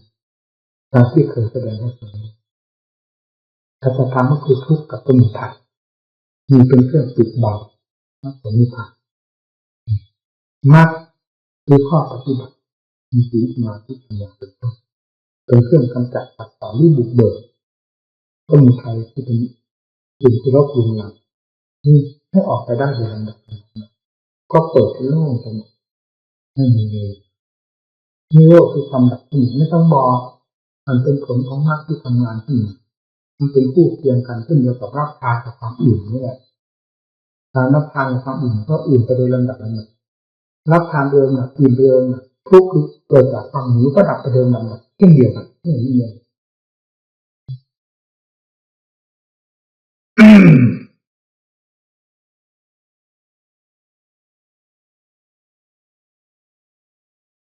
ยังผลนั้นให้เกิดขึ้นโดยหลักธรรมชาติของตัวเองไม่ผลใดๆก็ตามไม่เกิดขึ้นจากการคาดการณ์ให้พากันจำไว้ให้ถึงใจสิ่งใดที่เราเคยเป็นมาแล้วเราเป็นครูสอนเรางานสอนไม่ให้ดูอารมณ์ของตัวเองผลตัวเองที่เกิดขึ้นเป็นวันนี้พิจารณาแจ้งสว่างทั้งหมดภายในร่างกายไม่มีสงสัยจิตมีความสงบแน่วแน่ละเอียดละออเป็นต้นตอนนี้นี่วาระต่อไปเราจะเอานี้เป็นอารมณ์ไม่ได้เอาได้แต่ปฏิปทาเพื่อพิจารณานั่นคือเหตุเราเป็นอย่างนี้เพราะพิจารณาให้จับต้นเหตุมันไว้แต่จะมายึดผลต้นเหตุนั้นถ้ามันเป็นสัญญาลมหรือมันก็ไม่เหมาะนี่คือเรื่องปัญญาเป็นของสำคัญมากถึงเกิดขึ้นมาเองแม้จะเหมือนเก่าก็ตามถ้าเกิดขึ้นมาในหลักปัจจุบันโดยวันแล้วมันก็เป็นของใหม่ขึ้นมาถ้าเกิดขึ้นมาด้วยความคาดคิดว่าเราเคยพิจารณาอย่างนั้นอย่างนี้เมื่อเกิดพิจารณาอย่างนั้นอย่างนั้นมันพ้นไปจากการคาดผลอีกในขณะเดียวกันไม่ได้เหมือนกันเพราะปัญญาให้เกิดขึ้นในปัจจุบันที่พิจารณามันก็เหมือนเก่าไม่เหมือนก็ถือหลักปัจจุบันไปเลยอย่างนั้นไม่เป็นไรที่ค่อยคืบขึ้นไปเรื่อยนี่จะเป็นพิจารณาไม่เหมือนเวลาเอาเป็นเอาตายเอากันจริงจังนี่ที่ว่านั่นตลอดลุ่มเพราะความเป็นนั่นตลอดลุ่มนี้ต้องหนักมากเลยนี่ผมเองไม่เคยเห็นทุกใดที่จะถึงขนาดนั้นแต่นั้นก็ผ่านไปได้อย่างน่าจะใจด้วยอำนาจของสติปัญญาไม่เหมือนที่ไม่ยอมออกเลยทุกมากอะไรไม่เหมือนไปที่ทุกมีมากอะไรสติปัญญามันไม่นอนใจนอนไม่ได้นี่อยากให้ทุกเวทนาหายเท่าไรยิ่งเพิ่มนั่นแหละสมุทัยแต่อยากให้หายไม่ได้หายไม่หายก็ตามขอให้รู้ตามความจริงของมันนี่เป็นหลักสำคัญของผู้ที่เกิดหาเรื่องเสียกันไม่หยุดไม่ถอยดูเวทนาจ้องดูเวทนามันมีชัดเจน จ้องดูในสิ่งที่เวทนาเขาจะพาดถึงเช่นไม่เจ็บเอ็นที่ตรงไหนบ้างมากๆกระดูกที่ตรงไหนบ้างเช่นเหมือนกระดูกกระแตกนี้เป็นต้นนะแล้วเอากระดูกมาเทียบกับเวทนาดูมันเหมือนกันแยกแยะโยกย้อนไปมาอยู่ที่เวทนาอื่นเอาเทียบกันได้ทุกสัตว์ทุกตัวนี่เวทนามันก็จริงทุกเวทนามันตัดแต่ทุกเวทนามันไม่มีความหมายตัวมันเลยอย่างที่ทำเองมันเหมือนกับไฟมันก็ส่งเกลือขึ้นตกฟ้าก็ตามไฟนั้นไม่ทราบความหมายตัวเลยว่าร้อนหรือเย็นนะเอาฟืนที่ถูกไฟไหม้มันก็ไม่ทราบความหมายของมันทั้งที่มันถูกไฟไหม้ไม้ไผ่เสียงแตกต้นตั้งเนื้อมันกับมีวิญญาณแล้วให้ไฟเชื้อไฟนี่เป็นฟืนตรงนี้มันก็มีความหมายในตัวมันมีเหมือนกันหนังเยอะกระดูกร่างกายของเราทุกส่วนมันเป็นความจริงมันอยู่ธรรมดาทุกเวทนาเกิดขึ้นในช่องใดแง่ใดก็เป็นความจริงเป็นธรรมดาเป็นแต่เพียงว่าจิตเป็นต้องขันนั่นนี่เป็นหลักอย่างมากเมื่อแยกแยะให้จิตเห็นชัดเจนตามความจริงแล้วจิตก็ถอยตัวเข้ามาทุกเวทนาก็จริงตามทุกเวทนากายก็จริงตามกายทุกส่วนจิตก็จริงตามจิตเมื่อต่างอันต่างจริงแล้วหนึ่งเวทนาหรือดับไปอย่างหายห่วงสองแม้เวทนาไม่ดับก็ยิ้มได้อย่างสบายอยู่ในท่ามกลางกองทุกข์แต่จิตไม่ได้เป็นทุกข์คือกองทุกข์คำว่ากองทุกข์ก็เป็นทุกขังเยอะกับจังเลยคือเป็นความจริงล้วนๆกายก็เป็นความจริงล้วนๆจิตก็เป็นความจริงล้วนๆเมื่อต่างอันต่างจริงไม่มีอะไรกรองแล้วไม่กระทบกันเป็นแค่นี้นั่นหมายความร่างที่กล้าหาญต่อความล้มความตายในขณะที่จะตายนี่คือเวทนาต้องโหมกันมาอย่างเต็มที่ขนาดที่ทนไม่ได้ต้องตายจะเป็นเวทนาขนาดไหนก็เถอะถ้าลงเลยพิจารณาเห็นตั้งแต่ต้นรู้ตั้งแต่ต้นแล้วก็คือเวทนาเป็นปัจจัยธรรมเดียวกันไม่มีเวทนาหน้าไหนจะมาหลอกเราได้ให้เห็นเนื้อเผลอตัวแล้วต่ำแล้วสายให้เดือดร้อนเสียใจได้เลยเพราะเวทนาเป็นของจริงแล้วจิตก็ไปพิจารณาด้วยปัญญาจนถึงความจริงแล้วด้วยกันทุกส่วนทางร่างกายก็ทราบแล้วเป็นความจริงต่างอันต่างจริงเอาแต่ก็แต่เป็นจากส่วนผสมของธาตุเท่านั้นมีทราบเลยนั้นเวลาเก็บข้าวไปถุงไม่กระดิกกระดาเลยคือไม่ใครจะยุ่งแล้วไม่เชื่อสิ่งใดไม่แน่ใจกับสิ่งใดยิ่งกว่าความแน่ใจในตัวของเราซึ่งเป็นหลักฐานมั่นคงอย่างชัดเจนภายในใจเราพูดอย่างเต็มปากของเราเป็นอย่างนั้นนี่เคยพูดกับผมเสมอหากว่าเป็นไปตามอัธยาศัยของเราแล้วเวลาจะตายแล้วเราโดดเข้าภูเขาลูกไหนหรือถ้ำใดเงื่อมผาใดหรือหัวทุกข์เข้าในต้นไม้ร่มใดโดยลำพังคนเดียวของเราอันนั้นเราเหมาะสมที่สุดสะดวกสบายที่สุดไม่ยุ่งกับอะไรทั้งหมดขณะจิตหนึ่งที่จะคิดออกมาเกี่ยวกับเรื่องโลกเรื่องสารนี่แน่ใจว่าไม่มันจะเหมือนอยู่กับความจริงดูความจริงล้วนๆดูอย่างสะดวกสบายดูอย่างสง่าผ่าเผยไม่ได้ดูด้วยความเสียอกเสียใจเพราะสิ่งนี้เป็นความจริงด้วยกันอยู่แล้วเรื่องจะดูจะเอาอะไรมาเสียใจนี่วาระสุดท้ายก็ปล่อยของมันนั่นก็ปล่อยตามสภาพของมันหาเรื่องห่วงได้ทีอันที่สองจำเป็นต้องอยู่กับหมู่กับเพื่อนเวลามีสิ่งที่ใช้แล้วยานี่ความหมายแล้วอยากมายุ่งนะก็อย่ามายุ่งนี่เป็นขั้นที่สองมีความหมายร่างกายกับยาเข้ากันไม่ได้เลยก็หลอกต้องจีบไม่ต้องกินไม่ต้องอะไรกันทั้งนั้นต่อแล้วตามสภาพสามจนกรอบก็จริงๆเตือนตัวแล้วคือห้ามไม่ส่งเสียงอะไรไม่มาแตะต้องกระทั่งร่างกายในต่างคนต่างนั่งเงียบต้องพิจารณาถ้าจะตรงธรรมะสังเวชก็ตรงเสียเรื่องนี้ทางทุกข์ของอาตามีอยู่ทุกผู้นานทั้งผู้ที่กำลังจะตายทั้งที่ผู้ที่ไม่เป็นก็คือเรื่องอันเดียวกันมันมีอยู่ด้วยกัน เป็นวาระมันจะมาถึงเมื่อไหร่เท่านั้นอยู่ด้วยความสงบไม่ให้มาแตะต้องกายส่วนใดส่วนนี่เป็นสามวาระอีกอันหนึ่งอย่าได้เตือนว่าให้ระลึกถึงนั้นให้ระลึกถึงพุทโธธัมโมสังโฆเป็นต้นเราไม่ประมาททำแต่ไม่ต้องเอาเรื่องมายุ่งกับใจเราซึ่งเวลานั้นกำลังทำงานเกี่ยวกับธรรมอย่างเต็มที่เลยนะเมื่อถึงเวลาแล้วผ่านเป็นที่สุดนี่แหละเรื่องความจริงถ้าเห็นความจริงอย่างนี้แล้วจะไม่สะทกสะท้านอะไรเป็นกับตายก็เท่าเดิมอย่างนี้เกิดต่างกันเป็นก็คือธาตุก้อนธาตุมันอยู่ด้วยกันกับผู้รู้เท่านั้นธาตุก็คือก้อนธาตุมันเป็นหลายตัวไปสี่ธาตุเดิมของเขาจิตนี่ก็ถอนตัวออกเข้ามาจิตที่ได้ขั้นใดภูมิใดก็ไปตามขั้นตามภูมิของตนที่สำราญแล้วโดยไม่ต้องสงสัยรู้อยู่กับใจวันนี้ใจจะต้องไปขั้นใดขั้นหนึ่งนะถ้ามันสิ้นสุดวิมุตติพระนิพพานแล้วก็แน่ใจว่าหมดเรื่องก็ถูกการพิจารณาเรื่องธาตุเรื่องขันธ์ในเวลาตายไม่ใช่พิจารณาเพื่อชำระสะสางจิตใจ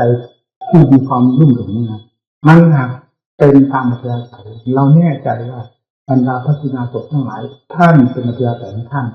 ที่จะต้องพิจารณาตามความจริงในระหว่างขันธ์กับจิตที่มันจะจากกันคือสัมผัสสัมพันธ์กับความรู้นั่นส่วนความรู้ที่บริสุทธิ์แล้วจะเป็นอะไรไปไม่ได้นอกจากความบริสุทธิ์ล้วนๆอยู่ตลอด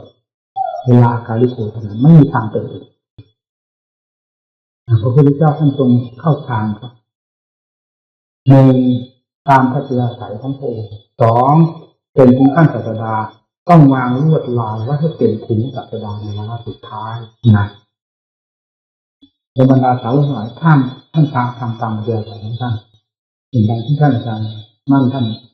ถูกแล้วมาเขียนโลกบางองค์ท่านเดินนิพพานบางองค์นั่งนิพพานบางองค์ยืนนิพพานบางองค์นอนนิพพานทำไมท่านไม่เป็นอย่างนั้นท่านทำตามพระอัธยาศัยของท่านเพราะเห็นใจเพราะเวทนาทั้งหลายแม้ถึงขั้นขนาดนั้นก็ไม่สามารถที่จะมาครอบงำจิตของท่านที่เป็นที่สุดที่สุดนั้นให้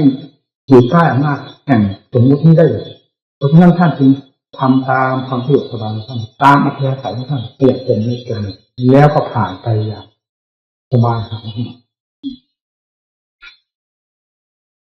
การเรียนธรรมะให้มันรู้ถึงใจอย่างนั้นเลยเราฟังแต่คำพากย์ในสังคมหลอกคนอื่นอยู่เรื่อยๆปฏิบัติความจริงมีอยู่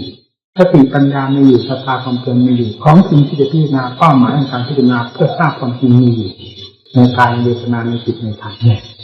ในทุกมีใครรู้มากนี่เป็นสถานที่รับสติปัญญาให้คมทราบ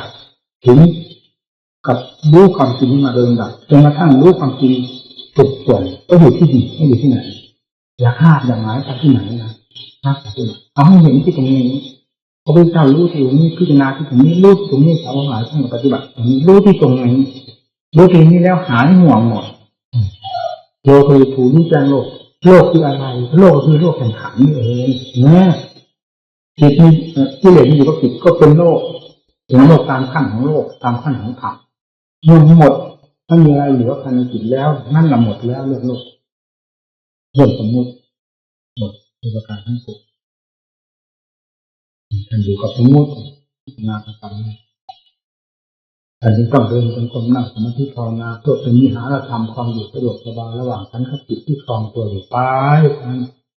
ให้มันมีอะไรที่จะขอบความที่อยู่ตัวนั้นตัวนี้เหมือนแต่ก่อนมา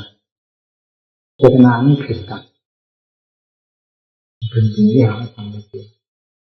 เราเคยสงสัยท่านจะมั่นเราจึงได้ยอมตะกาท่านให้สนุกเลยในขณะที่ท่าน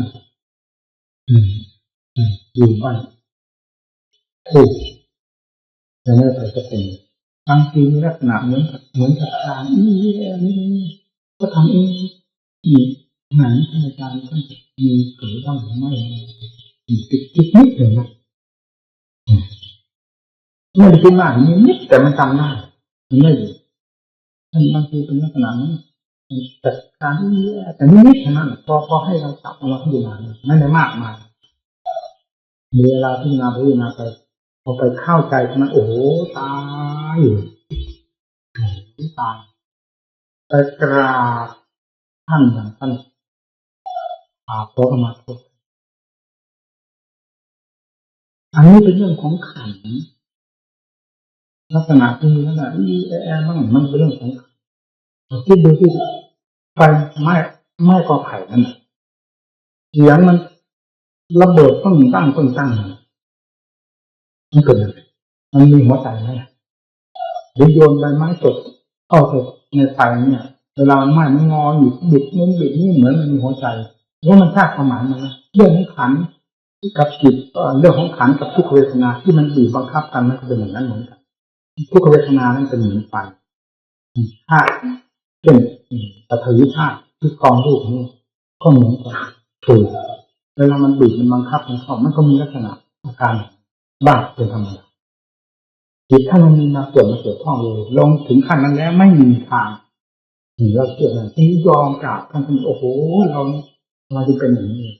ขอกราบท่านเป็นได้เห็นโทษของฉันตรงนี้จะคิดต่อครูบาอาจารย์เป็นนิดหนึ่งนั่นก็ตามแสดงว่าเป็นความผิดของตัวเองนะครับขอเข้ามาโทษท่านดังว่าเพราะมันคือคิดเอาขันท่านไปใส่จิตทั้งท่านเนี่ยมีปัญหาอะไรจะตายแบบไหนก็ตายเลยตกต้นไม้ไฟชนอุบัติเหตุแบบไหนก็แบบเถิดมันก็เรื่องของขันแตกธรรมดาความบริสุทธิ์ของใจก็คือความบริสุทธิ์อรหันต์ก็คืออรหันต์ที่ใจอยู่ตลอดเวลาอาการลุกขึ้นแล้วจะไปได้ไปเสียอะไรกับเรื่องธาตุขันธ์ตายในเรื่องกรรมนั่นแหละเชื่อเชื่อใจเนี่ยมันถึงเหมาะดีถ้ามันถึงความจริงแล้วมันเชื่ออะไรโดยกันทั้งนั้นไม่มีสะทกสะท้านเป็นภูมิเหมือนนั้นไม่สะทกสะท้านสบายถึงเวลาที่จะพูดจะตาหนักเบามันน้อยกับผู้ใดก็ตามก็พูดไปเสียพูดไปแล้วมันก็หายพร้อมไปเสียมีความอยากความหิวความโหยก็หายเลยเจตนาว่าการให้คนนั้นทำคนนี้ทำอะไรอยากคิดประกาศศาสนาอย่างนี้มันบ้ามันเป็นไปตามเหตุตามผลเป็นเองถ้ามันมีเรื่องความอยากที่ความบกพร่องจิตนั้นมีความบกพร่องที่ไหนเป็นความเสมอตัวตลอดเวลาเมื่อเป็นไปแล้วด้วยเหตุด้วยผลที่ควรจะพูดหนักเบามากน้อยเท่าไหร่มันเป็นไปเองเมื่อจบนั้นแล้วหายเงียบไปเลยไม่มีอารมณ์กับสิ่งใดเพราะฉะนั้นจึงว่าไม่มีอนาคตเพราะท่านไม่ยึดอะไรทั้งนั้นอดีตก็ไม่ยึดอนาคตตรงนี้ปัจจุบันก็รู้เข้าไม่ติดอะไรทั้งหมดนะตอนนี้ก็ไม่หลงอะไรนี่ที่กล่าวมาทั้งหมดนี้เกิดขึ้นจากอะไรถ้าไม่เกิดขึ้นจากการปฏิบัติที่ตรัสตรงนี้เป็นหลักสำคัญมีงานนี้เป็นงานสำคัญงานชิ้นเอกของพระขอให้สนใจงานสนญาลืมงานนั้นอย่าลืมสิงานอย่าลืมงานนี้งานนี้แต่งานที่พระเจ้าเป็นคนเคยพระเจ้าเป็นเอกทำงานนี้สาวกเป็นเอกเข้างานนี้ไม่ใช่งานอื่นใดขอให้เป็นเอกที่เอก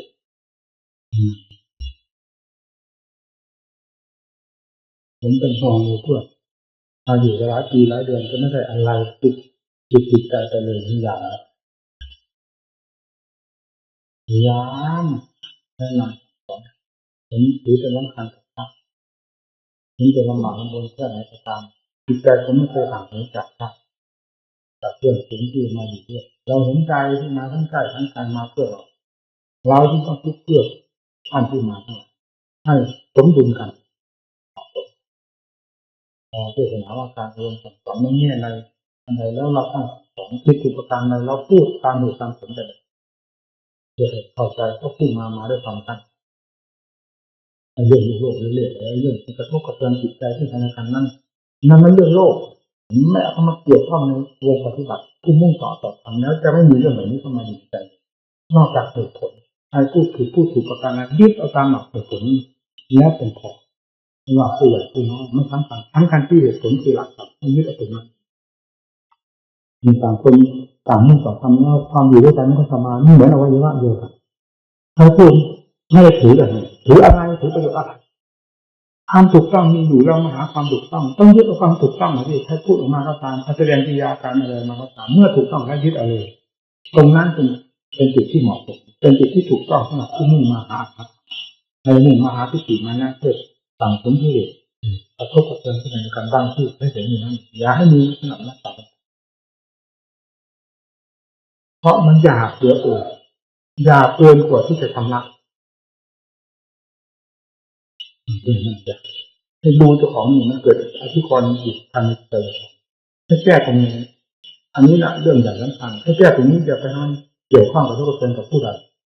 ที่มันเกี่ยวข้องกับตนเราพอแล้วให้แก้ตรงที่มันเกี่ยวข้องกับตนมีการกระทบกระเทือนกับทางตนระหว่างที่เดือดกับธรรมมันจะแพ้กันสติไม่ทันปัญญาไม่ทันดีๆไม่คิดไม่อ่านไม่พิจารณาว่าตัวผิดวันหนึ่งวันโดยไม่เกี่ยวข้องกับผู้ใดแล้วระหว่างจิตนั่นแหละคือที่เดือดได้พลาดแล้วสติปัญญาไม่ทันเอาให้ทันด้วยมีคิดเรื่องอะไรบ้างเราตามเจ้าอยู่ตลอดเวลามันจะไปไหนจิตมันยอมจำนวนยอมจำนวนเป็นได้ปัญญาอธิบายต้นเขาพูดของมันเล่นเสียงกันไปมี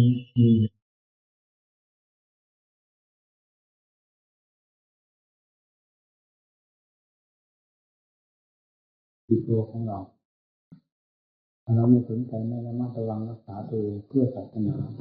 ซึ่งเป็นธรรมเพื่อตัวเองเพราะรู้อยู่ความเป็นอยู่แล้วมันจะเหลือได้ไงมันเสื่อมที่หัวใจมันเด็กถ้าจิตใจอ่อนแอท้อแท้จิตใจเสื่อมคลายจากศาสนาแล้วนั่นแหละศาสนาเสื่อมที่ตรงหัวใจให้คนทราบว่าศาสนาเจริญนี่เจริญที่หัวใจมันหมายถึงร่างวัตถุเจริญความเจริญของศาสนาและเป็นคนที่มีศรัทธาพุทธบริษัททั้งสี่ที่มีศรัทธาบวชกับทางใจที่ปฏิบัติตามหน้าที่ของนักบวชมีความมุ่งมั่นมีเหตุผลในการบวชมีความเชื่อความใสมีความเคารพต่อศาสนธรรมไม่เหยียดย่ำทำลายด้วยความคิดตรงข้ามกับหลักธรรมวินัยศาสนาก็เจริญเรื่องเข้าถึงธรรมะก็คือจิตใจคิดไปในแง่ใดที่เป็นภัยต่อธรรมะนั่นมันก็เป็นเครื่องทำลายธรรมะ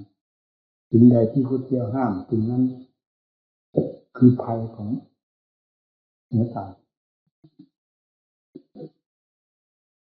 มายินดียินร้ายในรูปเห็นเป็นเครื่องสัมผัสต่างๆท่านบอกไม่ยินดียินร้ายในรูปเห็นเป็นเครื่องสัมผัสที่มากระทบตาหูจมูกลิ้นกายใจเริ่มเข้ามาเป็นขั้นข้างในจิตใจคือยินดีร้ายอยู่โดยตัวก็ไม่ทราบหรือทราบแล้วก็ไม่สนใจยังมาระวังรักษาตัวเองก็คือการทำลายตัวเองอยู่ในตัวซึ่งเนื้อก็เป็นการทำลายศาสนาในตัวมันก็เสื่อมที่ตรงนั้นศาสนาเจริญก็คือผู้ปฏิบัติระมัดระวังพยายามเดินตามหลักธรรมที่ท่านสอนไม่ยินดีพยายามแก้ไขเรื่องความยินดีในสิ่งที่ไม่ควรยินดีเรื่องอุบายก็คือปัญญาของตนจะเป็นรูปเป็นเสียงเป็นกลิ่นเป็นรสเครื่องสัมผัสใดก็ตามรวมแล้วว่าสิ่งที่ควรยินดีท่านให้ยินดีสิ่งที่ไม่ควรยินร้ายก็อย่าไปยินร้ายมันเป็นการสั่งสมกิเลสขึ้นมาทำลายธรรมที่มีอยู่ภายในจิตใจให้เข้าใจอย่างนั้นการสอนตัวนี้ที่สอนเพื่อความปลอดภัยทางด้านจิตใจมีหมายถึงหลักธรรมมีหมายถึงพระวินัยยาวไปก็เป็นพระวินัยละเอียดเข้ามาก็เป็นธรรมมันไม่ปรับโทษทางกายวาจาแต่ก็ปรับโทษอยู่ภายในจิตใจของตัวเองที่คิดฝึกไปแต่ละครั้งละคราวแต่ละสิ่งละอย่างเกี่ยวข้องกับสิ่งใดอย่างใดที่เป็นถ้าจิตต่อจิตใจมันก็ทำลายมันไปในตัวนี้ตัวนี้ในตัวนั้นเองเหยียบย่ำทำลายอยู่ภายในหัวใจแล้วมันเป็นของดีเมื่อไหร่หัวใจเป็นของสำคัญอยู่ด้วยแทนที่เราจะได้รับการทำนุบำรุงรักษาด้วยสติปัญญาของเราตามหลักธรรมที่ท่านทรงสั่งสอนต่อนี้แล้วก็ทำลายตัวเองโดยความ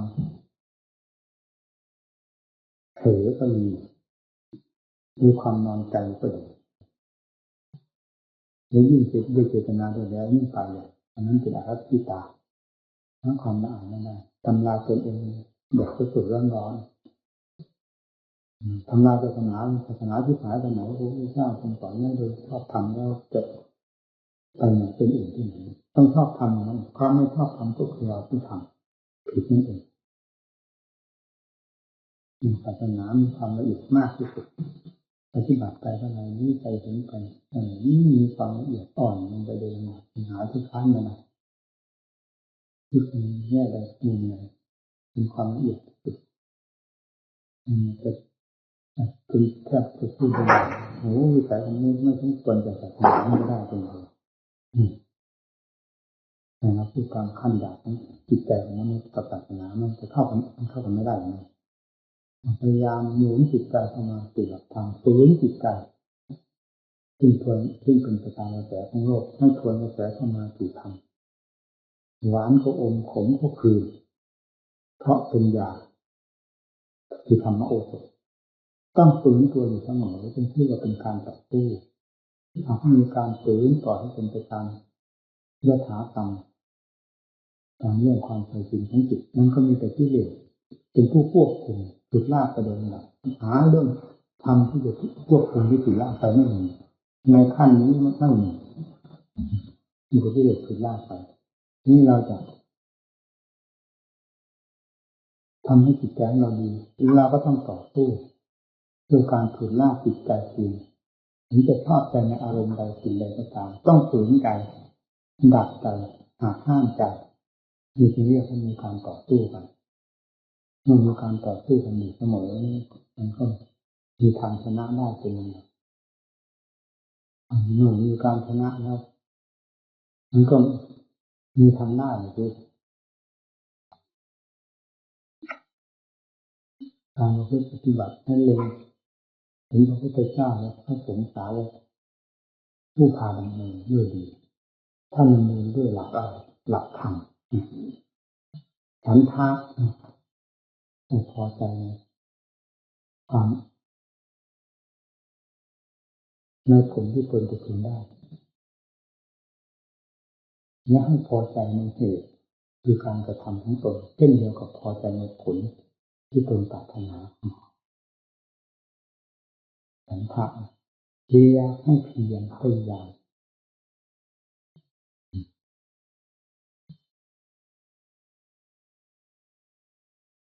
ความขี้เกียจความอ่อนแอความกลัวตายมันมีอยู่ในการทุกข์เข้าใจก็สิ่งนี้เป็นเรื่องของกิเลสเราจะเข้าใจว่านี่เป็นธรรมนี่เป็นกิเลสตัวฝังจมภายในจิต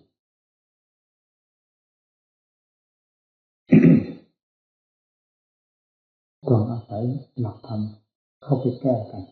ฉันทะวิริยะจิตตะมีความฝักใฝ่ใคร่ทำอยู่เสมอใคร่ต่อจิตใจของตัวเองนั่นแหละทำอยู่ที่นั่นใคร่ต่อแนวทางการดำเนินวิมังสาแต่ไม่ปราศจากปัญญาทำอะไรด้วยความเลื่อนเลือดเกิดสติให้คิดอ่านแต่ตรองในจิตที่ทำคำที่พูดทุกแง่ทุกมุมมีเรื่องของปัญญาโดยการสอนด้วยความฉลาดแหลมคมมาก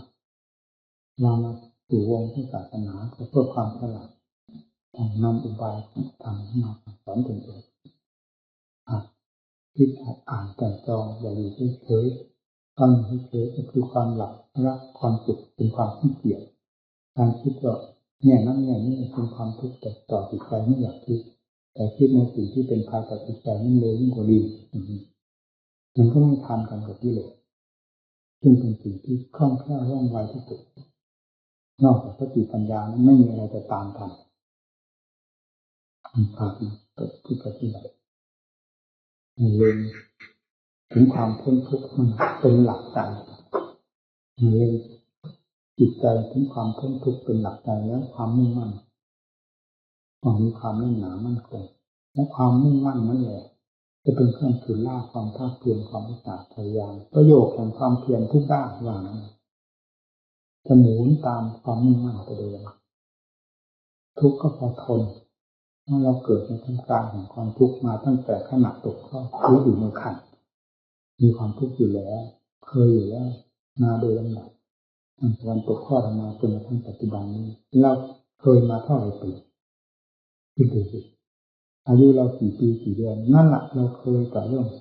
ความทุกข์มาเท่านั้นปีเราจะไปตื่นเต้นอะไรกับทุกข์ ในขณะที่เราจะประกอบความภาคเพียรเพื่อให้พ้นจากทุกข์ทั้งหลายเหล่านี้เหตุใดเราควรจะนอนใจเพราะเราจะกลัวทุกข์ซึ่งมีในภาคในขันธ์ทุกข์เพราะกิเลสเสียดแทงจิตใจนั้นเป็นทุกข์ที่สำคัญมากเป็นทุกข์ที่เจ็บแสบมากยิ่งกว่าทุกข์ภายในธาตุขันธ์ซึ่งแม้พระพุทธเจ้าภาษาวกท่านก็ทรงรับทราบเหมือนกันเป็นทุกข์ในธาตุในขันธ์เป็นแต่เพียงว่าทุกเหล่านี้ไม่สามารถที่จะซึมซาบเข้าไปเหยียบย่ำทำลายจิตใจของท่านได้เท่านั้นต่างกันกับพวกเราอันให้ซึมซาบอย่าตื่นเต้นในทุกในเวลาประกอบความภาคเพียรอย่ากลัวทุกข์จนเกินไปยิ่งกว่ากลัวไม่ได้พ้นทุกข์หาเหตุหาผลหาสติปัญญามาแก้ไขตนเองเวลาปฏิบัติที่ตรงไหนเป็นติดขัดทั้งจิตไม่เอาไหนหาเหตุหาผลในความไม่เอาไหนทั้งจิตเนี่ยเป็นเรื่องปัญญามันที่เกียจความที่เกียจนี้เคยเป็นเศรษฐีเป็นทีทั้งสมบัติเงินทองและอัตธรรมมันไม่มีใครได้เพราะความที่เกียจมันมีที่สุดได้เพราะความขยันหมั่นเพียรผู้พ้นทุกข์ไปได้ก็เพราะความเพียรดังที่กล่าวว่าวิธีนี้มีความมาเจติเนี่ยมันพ้นทุกข์ไปได้เพราะความเพียรนี่แยกได้ทั้งทางโลกทางธรรมคือทุกข์ทางคารวะเพราะความขาดตกบกพร่องแต่ใจสี่เรื่องใช้ไม่ต่อเรื่องอุปโภคบริโภคแต่ที่เกียจมันก็ขาดเขินขาดตกบกพร่องก็เป็นความทุกข์มีความขยันหมั่นเพียรต่อการต่อแสวงหาผลประโยชน์มาเรื่องขอบตัวของตนเรื่องจิตของตนความสุขก็มีขึ้นเพราะความเพียรทางด้านจิตใจก็ต้องอาศัยความเพียรที่จะตอบแทนที่ต่อได้แต่อย่างละอย่างเป็นลำดับไปก็เพราะหน้าทางความเพียรท่านจึงยกความเพียรเป็นหลักสำคัญเพื่อสนับสนุนสติปัญญาโดยยกสติปัญญาเป็นสำคัญอันดับแรกเราผู้ปฏิบัติยาไม่มองอะไรข้างนอกเหนือไปจากพุทธพระพุทธเจ้าพระธรรมพระสงฆ์ที่เรียกว่าองค์แห่งรัตนะที่เป็นสรณะของพวกเราการทุกข์มันเกิดขึ้นมาภายในตัวก็ให้ยกพระพุทธเจ้าเข้ามาเป็นข้อเป็นสักขีพยานที่เป็นข้อเทียบเทียงพระองค์สลบทรงสลบถึง3 ครั้งนั้นทุกข์หรือไม่ทุกข์คนขนาดสลบก็ไม่ทุกข์ได้ยังไงทุกข์ถึงขั้นสลบถึงสลบทุกข์ถึงตายถึงตายได้คนเราความเพียรของเราไม่ถึงขั้นสลบทำไมถึงไม่เป็นทุกข์ทำไมความเพียรเป็นแค่นี้เข้าใจว่าเป็นกว่าครูได้ความเพียรขนาดเราท่านทำไมจะอุดเก่งว่าเก่งกว่าครูนี่อุบายวิธีแก้เฉพาะภาษาวกทำความภาคเพียรบางองค์ถึงฝ่าเท้าแต่นี่บางองค์จักสุแต่พระจักรบาลจักสุแต่พระโสนะฝ่าเท้าแต่ในนอกจากนั้นมีเยอะมีแง่ต่างๆซึ่งเป็นความลำบากถึงขนาดที่ว่าความเพียรเด็กเราไม่มีเป็นระบบของทั้งสิ่งนี้ถึงขนาดนั้นนี่ทำไมจะตายเป็นลูกศิษย์พระสาคตมีความขยันหมั่นเพียรเป็นความประกาศมีการทอดสติกับจิตจะให้หาเสียงจากกันจิตไม่มีสติเป็นเครื่องรักษาอยู่แล้วใครก็ไม่ค่อยมีความคิดปรุงขึ้นจากใจจิตก็รู้ทันที่เป็นเรื่องใดทั้งร้อยเป็นเรื่องหลอกทั้งนั้นคิดเป็นเรื่องเป็นราวเรื่องนั้นเรื่องนี้เป็นเรื่องเป็นราวขึ้นมาจากอดีตารมณ์คือสิ่งที่ผ่านมาแล้วนำเข้ามาถึงอารมณ์ของใจมายั่วยวนจิตใจหลอกจิตใจว่าภาพตัวเองเหมือนเขาดูหนังนั่นแหละหนังสดหนังแห้งหนังสดก็เป็นโรงบ้าโรงพยาบาลหนังสดหนังแห้งก็อย่างที่เขาฉายภาพยนตร์ฉายหนังเอามาฉายกันดูนี้เราเคยสัมผัสสัมพันธ์กับเสียงกลิ่นและเครื่องสัมผัสมาซึ่งเป็นเรื่องสดนั่นก็ติดแน่หนึ่งแล้วแนะนำสิ่งนั้นมาเป็นอารมณ์ในจิตใจที่เรียกอตีตารมณ์ มันเข้ามาทำลายจิตใจของเราเป็นเรื่องเป็นราวอย่างนี้เสมอเรื่องของความคิดคือทั้งขานกับสัญญาทั้งเขียนโยงกันให้มีสติและหักห้ามจิตอย่าให้คิดเรื่องนี้เป็นเรื่องหลอกตนเองตื่นเงาของตัวเองความคิดนี้ไปจากใจเป็นว่าเป็นภาพเป็นเรื่องเป็นราวต่างๆขึ้นมาอยู่ภายในจิตใจเจ้าของก็เพลิดเพลินไปตามนั่นคือความรุ่มหลงนั่นคือความแพ้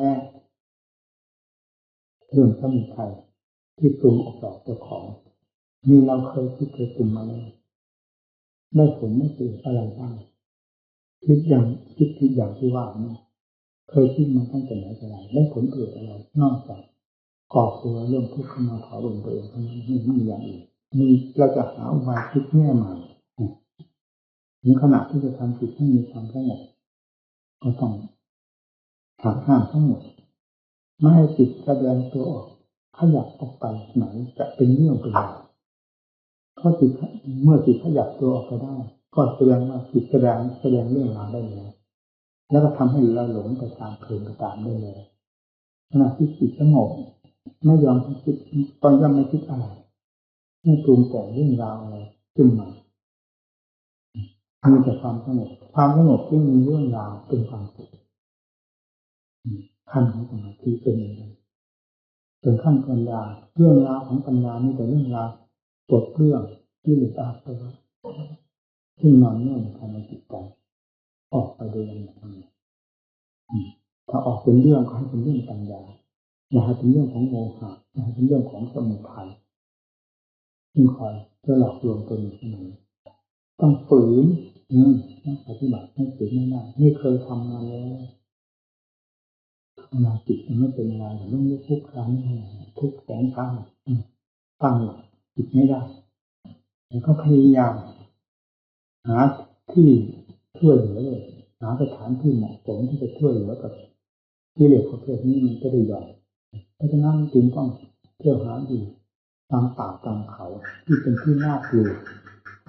ไปอยู่นั้นเมื่อไปอยู่สถานที่น่ากลัวความเพียรก็ตั้งขึ้นมาน่าสมานนอนใจสติเมื่อความเพียรตั้งของหมายถึงสติมันตั้งเป็นความถ้าตายในสถานที่เช่นนี้ระหว่างตายในเวลาเช่นนี้วาง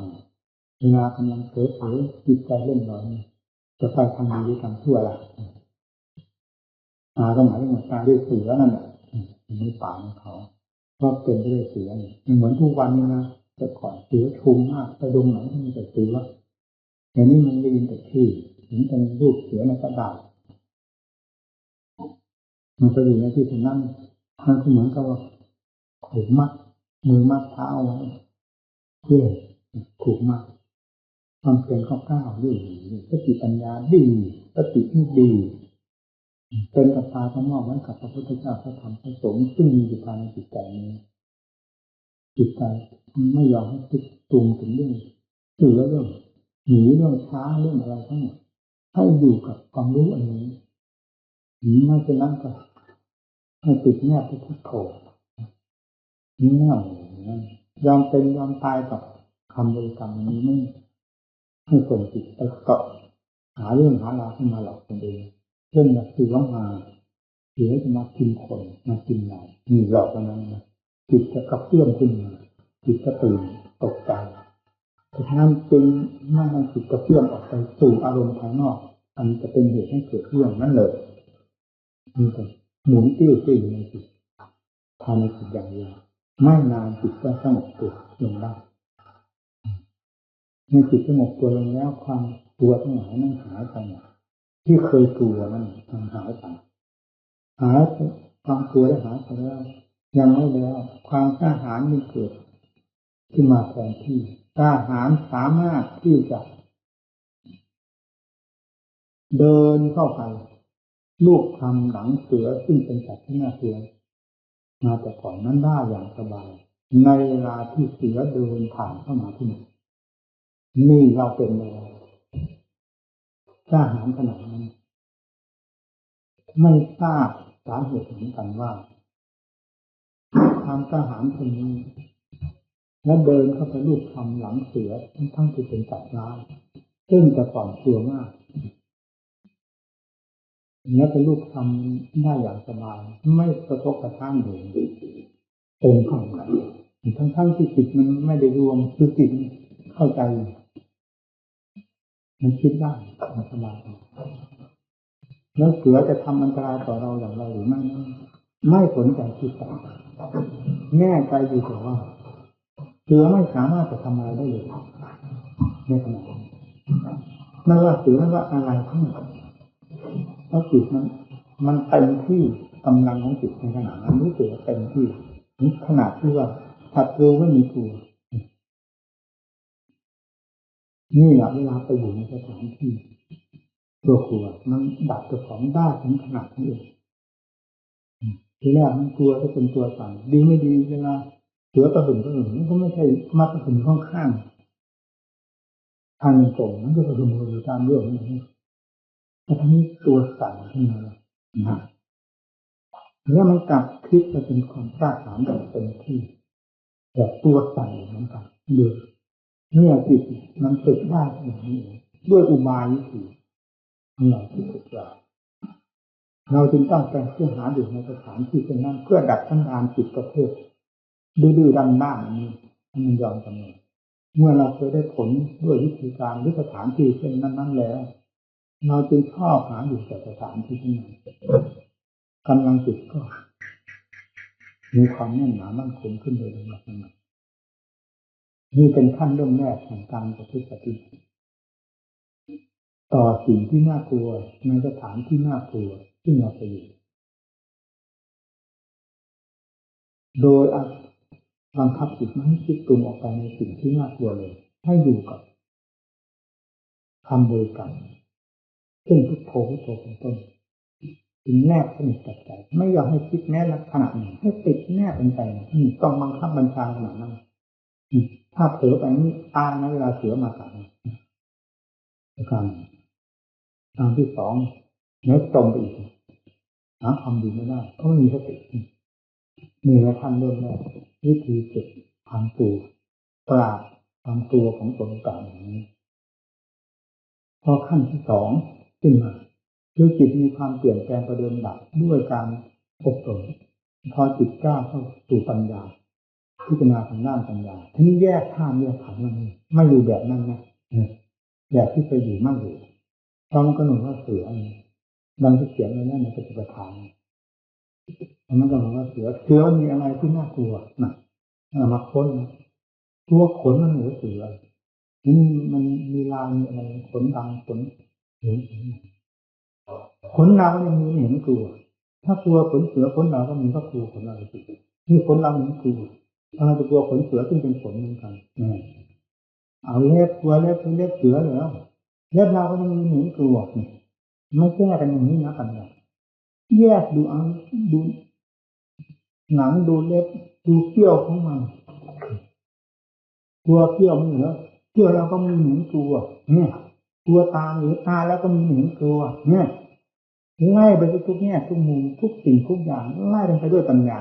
ติดต่ออยู่นั้นบังคับอยู่นั้นไม่ยอมให้หนีพลาดไม่พลาดไปไหนเลยให้มันถึงมันพลาดไปไหน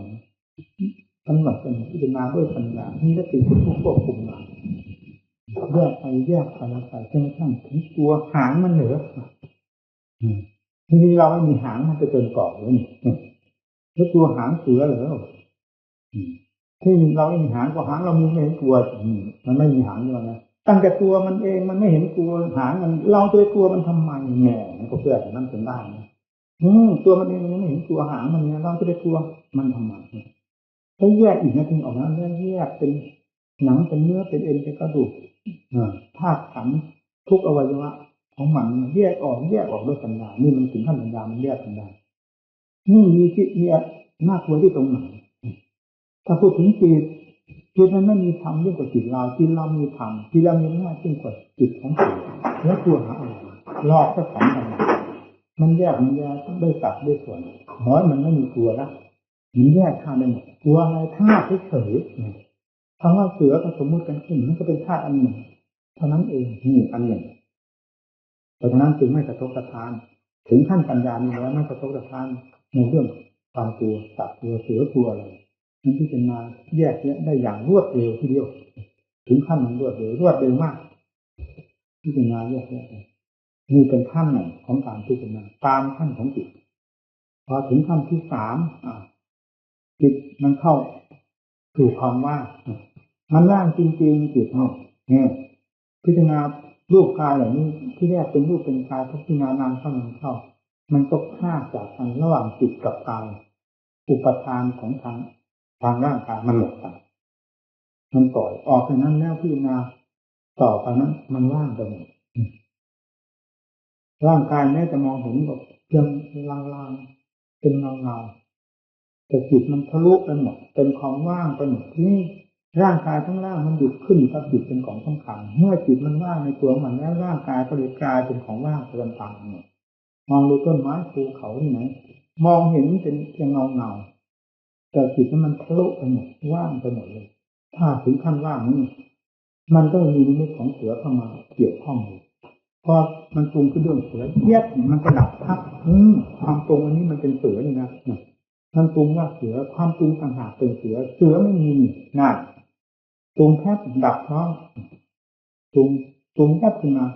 เป็นรูปเสือนะปรุงเรื่องเสือมันก็ดับไปพร้อมในขณะที่มันปรุงเกิดขับดับพร้อมปรุงยังไงแล้วอะไรจะมาหลอกเราเมื่อต้นเหตุตัวที่หลอกมันอยู่กับเรามันปรุงขึ้นมาอะไรมันก็ดับในขณะนั้นด้วยอำนาจของสติปัญญาทันก็ไม่มีอะไรหรอกเป็นความเป็นสบายมีวิธีปราบจิตแก้ความกลัวแก้เป็นขั้นต้นแก้ด้วยสมาธิให้จิตสงบไม่ส่งไปเรื่องของสิ่งที่น่ากลัวขั้นที่สองแยกธาตุแยกขันธ์ของสิ่งที่น่ากลัวออกให้มันเห็นอย่างชัดเจนว่าเป็นสภาพเช่นเดียวกับเราหรือเป็นดินน้ำลมไฟเหมือนกันไม่มีอะไรแตกต่างพอที่จะให้กลัวจิตมันก็ยังทราบตามนั้นมันก็ไม่กลัวพอขั้นที่สามเป็นขั้นที่สามจิตมันว่างไปหมดแล้วปรุงเรื่องเสือขึ้นมาแล้วพับมันก็ดับพร้อมมันว่างไปหมดปรุงอะไรขึ้นมาก็ว่างไปหมดปรุงดับเกิดขึ้นดับเกิดขึ้นดับเกิดดับเกิดเป็นภาพขึ้นมาแยกก็เหมือนอย่างไฟแยกมันดับไปพร้อมที่จะให้เป็นภาพของเสือยืนตั้งก้าอยู่เหมือนอย่างแต่ก่อนไม่มีมันดับพร้อมที่เราก็ทราบท่านว่าความปรุงตัวนี้เป็นสิ่งที่หลอกขนาดที่ว่าถ้าว่าปรุงเป็นเสือก็คือทั้งขานี่แหละเป็นเสือไม่ใช่อะไรเป็นเสือตัวทั้งขานี่เป็นเสือตัวทั้งขานี่หลอกตนเองปัญญามันทำทั้งขาเป็นตัวหลอกแล้วมันจะเป็นตัวแต่ทั้งขาจะเกิดกับใจปัญญาก็อยู่ที่ใจมันอยู่ด้วยกันมันรู้เรื่องของกันแล้วมันจะไปหลงกันได้ยังไงง่ายอุบายวิธีเราเคยฝึกมาอย่างนี้เป็นขั้นเป็นขั้นมันเลยจากนั้นแล้วมันก็ไม่มีอะไรแต่ความว่างมันเป็นพื้นถึงจิตจะผ่านพ้นจากสมมติโดยประการทั้งปวงหรือว่าหลุดพ้นแล้วโดยสมมติก็ตามความว่างของจิตนี้ก็เป็นพื้นแต่มันมีต่างกันอยู่ที่ว่าความว่างของจิตในขั้นที่พิจารณาเสือที่ว่ามันว่างทางวิปัสสนามันไม่ได้ว่างด้วยความบริสุทธิ์ว่างทางวิปัสสนาตัวจิตเองมันยังไม่ว่างเมื่อว่างทางความบริสุทธิ์นั้นตัวจิตเองก็ว่างสิ่งทั้งหลายก็ว่างมันว่างไปหมดหรือแล้วก็วางไปหมดเพราะเป็นนั้นจะเอาอะไรมายึดมาถือเพราะจะจิตที่น่ากลัวตัวอะไรตัวตนอยู่ที่ไหนสาราสิงอยู่ที่ไหนเป็นเรื่องสมมติอันหนึ่งที่ปรุงแต่งขึ้นเท่านั้นเนี่ยถึงทำอย่างนี้มันพูดไม่ถูกจริงแต่กลัวนั่นแต่พิจารณาแก้ความกลัวอย่างนั้นอย่างนี้มันพูดไม่ถูกแล้วไม่พูดก็ดีพอพิจารณาไปก็รู้เองนี่พูดมาอย่างนี้พูดตามหลักความจริงที่ได้ปฏิบัติมาขอให้ท่านทั้งหลายได้นำมาพิจารณาและปฏิบัติตนอย่างนั้น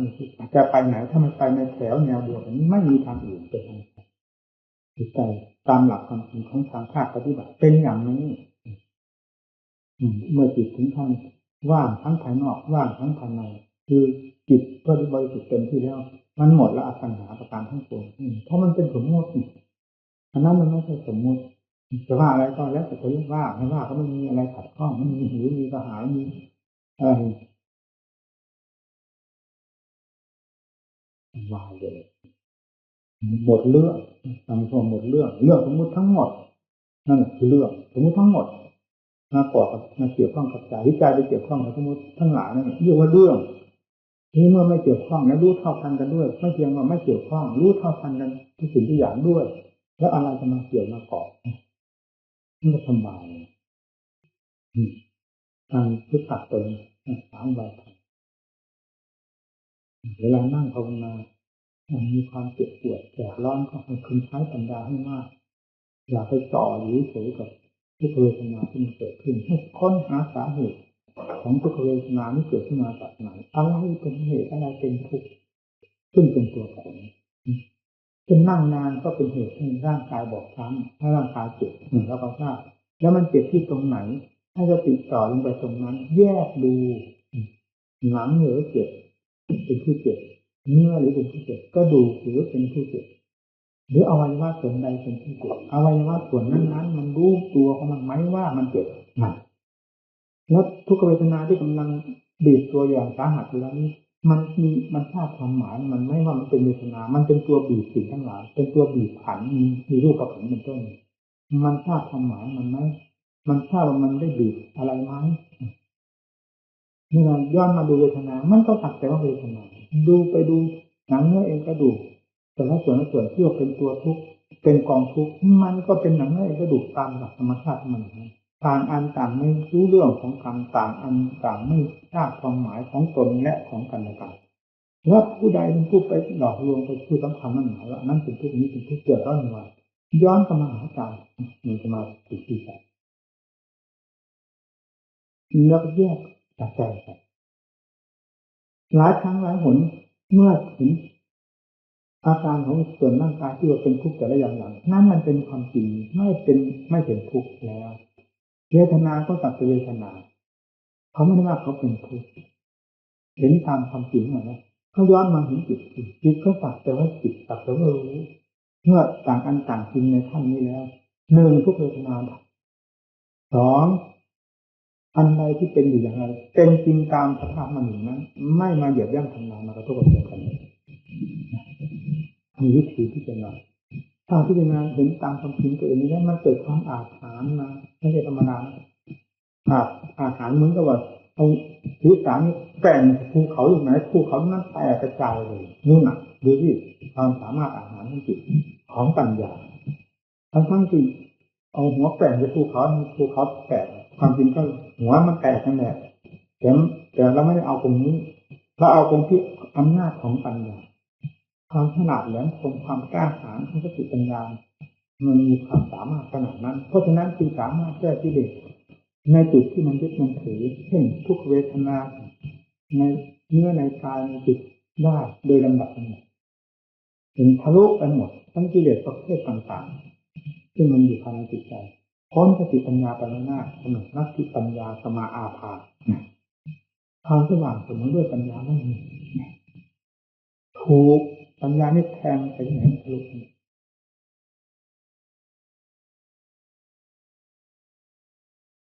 มันเป็นพากันรักษาสติให้มีในอิริยาบถต่างๆยืนเดินนั่งนอนเล่นแต่ให้พึงประคับประคองสติให้ดีถ้าไม่ได้พิจารณาในแง่ใดก็ดีเมื่อสติมีอยู่กับจิตปรุงเรื่องอะไรรู้นั่นแหละคือผู้ประกอบความเพียรอยู่ทุกอิริยาบถถ้ามีสติกำกับใจแล้วเรียกว่ามีความเพียรอยู่ตลอดเวลาสติหาไม่แล้วนั่นแหละคือการขาดต่อความเพียรแม้จะนั่งสมาธิภาวนาอยู่ก็สักแต่ว่านั่งหัวต่อกิริยาของจิตไม่ได้ทำความเพียรตามประโยคพยายามเดินจงกรมอยู่กับสักแต่ว่าเดินอย่าว่าแต่เดินวิ่งแต่ก็วิ่งเถอะถ้าลงไม่ขาดสติแล้วไม่เกิดประโยชน์อะไรสู้ไอ้ติงตุ้มอะไรติงหกเนี่ยมันวิ่งจับแต่ไม่มีสติจะเรียกว่ามันเก่งได้ไหมไม่มีสติตรงนี้ไปก่อนต่อให้ท่านบรรยายที่ไหน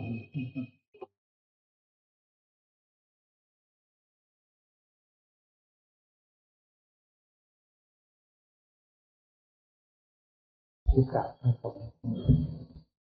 จากนั้นก็เริ่มไปพระพุทธเจ้าเป็นผู้เช่นไรเราจึงได้กราบ เราถึงได้เคารพมอบกายวาจาใจตลอดชีวิตไว้กับพระพุทธเจ้าเราเป็นชาวพุทธเวลาเขาถามถึงพระพุทธเจ้าถึงถามถึงศาสนาว่าถือศาสนาอะไรเราจะตอบทันทีว่าเราถือศาสนาพุทธถ้าพุทธนี้เป็นอย่างไรจะไม่พ้นความติดเขาดังนั้นอธิบายพระพุทธก็คือผู้วิเศษศักดิ์สิทธิ์ยิ่งกว่าโลกทั้งสามโลกทั้งสามเต็มไปด้วยกิเลสอาสวะครอบงำจิตใจเป็นหมอยของกิเลสทั้งนั้นพระพุทธเจ้าเป็นนายเหนือกิเลสจะไม่ให้วิเศษได้อย่างไรทั้งสามโลกอยู่ใต้อำนาจของกิเลสแต่พระพุทธเจ้าอยู่เหนือกิเลสเหยียบย่ำทำลายกิเลสที่แหลกไปหมดเป็นผู้วิเศษความบริสุทธิ์ในพระทัยคือความประเสริฐแห่งพุทธะผู้เป็นพุทธะด้วยความบริสุทธิ์ใจแล้วนั่นแหละคือพระพุทธเจ้าประกาศธรรมสอนโลกก็ไม่มีใครจะประกาศธรรมจะประกาศสอนได้ทั่วทั้งสามโลกธาตุนี้เหมือนพระพุทธเจ้าเราจะเห็นว่าใครเป็นผู้ชาเหนือพระพุทธเจ้าในโลกทั้งสามนี้สามารถประกาศธรรมอย่างถูกต้องแม่นยำทุกขั้นแห่งธรรมไปคำว่าธรรมที่ท่านประกาศสอนโลกนั้นเป็นกิริยาออกมาจากธรรมแท้ที่มีอยู่ในพระทัยสิ่งบริสุทธิ์ล้วนๆในประเสริฐสุดใจเป็นผู้เป็นภาชนะทรงไว้ซึ่งธรรมประเภทนั้นธรรมประเภทนั้นกับใจเป็นอันหนึ่งอันเดียวกันเป็นของประเสริฐธรรมประเภทนั้นเราไม่สามารถที่จะมองเห็นได้ด้วยการนี้เพราะไม่ใช่ด้านวัตถุถ้าหากว่าธรรมในพระทัยของพระพุทธเจ้านั้นเป็นสิ่งที่เป็นด้านวัตถุเช่นเป็นสินค้าประเภทต่างๆนำออกมาจำหน่ายให้โลกให้นำไปใช้เหมือนอย่างสินค้าทั้งหลายแล้วสินค้าทั่วโลกนี้จะแตกกระจายล้มละลายไปทันทีไม่มีสินค้าใดที่จะวิเศษศักดิ์สิทธิ์เป็นที่ต้องการต้องเนื้อต้องใจต้องหูต้องตายิ่งกว่าสินค้าคือธรรมสินค้าทั้งหลายเหล่านั้นจะต้องล้มละลายไปในขณะเดียวไม่ว่าสัตว์ว่าบุคคลจะหลั่งไหลเข้ามา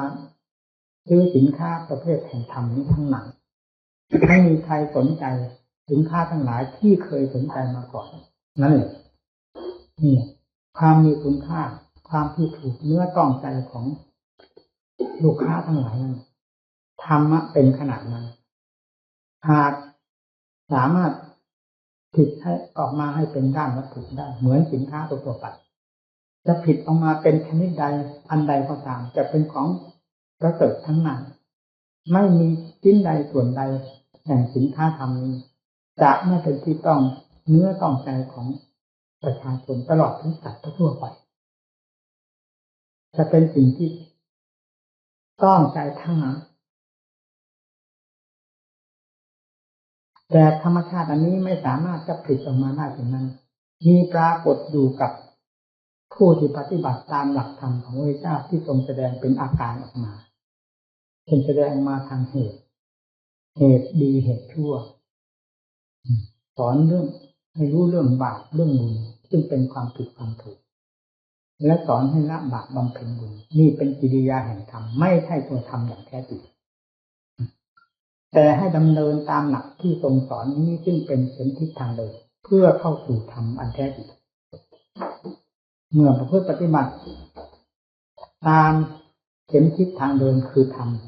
ที่จะไม่ชอบแล้วนี้จะได้สัมผัสธรรมอันแท้จริงภายในจิตใจเพราะธรรมแท้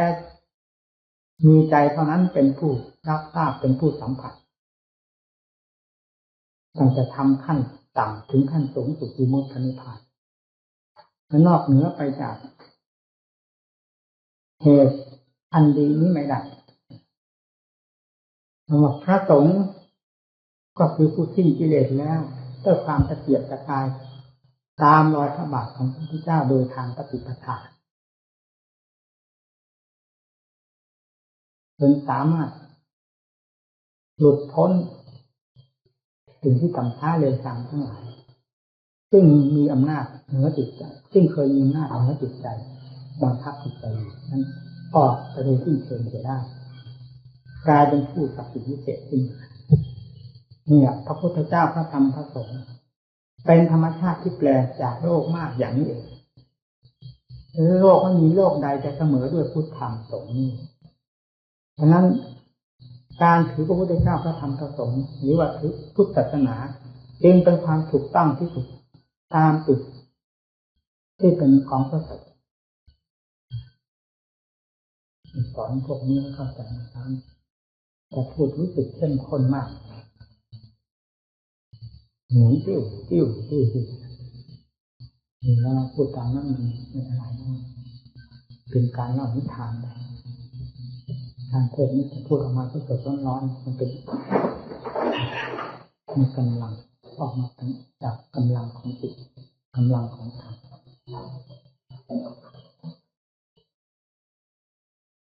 เราเป็นนักบวชเป็นผู้มีโอกาสตลอดอิริยาบถคือทุกๆอิริยาบถที่จะบำเพ็ญจิตใจของเราชำระสะสางจิตใจอบรมจิตใจชำระสิ่งไม่ดีซึ่งเป็นเครื่องกดท่วงจิตใจให้น้อยลง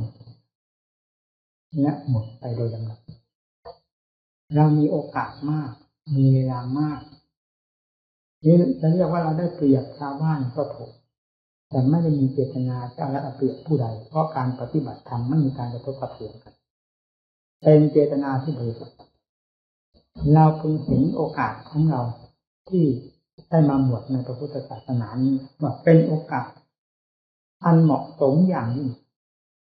งานของเราก็เป็นงานที่มีคุณค่ามาก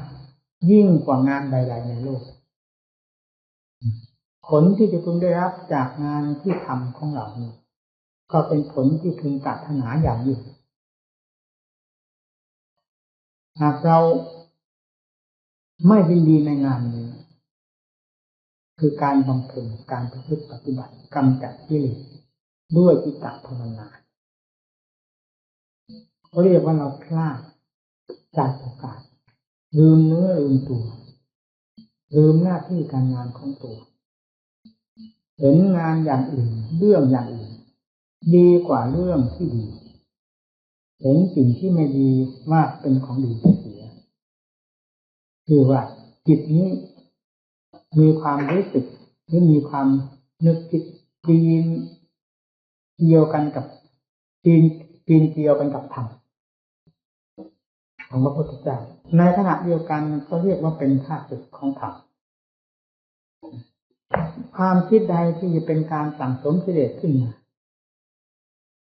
จะเป็นประเภทความโลภความโกรธความหลงราคะตัณหาแน่น้อยกว่าตาม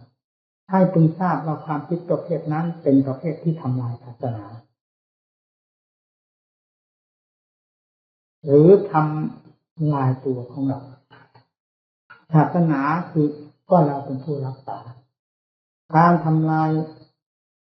ก็คือเราเป็นผู้ทำลายผลเกิดขึ้นจากการทำลายก็คือเราเป็นผู้จะได้รับเพราะฉะนั้นจึงต้องรวมระวังตนอย่างนี้ฝืนต้องฝืนกันฝืนให้สุดขีดสุดแดนฝืนต่อสู้กับกิเลสพอได้คล้อยตามกิเลสเชื่อกิเลสประเภทต่าง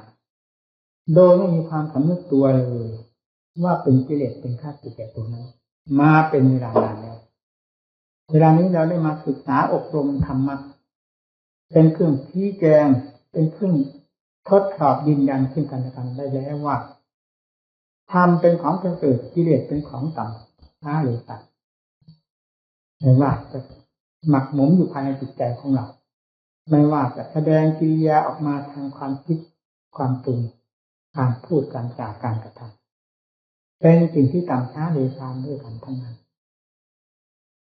เพราะฉะนั้นเราเป็นผู้ปฏิบัติศาสนาแต่คือรักษาจิตใจปฏิบัติจิตใจเราจึงต้องมีความเข้มงวดกวดขันต่อการระวังส่วนมากก็คือระวังใจของเราเองมากกว่าจะไประวังภายนอกเพราะใจเราเมื่อได้สัมผัสกับสิ่งภายนอกด้วยอายตนะภายในคือตาหูจมูกลิ้นกายใจเกี่ยวโยงกันกับอายตนะภายนอกคือรูปเสียงกลิ่นรสเครื่องสัมผัสแล้วจะปรุง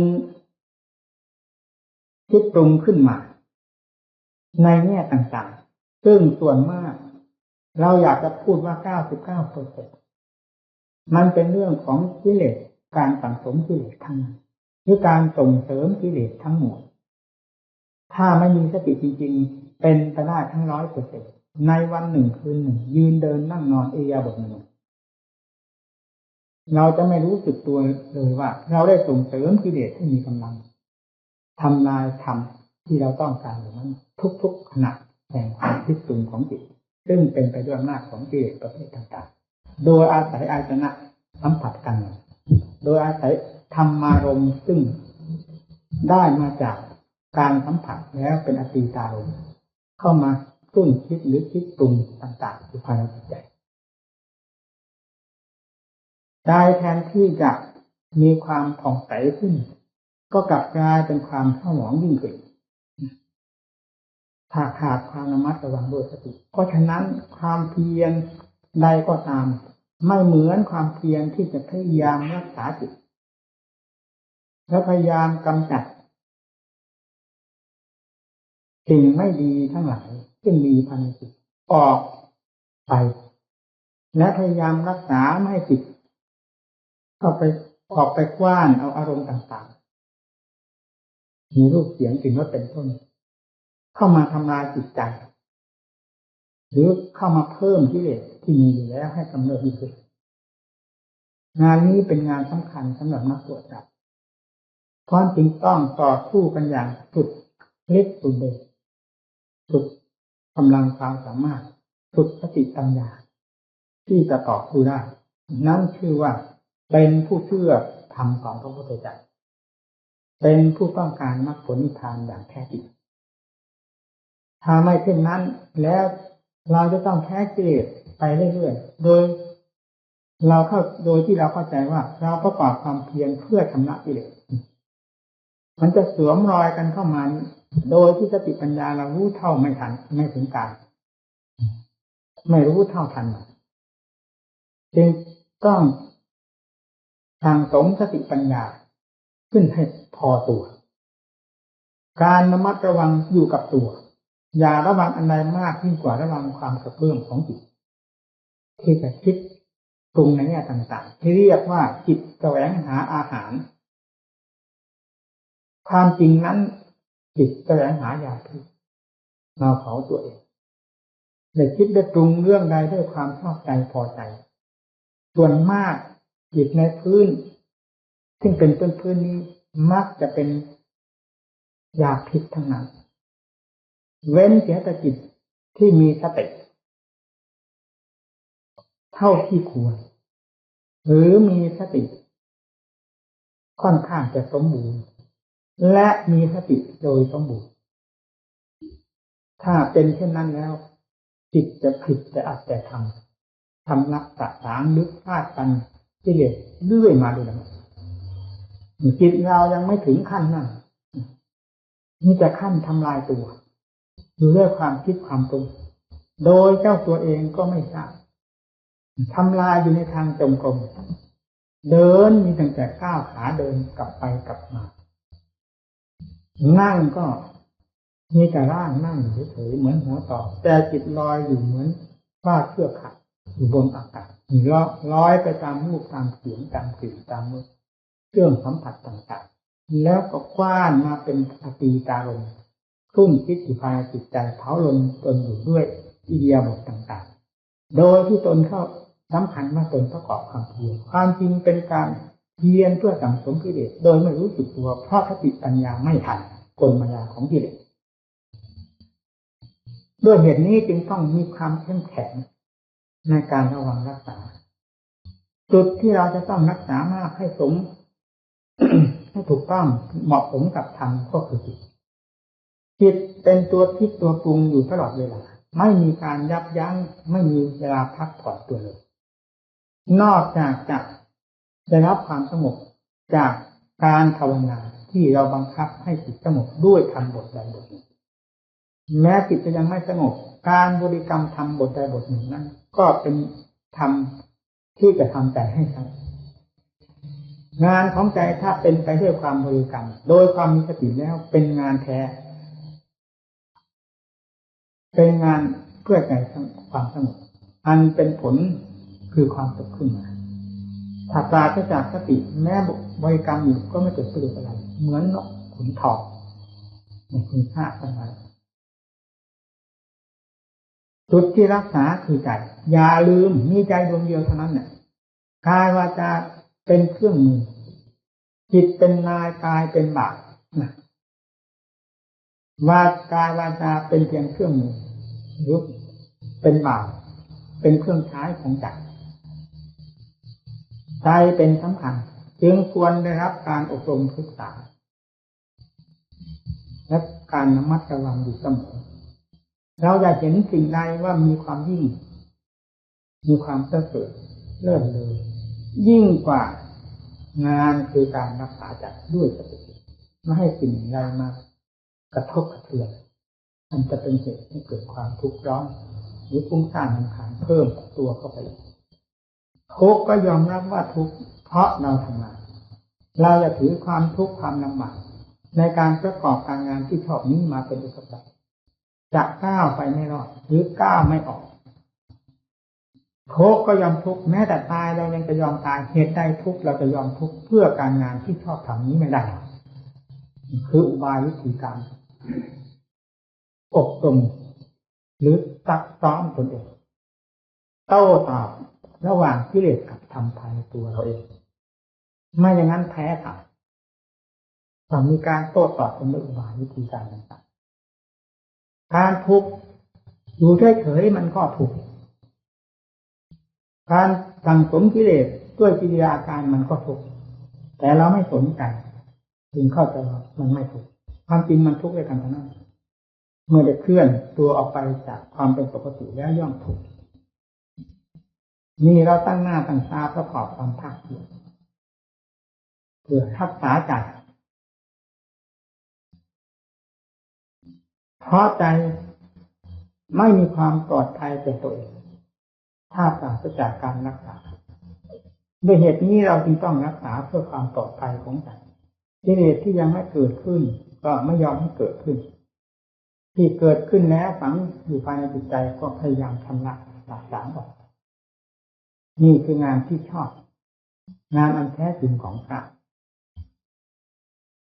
คืองานขุดค้นทำลายกิเลสทุกประเภทที่ฝังจมอยู่ภายในจิตใจด้วยความภาคเพียรมีสติปัญญาเป็นเครื่องมืออันสำคัญนี่คืองานที่ชอบแท้ผลที่จะพึงได้รับ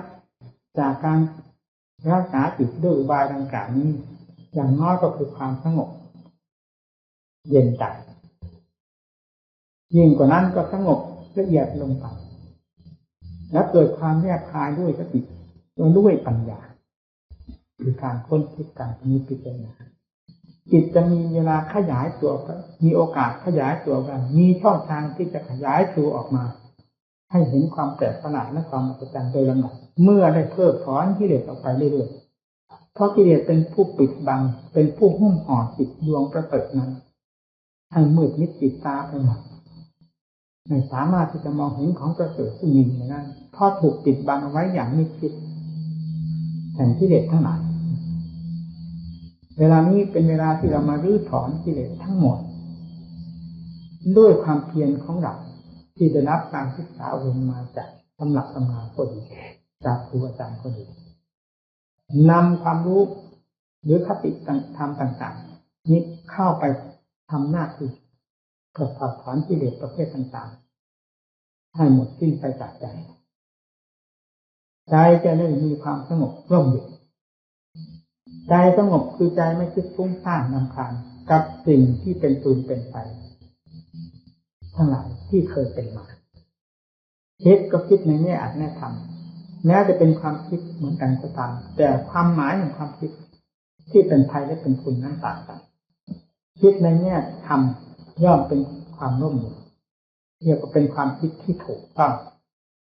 ความคิดในแง่ถูกมัดในแง่ทำลายตนเองเป็นความคิดที่ผิด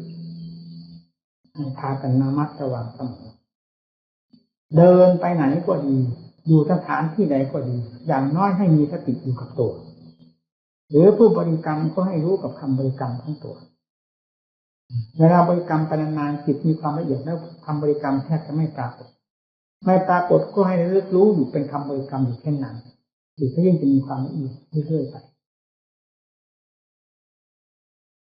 มีอุบายวิธีการปฏิบัติกำจัดกิเลสออกจากใจเป็นสิ่งที่ยากเพราะสิ่งเหล่านี้เคยฝังจมอยู่กับจิตใจของเรามาเป็นเวลานานจนไม่สามารถจะทราบได้ว่าต้นปลายของวัฏจักรคือวัฏจิตของเราที่เคยหมุนเวียนมาเพราะอำนาจของกิเลสนี้นานเท่าไหร่กี่ภพกี่ชาติแล้วเราไม่สามารถนับอัดได้เลยเพราะฉะนั้นการที่จะมาถอดถอนให้ได้อย่างใจหวังในเพียงพริบกับพริบตาเดียวเท่านั้นมันเป็นไปไม่ได้หากเป็นไปได้แล้วธรรมะคำสอนของพระพุทธเจ้าก็จะทรงสอนมาธรรมะกับพริบตาเดียวไม่จำเป็นต้องมีถึง 84,000 พระธรรมขันธ์ซึ่งเป็นอุบายทั้งนั้นเพื่อแก้จิตใจจึงไม่จำเป็นต้องมีเครื่องมือหลายประเภทอย่างนั้นมีเพียงว่าธรรมะประเภทที่กระพริบตาเดียวที่เด็ดเป็นเสร็จไปเลยเสร็จไปเลยโลกก็ข้ามพ้นจากทุกข์ไปหมดไม่มีใครเหลือตกค้างอยู่ในโลกนี้เลยแต่นี่กิเลสไม่ใช่เป็นของที่จะหักได้ง่ายๆจะฟันให้ขาดได้ง่ายๆไม่มีกิเลสตัวใดที่จะไม่เหนียวแน่น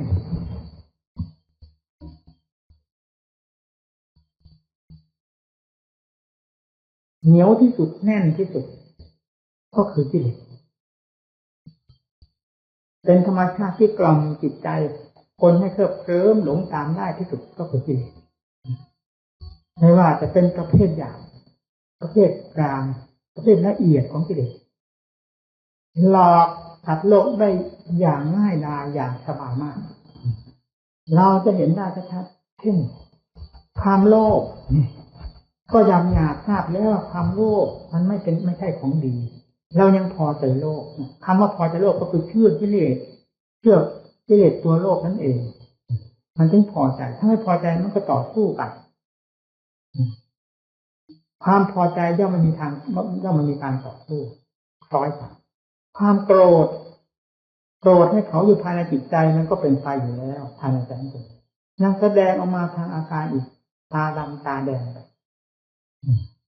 ดูรูปลักษณะในขณะที่โกรธเหมือนยักษ์เหมือนผีก็ยังพอใจทำยังเห็นว่าตัวดีถือว่าตัวดีไม่เชื่อจะทำได้อย่างนั้นหรือคนเราไม่เชื่อความสุขจะยอมชนะตนจนขนาดที่หาคุณค่าไม่ได้คนอื่นดูไม่ได้ตนยังสำคัญว่าดีขนาดนั้นเลยถ้าไม่เชื่อกิเลสก็เพราะความเชื่อกิเลสนั่นเองโกรธขนาดไหนก็พอใจกดดูไม่ได้ก็พอใจหลงก็จะไม่มีวันมีคืนมีปีมีเดือนหลงมาจะท่อนมันเป็นเครื่องหลอกได้ทั้งนั้นเชื่อมันได้ทั้งนั้นยิ่งประเภทละเอียดเข้าไปมันก็หลอกสติปัญญาขั้นละเอียดได้อีกเช่นเดียวกันแต่ขั้นดำอย่างนี้เราก็เห็นได้กันอย่างชัดๆไม่น่าสงสัยเลยว่ากิเลสมันแหลมคมขนาดไหนจึงหลอกคนได้ทุกแง่ทุกมุมไม่มีใครที่จะ รู้สึกตัวว่าตัวได้เสียเปรียบกิเลสแล้วนอกจากนักปฏิบัติที่ปักสติปัญญาให้เข้าสู่ธรรมคือใจตั้งหลักไว้ที่ใจความคิดปรุงต่างๆจะออกไปในแง่ใดแง่ความโลภหรือความโกรธความหลงหรือแง่ราคะตัณหาหรือแง่ความโกรธความเกลียดประการใดจะแสดงขึ้นมาที่จิตนี้ก่อนอื่นเมื่อเรามีธรรมเป็นเครื่องเทียบเทียงมีธรรมเป็นเครื่องทดสอบคือสติปัญญาเป็นเครื่องมือด้วยแล้วเราจะทราบความกระเพื่อมของจิตนี้ว่าออกไปในแง่ใดในแง่ผิดหรือแง่ถูกถ้าแง่ผิดมันก็รู้ทันทีก็ดับไปพร้อมๆกันไม่มีการลุกลามไปได้ถ้าสติยังมีอยู่แล้วไม่ลุกลามหากห้ามกันได้แม้จะพอใจคิดไปก็ตามทำพาให้ฝืนคือพาให้หักห้ามเพราะเราช่วยทำเราก็หักห้ามมันได้จะทุกข์ยากขนาดไหนก็พอใจในธรรมหักห้ามกิเลสซึ่งเป็นสิ่งที่เคยพอใจมาแล้วลงได้นะหากเราไม่มีธรรมเป็นเครื่องทดสอบเป็นเครื่องเทียบเทียงแล้วเราจะเชื่อกิเลสวันยังค่ำคืนยังรุ่งตลอดไปทุกภพทุกชาติหาทางพ้นจากกิเลสไปไม่ได้การแก้กิเลสจริงไม่ใช่เป็นของแก้ง่ายๆต้องอาศัยหลักธรรมอุบายสติปัญญาเข้าไปคิดติดกันอยู่ตลอดอิริยาบถต่างๆเราอย่าเสียดายความคิดความปรุงไปกับรูปเสียงกลิ่นรสเครื่องสัมผัสซึ่งเคยคิดเคยปรุงเคยสัมผัสสัมพันธ์มาแล้วตั้งแต่บรรลุจากเรียนสาภาวะมาจนมาถึงบัดนี้ไม่เห็นมีอะไรดีขึ้นเลยควรจะนำสิ่งที่เคยผ่านมาแล้วนั้นด้วยการสัมผัสต่างๆมาทดสอบบวกลบคูณหารกันดูกับการระมัดระวังรักษาจิตใจด้วยความ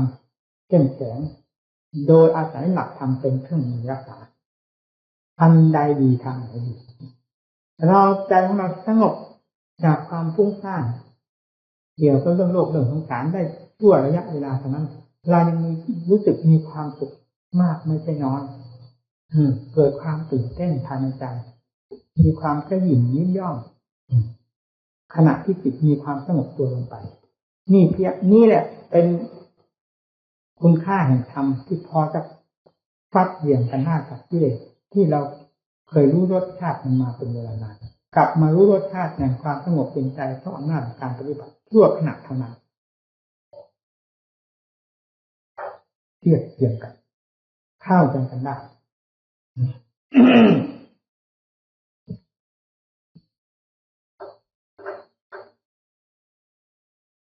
มันมีอะไรบ้างในโลกนี้เราตั้งความหวังเพื่ออะไรถามด้วยปัญหาตั้งปัญหาถามตัวเองถามคนอื่นไม่ได้เรื่องดีไม่ดีทะเลาะกันเปล่าตั้งปัญหาถามตัวเองเพราะคดีที่เกี่ยวข้องกันอยู่ตลอดเวลามันมีอยู่ที่ใจดวงเดียวระหว่างสมุทัยกับมรรคจะโต้วาทีหรือรบกันก็รบอยู่ที่จิตเป็นสนามรบกันที่นี่สู้กันที่นี่ให้เห็นดำเห็นแดงกันที่นี่เราอย่าหวังเอาชัยชนะอย่าหวังเอาความประเสริฐเลิศเลยที่ไหนน่าไปจากการรู้เหตุรู้ผลของกิเลสกับธรรมในดวงใจอันเดียวกันนี้โดยทางความเพียรเท่านั้นไม่มีอันใดที่จะตอบสนองเราให้เป็นที่พึงใจได้มีเป็นจุดสำคัญที่เราจะต้องสนใจให้มากสมกับเราเป็นนักบวชและนักปฏิบัติเอาลงตรงนี้ความประเสริฐอยู่ตรงนี้ความเป็นข้าศึกและเคยเป็นข้าศึกก็อยู่ตรงนี้แก้กันลงที่ตรงนี้ให้ถูกจุดตามหลักสัจธรรม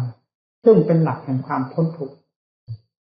ทุกขังอริยสัจจังทุกเป็นของจริงพระพุทธเจ้าว่าเป็นของจริงแต่ทำไมโลกจึงกลัวกันนักหนาเรื่องทุกข์ก็เพราะโลกหัวใจมันปลอมหัวใจของโลกปลอมแล้วความกลัวกันนั่นก็เป็นเรื่องของสมุทัยจะทำให้ผู้ที่กลัวนั้นเกิดทุกข์เป็นนั้นแหละกลัวมากเท่าไรยิ่งทุกข์มากคือสัตว์โลกก็ไม่ทราบว่าสิ่งนั้นเป็นภัยกับตัวเองจึงทุกข์หลายชั้นหลายเชิงมากมายทุกข์ตามหลักธรรมชาติแห่งธาตุแห่งขันธ์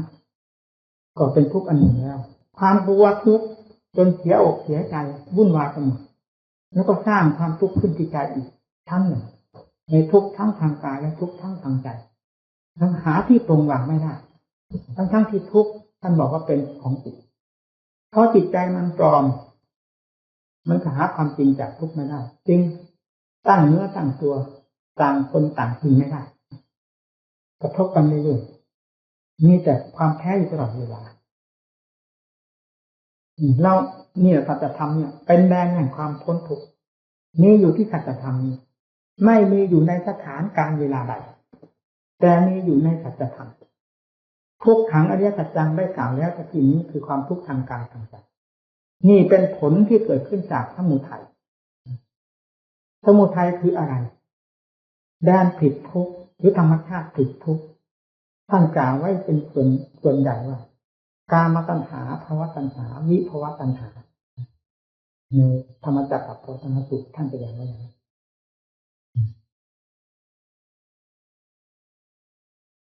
ความทะเยอทะยานอยากในกาย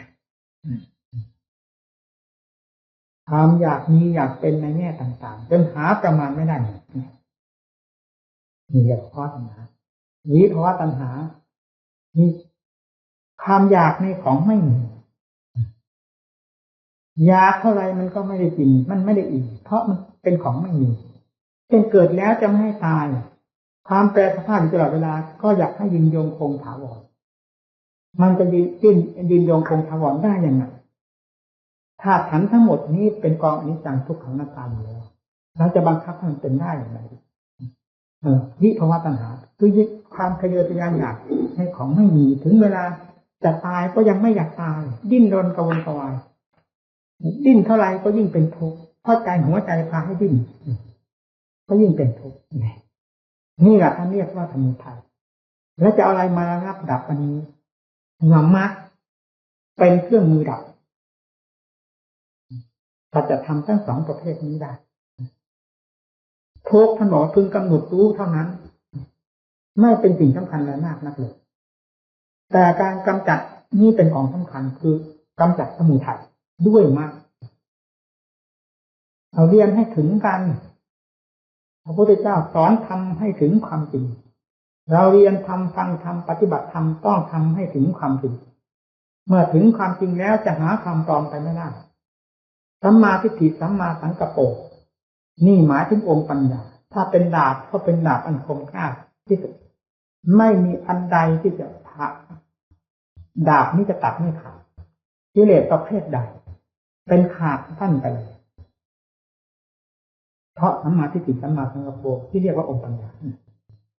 สัมมาวาจาสัมมากัมมันโตสัมมาอาชีโวสัมมาวาจาก็กล่าวชอบในเรื่องความภาคเพียรในสมณวาจาสัมมากัมมันตะการงานชอบก็อย่างที่เราทำกันอย่างนี้การปัดกวาดลานมัดการทำข้อวัดปฏิบัติการเดินจงกรมนั่งสมาธิภาวนานี่คือการงานชอบแต่ขอให้สติกับจิตมันควบคุมนะ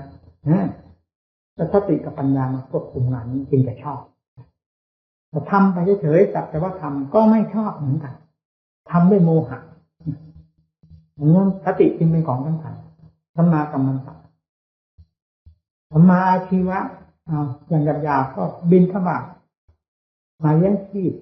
ซึ่งเป็นงานที่ชอบทำของนักบวชติเลียโลภโภชนามีข้าและประกาศปฏิเสธยาวสมัยสร้างโมกขณีอยู่วันเช้าทั้งหมดแล้วเธอทั้งหลายไม่ใช่บิณฑบาตมาฉันด้วยกำลังตีแก้ของตนนี้เป็นงานที่ชอบทำที่สุดกับเพศแห่งความเป็นนักบวชและทำความรู้สึกพยายามนี้ตลอดชีวิต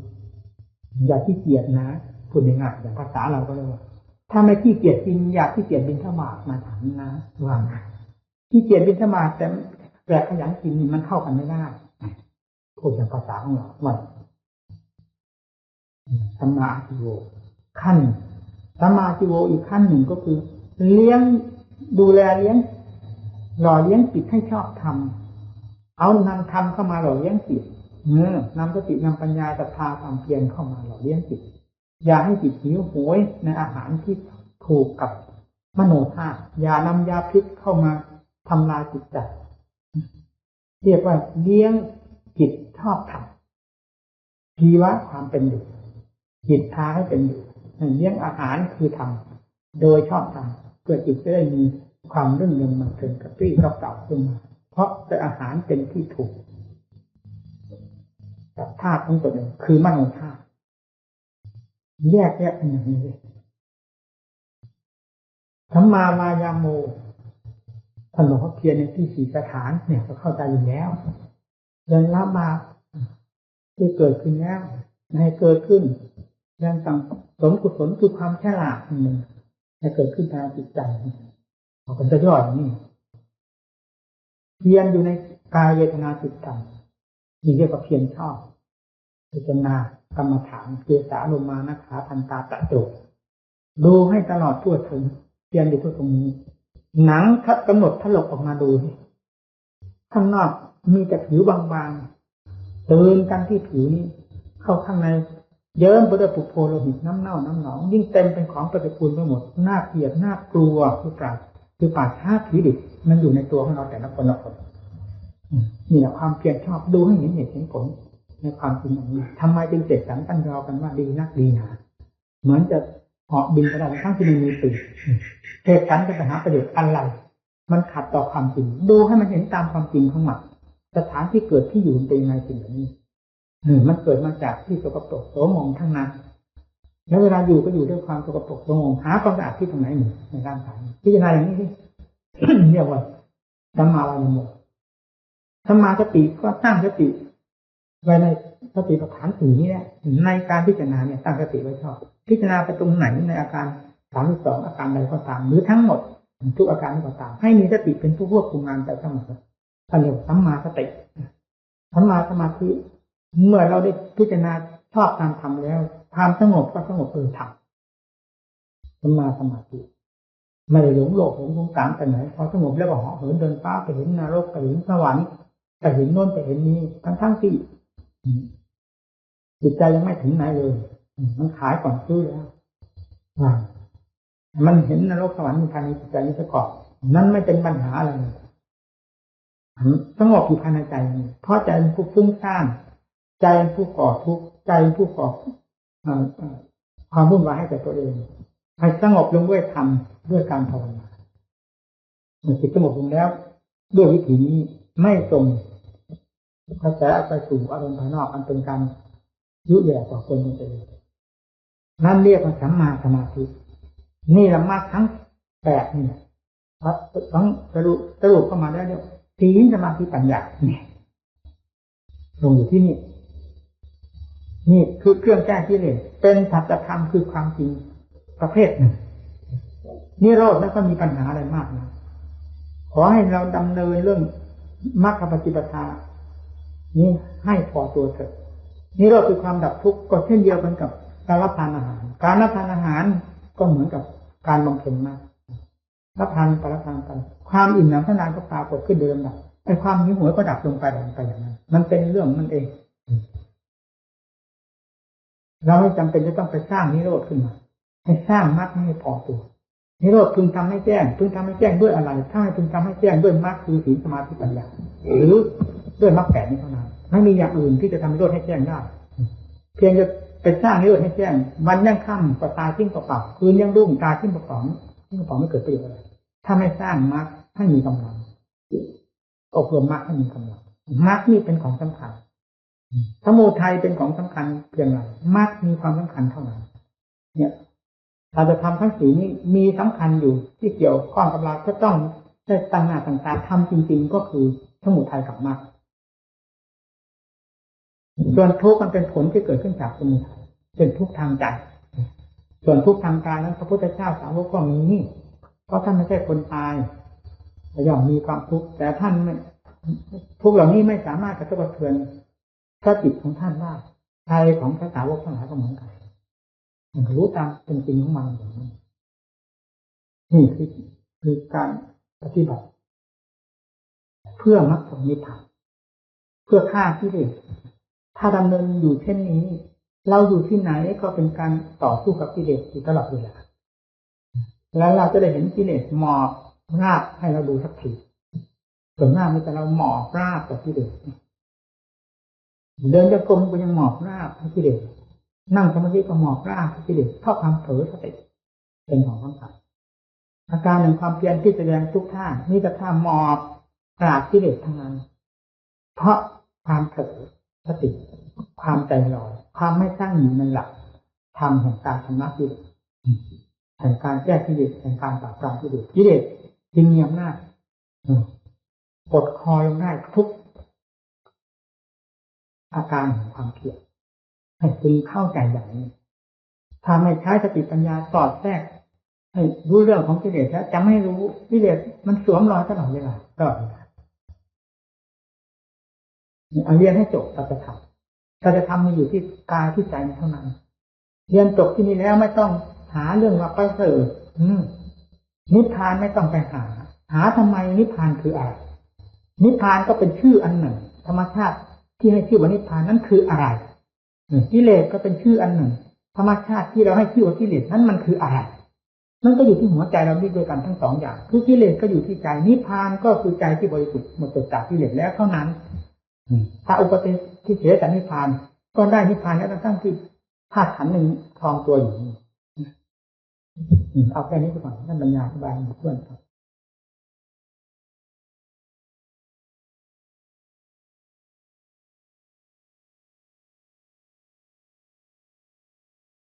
สัมผัสตาเสียงสัมผัสหู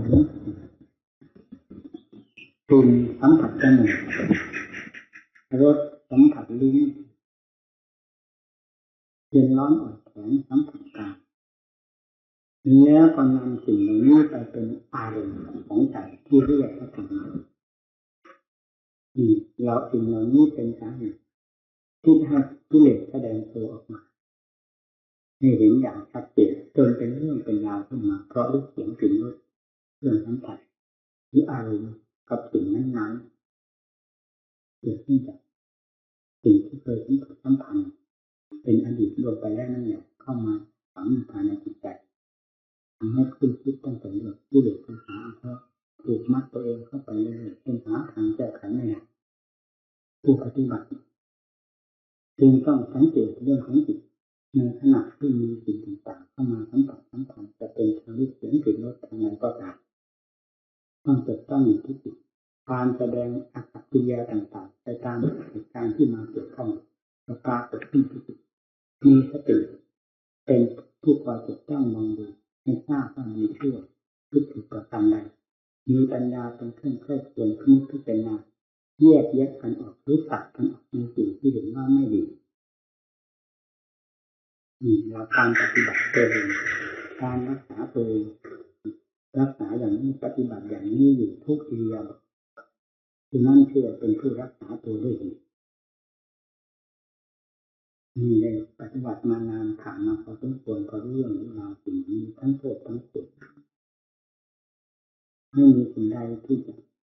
เหนียวแน่นยิ่งกว่าที่ที่ฝังจมภายในใจเพราะฉะนั้นงานอันนี้จึงต้องทุ่มเทกำลังลงไปเต็มที่เต็มฐานถึงกับต้องเอาชีวิตเข้าแลกก็มีในบางครั้งถ้าไม่เช่นนั้นก็หาความชนะไม่ได้เข้าใจในสิ่งที่ควรสิ่งที่เราต้องการไม่ได้จึงต้องอาศัยความหนักเบาทุ่มเทกันลงในบางการบางเวลาถ้าจิตใจกำลังขาดโผล่รวดเร็วนั่นยิ่งเป็นเวลาที่เราจะต้องฝึกประมาณกันอย่างเราอย่างตอนกำลังอย่าตั้งเหมือนกำลังไว้ซึ่งเป็นการโอนอ่อนต่อเรื่องของกิเลสเป็นแข็งเป็นก็เป็นตายก็ตายขึ้นชื่อว่าโทษแล้วจะไม่เป็นคุณแต่อย่างไรนี่ก็คือว่าขึ้นชื่อว่ากิเลสแล้วจะทำคุณประโยชน์ให้เราไม่ได้จะมีแต่เที่ยงแต่หนาที่แทงขึ้นมาเพราะฉะนั้นแม้จะรักจะชอบจะพอใจขนาดไหนก็ต้องฝืนจิตฝืนใจต่อผู้แยกกันออกเป็นสติกำลังความสามารถด้วยสติปัญญาของตนที่มีสติปัญญาที่ยังไม่มีก็พยายามฝึกหัดพยายามบำรุงพยายามคิดค้น แตกแขนงออกไปเรื่อยๆคำว่าปัญญาไม่ใช่จะเกิดขึ้นเองโดยที่เจ้าตัวไม่คิดค้นไตร่ตรองหรือไม่มีเหตุมาสัมผัสมากระทบกระเทือนจิตใจต้องอาศัยเหตุมากระทบกระเทือนจิตใจหนึ่งอาศัยการคิดค้นหาเหตุหาผลนั่นปัญญาเกิดขึ้นเมื่อได้ใช้ถึงเสมอก็ย่อมมีทางเจริญก้าวหน้าและแตกแขนงออกไปเรื่อยๆเหมือนกับต้นไม้บำรุงลำต้นอยู่เสมอมันปรากฏต้นขึ้นมาแล้วถึงการสาขาดอกผลก็ปรากฏขึ้นเองปัญญาก็เหมือนกันความจริงแท้ตามหลักของการปฏิบัติปัญญาจะไม่เกิดเองโดยที่อยู่เฉยๆหรือปัญญาจะไม่เกิดเองเมื่อมีสมาธิแล้วถึงทราบด้วยดีและทราบแบบถึงใจด้วยสมาธิคือความสงบเป็นเรื่องของสมาธิเป็นประเภทหนึ่งนี้เป็นอาการหนึ่งของจิตหรือเป็นคุณสมบัติอันหนึ่งของจิตปัญญาเป็นคุณสมบัติอันหนึ่งของจิตเป็นคนละประเภทหากเราไม่สนใจกับปัญญาเลยมีแต่สนใจทางด้านความสงบหรือสมาธิอย่างเดียวจิตของเราจะมีอยู่เพียงแค่นั้นจะห้ามไม่ออกถ้าไม่นำปัญญามาใช้ในการที่ควรใช้หรือเหตุการณ์ที่ควรใช้ปัญญาจะไม่แสดงตัวออกมามีได้เคยแสดงให้เพื่อนฟังหลายครั้งแล้วซึ่งเป็นเรื่องของตัวเองเมื่อได้เคยรู้เคยเห็นกันมาแล้วการพูดก็หรือว่าสิ่งที่เคยรู้เคยเห็นนั่นก็เป็นอาจารย์ตนนี้อาจารย์ของเราได้เลยแม้จะแสดงให้แก่ผู้ใดฟังก็ไม่เป็นความผิดเพราะเรื่องมันเป็นอย่างนั้นเป็นว่าศีลปฏิภาณตัวสมาธิมหาเทวโหติมหานิสันโตสมาธิเมื่อศีลอบรมแล้วย่อมมีผลมากมีอันใหญ่สุดมากสมาธิปริภาวิตาปัญญามหาพลาโหติมหานิสันปัญญาอันเป็นสมาธิอันสมาธิอบรมแล้วย่อมมีผลมากมีอันผลมากปัญญาไปภาวิตังจิตตังสัมมาเดวะอาโตหิมุจจะไปจิตเมื่อปัญญาได้อบรมแล้วย่อมหลุดพ้นจากกิเลสทั้งปวงโดยชอบมีท่านกล่าวไว้อย่างนี้เป็นหลักธรรมอันตายตัวแต่ผู้ปฏิบัติทั้งหลายมักจะคิดว่าเมื่อมีศีลแล้วสมาธิจะมีขึ้นมาเมื่อมีสมาธิแล้วปัญญาจะเกิดปัญญาเกิดแล้วจิตก็หลุดพ้นนี่เป็นความคิดความคาดเอาเฉยๆไม่ใช่ความจริงความจริงนั้นศีลเราก็รักษาให้เป็นศีลคือความปกติทั้งกายวาจาไม่ขนองทางกายวาจาและไม่เสริมโดยทางใจเราก็ไม่เดือดร้อนวุ่นวายมันเป็นอารมณ์ให้เกิดความวุ่นวายอันเป็นการก่อควรการทำสมาธิเพื่อความสงบของใจเมื่อไม่มีอะไรเรื่องก่อควรให้เดือดร้อนแล้วการทำสมาธิก็ย่อมมีทางสงบได้เพราะไม่เป็นนิวรณ์มีเป็นอย่างนี้ต่างหากไม่ใช่มีศีลแล้วจะเป็นการสร้างสมาธิขึ้นในตัวมีสมาธิแล้วจะสร้างปัญญาขึ้นในตัวอย่างนั้นหาไม่เราต้องทำเองการจะทำจิตให้เป็นสมาธิโดยอุบายวิธีใดที่เป็นสมถะวิธีคือท่านแสดงไว้หลายแง่หลายกระทงเพื่อให้เหมาะกับจริตจิตใจของผู้ปฏิบัติธรรมซึ่งมันแตกต่างกันท่านกล่าวไว้ว่าสมถะ40 ห้องต่างเด็กมีอนุสติ10เป็นต้นรวมกันทั้งหมดเป็น40คำว่า40นี้ไม่ใช่เราจะกว้านเอามาปฏิบัติเมื่อชอบในธรรมบทใดใน40วิธีการนั้นก็นำวิธีที่เป็นชอบนั้นมาอบรมจิตใจอันเป็นแนวทางสงบด้วยกันใจเมื่อได้รับการอบรมด้วยความถูกต้องและทำที่เหมาะกับจิตใจของตนย่อมมีความสงบได้การสงบได้นั้นได้โดยวิธีสมถะวิธีต่างๆไม่ใช่วิธีมีศีลนี่วิธีรักษาศีลแล้วสมาธิเกิดขึ้นมันเป็นคนละอย่างถ้ามันเข้าใจถึงเมื่อจิตได้รับความสงบ ตามวิธีที่ทำโดยถูกต้องและเป็นความสงบขึ้นโดยลำดับแล้วการที่จะเคลื่อนไหวทางสติทางปัญญาเราก็ควรจะให้เคลื่อนไหวทางปัญญาก็ถือเอาไตรลักษณ์ใน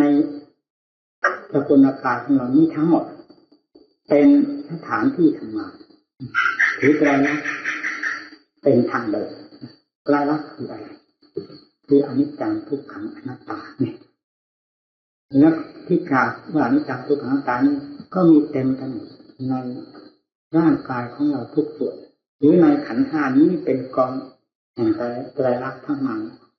รูปก็หมายถึงรูปกายของเรากายนี้มีอาการ32ผมขนเล็บฟันหนังเนื้อเอ็นกระดูกเยื่อในเป็นกระดูกม้ามหมักหัวใจตับทางผืดไตปอดไตใหญ่ไตน้อยอาหารใหม่อาหารเก่านี่เรียกว่าอาการ32มันเป็นส่วนร่างกายนี้เป็นธาตุดิบอันนี้ก็เป็นไปด้วยอนิจจังทุกขังอนัตตาการพิจารณาไตรลักษณ์เรามีความถนัดในไตรลักษณ์ใดพึงพิจารณาไตรลักษณ์นั้นให้มากตามความถนัดของใจแล้วจะสามารถซึมซาบไปในไตรลักษณ์ทั้งหลายจนกระทั่งรู้รอบขอบจิตสมบูรณ์เต็มที่ความเป็นไตรลักษณ์เพราะการพิจารณาหมายถึงรูปเวทนาก็เหมือนกันเวทนาคือความสุขความทุกข์เฉยๆทางกายและทางใจมีได้ทั้งสองอย่างคือเวทนาทางกายเวทนาทางใจเวทนาก็คือความเฉยที่ปรากฏขึ้นมาเป็นสุขเป็นทุกข์เป็นเฉยๆภายในร่างกายและจิตใจนี่ก็เป็นกองแห่งไตรลักษณ์คืออนิจจังทุกขังอนัตตาสัญญาคือความจำได้หมายจำอะไรก็ตามมันก็มีเรื่องไตรลักษณ์อันเดียวกันแปรสภาพดับไปขึ้นไปสูญไปเกิดขึ้นมาดับไปถ่ายทอดกันไปเรื่อยๆอย่างนั้นสังขารคือความคิดความปรุงดีปรุงชั่วปรุงเรื่องอะไรก็มีแต่เรื่องเกิดขึ้นเป็นภายในสังขารนี้วิญญาณก็รับทราบสิ่งที่มาสัมผัสเมื่อสิ่งที่มาสัมผัสผ่านไปอันนี้ก็ดับเกินเมื่อผ่านเข้ามาสัมผัสก็รับทราบเรื่องยากตั้งแต่เป็นแก่การพิจารณาเรื่องของปัญญาพิจารณาอย่างนี้เราจะพิจารณาภายนอกรูปไม่ว่ารูปสิ่งใดสภาวะธรรมประเภทใดที่มีอยู่ในโลกที่มีภายนอกจากร่างกายจิตใจของเรานี้เป็นธรรมทั้งนั้นถ้าเราพิจารณาให้เป็นธรรมจึงเรียกว่าเป็นมรรคได้ทั้งภายในภายนอกถ้าจิตพิจารณาให้เป็นมรรคหรือเป็นธรรมเลยหรือเป็นเครื่องกำจัดกิเลสถ้าพิจารณาให้เป็นกิเลสแม้ภายในร่างกายนี้ก็เป็นกิเลสได้เห็นว่าร่างกายเป็นของสดสวยงามน่ารักให้ชอบใจก็เป็นการสร้างกิเลสอาสวะให้เป็นขึ้นภายในจิตใจแล้วประธานเขาจะตั้งแน่นเขาเดินนี่คือการสร้างกิเลสด้วยความคิดที่ผิดแม้แต่พิจารณาร่างกายและพิจารณาไปก็เป็นสมุทัยคือเป็นกิเลสได้ภายนอกของมันการพิจารณาเห็นว่าสวยงดงามไพเราะเพราะพริ้งทุกสิ่งทุกอย่างเป็นสิ่งที่ต้องเนื้อต้องใจนี่เป็นเรื่องของกิเลสล้วนๆพิจารณาตรงกันข้ามก็เป็นมรรคได้อยู่เรื่องอุบายของปัญญาให้พากันคิดกันค้นอย่างอยู่เฉยในขณะที่จิตมีกำลังพอที่จะพิจารณาโดยอาศัยสติเป็นผู้ควบคุมงานอย่าให้เผลอในขณะที่พิจารณาจนปัญญาเกิดขึ้นรู้เหตุรู้ผลเข้าใจอาการต่างๆของร่างกายและเข้าใจเรื่องของกิเลสประเภทใดที่ควรละได้ด้วยปัญญาแล้วมันก็ละนี่เรียกว่าเห็นผลของปัญญาที่ทำหน้าที่จากนั้นก็ค่อยมีความดื่มทางด้านปัญญาไม่ว่าทำงานใดก็ตามคนเราถ้ามีแต่ทำให้เกิดผลเกิดประโยชน์อันใดแล้วมันก็ขี้เกียจเมื่อมีผลของงานเป็นเครื่องตอบแทนขึ้นมามากน้อยก็ให้เกิดความพออกพอใจที่จะต้องเพียรพยายามในงานนั้นต่อไปจนกระทั่งถึงงานนั้นสำเร็จหรือไม่สำเร็จก็ได้มากจิตใจ เมื่อเราทำงานผลขึ้นมาพอเป็นสักขีพยานแล้วความเพียรก็เพียรไปเองมีความขยันหมั่นเพียรความอดความทนมาด้วยกันมีการพิจารณาปัญญาเราอธิบายเพียงขั้นนี้ไว้ก่อนให้ท่านผู้ฟังทั้งหลายมีได้สนใจทางด้านปัญญาแล้วอยากเข้าใจว่าปัญญาสมาธิเต็มที่แล้วจึงพิจารณาปัญญาได้ นอกจากว่าสมาธิเต็มที่แล้วปัญญาจะเกิดอันเป็นความเข้าใจถึงแล้วให้เข้าใจว่าเมื่อมีสมาธิเต็มที่แล้วจึงค่อยพิจารณาปัญญาอันนี้ก็เป็นความผิดเหมือนกันสมาธิคือความสงบใจที่มีความสงบย่อมไม่หิวโหยกับอารมณ์ต่างๆที่คิดแต่นี้ต่างๆซึ่งเคยคิดมาแล้วด้วยความหิวโหยจิตจะสงบตัวความที่จิตสงบตัวนั่นแหละเราจะนำจิตไปใช้การใช้งานอะไรโดยมีสติเป็นเครื่องควบคุมพิจารณาทางด้านปัญญามันก็ทำหน้าที่ของเราเป็นไม่เป็นรู้แจ้งจริงในสิ่งนั้นตามกำลังปัญญาขั้นนั้นๆไปโดยลำดับเมื่อเห็นจริงเข้าไปมากปัญญาไม่ต้องบอกจึงหมุนตัวไปเองเพราะเห็นผลคนที่เกียจอยู่ได้เลยเมื่อเห็นผลแล้วเป็นที่ต้องเนื้อต้องใจจิตก็ต้องมีแต่ความก็อยู่มีความหนักหน่วงในความหนักอย่างไม่ลดละถอยหลังไปเรื่อยๆทีนี้จิตก็เรียกว่าได้รับการแก้ไขถอดถอนที่ประเภทต่างๆออกจากใจสมกับจิตที่เรียกร้องความช่วยเหลือจากเราคือสติปัญญาทั้งหมดเมื่อได้ถูกถอดถอนออกด้วยสติปัญญากับความเพียรอยู่เรื่อยๆก็ย่อมมีความผ่องใสไปโดยลำดับจนกระทั่งถึงความหลุดพ้นที่ท่านเรียกว่าสัมมาเดวะคือโดยชอบจิตหลุดพ้นไปโดยชอบกันโดยชอบก็หมายถึงสติปัญญาเป็นผู้กันกรองเป็นผู้ตัดผู้ฝังเองไม่ใช่สัญญาอารมณ์จะไปตัดไปฝังที่ปัญหาอันตราย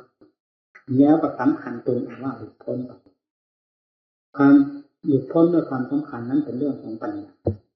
เรื่องของสัญญาแล้วไม่มีความสำคัญเป็นความเข้าใจได้อย่างชัดเจนว่าที่เหลือประเภทนี้ขาดไปแล้วประเภทนั้นยังอยู่ที่นานเข้าไปเรื่อยๆขาดไปเรื่อยขาดไปเรื่อย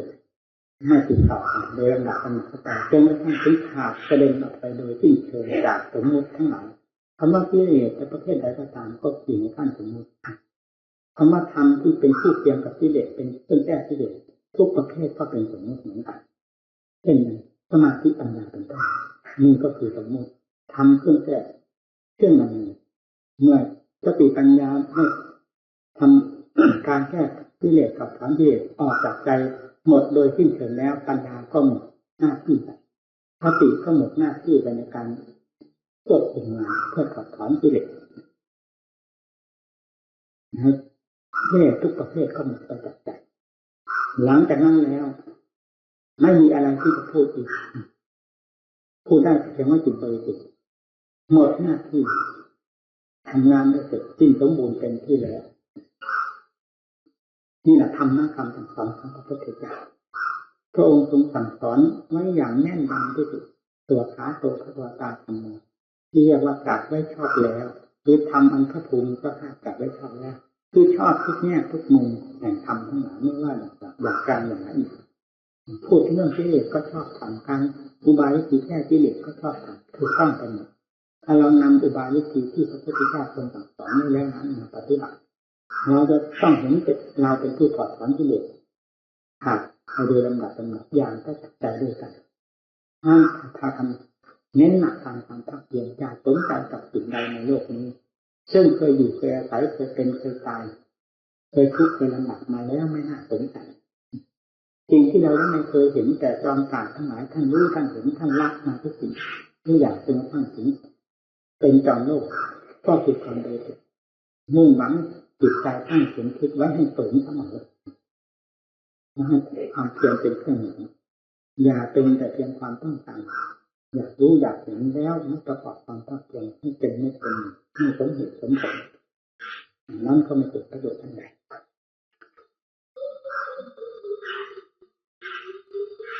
จิตเป็นของประเสริฐมากเมื่อได้ทำแก้ที่ถอดถอนสิ่งที่สกปรกโสมมมันเป็นของต่ำช้าเร็วตามหาคุณค่าไม่ได้ออกจากใจแล้วใจจะเป็นธรรมชาติที่มีคุณค่าเหนือสารประจักษ์กับตนเองโดยไม่ต้องไปถามใครเมื่อถึงท่านนั่นแล้วอยู่ที่ไหนก็สบายไม่ว่าอิยาบทใดเรื่องการเกิดการตายตายแล้วจะไปเกิดที่ไหนอะไรหมดปัญหาไปพร้อมๆกันเพราะสิ่งเหล่านี้เป็นอย่างนี้จิตนั้นได้พ้นแล้วจากสิ่งเหล่านี้ซึ่งเป็นเรื่องก่อตัวสงสัยหรือกังวลต่างๆจิตได้ผ่านพ้นไปหมดแล้วก็หมดปัญหา มีชีวิตยังมีอยู่ก็รับผิดชอบกันไปเรื่องขาดเรื่องขันเจ็บไข้ได้ป่วยมีความหิวความกระหายอยากหลับอยากนอนก็บำบัดรักษารับผิดชอบไปตามกำลังหรือไปตามการของมันเนี่ยอันนี้ไปไม่รอดแล้วอาหารนี้หมดกำลังแล้วก็ปล่อยเสียปล่อยไปอย่างสะดวกสบายไม่มีอันใดที่จะมาทำจิตใจให้เกิดความกังวลหรือหนักหน่วงทวงใจลงไปเหมือนอย่างที่เคยเป็นมาก็ทิ้งความกังวลนี้ไปเสียได้ในขณะนั้นแล้วก็เรียกว่าหมดกังวลทีนี้ไม่ต้องผูกนิพพานขึ้นเพราะผู้นั้นไม่เป็นผู้สงสัยนิพพานผู้นั้นคือนิพพานอยู่แล้วถามหาใครถามไปที่ไหนถามใครธรรมชาตินั้นเป็นอยู่แล้วรู้อยู่แล้วประจักษ์อยู่แล้วกับตนเนี่ยตนจะถามใครนี่แหละที่ว่าพระพุทธผู้ใดเห็นธรรมผู้นั้นเห็นเราคือเห็นอย่างนี้ใครเห็นก็ตามจะไม่ต้องไปทูลถามพระพุทธเจ้าหรือถามว่าองค์ใดก็ตามเพราะเป็นธรรมเสมอกันเหมือนเป็นความจริงเป็นส่วนด้วยกันแม้ไม่เคยเห็นเมื่อเห็นเขาแล้วเจอเขาแล้วก็เป็นอำนาจหมดความสงสัยทันทีเนี่ยผู้เห็นตถาคตเห็นอย่างนี้จิตใจนั่นแหละเป็นธรรมชาติที่พอตัวหายสงสัยทุกแง่ทุกมุมขึ้นคือว่าสมมติไม่สามารถจะไปก่อควรทำงานเกิดได้แม้ที่สุดเพียงความรู้ในเรื่องตัวเองก็ให้มาไปสบายหายห่วงนี่คือผลแห่งการปฏิบัติต่างทุ่มเทกำลังเอาเป็นเอาตายลงไปผมเป็นเครื่องตอบแทนอย่างนี้เป็นสิ่งที่น่าภูมิใจที่สุดสำหรับผู้ต้องการความหลุดพ้นจากกองทุกข์ทั้งหลายคำว่ากองทุกข์ก็คือห่วงแห่งสมมตินั่นแหละห่วงสมมตินั้นอยู่ในความรับผิดชอบของเราอันใดบ้างมีสิ่งใดบ้างก็คือร่างกายเป็นสำคัญนอกจากนั้นก็เกี่ยวเนื่องกับจิตเสียงกลิ่นรสเครื่องสัมผัสรักชอบต้องการสิ่งนั้นให้เกลียดสิ่งนี้มันเกี่ยวโยงกันไปไม่มีสิ้นสุดซึ่งล้วนแล้วตั้งแต่เป็นเครื่องก่อกังวลสร้างทุกข์ให้จิตใจได้รับความลำบากกระบวนตลอดมามันมีความประเสริฐที่ไหนเรื่องของสมมติถ้าเมื่อได้มีธรรมขึ้นเป็นเครื่องเทียบเทียงกันแล้วเราจะเห็นความต่ำของสมมติกับความสูงแห่งธรรมชัดเจนภายในจิตใจดวงเดียวกันนะหากไม่มีธรรมเป็นเครื่องปรากฏพอพิจารณาเทียบเทียงกันเลยนั้นจิตใจก็ไม่ทราบว่าทำเป็นยังไงพอจะเห็นตั้งแต่สิ่งสมมติทั้งหลายว่าเป็นของดีของไม่ดีเรื่อยๆไปแล้วดีเยี่ยมอย่างนั้นเยี่ยมอย่างนี้เป็นเหตุปลุกจิตใจหรือเป็นยั่วยุจิตใจให้กำเริบเติบสารไปเรื่อยๆแล้วหาหลักหาเกณฑ์ไม่เจอแม้จะจุดตายก็ตายขึ้นเปล่าๆด้วยความหวังเต็มหัวใจแต่ไม่มีอะไรเป็นเครื่องสนองความหวังนั้นเลยเพราะฉะนั้นเราผู้ไม่ต้องการเช่นนั้นเราสร้างความหวังให้ตนเองด้วยการประพฤติปฏิบัติด้วยตัวของเราเองให้รู้ให้เห็นสิ่งที่พระพุทธเจ้าทรงสั่งสอนให้ด้วยพระเมตตาอย่างเต็มที่เพื่อปฏิบัติให้เห็นธรรมที่กล่าวมาทั้งหมดเป็นธรรมที่พระพุทธเจ้าทรงดำเนินมาแล้วทั้งฝ่ายและเห็นผลมาแล้วทั้งฝ่ายผลเป็นที่พอประทับได้จริงนำมาสั่งสอนเลยไม่มีการไม่มีสถานที่และไม่ถือว่าเป็นสมบัติของผู้หนึ่งผู้ใดศาสนธรรมเป็นของใจใครน้อมมาประพฤติปฏิบัติก็เป็นสมบัติของผู้นั้นมีคำว่าศีลก็ดีสมาธิก็ดีปัญญาก็ดีมรรคผลนิพพานก็ดีพร้อมอยู่แล้วที่จะเป็นสมบัติของผู้ประพฤติปฏิบัติมีนักบวชผู้ปฏิบัตินี้เป็นต้นที่จะสามารถทรงทำอย่างนี้ได้ นอกจากนั้นก็ไม่แน่ไม่นอนนะนักบวชและนักปฏิบัตินี่เป็นพวกที่แน่นอนมากกว่าพวกอยู่เวลานี้เราเป็นอะไรเป็นนักบวชนักปฏิบัติภิกขุท่านแปลไว้สองอย่างแปลว่าผู้ขอประกันอันนี้เป็นแปลแบบโลกก็แปลว่าผู้ขอสมเหตุผลนี้ตั้งนับเป็นวันบวชมาแล้วก็เป็นฉบับขอทานเขาด้วยเพศสมณะขอประทานบทนั้นอันหนึ่งท่านแปลว่าภิกขุแปลว่าผู้เห็นภัยปฏิบัติตนให้เห็นภัยภัยมีอยู่ที่ใจนี่แหละเป็นหลักใหญ่ใจเป็นผู้ก่อเหตุก่อภัยก่อทุกข์ก่อความหนักทั้งหลายพยายามแก้ไขดัดแปลงจิตใจทั้งตนเอาสารกิเลสด้วยกัตธรรมคือความภาคเพียรอย่าลดละท้อถอยตายก็ตายโลกนี้มีปัจจัยคนไม่ถือศาสนาไม่รู้จักศีลจักทานเลยแม้แต่ปฏิบัติฐานอันนี้เขาต้องการ ผู้ประกอบความภาคเพียรเพื่อมรรคผลนิพพานก็มีการตายขอให้ตายด้วยความสมหวังตายให้มีหลักมีเกณฑ์สร้างหลักสร้างเกณฑ์ด้วยการปฏิบัติธรรมสมบัติเข้าสู่ใจกับธรรมเป็นอันเดียวกันแล้วเรียกว่าสมหวังมีหลักมีเกณฑ์ตายที่ไหนก็ตามสะดวกสบายตรงให้พากันปฏิบัติผมเป็นหนึ่งก็มีเพื่อนมากนะเพราะฉะนั้นจึงต้องมีการอบรมสั่งสอนเสมอถ้าเราไปเป็นผู้น้อยมาแล้วได้รับการอบรมจากครูบาอาจารย์นี่ถือว่าจิตใจเต็มตื้นขึ้นมา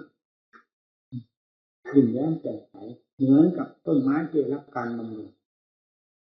การขาดการได้ยินได้ฟังแม้จะประกอบความภาคเพียรก็รู้สึกไม่เป็นมิตรเป็นหนึ่งได้อาศัยธรรมะท่านโปรดส่งลงมาที่หัวใจมีเรื่องรู้สึกว่าชื่นเบิกบานเพราะฉะนั้นถ้าปฏิบัติการฟังธรรมในขณะที่ได้รับการอบรมจากการแสดงจึงเป็นภาคปฏิบัติสำคัญยิ่งกว่าภาคปฏิบัติใดๆเพราะการฟังธรรมทำจิตให้มีความสงบได้ในขณะฟังง่ายกว่าที่เราทำโดยลำพังอยู่ที่ด้านปัญญาก็มีความคล่องแคล่วแก้วกล้าขยับไปตามโอวาทที่ท่านสอนไปทุกระยะไปอย่างคล่องตัวอย่างมากผู้ฟังต้องจิตต้องนักตั้งเสมออย่างน้อยขั้นปัญญาแล้วก็ต้องขยับมีให้ค้นให้ดีของวิเศษอยู่ภายในหัวใจในนี้ของสกปรกโสมมสิ่งที่หาคุณค่าไม่ได้สิ่งที่ต่ำช้าเร็วตามพุ่มห่อจิตใจจึงเป็นเหมือนกับไม่มีคุณค่าเราก็ไม่ทราบว่าใจเราไม่มีคุณค่าเมื่อเราไม่ทราบนั้นนะจึงเห็นสิ่งภายนอกนั้นว่ามีคุณค่านั้นว่าดีนี่ว่าดีเลยพุ่งเพ้อเหิมประจานถึงนั้นแล้วราคาตะตักนั้นเกิดประโยชน์ได้การปฏิบัติธรรมเป็นเครื่องวัดเครื่องเตือนเครื่องเทียบเทียมกันพอรู้ว่านั้นดีอันนี้เสียแล้วก็แก้ไขดัดแปลงไปเลยจิตไม่มีความสงบภายในใจแรกอยู่ที่ไหนก็พออยู่พอเป็นก็จิตสงบไม่ก่อผลตัวเองลำดับไปต่อไปก็คือปัญญาพิจารณาสอดส่องให้มองทะลุไปหมดตัดโลกทั้งเขาทั้งหลังเป็นเรื่องกองธาตุกองขันธ์กองทุกข์กองตั้งแต่พื้นเท้าลงถึงศีรษะตั้งแต่ศีรษะลงมาถึงพื้นเท้าขันธ์ก็แปลว่าหมดแปลว่ากองคือกองทุกข์นั่นขันธ์ห้านี่มันมีความสุขที่ไหนพิจารณาที่เป็นไงสบายดีหรือว่ากันไปนั่นเลยธรรมชาติของร่างกายแล้วไม่เห็นแสดงความสุขให้เราปรากฏนอกจากใจเท่านั้นเป็นที่แสดงความสุขและทุกข์ให้ปรากฏอย่างเป็นข้ากับทุกข์กดกับทุกข์ตัดร่างกายแล้วมันก็บริบูรณ์เต็มที่มันก็อยู่ตามลำพังของมันไม่เป็นโรคเป็นกายอะไรเพราะว่าสมาธิความจริงร่างกายไม่แสดงความสบายให้เห็นเลยใจเป็นของสำคัญแสดงความสุขความทุกข์เห็นอย่างชัดเจนเพราะฉะนั้นตรงแก้ที่จุดนี้แก้ได้แล้วก็แสนสบายต่อไปนี้ท่านปัญญาอธิบายเพื่อฟัง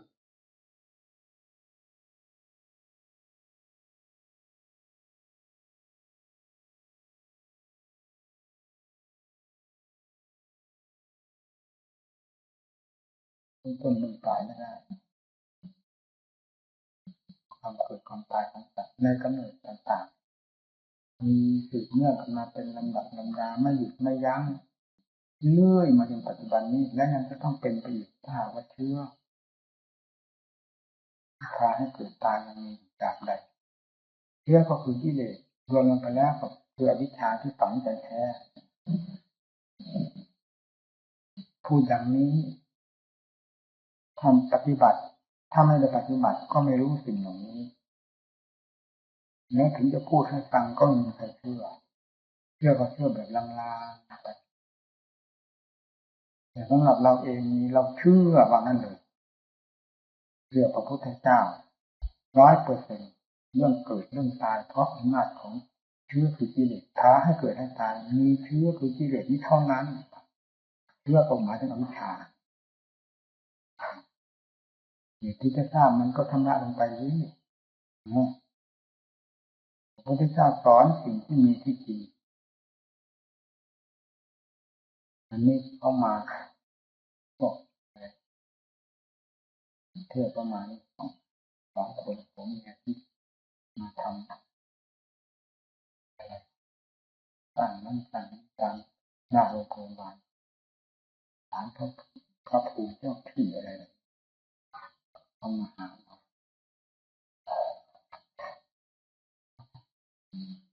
สงสัยเรื่องผีเทวดเทวดามันเป็นความจริงไหมท่านอาจารย์ว่าในวงปฏิบัติพระท่านปฏิบัติเป็นยังไง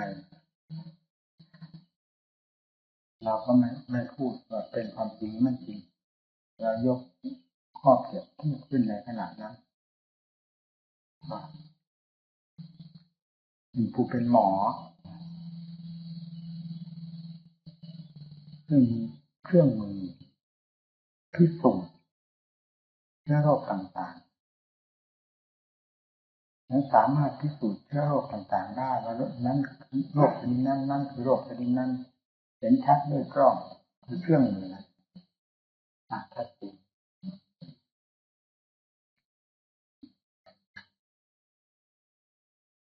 บรรดาหมอทั้งหลาย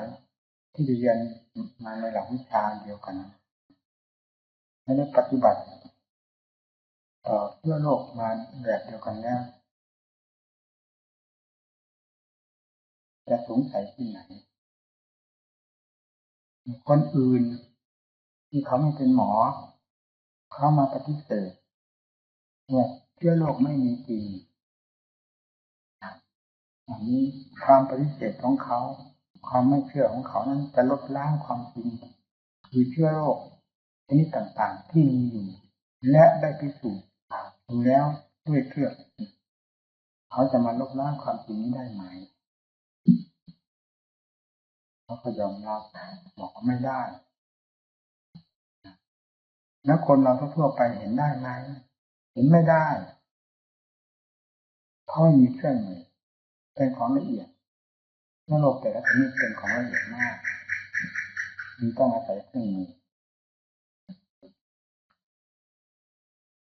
ผู้ที่จะรักษาโรคชนิดต่างๆให้หายได้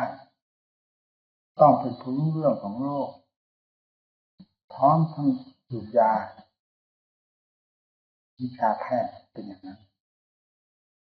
สมุฏฐานของโรคก็รู้โรคเป็นโรคชนิดใดก็รู้จะรักษาด้วยยาขนาดใดถึงจะหายหมอก็รู้ถึงจะรักษาโรคให้หายได้ถ้าไม่รู้อย่างนี้รักษาไม่หายถ้าที่หมอรักษามานี่ก็แต่โรคแต่ละชนิดนี้นั้นได้ทำการพิสูจน์กันมาอย่างประจักษ์แล้วว่าได้ผลเป็นที่พอใจในชีวิตนำวิชานั้นๆมารักษาโรคทีนี้พระพุทธเจ้ากับคนทั่วๆไปก็เป็นบุคคลที่แปลกกันอยู่ต่างกันอยู่มากเหมือนกับหมอกับและประชาชนทั่วๆไปซึ่งเขาไม่ได้เป็นหมอแตกต่างกันอยู่มากที่เกี่ยวกับเรื่องของโรคชนิดต่างๆซึ่งเป็นความละเอียดอ่อนพระพุทธเจ้าก็เหมือนกันหากมันมีความรู้ความฉลาดรู้เรื่องของกิเลสปัญหาอาสวะรู้เรื่องของเปรตของผีของเทวดาและจะนำมาสั่งสอนโลกไม่ได้แต่เราไม่ได้พูดในแง่อย่างนี้เราพูดออกไปเป็นเรื่องธรรมะทั้งหมดที่พระพุทธเจ้าทรงสั่งสอนนี้ทรงได้ทำการพิสูจน์จนประจักษ์ในพระทัยแล้วทุกแง่ทุกมุมไม่ได้มาสั่งสอนโลกอย่างด้นเดาเช่นเดียวกับหมอไม่ได้มารักษาโรคแบบด้นเดาเป็นหมอตามหลักวิชาแพทย์จริงๆไม่ใช่หมอเถื่อนพระพุทธเจ้าก็เป็นพระพุทธเจ้าจริงไม่ใช่พระพุทธเจ้าเถื่อนทรงรู้แจ้งเห็นจริงทุกแง่ทุกมุมทั้งภายในภายนอกทั้งส่วนใหญ่ส่วนละเอียดกิเลสปัญหาอาสวะก็ทรงทราบตัดทุกส่วนของกิเลสทุกประเภทของกิเลสเปรตเรื่องผีเรื่องเทวดาก็มีในตำราซึ่งพระองค์ทรงแสดงไว้แล้วทุกแง่ทุกมุมเพราะความประจักษ์ประทัยแล้วจึงแสดงออกเมื่อเป็นเช่นนั้นใครจะเชื่อว่าสิ่งอย่างนี้มีหรือไม่มีก็ไม่สามารถที่จะลบล้างสิ่งที่มีอยู่นี้ได้ ตามที่พระเจ้าทรงสั่งสอนในเรื่องนั้นเราพูดอธิบายเราฟังแต่นี่มาอุ่นพูดมันก็อย่างนั้นในขณะที่ตอบรับกันเวลาเขาถามมันไม่เป็นอย่างนี้เพราะมันขึ้นสุดร้อนๆมันก็ตอบกันปุ๊บปุ๊บปุ๊บปุ๊บเพราะเป็นเรื่องปัจจุบันเป็นเรื่องเอาการทำงานเลยต้องเป็นนั้นก็ย้อนเข้ามาเราอย่าพูดถึงเรื่องถูกผีปีศาจเทพบุตรเทวดาอินพรหมยิ่งอยู่ภายนอกนั้นเลยแม้แต่สิ่งอยู่ภายในตัวของเราเองภายในใจของเราเองเราไม่สามารถจะรู้สัตว์โลกทั้งหลายก็ที่รับความลำบากลำบนก็รับความลำบากเพราะสิ่งที่เป็นภัยซึ่งมีอยู่ในตัวทำลายตัวเสมอความรักเกิดขึ้นก็ทำให้เกิดความทุกข์ความเกลียดความโกรธเกิดขึ้นก็ทำให้เกิดความทุกข์สิ่งนี้เป็นสาเหตุมาจากกิเลสต้นเหตุความโลภความโกรธความหลงอย่างนี้เป็นภัยต่อสัตว์โลกเรายังไม่เห็นว่าเป็นภัยเรายังไม่เห็นตามรู้ตามพระพุทธเจ้าเรายังหลงตามสิ่งนี้อยู่ทั้งที่สิ่งเหล่านี้มีอยู่ในตัวเราด้วยปราชญ์ทั้งหลายท่านเห็นว่าเป็นภัยต่อสัตว์โลกด้วยพระพุทธเจ้าทุกๆพระองค์ทรงสอนและทรงตำหนิว่าสิ่งเหล่านี้เป็นภัยมาตลอดสายจนกระทั่งถึงพระพุทธเจ้าของเราแม้ในอนาคตการข้างหน้าแต่มาตรัสรู้มาสอนโลกท่านก็จะนำธรรมะแบบเดียวกันนี้มาสอนเพราะสิ่งเหล่านี้มีอยู่แบบเดียวกันหมด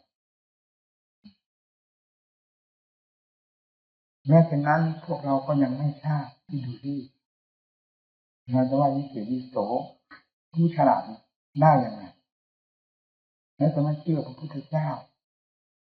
นั่นจะเกิดประโยชน์อะไรกับความไม่เชื่อนั้นนอกจากจะเป็นการทำลายตัวเองเพราะความไม่เชื่อเท่านั้นเช่นเดียวกับคนไข้หรือประชาชนทั้งหลายที่เขาไม่เชื่อหมอมันจะเกิดเป็นประโยชน์อะไรกับเขายิ่งเป็นคนไข้ไปแล้วความไม่เชื่อนั่นแหละเป็นสิ่งที่ทำลายตนได้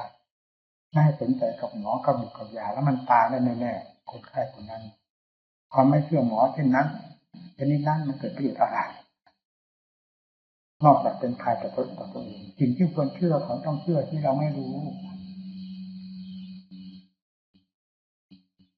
อันนี้ก็สิ่งที่ควรเชื่อพระพุทธเจ้าก็ต้องเชื่อเพราะเราไม่รู้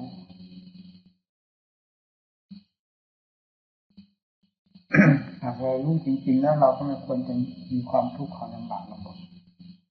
มีต่อในเรื่องจิตใจส่วนร่างกายนั้นมันก็เป็นอย่างนี้พระพุทธเจ้าก็ทรงมีเหมือนกันทุกขเวทนาสุขเวทนาอุเบกขาเวทนาในส่วนร่างกายก็มีแต่กายนี่สิเป็นของสำคัญมันเป็นเหมือนกับช่วงเห็นไหมว่ามีแต่ที่โลกที่โกรธที่หลงกองอยู่ในนั้นในช่วงหัวใจหาความวิเศษวิโสไม่ได้วิ่งตามความที่โลกที่โกรธที่หลงอยู่ตลอดเวลามันดีไหมล่ะเป็น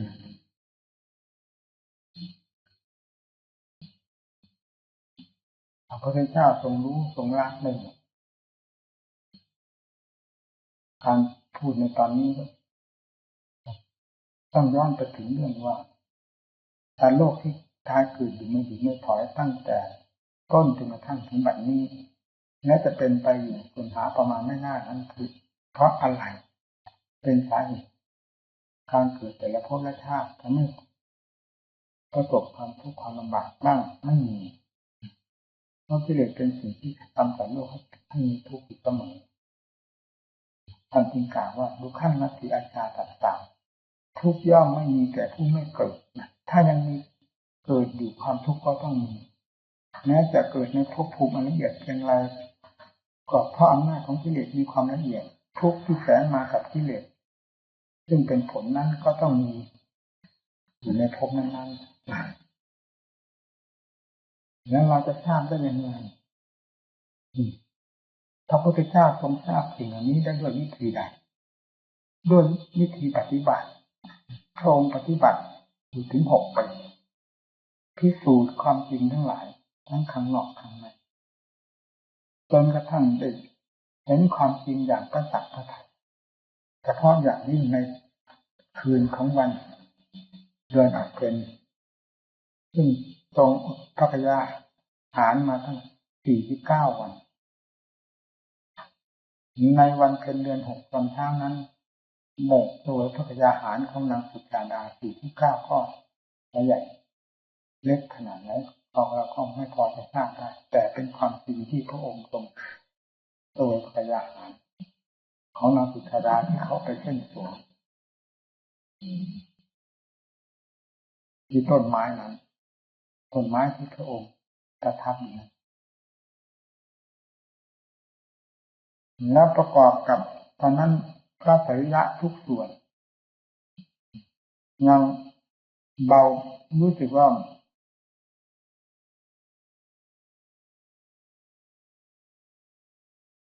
ถ้าพูดตามภาษาของเราก็เรียกว่าไม่มีกำลังอันใดที่จะเป็นส่วนที่เหลือเพื่อเป็นเครื่องต้านทานจิตใจร่างกายก็เบาวิวไปหมดเพราะต้องอดพระกยาหารมาถึง49 วันเพิ่งมาเสวยอาการเช้านั้นร่างกายทุกส่วนจึงต้องเหมาะสมอยู่กับการบำเพ็ญธรรมก็จงปฏิบัติหน้าที่ทางจิตภาวนาเริ่มแรกทรงพิจารณากำหนดอนาปานสติซึ่งพระองค์ทรงระลึกได้คราวที่เป็นทรงเขย่าที่พระราชบิดาพาไปเลิกนาขวัญทำในขณะนั้นรู้สึกว่าได้จิตประวัติถึงเรื่องอดีตนั้นจึงย้อนเข้ามาทำเป็นวงปัจจุบันโดยกำหนดอนาปานสติลมหายใจเข้าออก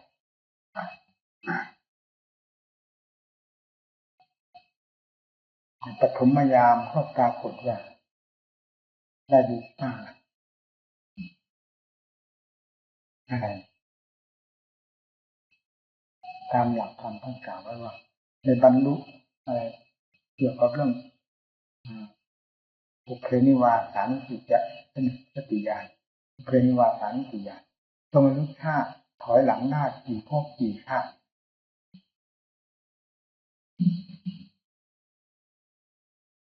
ในปฏิมัญญามีอะไรตรงปฏิจจพิจารณาปฏิจจสมุปบาทเนี่ยเราเอาแต่ผลที่สำคัญเลยค่อยแล้วกันสรุปลงในปฏิมัญญาตรงพิจารณาปฏิจจสมุปบาทเนี่ยสำเร็จอาสวัคยญาณปฐมญาณนั้นทรงทราบความที่ติและเกิดของสัตว์ทั้งหลายที่เรียกว่าจตุอาตญาณ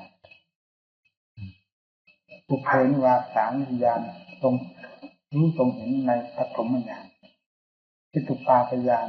ทรงทราบความเกิดความตายของสัตว์ความที่ติเกิดตายของสัตว์ในมัชฌิมญาณพอปัจฉิมญาณเป็นซึ่งเป็นญาณสุดท้ายก็ได้สำเร็จเป็นอาสวัคยหรืออาสวัคยญาณทรงทราบความสิ้นไปแห่งอาสวะทั้งหลายภายในพระทัยนั่นแหละเป็นเวลาที่พระองค์ได้ตัดชาติตัดภพที่จะเป็นไปอนาคตข้างหน้าขนาดไหนยืดยาวเพียงไรก็มาตัดในวงปัจจุบันเพื่ออวิชชาตรงพิจารณาปัจจัยการอวิชชาปัจจยาตั้งข้าราปัจจยาวิญญาณจนกระทั่งถึงสมุทัยโยโหติเมื่อวิชามีก็สังขารก็มีเรื่อยวิชาเป็นปัจจัยให้เกิดสังขารเป็นปัจจัยให้เกิดวิญญาณเกิดปัจจัยให้เกิดนามรูปให้เป็นภัสสะให้เป็นเวทนาให้เป็นตัณหาเป็นอุปาทานเรื่อยถึงสมุทัยโยโหติเหล่านี้ทั้งหมดเกวเมตัสสะเกวรสะนี่คือหมายว่าทั้งหมดทั้งปวงเป็นสมุทัยทั้งสิ้นอนุโลมปฏิโลม พิจารณาย้อนกลับถอยหน้าถอยหลังจนเป็นที่เข้าใจกลายเป็นอวิชชาญตเววะเทจริยาและนิโรธาตั้งฆ่ารานิโรธเมื่อวิชาดับสังขารก็ดับสังขารดับวิญญาณดับเรื่อยไปจนกระทั่งถึงเอเมตตาเทวราตะกับขั้นตอนนิโรโธโหติเหล่านี้เป็นนิโรธคือความดับทุกอย่างนั่นมีพระองค์ดับภพดับชาติดับที่อวิชชาดับทรงทำลายวิชชาภายในพระทัยดับโดยสิ้นเชิงจากนั้นก็ทรงทราบได้ชัดเจนแล้วว่านัตถิดานิปุณโภบัดนี้ความเกิดอีกเป็นอีกเป็นลูกเป็นหลานในภพน้อยภพใหญ่ของเราเป็นอันว่าสิ้นสุดลงแล้วไม่มีอะไรจะปรากฏขึ้นแล้วทรงทราบเพราะอวิชชาเป็นซึ่งเป็นตัวการพาให้สัตว์ทั้งหลายไปเกิดในภพน้อยภพใหญ่นี้ได้ถูกทำลายโดยสิ้นเชิงแล้วอะไรจะพาให้ไปเกิดภพไหนๆก็ดีจิตบริสุทธิ์เต็มที่แล้วไม่ควรแก่การเกิดในภพใดๆเพราะเป็นวิมุตติจิตจิตหลุดพ้นแล้วจากวงสมมุติคือการเกิดตายในภพไหนก็ตามอยู่ในวงสมมุติเท่านั้นเลยจิตได้พ้นแล้วนี่การพิสูจน์เรื่องความเกิดความตายของผู้ใดก็ตามนอกจากของตนไปแล้วจะต้องพิสูจน์ต้องมีหลักเกณฑ์เป็นที่เข้าใจในตัวเองเรียบร้อยแล้วถึงจะสามารถทราบเรื่องของสัตว์โลกทั่วไปได้ว่าเป็นในลักษณะเดียวกันนี้นะรู้แจ้งที่ตรงนี้แล้วก็รู้แจ้งความจริงซึ่งมีสภาพเสมอกันไปหมดได้ตลอดทั่วถึงอันนี้เขาเรียกว่าโลกวิถีโลกรู้แจ้งโลกแห่งธาตุแห่งขันธ์มีอวิชชาเป็นตัวการก่อให้เป็นธาตุเป็นขันธ์เป็นภพเป็นชาติเป็นรูปเป็นกายขึ้นมาแต่สมรู้แจ้งเห็นจริงทุกสิ่งทุกอย่างพร้อมทั้งความปล่อยวางแล้วแล้วการโลกที่เป็นไปอยู่ในเรื่องความเกิดตายนั้นเป็นเพราะอะไรก็เป็นเพราะอันนี้เองเนี่ยทรงทราบหมดในการพิสูจน์เรื่องความจริงที่มีอยู่ในตัวของเราก็ต้องพิสูจน์ทางภาคปฏิบัติจริงเหล่านี้มีอยู่กับตัวของเราแต่เราไม่สามารถจะทราบไม่สามารถจะแก้ไขถอดถอนหรือทำลายมันได้เราปฏิเสธได้ไหมว่าสิ่งไหนมีอยู่กับเราดังนั้นต้องพิสูจน์กันทางภาคปฏิบัติเราจะเริ่มทราบเรื่องของจิตของกายได้ตั้งแต่จิตเริ่มสงบเป็นสมาธิหรือเมื่อจิตเริ่มสงบแล้วจิตจะเป็นเอกเทศของตัวเองโดยเฉพาะคือรู้อยู่เป็นจุดเฉพาะเท่านั้นส่วนร่างกายก็เป็นอีกอย่างหนึ่งเป็นส่วนหนึ่งของเขาเมื่อจิตสงบเข้ามากเป็นการสร้างฐานแห่งความแน่นหนามั่นคงของใจขึ้นโดยลำดับจนกระทั่งทราบโดยชัดว่ากายเป็นอันหนึ่งจิตเป็นอันหนึ่งถึงจะยังคล้ากันอยู่กับกิเลสตัณหาอาสวะทั้งภายในจิตก็ตามแต่ก็พอจะทราบได้ว่าจิตเป็นหนึ่งกายเป็นหนึ่งทั้งที่กำลังยึดกายนี้ว่าเป็นตนยึดขันธ์ห้านี้ว่าเป็นตนก็ตามก็พอทราบได้ว่าเป็นคนละสิ่งละอย่างเป็นแต่เพียงว่าปัญญายังไม่สามารถที่จะแยกแยะหรือตัดสิ่งเกี่ยวข้องในอาการทั้งห้านี้ให้หมดไปได้เท่านั้นจึงต้องอาศัยปัญญาพิจารณาแยกแยะท่านสอนเจสาโลมานะขาทันตาแต่โจเป็นภาคสมถะคือเพื่อให้จิตสงบตัวซะก่อนแล้วจะค่อยรู้เรื่องรู้ราวอะไรไปเมื่อจิตสงบตัวก็เรียกว่าจิตอิ่มตัวในขั้นนี้จิตสงบตัวย่อมไม่วุ่นวายย่อมไม่แต่สายไปไหนต่างแต่ไปไหนมีอาหารดื่มคือความสงบเย็นใจสบายไม่หิวโหยในอารมณ์ทั้งที่มาสัมผัสทั้งที่ไม่มาสัมผัสทั้งอดีตทั้งอนาคตไม่ยุ่งไปมีความสงบแล้วอาศัยความสงบที่เรียกว่าจิตมีความอิ่มตัวพอสมควรนั่นแหละนำออกพิจารณาที่จะอาศัยเจสาลงมานะขาทันตาแต่โจเป็นภาคบริกรรมซะก่อนหรือพุทโธธัมโมสังโฆอนาปานสตินั่นเป็นภาคปฏิบัติเพื่อความสงบซะก่อนให้จิตอยู่ในจุดใดจุดหนึ่งทำบทใดบทหนึ่ง มีสติเป็นผู้ควบคุมอยู่กับงานที่ตนกำลังบริกรรมภาวนานั้นๆแล้วจิตก็มีความสงบตัวเข้ามาเพราะมีพี่เลี้ยงคือสติหรือมีผู้ควบคุมรักษาคือสติไม่ถ่ายแสไปหรือทะเลถลายไปสู่อารมณ์อื่นๆต่างๆที่เคยเป็นมาของจิตต้องมีความสงบตัวได้สงบหลายครั้งแล้วผมก็ไปทีนี้เจสาลงมานะขาน้ำตาประตูนั้นน่ะแยกเป็นวิปัสสนาคือทางปัญญาต่อไปแยกกำหนดอันเดียวซะก่อนพอจิตมีความสงบพอจิตมีความสงบแล้วเจสาลงมานะขาน้ำตาประตูนั้นจะเป็นสถานที่ทำงานเพื่อความกระจายแห่งความรู้ความเข้าใจโดยทางปัญญาแยกออกดูชิ้นนั้นชิ้นนี้พิจารณาซึมซาบไปทั่วสารพางร่างกายข้างบนข้างล่างมองทะลุบุโป่งไปด้วยปัญญาสถานที่หรืออาการทั้งห้าเป็นต้นนะเลยกลายเป็นทิศทางเดินของวิปัสสนาที่คลายออกที่แรกก็ให้รวมตัวแล้วก็อย่างกระทู้หรือว่าที่รวมตัวหรือแปลว่ามัดที่คลี่คลายมัดแล้วออกมัดคือตัวของเรานี่ทั้งตัวนี่มัดรัดดึงกันอยู่ด้วยเส้นเอ็นต่างๆและมีหนังเป็นเครื่องหุ้มห่อนี่เมื่อปัญญาพิจารณากระจายแล้วนี่ออกพิจารณาคลี่คลายดูเรื่องของหนังคราวนี้พิจารณาหนังดูข้างในดูข้างกำหนดดูข้างในกำหนดดูข้างนอกดูทั้งข้างบนข้างล่างโดยตลอดทั่วถึงจิตใจก็ยิ่งเพลินเห็นโทษเห็นภัยเห็นความปฏิกูลโสโครกในตัวของตัวที่ว่าเป็นของดิบของดีเป็นของสวยของงามเวลาพิจารณาเข้าไปตามความจริงของมันแล้วหาความสวยความงามไม่ได้แม้แต่ชิ้นเดียวนะปัญญาสอดแทรกลงไปพิจารณาเข้าไปในเนื้อในเป็นกระดูกก็เหมือนกันพิจารณามาหนังทั้งข้างนอกข้างในของหนังก็มันก็เหมือนกันอีกจิตใจมันซึมซาบไปเหมือนกระดาษสึกปัญญา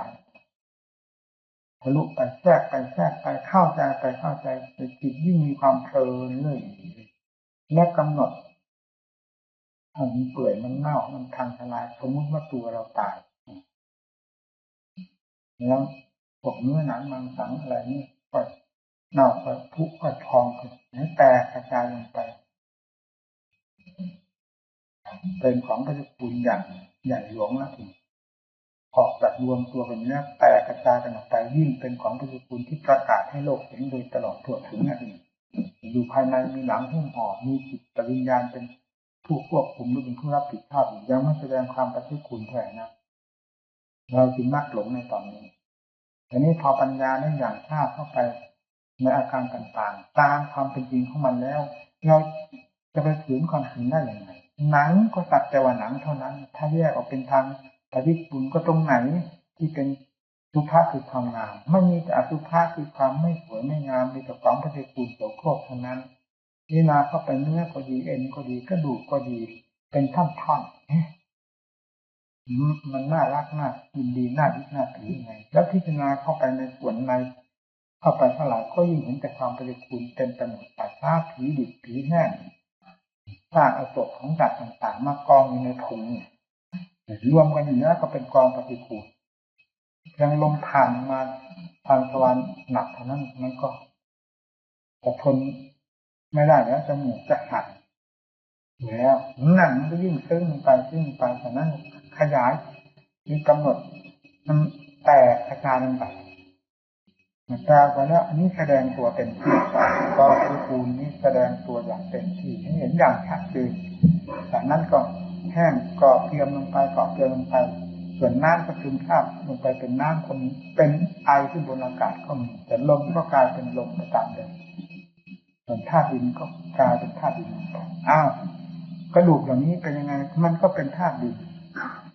มันก็กลายเป็นธาตุดินตามเดิมจนเป็นปกติแล้วตั้งขึ้นมาใหม่จิตนี้เป็นจิตจริงเอาตั้งขึ้นมาเอาจิตเข้าไปสวมเข้าไปแล้วตั้งเป็นรูปขึ้นมาจิตเป็นสัตว์เป็นบุคคลเป็นเงาเป็นธาตุขึ้นมาเอากำหนดจิตนี่อย่างไรมันก็เป็นอย่างนั้นมันชัดเจนเต็มที่ นี่เป็นการพิจารณาแบบนี้ก็เป็นอุบายถอนอุปาทานความยึดมั่นถือมั่นว่าสิ่งนี้เป็นเราเป็นของเราเป็นเขาเป็นของเขาดินเป็นดินอยู่แล้วตั้งเดิมใครจะให้ทำให้ดินนี้เป็นอะไรอีกไม่ได้ถึงจะปรับปรุงให้มันเป็นชนิดไหนก็ตามมันก็คือธาตุดินไปเป็นชนิดนั้นๆอยู่นั่นแหละมันไม่เป็นแต่เป็นบุคคลดังที่เราเสกสรรปั้นหรอกนี่คือความจริงลบไม่สูญแต่ลบให้เป็นอย่างอื่นเป็นไปไม่ได้ถึงจะปรากฏขึ้นมาในแห่งส่วนผสมของธาตุดินน้ำลมไฟประชุมกันมีจิตวิญญาณเข้าไปครองนี่ว่าเป็นเราเป็นของเราก็สักแต่ว่านั้นความจริงก็คือดินคือน้ำคือลมคือไฟที่รวมตัวกันอยู่จิตก็คือจิตที่ไปหลงงมงายกับสิ่งอย่างนี้ไปยึดตั้งนี้เป็นเราเป็นของเราเท่านั้นไม่มีอะไรมีทางปัญญาพิจารณาหลายครั้งหลายหนแล้วจิตมันมีความทำนิทำหนักการพิจารณาอสุภะอสุภังคล่องแคล่วแก้วกล้ากำหนดลงไปนี่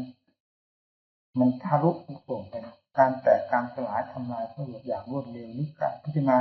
ให้แทงทะลุไปหมดล้วนแล้วมันจะเป็นกองนิจังทุกขังอนัตตามันก็ไปได้อย่างรวดเร็ว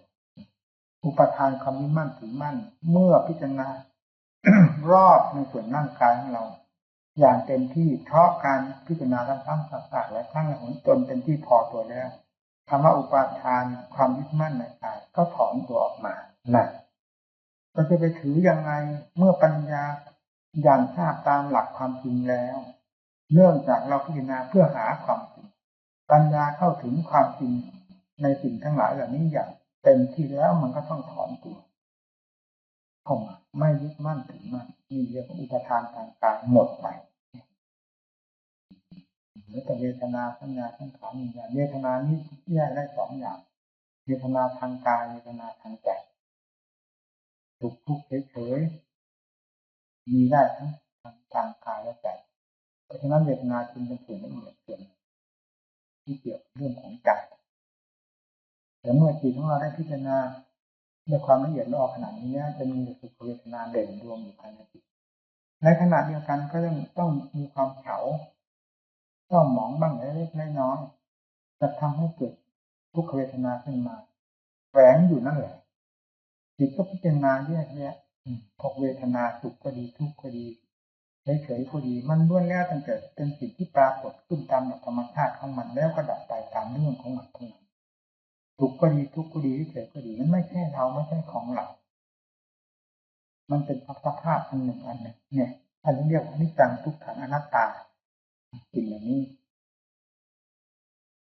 เป็นอนิจจังทุกขังอนัตตาไม่ใช่สมบัติของผู้หนึ่งผู้ใดสัญญาจำได้หมายรู้จำได้แล้วดับไปจำได้แล้วดับไปหายไปไม่เห็นเป็นสาระแก่นสารอะไรสังขารปรุงขึ้นทางดีก็ดีทางชั่วก็ดีปรุงเท่าไหร่คิดเท่าไหร่ก็ดับไปเท่านั้น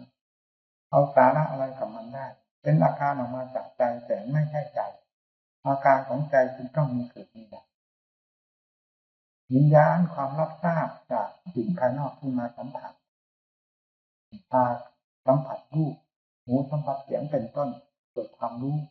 พอสิ่งนั้นผ่านไปอันนี้ก็ดับไปก็รับทราบเพียงแยกแล้วก็ดับไปด้วยเนื้อแต่ของจังทุกข์ของตาเราหาสาระสำคัญจากมันหน้าที่ไหนถ้าเราถือเรื่องนี้ว่าเป็นตนเราก็ต้องเป็นผู้เกิดอยู่วันตั้งค่ำคืนยังรุ่งตลอดเวลาสิ่งเหล่านี้ดับเราก็ต้องดับไปด้วยสิ่งนี้เกิดเราก็ต้องเกิดไปด้วยเมื่อเราไม่ถือสิ่งเหล่านั้นเราเห็นตามด้วยปัญญาของเราแล้วสิ่งเหล่านี้จะเกิดจะดับเราก็ไม่เป็นอะไรเวทนาทุกข์เฉยเกิดดับไปก็ทราบว่าเรื่องเขาเกิดเขาดับปัญญาสังขารวิญญาณแต่ละอย่างปรากฏตัวขึ้นมาเกิดดับเราก็ทราบเขาเกิดดับผู้รู้จริงๆไม่ดับนะก็ยิ่งกลั่นกรองจิตใจเข้าไปละเอียดละเอียดจนเป็นที่เข้าใจในอาการทั้งสี่คือเวทนาการเวทนาจิตรู้เข้าไปแต่ส่วนเวทนาจิตนี้ยังไม่ได้สิ้นสุดในระยะนี้เวทนาของกายนี้เข้าใจต่อได้เพราะขันธ์ห้าฟังเลยว่าขันธ์ห้าเวทนาส่วนร่างกายนี้จัดเข้าในกองขันธ์เข้าใจต่อยได้วิญญาณสังขารวิญญาณต่อยได้ ส่วนเวทนาทางจิตถ้าวิชายังไม่ดับยังดับไปไม่ได้จิตละเอียดเท่าไรเพราะอวิชชาคือกิเลสละเอียดเวทนาก็ต้องมีละเอียดคือสุขอย่างละเอียดทุกข์ก็มีอย่างละเอียดแฝงกันไปด้วยถ้ามีสุขคุณทราบว่ามีทุกข์จิตใจก็ย้อนเข้าไปพิจารณาอาการทั้งสี่นี้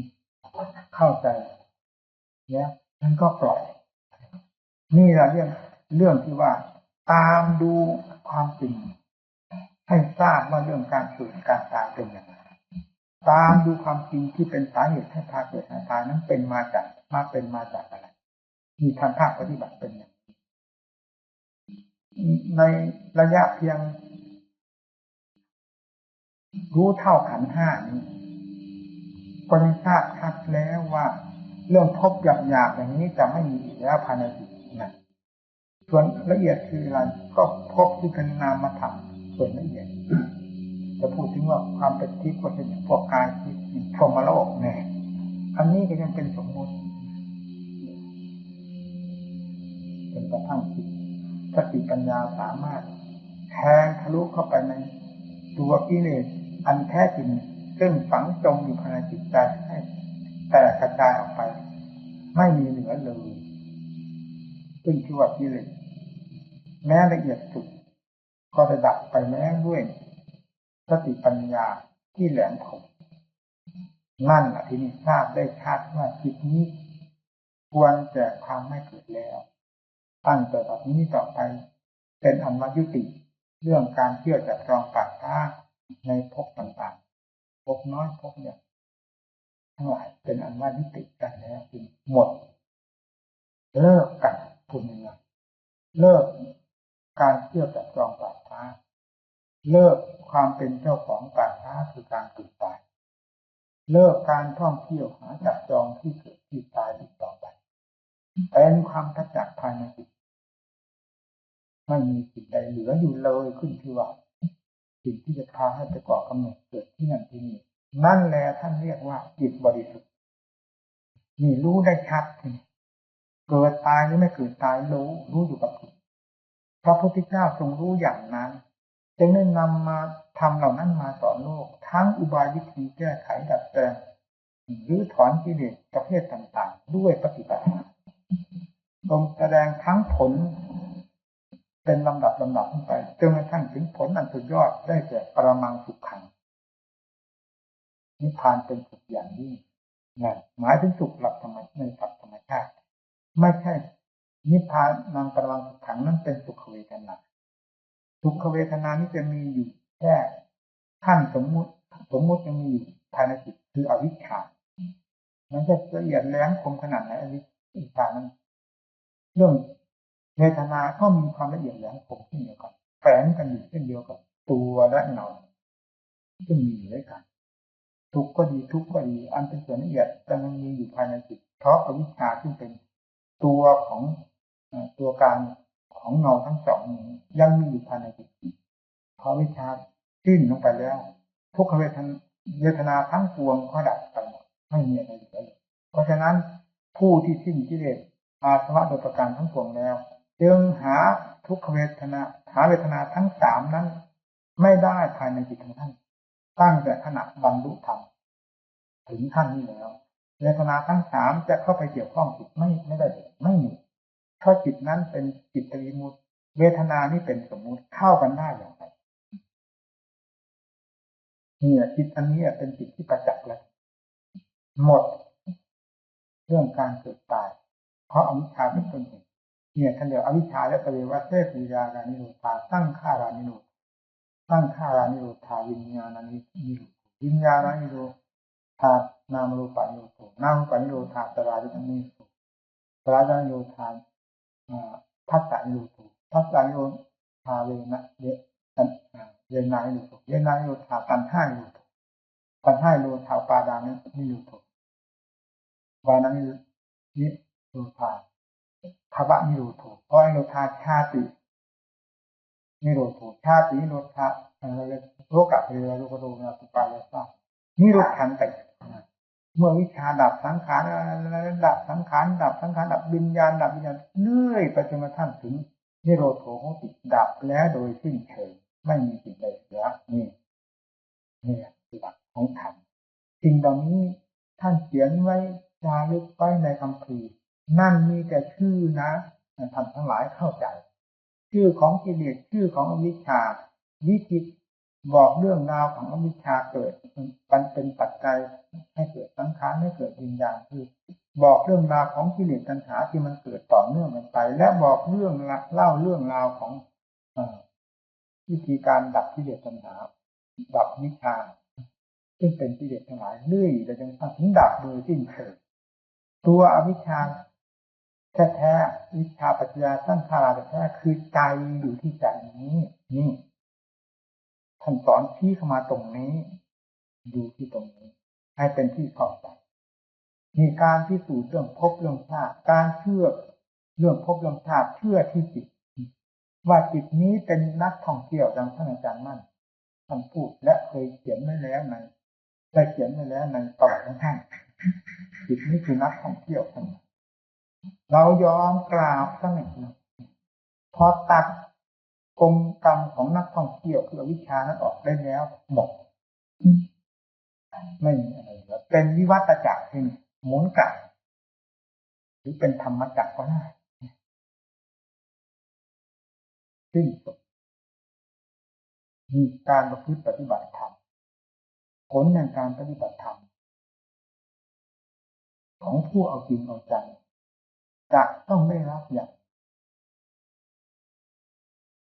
ตัดสินขาดจากวัฏวนของตนภายในจิตใจได้อย่างไม่ต้องสงสัยแม้พระพุทธเจ้าจะปรินิพพานนานแต่นานเพียงไหนก็ตามทำเป็นทำคงเส้นคงวาต่อความเหมาะสมในการแก้กิเลสทุกประเภทจึงเรียกว่ามัชฌิมาปฏิปทาเหมาะสมอยู่ตลอดเวลาในการแก้กิเลสทุกประเภท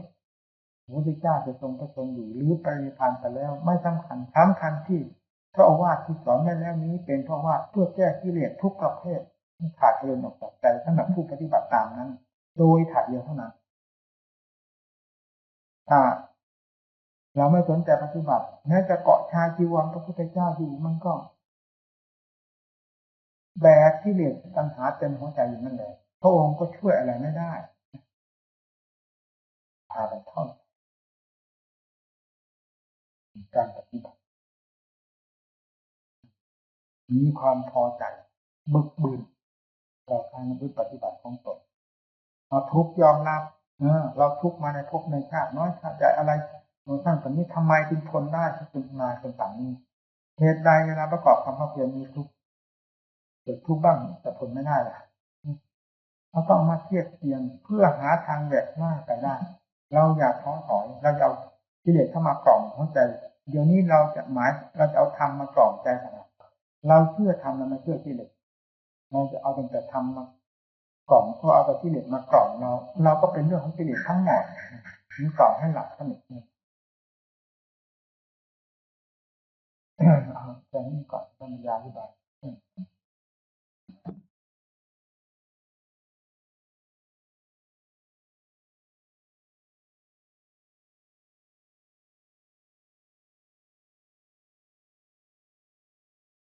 วัดนี้เราไม่ปฏิบัติ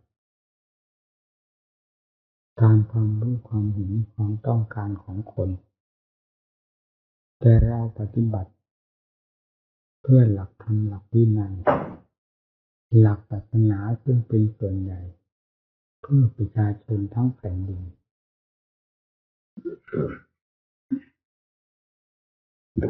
เพื่ออาศัยศาสนาอันเป็นที่ราบรื่นดีงามซึ่งเกิดจากการประพฤติปฏิบัติของพระเนรด้วยดีแล้วฉะนั้นเราจึงไม่สนใจปฏิบัติต่อผู้ใดให้นอกเหนือจากธรรมจากวินัยจากหลักศาสนาไปหากว่าเราได้โอนเอ็นไปตามความรู้ความเห็นของคนหมู่มากซึ่งหาประมาณไม่ได้แล้ววัดนี้ก็จะหาประมาณไม่ได้ วัดไหนก็หาเขตหาแดนหาประมาณไม่ได้กลายเป็นวัดไม่มีเขตมีแดนไม่มีกฎเกณฑ์ไปเลยทีนี้ผู้หาของดีก็คือคนฉลาดถ้าหาของดีไว้ยึดเหนี่ยวน้ำใจพอเป็นหลักเป็นเกณฑ์ก็หาไม่เจอเพราะมีแต่สิ่งเหลวไหลเต็มวัดเต็มวาเต็มพระเต็มเนรเต็มไปหมดทุกแห่งทุกหนตำบลหมู่บ้านไม่ว่าวัดไม่ว่าโลกเลยพระเข้าเป็นอันหนึ่งอันเดียวกันหาสาระสำคัญไม่ได้ด้วยเหตุนี้จึงต้องแยกแยะว่าศาสนากับโลกเนี่ยอยู่ด้วยกันก็ไม่เหมือนกันถ้าเนรวัดวาอาวาสศาสนาอยู่ในวัดของบ้านก็ไม่เหมือนบ้านคนมาเกี่ยวข้องก็ไม่เหมือนคนต้องเหมือนวัดเหมือนพระเหมือนธรรมวินัยอยู่เสมอหลักนี้เป็นหลักสำคัญที่จะยึดเหนี่ยวน้ำใจของคนที่มีความเฉลียวฉลาดหาหลักความจริงไว้เป็นที่สักการะบูชาหรือเป็นขวัญใจได้เราคิดในแง่นี้มากยิ่งกว่าแง่อื่น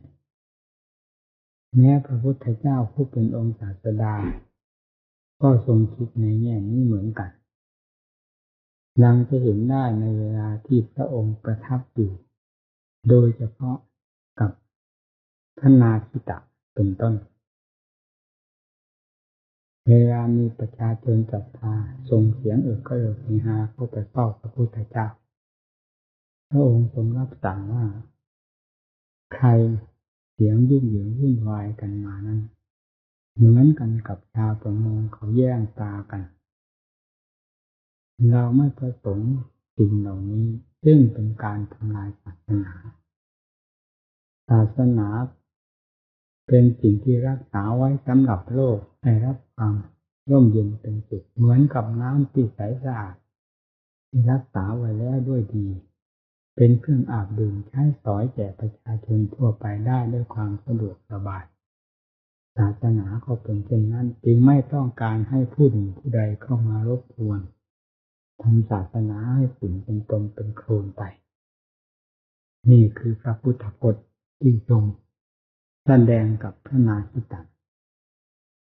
จากนั้นก็สั่งให้พระนาคิตะไปบอกเขาให้กลับไปเสียเวลานี้ไม่ใช่เวลาที่จะมาเกี่ยวข้องกับพระซึ่งท่านหาความสงบสงัดเวลาอื่นมีถมไปเวลานี้ท่านต้องการความสงัดนี่หลักเป็นตัวอย่างของศาสดาเราไม่ใช่จะคุกคีตีงงกับประชาชนญาติโยมไม่มีเหตุมีผลไม่มีกฎมีเกณฑ์ใครกล้าเข้ามาวัดก็ว่าเขาเลื่อมใสศรัทธาอารมณ์ผ่อนผันไปจนลืมเนื้อลืมตัวกลายเป็นการทำลายตนเองและวัดวาศาสนาให้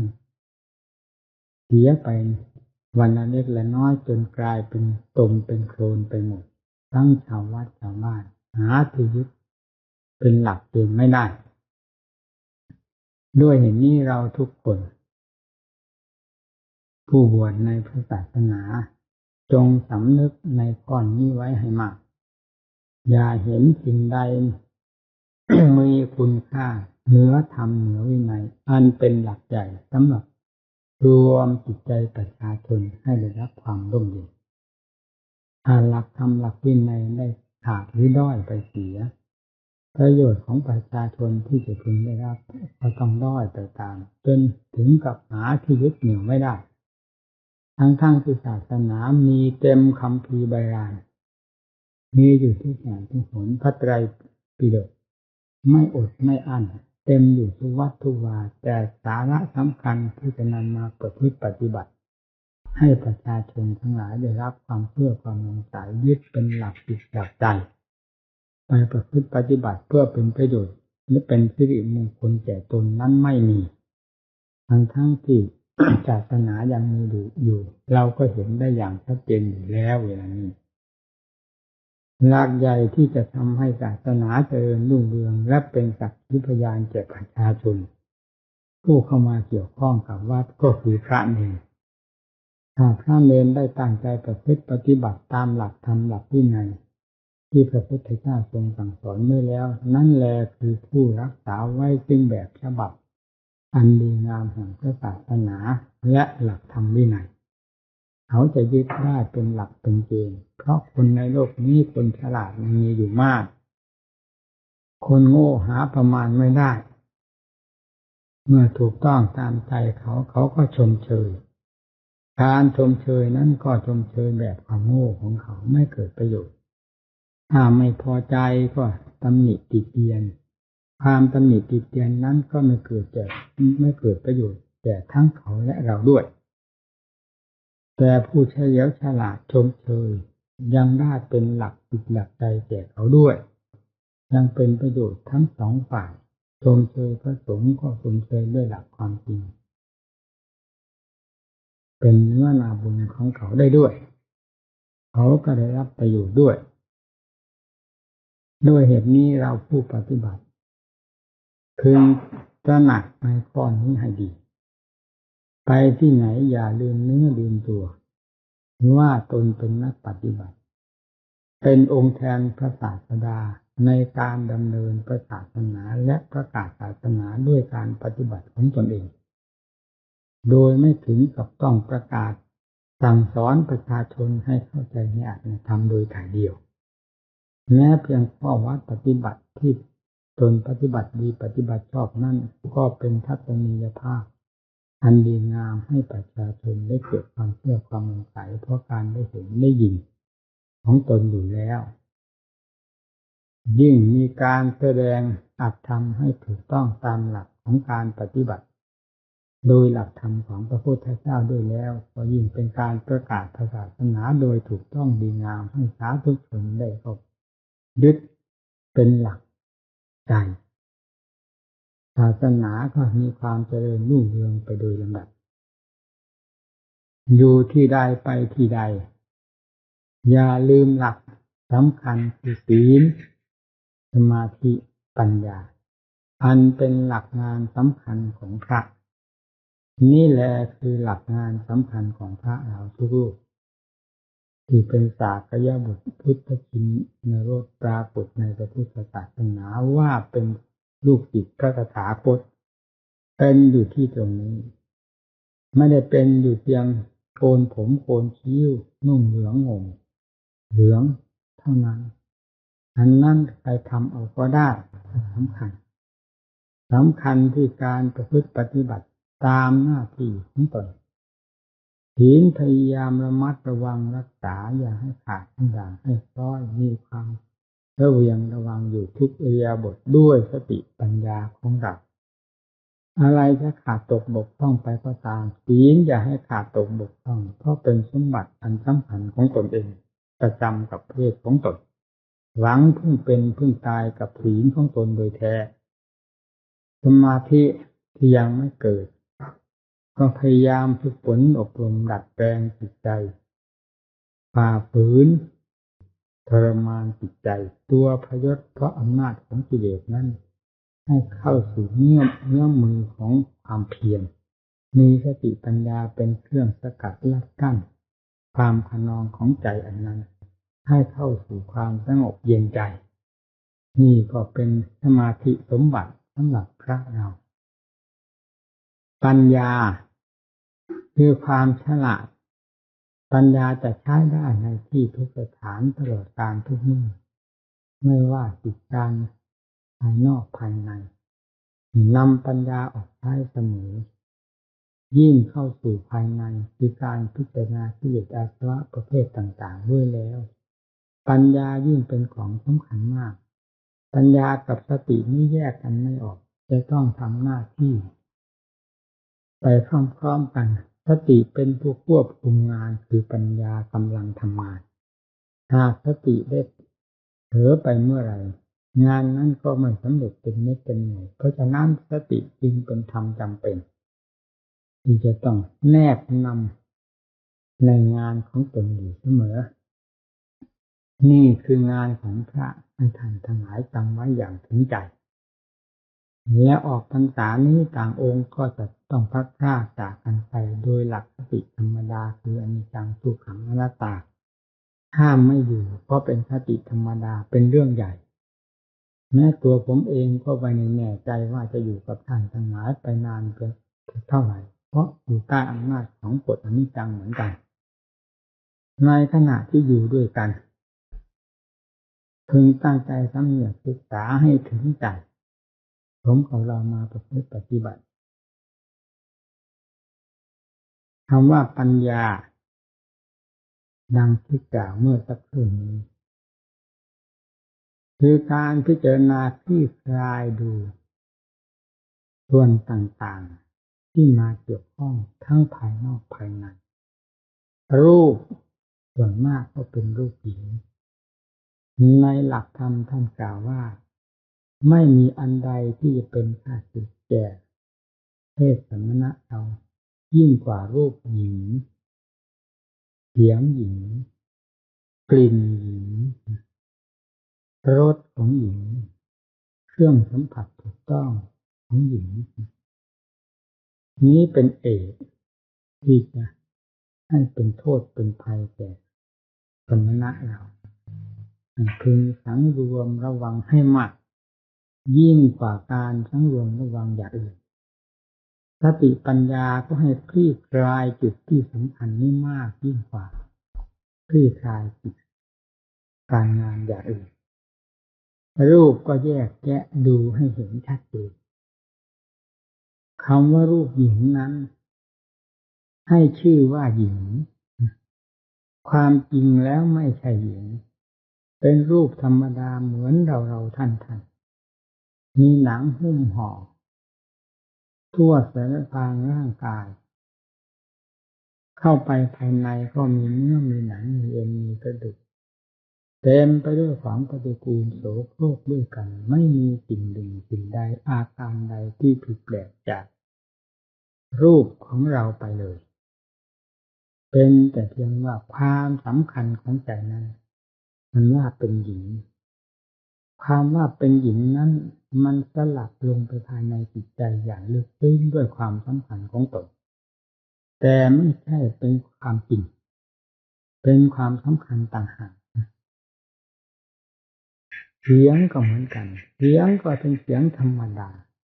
แต่เราหมายไปว่าเป็นเสียงหญิงเพราะฉะนั้นจึงทิ่มแทงเข้าหัวใจบุรุษแต่เพราะอย่างยิ่งนักบวชอย่างลึกซึ้งและแทงทะลุเข้าไปจนลืมเนื้อลืมตัวกลิ่นก็กลิ่นธรรมดาเหมือนเราเนี่ยเพราะเป็นกลิ่นคนถึงจะเอาน้ำอบน้ำหอมน้ำอะไรมาปะมาโฉโลมก็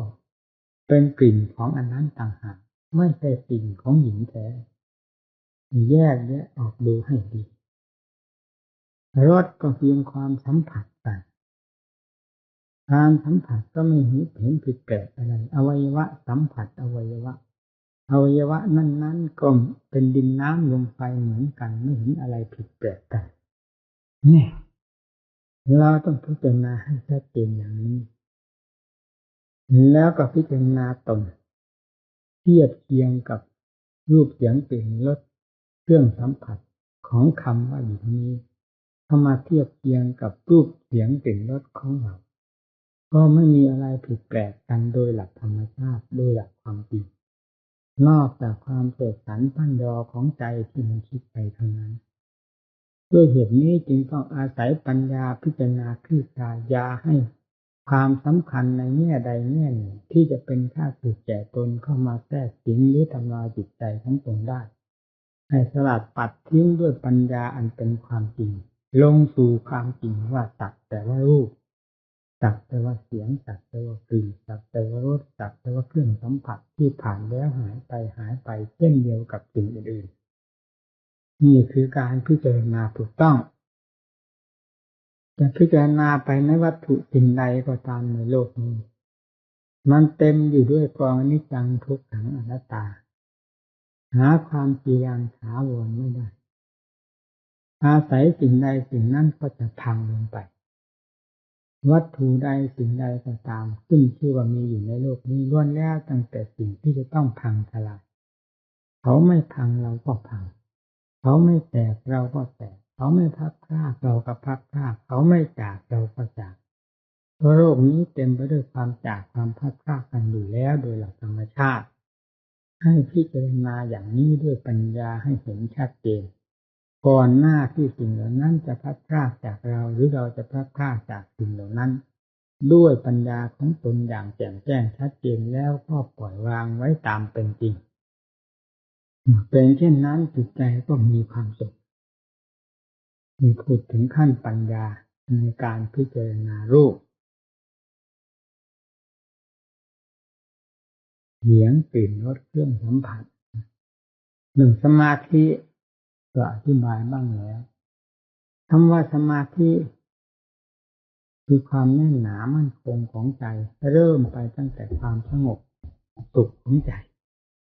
ใจถ้าไม่ได้ฝึกหัดไม่ได้ดัดแปลงไม่ได้กดขี่บังคับด้วยอุบายวิธีมีสติปัญญาศรัทธาความเพียรเป็นเครื่องหนุนหลังแล้วจิตจะหาความสงบไม่ได้จนกระทั่งวันตายตายเปล่าตายด้วยความฟุ้งซ่านตายด้วยความฟุ้งเฟ้อเห่อเหิมตายด้วยความไม่มีหลักมีเกณฑ์อยู่ก็อยู่ด้วยความไม่มีหลักมีเกณฑ์หาเหตุหาผลไม่ได้อยู่แบบเลื่อนลอยคนเราทั้งคนอยู่แบบเลื่อนลอยไปแบบเลื่อนลอยเกิดผลประโยชน์อะไรหาความจริงหาความแน่ใจที่ไหนได้เพราะฉะนั้นจงสร้างความแน่นอนขึ้นให้ที่ใจของเราให้เป็นที่หนักแน่นแน่ตัวเองปัญญาไม่ใช่จะเกิดขึ้นในลำดับที่สมาธิคือความสงบใจเกิดขึ้นแล้วแต่ต้องอาศัยความคิดความค้นความพิจารณาปัญญาจึงจะเกิดขึ้นโดยอาศัยสมาธิเป็นเครื่องหนุนหลังอยู่แล้วแต่สมาธินั้นไม่กลายเป็นปัญญาขึ้นมาได้ถ้าเราไม่ใช้เป็นปัญญาต่างหากสมาธิคือทำให้จิตมีความเอิบอิ่มให้จิตมีความพอใจกับอารมณ์หรือธรรมไม่หิวโหยในความคิดนู่นคิดนี่วุ่นวายสายเสพจิตที่มีความสงบจิตต้องมีความเย็นจิตต้องอิ่มในธรรมตามฐานะของตนแล้วนำจิตที่มีความอิ่มในธรรมนั้นออกพิจารณาคลี่คลายดูสิ่งต่างๆซึ่งในโลกนี้ไม่มีอันใดจะเหนืออนิจจังทุกขังอนัตตาไปได้เต็มไปหมดมีแต่สภาพเดียวกันใช้ปัญญาพิจารณาจะแง่ใดก็ตามแต่จริตนิสัยที่ชอบพอกับการพิจารณาของเราให้ยกสิ่งนั้นขึ้นมาพิจารณาเฉพาะอย่างยิ่งเรื่องอสุภะกับจิตที่เต็มไปด้วยราคะความกำหนัดยินดีนี่เป็นของผู้ปรับหรือผู้เคียงกันจิตมีราคะมากเป็นไรให้พิจารณาอสุภะอสุภังมากอย่างนั้นหนักอย่างนั้นจนกลายเป็นป่าช้าผีดิบขึ้นให้เห็นประจักษ์ใจราคะตัณหานั้นจะเกิดขึ้นไม่ได้เมื่อมองดูมีแต่ปฏิกูลเต็มตัวใครจะไปกำหนัดยินดีในปฏิกูลใครจะไปกำหนัดยินดีในสิ่งที่ไม่สวยไม่งามน่าอิจฉาละอาใจนี่เป็นยาแก้อันหนึ่งยาระงับอสุภะอสุภังประการหนึ่งให้จิตสงบตัวลงไปเมื่อจิตได้พิจารณาถึงอสุภะอสุภังหลายครั้งหลายหนจนเกิดความชำนาญพิจารณาคล่องแคล่วว่องไวทั้งรูปภายนอกทั้งรูปภายในจะพิจารณาให้เป็นอย่างไรก็เป็นได้ตามต้องการอย่างรวดเร็วแล้วจิตก็จะรวมตัวเข้ามาสู่อสุภะภายในแล้วจะเห็นโทษแห่งความอสุภะที่ตนวาดภาพไว้นั้นว่าเป็นเรื่องสัญญาประเภทหนึ่งทั้งสุภะ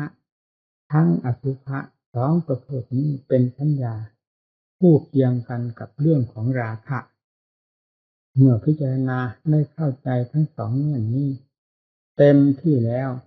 คำว่าสุภะก็สลายตัวลงไปหาความหมายไม่ได้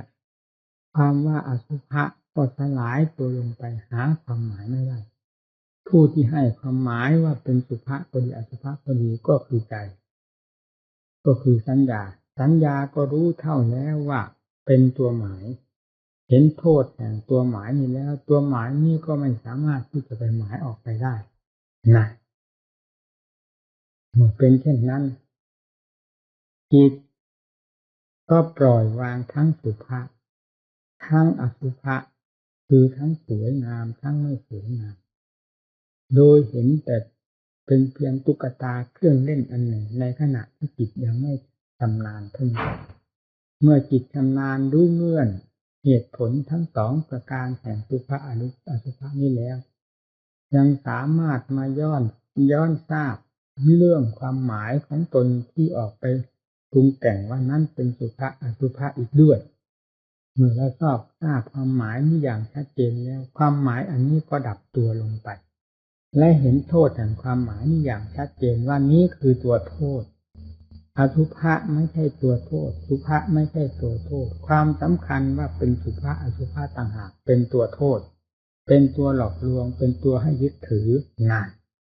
มันเรื่องเข้ามานี่การพิจารณาเรื่องเข้ามาอย่างนี้เมื่อเป็นเช่นนั้นแล้วเราจะกำหนดสุภาหรืออสุภะก็ปรากฏขึ้นอยู่ที่จิตโดยไม่ต้องไปแสดงภายนอกเป็นเครื่องหลอกลวงอันไกลเกินไปเห็นปรากฏอยู่ภายในจิตในขณะที่ปรากฏอยู่ภายในจิตนั่นก็ทราบแล้วว่าสัญญาตัวนี้หมายขึ้นมาได้แค่นี้ไม่สามารถออกไปข้างนอกได้แม้จะปรากฏขึ้นมาอยู่ภายในก็ทราบได้ชัดว่าสภาพที่ปรากฏเป็นสุภาพเป็นอสุภานี้ก็เกิดขึ้นจากตัวสัญญาอีกเช่นเดียวกันรู้ทั้งภาพที่ปรากฏขึ้นภายในใจรู้ทั้งสัญญาที่หมายตัวขึ้นมาเป็นภาพภายในใจอีกด้วย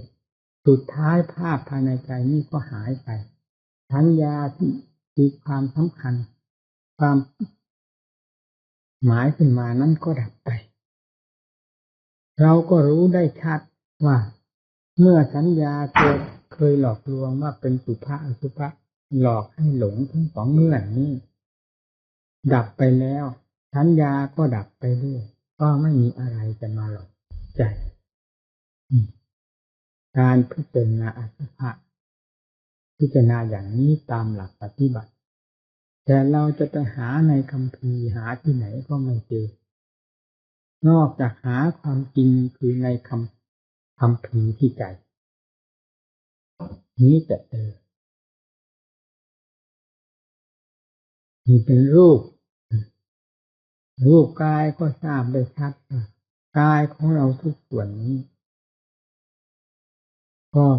เป็นรูปมีอะไรบ้างในรูปนี้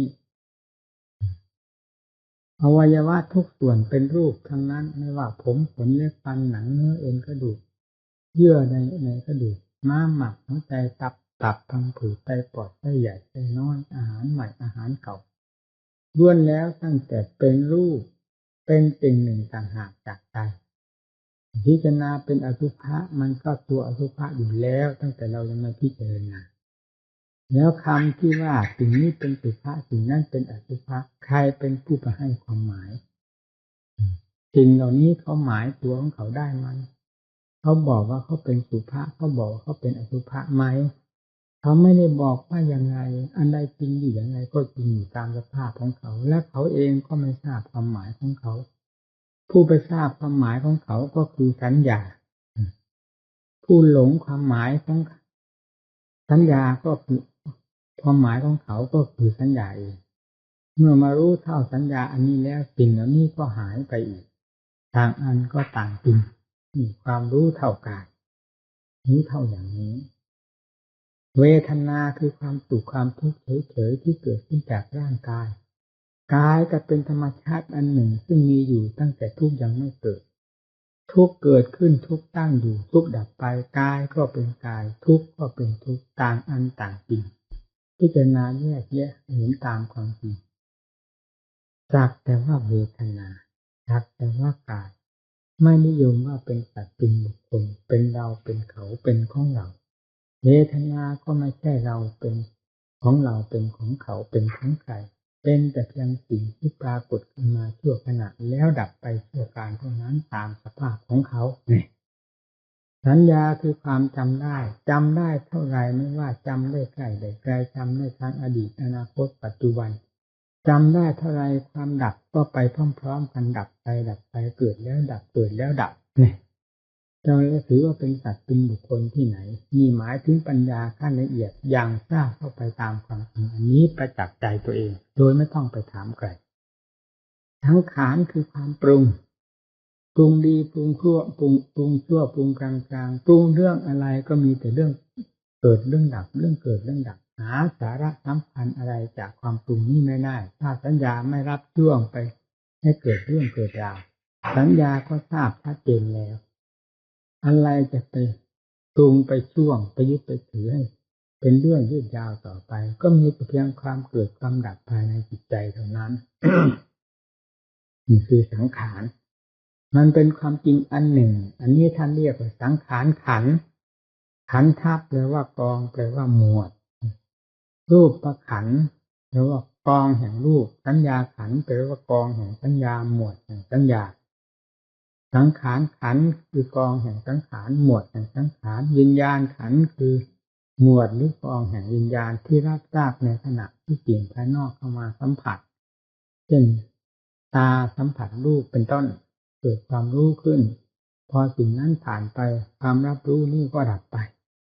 ไม่ว่าจะรับรู้สิ่งใดพร้อมแล้วที่จะดับด้วยกันทั้งนั้นหาสาระแก่นสารสำคัญว่าเป็นเราเป็นของเราที่ไหนได้กับขันธ์ทั้งห้านี้เรื่องของขันธ์ทั้งห้านี้เป็นอย่างนี้มีอย่างนี้ปรากฏอย่างนี้และเกิดขึ้นดับไปเกิดขึ้นดับไปสืบต่อกันอยู่เรื่อยๆอย่างนี้ตั้งแต่วันเกิดมาจนกระทั่งบัดนี้เราหาสาระอะไรจากเขาไม่มีเลยนอกจากจิตใจไปสำคัญมั่นหมายและยึดมั่นถือมั่นในสิ่งเหล่านี้ว่าเป็นตนเป็นของตนแล้วแบกให้หนักยิ่งกว่าภูเขาทั้งลูกขึ้นมาภายในจิตใจเท่านั้นไม่มีอย่างอื่นเป็นเครื่องตอบรับหรือเป็นสิ่งที่สนองความสนองก็คือสนองความทุกข์นั่นเองเพราะความหลงของตนพาให้สนองเมื่อจิตได้พิจารณาเห็นสิ่งเหล่านี้อย่างชัดเจนด้วยปัญญาอันแหลมคมแล้วนั้นรูปก็จริงตามรูปโดยหลักธรรมชาติก็จักด้วยปัญญาเวทนาสุขทุกข์เฉยๆในส่วนร่างกายก็รู้ชัดตามเป็นจริงของมันเวทนาทางใจคือความสุขความทุกข์เฉยๆที่เกิดขึ้นภายในใจก็เป็นเหตุให้จิตได้เจาะแสวงได้พินิจพิจารณาแม้จะยังไม่รู้เท่าทันสิ่งนั้นก็ยังต้องเป็นเครื่องกระเตือนจิตให้พิจารณาอยู่เสมอเพราะขั้นนี้ยังไม่สามารถที่จะรู้เท่าทันเวทนาภายในจิตได้คือสุขก็ตามทุกข์ก็ตามเฉยๆก็ตามแต่จะรู้เท่าทันทุกขเวทนาสุขเวทนาอุเบกขาเวทนาทางกายได้อย่างชัดเจนวิญญาณก็สักแต่ว่าต่างอันต่างจริงมีชัดแล้วด้วยความเป็นจริงจิตหายสงสัยที่จะยึดจะถือสิ่งเหล่านี้ว่าเป็นตนได้อีกต่อไปเป็นอันว่าสลัดกันต่างอันต่างจริงแม้จะอยู่ด้วยกันก็เช่นเดียวกับผลไม้หรือไข่เราวางลงในภาชนะก็ต้องเป็นภาชนะไข่ที่อยู่ในนั้นก็เป็นไข่ไม่ใช่อันเดียวกันจิตก็เป็นจิตซึ่งอยู่ในภาชนะคือรูปเวทนาสัญญาสังขารวิญญาณนี้แต่ไม่ใช่รูปเวทนาสัญญาสังขารวิญญาณหากเป็นจิตล้วนๆอยู่ภายในนั้นเวลามันแยกชัดเจนแล้วมันเป็นอย่างนั้นทีนี้เมื่อจิตได้เข้าใจถึงเรื่องรูปเวทนาสัญญาสังขารวิญญาณอย่างชัดเจนแจ่มแจ้งหาที่สงสัยไม่ได้แล้วก็จะมีตั้งแต่ความกระดิกพลิกแปลงความกระเพื่อมภายในจิตโดยเฉพาะความกระเพื่อมนั้นก็คือทั้งขานอันละเอียดที่กระเพื่อมภายในจิตสุขอันละเอียดที่ปรากฏขึ้นภายในจิตทุกข์อันละเอียดที่ปรากฏภายในจิตสัญญาอันละเอียดที่ปรากฏขึ้นภายในจิตมีอยู่เพียงเท่านั้นจิตแต่พิจารณาแยกแยะกันอยู่ตลอดเวลาด้วยสติปัญญาอัตโนมัติคือจิตท่านนี้เป็นจิตที่ละเอียดมากปล่อยวางสิ่งทั้งหลายหมดแล้วขึ้นชื่อว่าขันธ์ห้าไม่มีเหลือเลยแต่ยังไม่ปล่อยวางตัวเองค คือความรู้ความรู้นั้นแฝงด้วยอวิชชาที่นี่นั่นแหละท่านเรียกว่าอวิชชารวมตัวรวมอยู่ที่จิตหาทางออกไม่ได้ทางเดินของอวิชชาก็คือตาหูจมูกลิ้นกายเพื่อไปสู่รูปเสียงกลิ่นรสเครื่องสัมผัสเมื่อสติปัญญาสามารถตัดขาดสิ่งนี้เข้าไปโดยลำดับแล้วอวิชชาไม่มีทางเดินไม่มีบริษัทบริวารจึงยุบเย็บหรือกระดุกกระดิกอยู่ภายในตัวเองโดยหาทางออกไม่ได้แสดงออกเป็นสุขเวทนาอย่างละเอียดบ้างทุกขเวทนาอย่างละเอียดบ้างแสดงเป็นความผ่องใสเป็นของแปลกประหลาดและอัศจรรย์อย่างยิ่งในเมื่อปัญญายังไม่รอบบ้างจิตก็พิจารณาอยู่ที่ตรงนั้นเมื่อจิตแม้จะเป็นความผ่องใสเพียงไรก็ตามขึ้นชื่อว่าสมมุติยังแทรกอยู่ภายในนั้นแล้วจะต้องแสดงอาการอันใดอันหนึ่งขึ้นมาให้เป็นที่สะดุดจิตพอจะได้คิดอ่านหาทางแก้ไขจนได้เพราะฉะนั้นสุขก็ดีทุกข์ก็ดีอันเป็นของละเอียดเกิดขึ้นภายในจิตล้วนๆนั้นซึ่งมีอวิชชาเจือปนอยู่นั้นหรือความอัศจรรย์ความสว่างไสวคำว่าความสว่างไสวความอัศจรรย์นี้เป็นเรื่องของอวิชชาล้วนๆไม่ใช่เรื่องของวิสุทธิธรรมแท้แต่เพราะเราไม่เคยรู้เคยเห็นเมื่อเข้าไปถึงจุดนั้นแล้วจึงลืมถูกอวิชชากล่อมเอาเสียอย่างหลับสนิทถือว่าความผ่องใสนั้นเป็นเราความสุขนั่นก็เป็นเราความอัศจรรย์นั่นก็เป็นเราความสง่าผ่าเผยที่เกิดขึ้นจากอวิชชาซึ่งฝังอยู่ภายในจิตนั่นก็เป็นเรา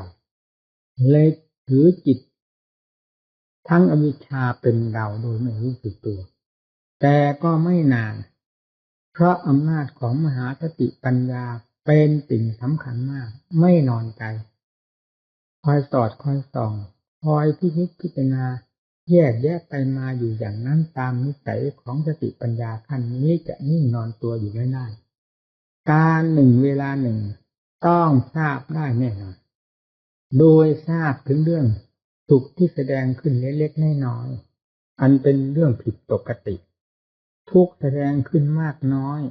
นิดๆหน่อยๆละเอียดตามขั้นของจิตนั้นก็ตามก็พอเป็นเครื่องสะดุดจิตให้ทราบได้ว่าทำไมถึงเป็นอย่างนี้ความสง่าผ่าเผยที่แสดงอยู่ภายในจิตความอัศจรรย์ที่แสดงอยู่ภายในจิตก็จะมีความวิปริตผิดจากปกติขึ้นมาเล็กๆน้อยๆพอให้สติปัญญาขั้นนี้จับได้เมื่อจับได้แล้วก็เป็นที่ไม่ไว้ใจจึงต้องตั้งจุดคือความรู้ล้วนๆนี้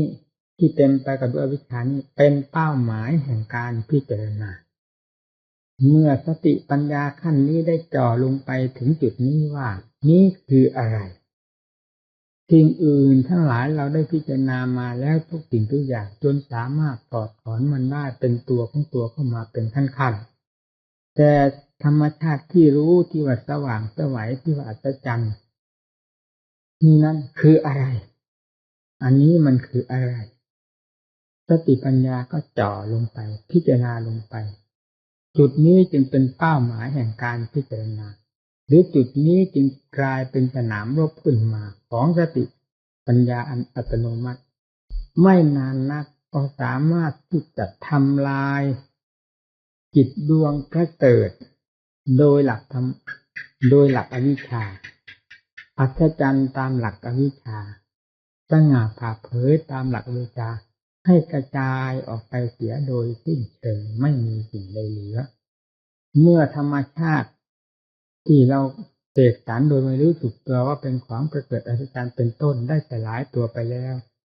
สิ่งที่ไม่ต้องเสกสรรปั้นยอว่าเป็นของประเสริฐหรือไม่ประเสริฐนั่นคืออะไรนั่นคือความบริสุทธิ์ความบริสุทธิ์นั้นเมื่อเทียบกับจิตอวิชชาที่ว่าเป็นของประเสริฐเลิศโลกนั้นอวิชชาทั้งดวงนั้นจึงเป็นเหมือนขี้ควายกองขี้ควายกองหนึ่งดีๆธรรมชาติที่อยู่ใต้อวิชชาที่หุ้มห่ออยู่นั้น เมื่อเปิดเผยตัวขึ้นมาจึงเป็นเหมือนทองคำทั้งแท่งทองคำทั้งแท่งกับกองขี้ควายเหลวๆนั้นอันไหนจะมีคุณค่ามากต่างกัน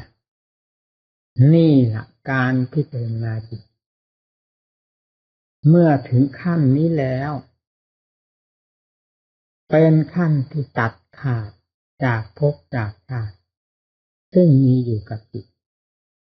ตัดขาดจากอวิชชาตัณหาเป็นอวิชชาปัจจยาสังขารา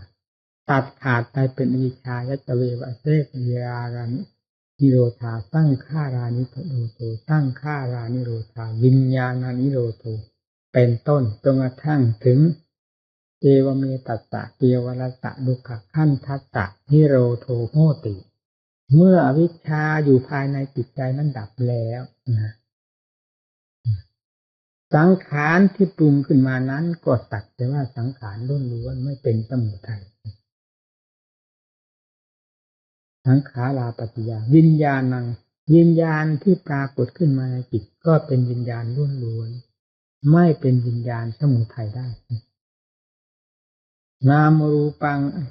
อะไรที่เป็นรูปเป็นนามเป็นสลายตนะสัมผัสต่างๆล้วนแล้วตั้งแต่เป็นหลักธรรมชาติของมันเฉยๆไม่ทำความกำเริบให้แก่จิตใจดวงเสร็จสิ้นไปแล้วนั้นจนกระทั่งถึงเอวเมตัสสะเกวรัสสะดุขะขันธัสสะนิโรโธโหติคำว่าเอวเมตัสสะเกวรัสสะสิ่งทั้งมวลที่กล่าวมานี้นั้นได้ดับลงไปแล้วโดยสิ้นเชิงเรียกว่านิโรธเต็มภูมิใจการดับกิเลสตัณหาอวิชชาดับโลกดับสงสารจะดับที่ไหนถ้าไม่ดับตัวจิตซึ่งเป็นตัวโลกตัวสงสารตัวเกิดแก่เจ็บตายเชื้อของความให้เกิดแก่เจ็บตายก็ได้แก่ราคะตัณหามีอวิชชาเป็นสำคัญมีอยู่ที่จิตดวงนี้เท่านั้นเมื่อได้ดับอันนี้ให้ขาดกระเด็นออกไปจากจิตใจหมดแล้วก็นิโรโธโหติมีเท่านั้นนี่ละงานแห่งการประพฤติปฏิบัติตามหลักศาสนาของพระพุทธเจ้าตั้งแต่ครั้งพุทธกาลมาจนกระทั่งถึงปัจจุบันนี้คงเส้นคงวาไม่มีที่ใดยิ่งหย่อนในบรรดาหลักธรรมที่พระพุทธเจ้าทรงสั่งสอนไว้แล้วว่าจะไม่ทันกลมายาของกิเลสประเภทใดๆเป็นไม่มีจึงเรียกว่ามัชฌิมาปฏิปทาเป็นธรรมที่เหมาะสมกับการแก้กิเลสทุกประเภทตลอดไปจนกระทั่งกิเลสไม่มีเหลือหรอด้วยอำนาจแห่งมัชฌิมาปฏิปทานี้ให้พากันเข้าใจอย่างนี้มีการปฏิบัติตนให้ถือธรรมข้อนี้ข้อความพ้นทุกข์เป็นสิ่งที่มีคุณค่าเหนือโลกธาตุทั้งสามและเราจะเห็นโลกธาตุทั้งสามนี้ว่าอะไรเป็นสิ่งที่วิเศษวิโสกว่าความหลุดพ้นแห่งใจจากทุกข์ทั้งหลายในโลกทั้งสามนี้เราต้องเทียบเคียงให้เห็นเหตุเห็นผลประจักษ์ใจของตนความเพียรจะได้คืบหน้ากล้าตายต่อสงครามตายก็ตายไปเถอะถ้าตายด้วยการรบกันพุ่งกินชัยกับกิเลสอาสวะซึ่งเคยครอบงำหัวใจเรามานานไม่มีธรรมบทใดไม่มีเครื่องมือใดที่จะสามารถฟาดฟันหั่นแหลกกิเลสนี้ให้จมลงไปได้เหมือนมัชฌิมาปฏิปทาที่พระพุทธเจ้าทรงสั่งสอนไว้แล้วนี้ไม่มีเลยฉะนั้นคำว่าพุทธังสรณังคัจฉามิจึงเป็นที่นอนใจเป็นที่แน่ใจเป็นที่สนิทใจว่าได้ทรงบำเพ็ญเหตุผลทุกสิ่งทุกอย่างดังที่กล่าวมาแล้วนี้โดยสมบูรณ์แล้วจึงได้นำมาสอนโลกตัวขาโตภควตาธัมโมอันเป็นพระธรรมของพระพุทธเจ้าก็ทรงตรัสไว้ชอบแล้วด้วยการรู้จริงเห็นจริงทุกสิ่งทุกอย่างพระจักพระทัยจึงได้นำธรรมะมาสั่งสอนโลกสั่งสอนโลกด้วยสวดคาถธรรมคือตรัสไว้ชอบทุกแง่ทุกมุมแล้วสังฆังสรณังคัจฉามิพระสงฆ์สาวกท่านดำเนินตามหลักธรรมของพระพุทธเจ้าโดยไม่ย่อหย่อนอ่อนกำลัง จนสามารถคว้านกิเลสออกภายในจิตใจกลายเป็นจิตใจที่เลิศประเสริฐขึ้นมาเป็นสรณะของพวกเราก็ไม่พ้นจากการปฏิบัติตามหลักปฏิปทานี้ทั้งนั้น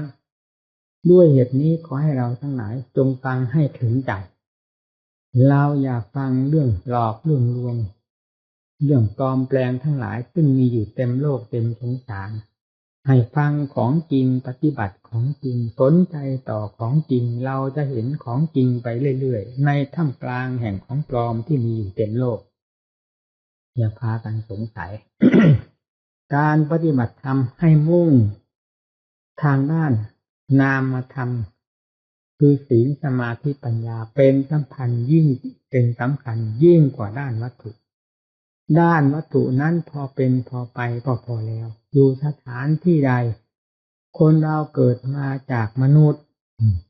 มาเป็นพระก็มาจากคนเขามีบ้านมีเรือนพระก็ต้องมีที่พักที่อาศัยเป็นธรรมดาเราทำพอประมาณอย่าทำให้หรูหราอย่าทำแข่งโลกแข่งสงสารมันเป็นการสั่งสมกิเลสขึ้นมาปรากฏชื่อหรือนามไปในทางโลกทางกิเลสหัวเราะเยาะให้ปรากฏชื่อหรือนามด้วยศีลด้วยสมาธิด้วยปัญญาศรัทธาความเพียรแก้ไขถอดถอนตนเองให้พ้นจากทุกข์ภัยในวัฏสงสารนี้ชื่อว่าเป็นผู้เพิ่มอำนาจวาสนาโดยแท้อย่าได้ละความภาคเพียรของตนและอย่าลืมไปที่ไหนอย่าลืมเป็นบ้าการก่อสร้างไปที่ไหนก่อสร้างยุ่งไปหมดทุกวันนี้น่าอิจฉาละอาใจ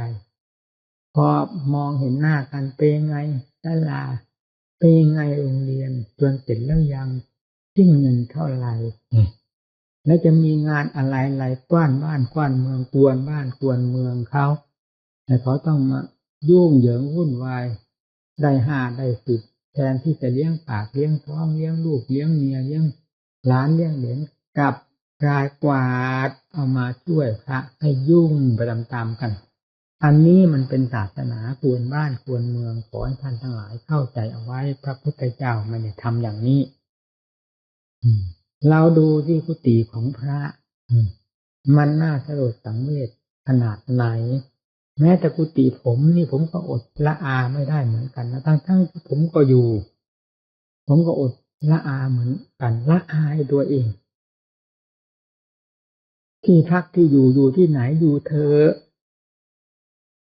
จะพอเป็นพอไปขนาดไหนขาดแคลนขนาดไหนขอให้เล็งตถาคตเป็นสรณะอยู่เสมออย่าให้หรูหราหน้าเกินเหตุเกินผลสร้างอะไรก็สร้างซะจนแข่งโลกแข่งสงสารเขาอยู่กระต๊อบกระท่อมหอมหอ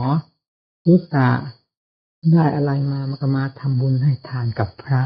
แต่พระอยู่ตึกอยู่ร้านกี่ชั้นหรูหราที่สุดโออาที่สุดไม่ทราบว่ามีอะไรเป็นเครื่องประดับประดาแข่งกับโลกเขามันน่าละอายโลกเขายิ่งกว่าอะไรทั้งที่ศีรษะล้นโลนไม่คิดถึงศีรษะตนเลยมันด้านเกินไปอย่างนั้นไม่ใช่หลักของศาสนาขออย่าพากันคิดให้ทำความรู้สึกตัวไว้เสมอนี่ไม่ใช่หลักธรรมของพระพุทธเจ้าหลักธรรมของพระพุทธเจ้าแท้ๆแล้วลูกขมูลเสนาสนังนิสายาปปัจจาตถเตยาวชีวังอุตสร้างโง่กรณยโยบรรพชาอุปสมบทในพุทธศาสนาแล้วให้เธอทั้งหลายเที่ยวอยู่ตามลูกขมูลร่มไม้ชายป่าชายเขาตามถ้ำเงื่อมผาที่แจ้งรอฟางอันเป็นสถานที่เหมาะสมแก่การฆ่ากิเลสเถิดแล้วอุตส่าห์พยายามทำอย่างนี้ตลอดชีวิตนะเนี่ยงานที่ทรงให้ทำก็เจสาโลมานะขาทันตาตะโจทันตานะขาโลมาเจสาแล้วนอกจากนั้นก็ว่าไปถึงอาการ32ผมขนและฟันหนังเนื้อเอ็นกระดูกเยื่อในกระดูกม้าหมักหัวใจตับพังผืดไตปอดไตใหญ่ไตน้อยอาหารใหม่อาหารเก่าซึ่งมีอยู่กับตัวเธอทั้งหลายจงพยายามคลี่คลายสิ่งเหล่านี้ให้เห็นแจ้งชัดเจนตามหลักความจริงที่มันมีอยู่ด้วยปัญญาเถิดพวกเธอทั้งหลายเมื่อได้ทำงานนี้ให้สำเร็จลุล่วงไปด้วยสติปัญญาอันเต็มภูมิของวีรบุรุษแล้วความหลุดพ้นจากทุกข์อันเป็นสมบัติมหาศาลนั้นจะเป็นของท่านทั้งหลายเอง นั่นฟังสิมันห่างไกลกันไหมเรานี่มันเป็นไม่เป็นอย่างนั้นกุฏิก็หรูหราอะไรหรูหราไปหมดญาติโยมสู้ไม่ได้ของดิบของดีเขาเอามาทำบุญให้ทานเขากินเพียงกินอะไรก็ได้พอทำเนาขอให้ได้ของดีมาให้ทานพระกุฏิก็อยู่ดีๆเครื่องใช้ไม่สอยก็มีแต่ของดิบของดีนอกนั้นยังมีวิทยุยังมีเทวทัศน์โทรทัศน์และยังมีรถยนต์กลไกอีกโอ้ยน่าสลดสังเวชเหลือเกินทำไมข้าพระพุทธเจ้าแบบสดๆร้อนๆได้ลงคอด้วยความโอ้อาของตนที่เป็นความดื้อด้านไม่รู้สึกตัวเลยมันน่าละอายที่สุดขอให้คำหนึ่งเรื่องเหล่านี้ให้มากถ้าเราบวชเพื่ออุทิศต่อพระพุทธเจ้าพระธรรมพระสงฆ์ให้คำหนึ่งถึงหลักถึงธรรมถึงการดำเนินของพระพุทธเจ้ายิ่งกว่าเรื่องใดๆสมัยใดๆก็ตามไม่มีสมัยใดจะเยี่ยมยิ่งกว่าพุทธสมัยธรรมสมัยสังฆสมัยที่พาดำเนินมาอันนี้เป็นหลักใหญ่โตมากท่านทั้งหลายไปประพฤติปฏิบัติ นี่ก็ได้ปฏิบัติมามากพอสมควรเป็นผู้น้อยผมก็เคยได้เป็นไปศึกษาอบรมกับครูบาอาจารย์เฉพาะอย่างยิ่งท่านอาจารย์มั่นฟังจริงๆฟังท่านพูดท่านจะพูดทีเล่นทีจริงเป็นธรรมดาของลูกศิษย์กับอาจารย์เราจะไม่มีฟังเล่นฟังจริงแต่จะมีแต่ฟังจริงฝังใจล้วนๆตลอดมามีความรบรักความเริ่มใสความกลัวท่านมากที่สุดยึดเอาทุกแง่ทุกมุมที่จะพึงประพฤติปฏิบัติได้มาสั่งสอนลูกศิษย์ลูกหานี้ก็เพราะอำนาจครูบาอาจารย์ที่ท่านให้โอวาทสั่งสอนมาเพราะฉะนั้นการปฏิบัติในวัดของเรานี้แม้จะผิดแถบแตกต่างกับวัดทั้งหลายบ้างผมก็ไม่สะทกสะท้านผมไม่ได้คิดว่าเป็นการทำผิดเพราะมีแบบมีฉบับที่ได้รับมาจากครูบาอาจารย์ทุกสิ่งทุกอย่างอันเป็นแบบฉบับมาดั้งเดิมอยู่แล้วเราจึงได้ผ่านหมู่เพื่อนดำเนินอย่างนี้ผิดถูกประการใดจะต้องพูดกันตามหลักเหตุผลความเกรงอกเกรงใจกันนั้นเป็นเรื่องของโลกการพูดกันโดยอัดโดยธรรมเพื่อให้เป็นที่เข้าใจได้ปฏิบัติถูกนั้นเป็นธรรมแท้เพราะฉะนั้นคำว่ารูปหน้าปะจมูกจึงไม่มีในธรรมทั้งหลายของผู้มุ่งต่อธรรมด้วยกันในวาระต่อไปนี้ขอให้ท่านปัญญาได้อธิบายให้หมู่เพื่อนฟังเรื่องมาขนานพอสมควรต่อไปมีโอกาสค่อยพูดต่อไปอีก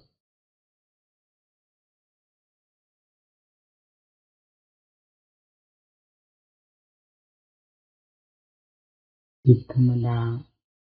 มันหาหลักหาเกณฑ์ไม่ได้ไม่ว่าจิตของใครทั้งนั้นพอมันมี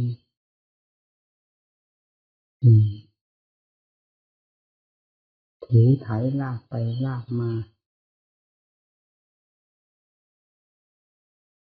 ในทางที่ไม่ดี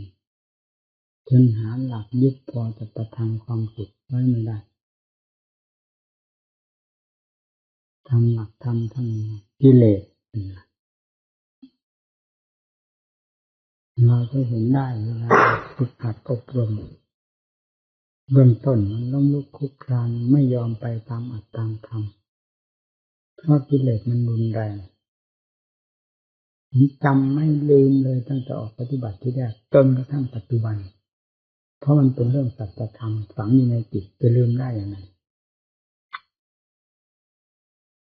ปฏิบัติที่แรกเอาจริงเอาจัง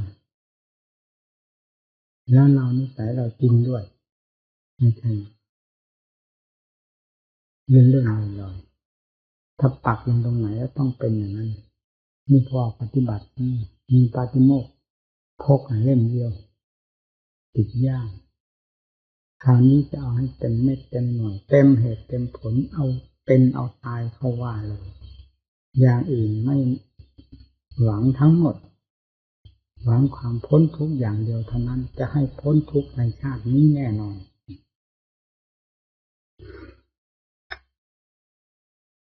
ขอแต่ท่านผู้หนึ่งผู้ใดได้ชี้แจงให้เราทราบทางเรื่องมรรคผลนิพพานว่ามีอยู่ เท่านั้นเราจะมอบกายถวายชีวิตต่อผู้นั้นและมอบกายถวายชีวิตต่อธรรมด้วยข้อปฏิบัติอย่างไม่มีอะไรเหลือหลอเลยตายก็ตายไปกับข้อปฏิบัติไม่ได้ตายด้วยความถอยหลังจิตมันปักลงเหมือนหินหัก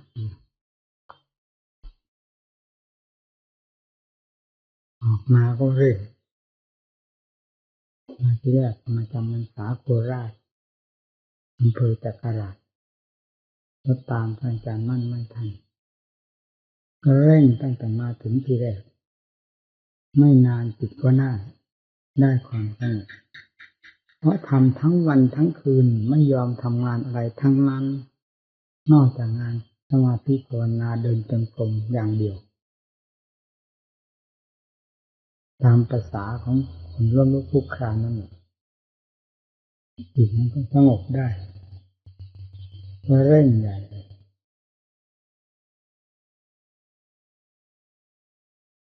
ดังที่เคยเล่าให้ฟังแล้วมันก็มาเสื่อมตอนทำกฎตอนนั้นสมาธิไม่ใช่เล่นเหมือนกันนะแน่นปึงเลยเถอะแน่แต่ว่ามรรคผลนิพพานมีแล้วเพราะจิตมันแน่นปึงทุกประท่านเลยพอไปถึงท่านอาจารย์มั่นท่านชี้แจงแสดงอัดทำให้ฟังเหมือนกับว่าถอดออกมาจากจิตใจไม่ได้เหมือนล่ะคือถอดออกมาจากใจท่านแท้ที่ท่านรู้ท่านเห็นท่านปฏิบัติมาอย่างไรเหมือนวันนี้หน้าอยู่นั่นเห็นหรือไม่เห็นรู้หรือไม่รู้นี่หน้ามรรคผลนิพพานอยู่ที่ไหนอยู่ที่นี่อยู่ที่นี่จิตนั้นก็ฝังลึกฝังจริงๆอย่างนั้นนะก็ตั้งสัจจะอธิษฐานหากว่าท่านยังมีชีวิตอยู่ตราบใดแล้วเราจะไม่หนีจากท่านจนกระทั่งวันท่านล่วงไป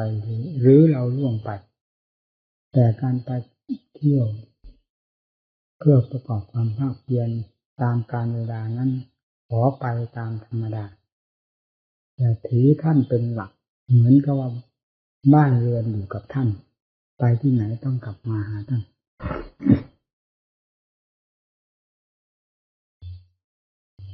แล่งแล้วจะเป็นหนึ่ง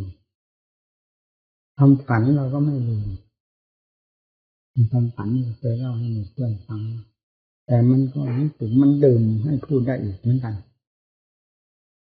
ไปอยู่กับท่านพอตั้งสัจจะอธิษฐานแล้วด้วยความลงใจของเราเชื่อต่อท่านเป็นเม็ดเป็นหนึ่งหาที่แย้งไม่ได้ไม่ว่าท่านจะแสดงออกมาภายนอกภายในตรงกับหลักธรรมหลักวินัยเป็นไม่มีอ้อมค้อมนะจึงได้ตรงใจอธิษฐานอยู่กับท่านหากว่าท่านยังมีชีวิตอยู่จนสร้างป่านนี้ผมก็ยังไม่หนีผมต้องอยู่กับท่านแต่การไปเที่ยวที่นั่นที่นี่เป็นธรรมดาดังที่คิดไว้มาไปอยู่กับท่านได้ประมาณสัก 4-5 คืนเท่านั้นเองความฝันก็เป็นเรื่องคำฝันอัศจรรย์เหมือนกันฝันมาสะพายบาตรแบกกรดคล้องผ้าด้วยดีไปตามทางอันรกชักสองภาคทางแยกไปไหนไม่ได้มีแต่ขวากแต่น้ำเต็มไปหมดนอกจากจะพยายามไปตามทางที่เป็นเพียงด่านไปนั่นรกลุงลังพอรู้เงื่อนพอเป็นแถวทางไปพอไปถึงที่แห่งหนึ่งก็กอไผ่นั้นหนาล้มทับขวางทางไว้เลยหาทางไปไม่ได้จะไปทางไหนก็ไปไม่ได้มองดูสองภาคทางไม่มีทางไปเลยนี่เราจะไปได้ยังไงแล้วเจาะที่นี่ไปก็เลยไปเห็นช่องที่ด่านไปตรงนั้นเป็นช่องนิดหน่อยพอที่จะบุกบืนไปให้หลวมตัวได้ทำบาทลูกหนึ่งก็ได้ไม่มีทางไปแท้ๆก็เปลื้องจีวรออกมันชัดขนาดนั้นนะคำฝันเหมือนเราไม่ได้ฝันเปลื้องจีวรออกพับเก็บจีวรอย่างที่เราเก็บมาในวัน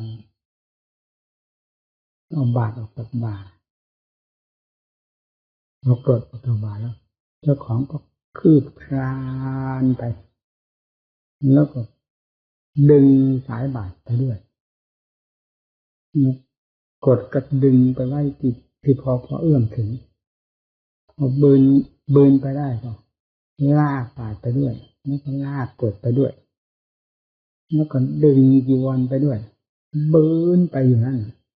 ยากแสนยากพยายามบืนกันอยู่นั่นเป็นเวลานานพอดีเจ้าของก็พ้นไปได้เดี๋ยวก็ค่อยดึงบาตรไป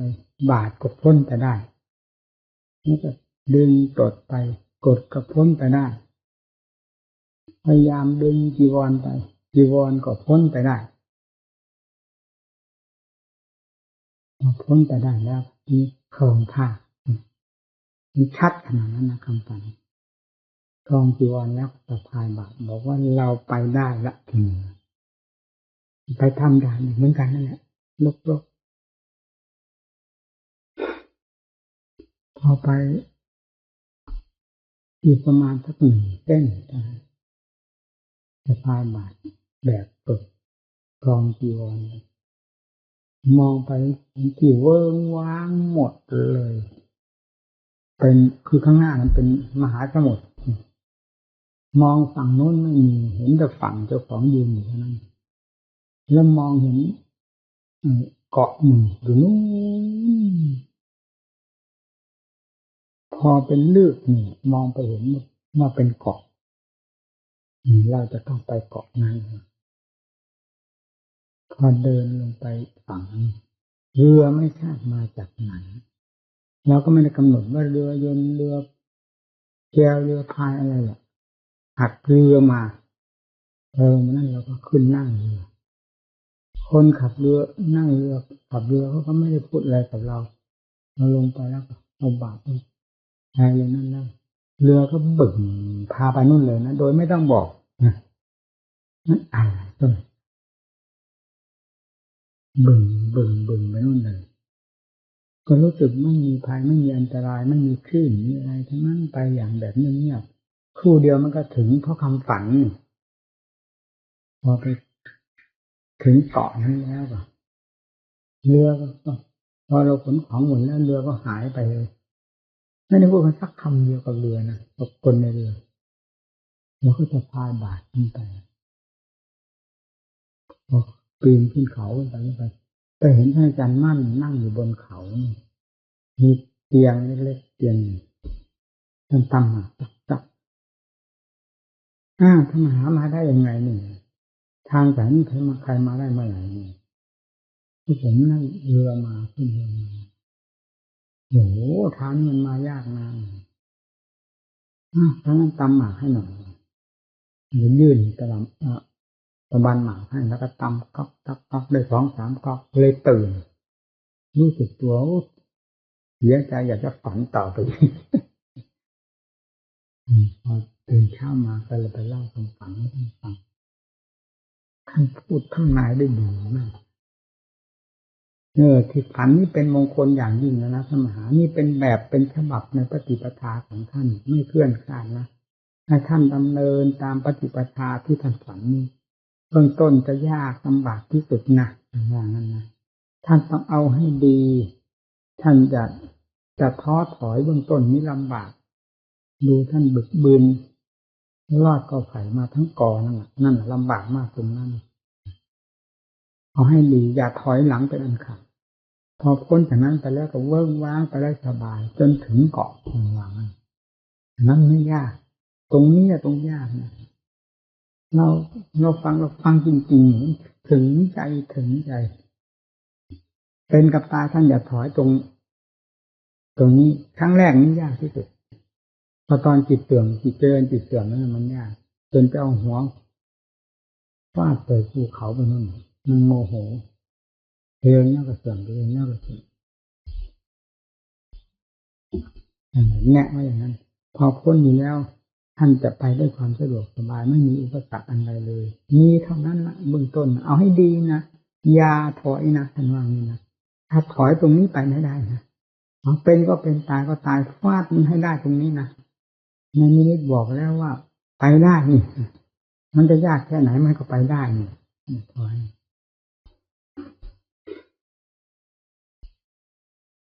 จำได้ฝังใจดีใจพอใจ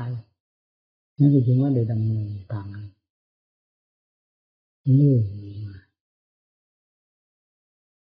จนถึงเดือนเมษาจิตมันก็เสื่อมมาตั้งแต่ต้นเดือนอ้ายเดือนยี่ปีนี้จนถึงเดือนอ้ายเดือนยี่ข้างหน้านั่นเมษามันยังไม่เจริญนะมันเลยนี่มาถึงที่แล้วเสื่อมลงเป็นปีพอถึงเดือนเมษาถึงได้หาอุบายกำหนดวิธีใหม่เอาอย่างหนักแน่นอย่างนั้นมานั่งตลอดหามรุ่งหามค่ำได้จิตก็ลงได้เต็มที่ไม่เร่งตั้งแต่นั้นมาพูดถึงเรื่องความยากมันยากขนาดนั้นจริงๆสำหรับผมเองแต่นั้นจิตมันก็เป็นสมาธิแล้วไม่เสื่อมเนี่ยทีนี้เรื่องความเสื่อมนั้นมันเป็นครูเอกทีเดียวจะเสื่อมต่อไปอีกไม่ได้เป็นอันขาดอย่างถ้าเสื่อมเมื่อไรเราต้องตายเราจะทนอยู่ในโลกแบกกองทุกข์แห่งความเสื่อมนี้ต่อไปอีกไม่ได้เพราะเราเคยแบกมาแล้วนักแสนสาหัสเป็นเวลาปีกว่าไม่มีทุกข์อันใดที่จะหนัก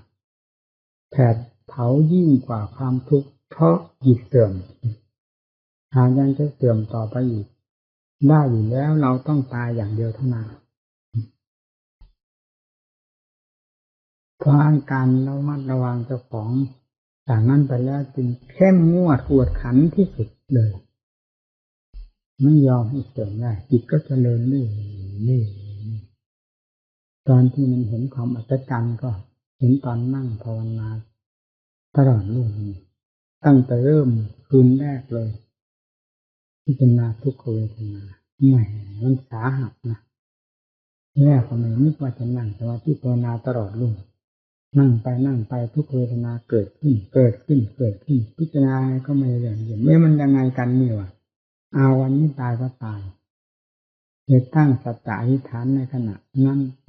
นั่งตลอดรุ่งตั้งแต่บัดนี้ไปจนกระทั่งถึงสว่างถึงจะรู้เอาเป็นก็เป็นตายก็ตายวาดกันเลยทีเดียวจนกระทั่งจิตซึ่งไม่เคยพิจารณาปัญญายังไม่เคยออกนะออกแบบนั้นแต่เวลามันจนกรอบจนมุมจริงๆนี่โหปัญญามันไหวตัวทันเหตุการณ์ทุกแง่ทุกมุมจนกระทั่งรู้เท่าทุกเวทนารู้เท่ากายรู้เท่าเวทนารู้เรื่องของจิตต่างอันต่างจริงมันพลาดกันลงอย่างหายเงียบเลยทั้งที่เราไม่เคยเป็นอย่างนั้นคลายหายในความรู้สึกทุกเวทนาดับหมดเหลือแต่ความรู้ที่สักแต่ว่ารู้นะไม่ใช่รู้จริงๆเด่นๆนะ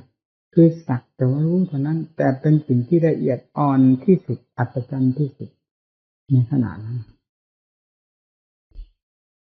พอถอนขึ้นมาก็พิจารณาอีก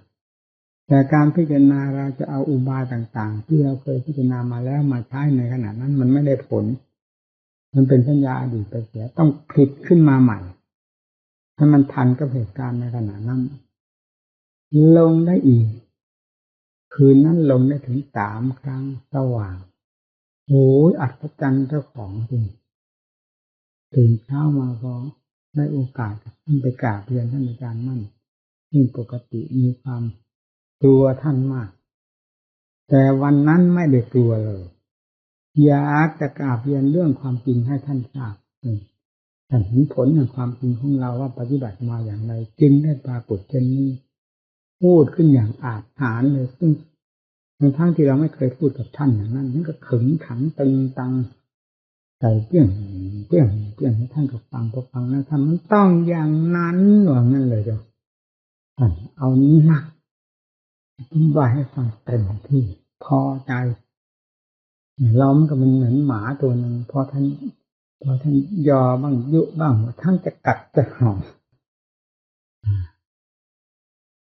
เราเว้นคืน1 2 คืนเอาอีกเว้น2 3 คืนเอาอีก นี่ทางจิตมันอัศจรรย์จนเรื่องความตายนี่หายหมดนะเวลามันรู้จริงๆแล้วแยกธาตุแยกขันธ์ดูความเป็นความตายธาตุสี่ดินน้ำลมไฟสลายตัวลงไปแล้วก็เป็นดินเป็นน้ำเป็นลมเป็นไฟตามเดิม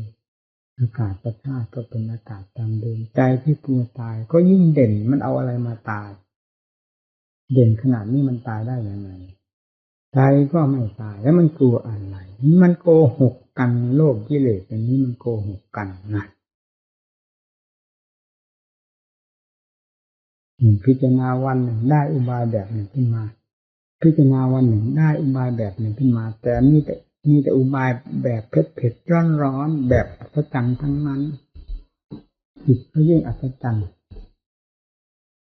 ถึงขนาดที่ว่าเวลาจะตายมันจะเวทนาหน้าไหนมาหลอกเราว่าทุกเวทนาทุกแง่ทุกมุมที่แสดงในวันนี้เป็นเวทนาที่สมบูรณ์แล้วจากนี้ก็ตายเท่านั้นเราเห็นหน้ามันหมดเข้าใจมันหมดแก้ไขมันได้หมดแล้วเวลาจะตายมันจะเวทนาหน้าไหนมาหลอกเราให้หลงว่าหลงไปไม่ได้เวทนาต้องเวทนาหน้านี้เองนะพูดถึงเรื่องความตายก็ไม่มีอะไรตายกลัวอะไรกันนั่นแหละจิตที่มันรู้แล้วมันรู้ชัดตั้งแต่คืนแรกนะที่ว่าจิตเจริญแล้วเสื่อมเจริญแล้วเสื่อมตอนมาภาวนาถึงขั้นนั่นก็รุ่งที่แรกมันก็ไม่เสื่อมมันก็เดินเมษามาก็ไม่เสื่อมแต่มันยังไม่ชัดพอมาถึงคืนวันนั้นแล้วมันชัดเจนต้องอย่างนี้ไม่เสื่อมหนักมันชัดแล้วนะเหมือนกับมันปีนขึ้นไปตกลงปีนไปตรงพอปีนขึ้นไปเกาะติดปั๊บอย่างนี้ไม่เสื่อมเนี่ยมันรู้แล้วนี่เลยเป็นที่เป็นฐานในพรรษานั้นสัก9 คืน 10 คืนกว่าแต่ไม่ติดกันบางทีก็ได้6-7 คืนก็มีจนถึงที่แน่ใจในเรื่องของทุกขเวทนาหนักเบามากน้อยเข้าใจวิธีปฏิบัติต่อกันหลบหลีกปีกตัวแก้ไขกันได้ทันท่วงทีไม่มีสะทกสะท้านแม้จะตายก็ไม่กลัวเพราะได้พิจารณาด้วยอุบายนี้แยกคายเต็มที่แล้วทันความตายทุกอย่าง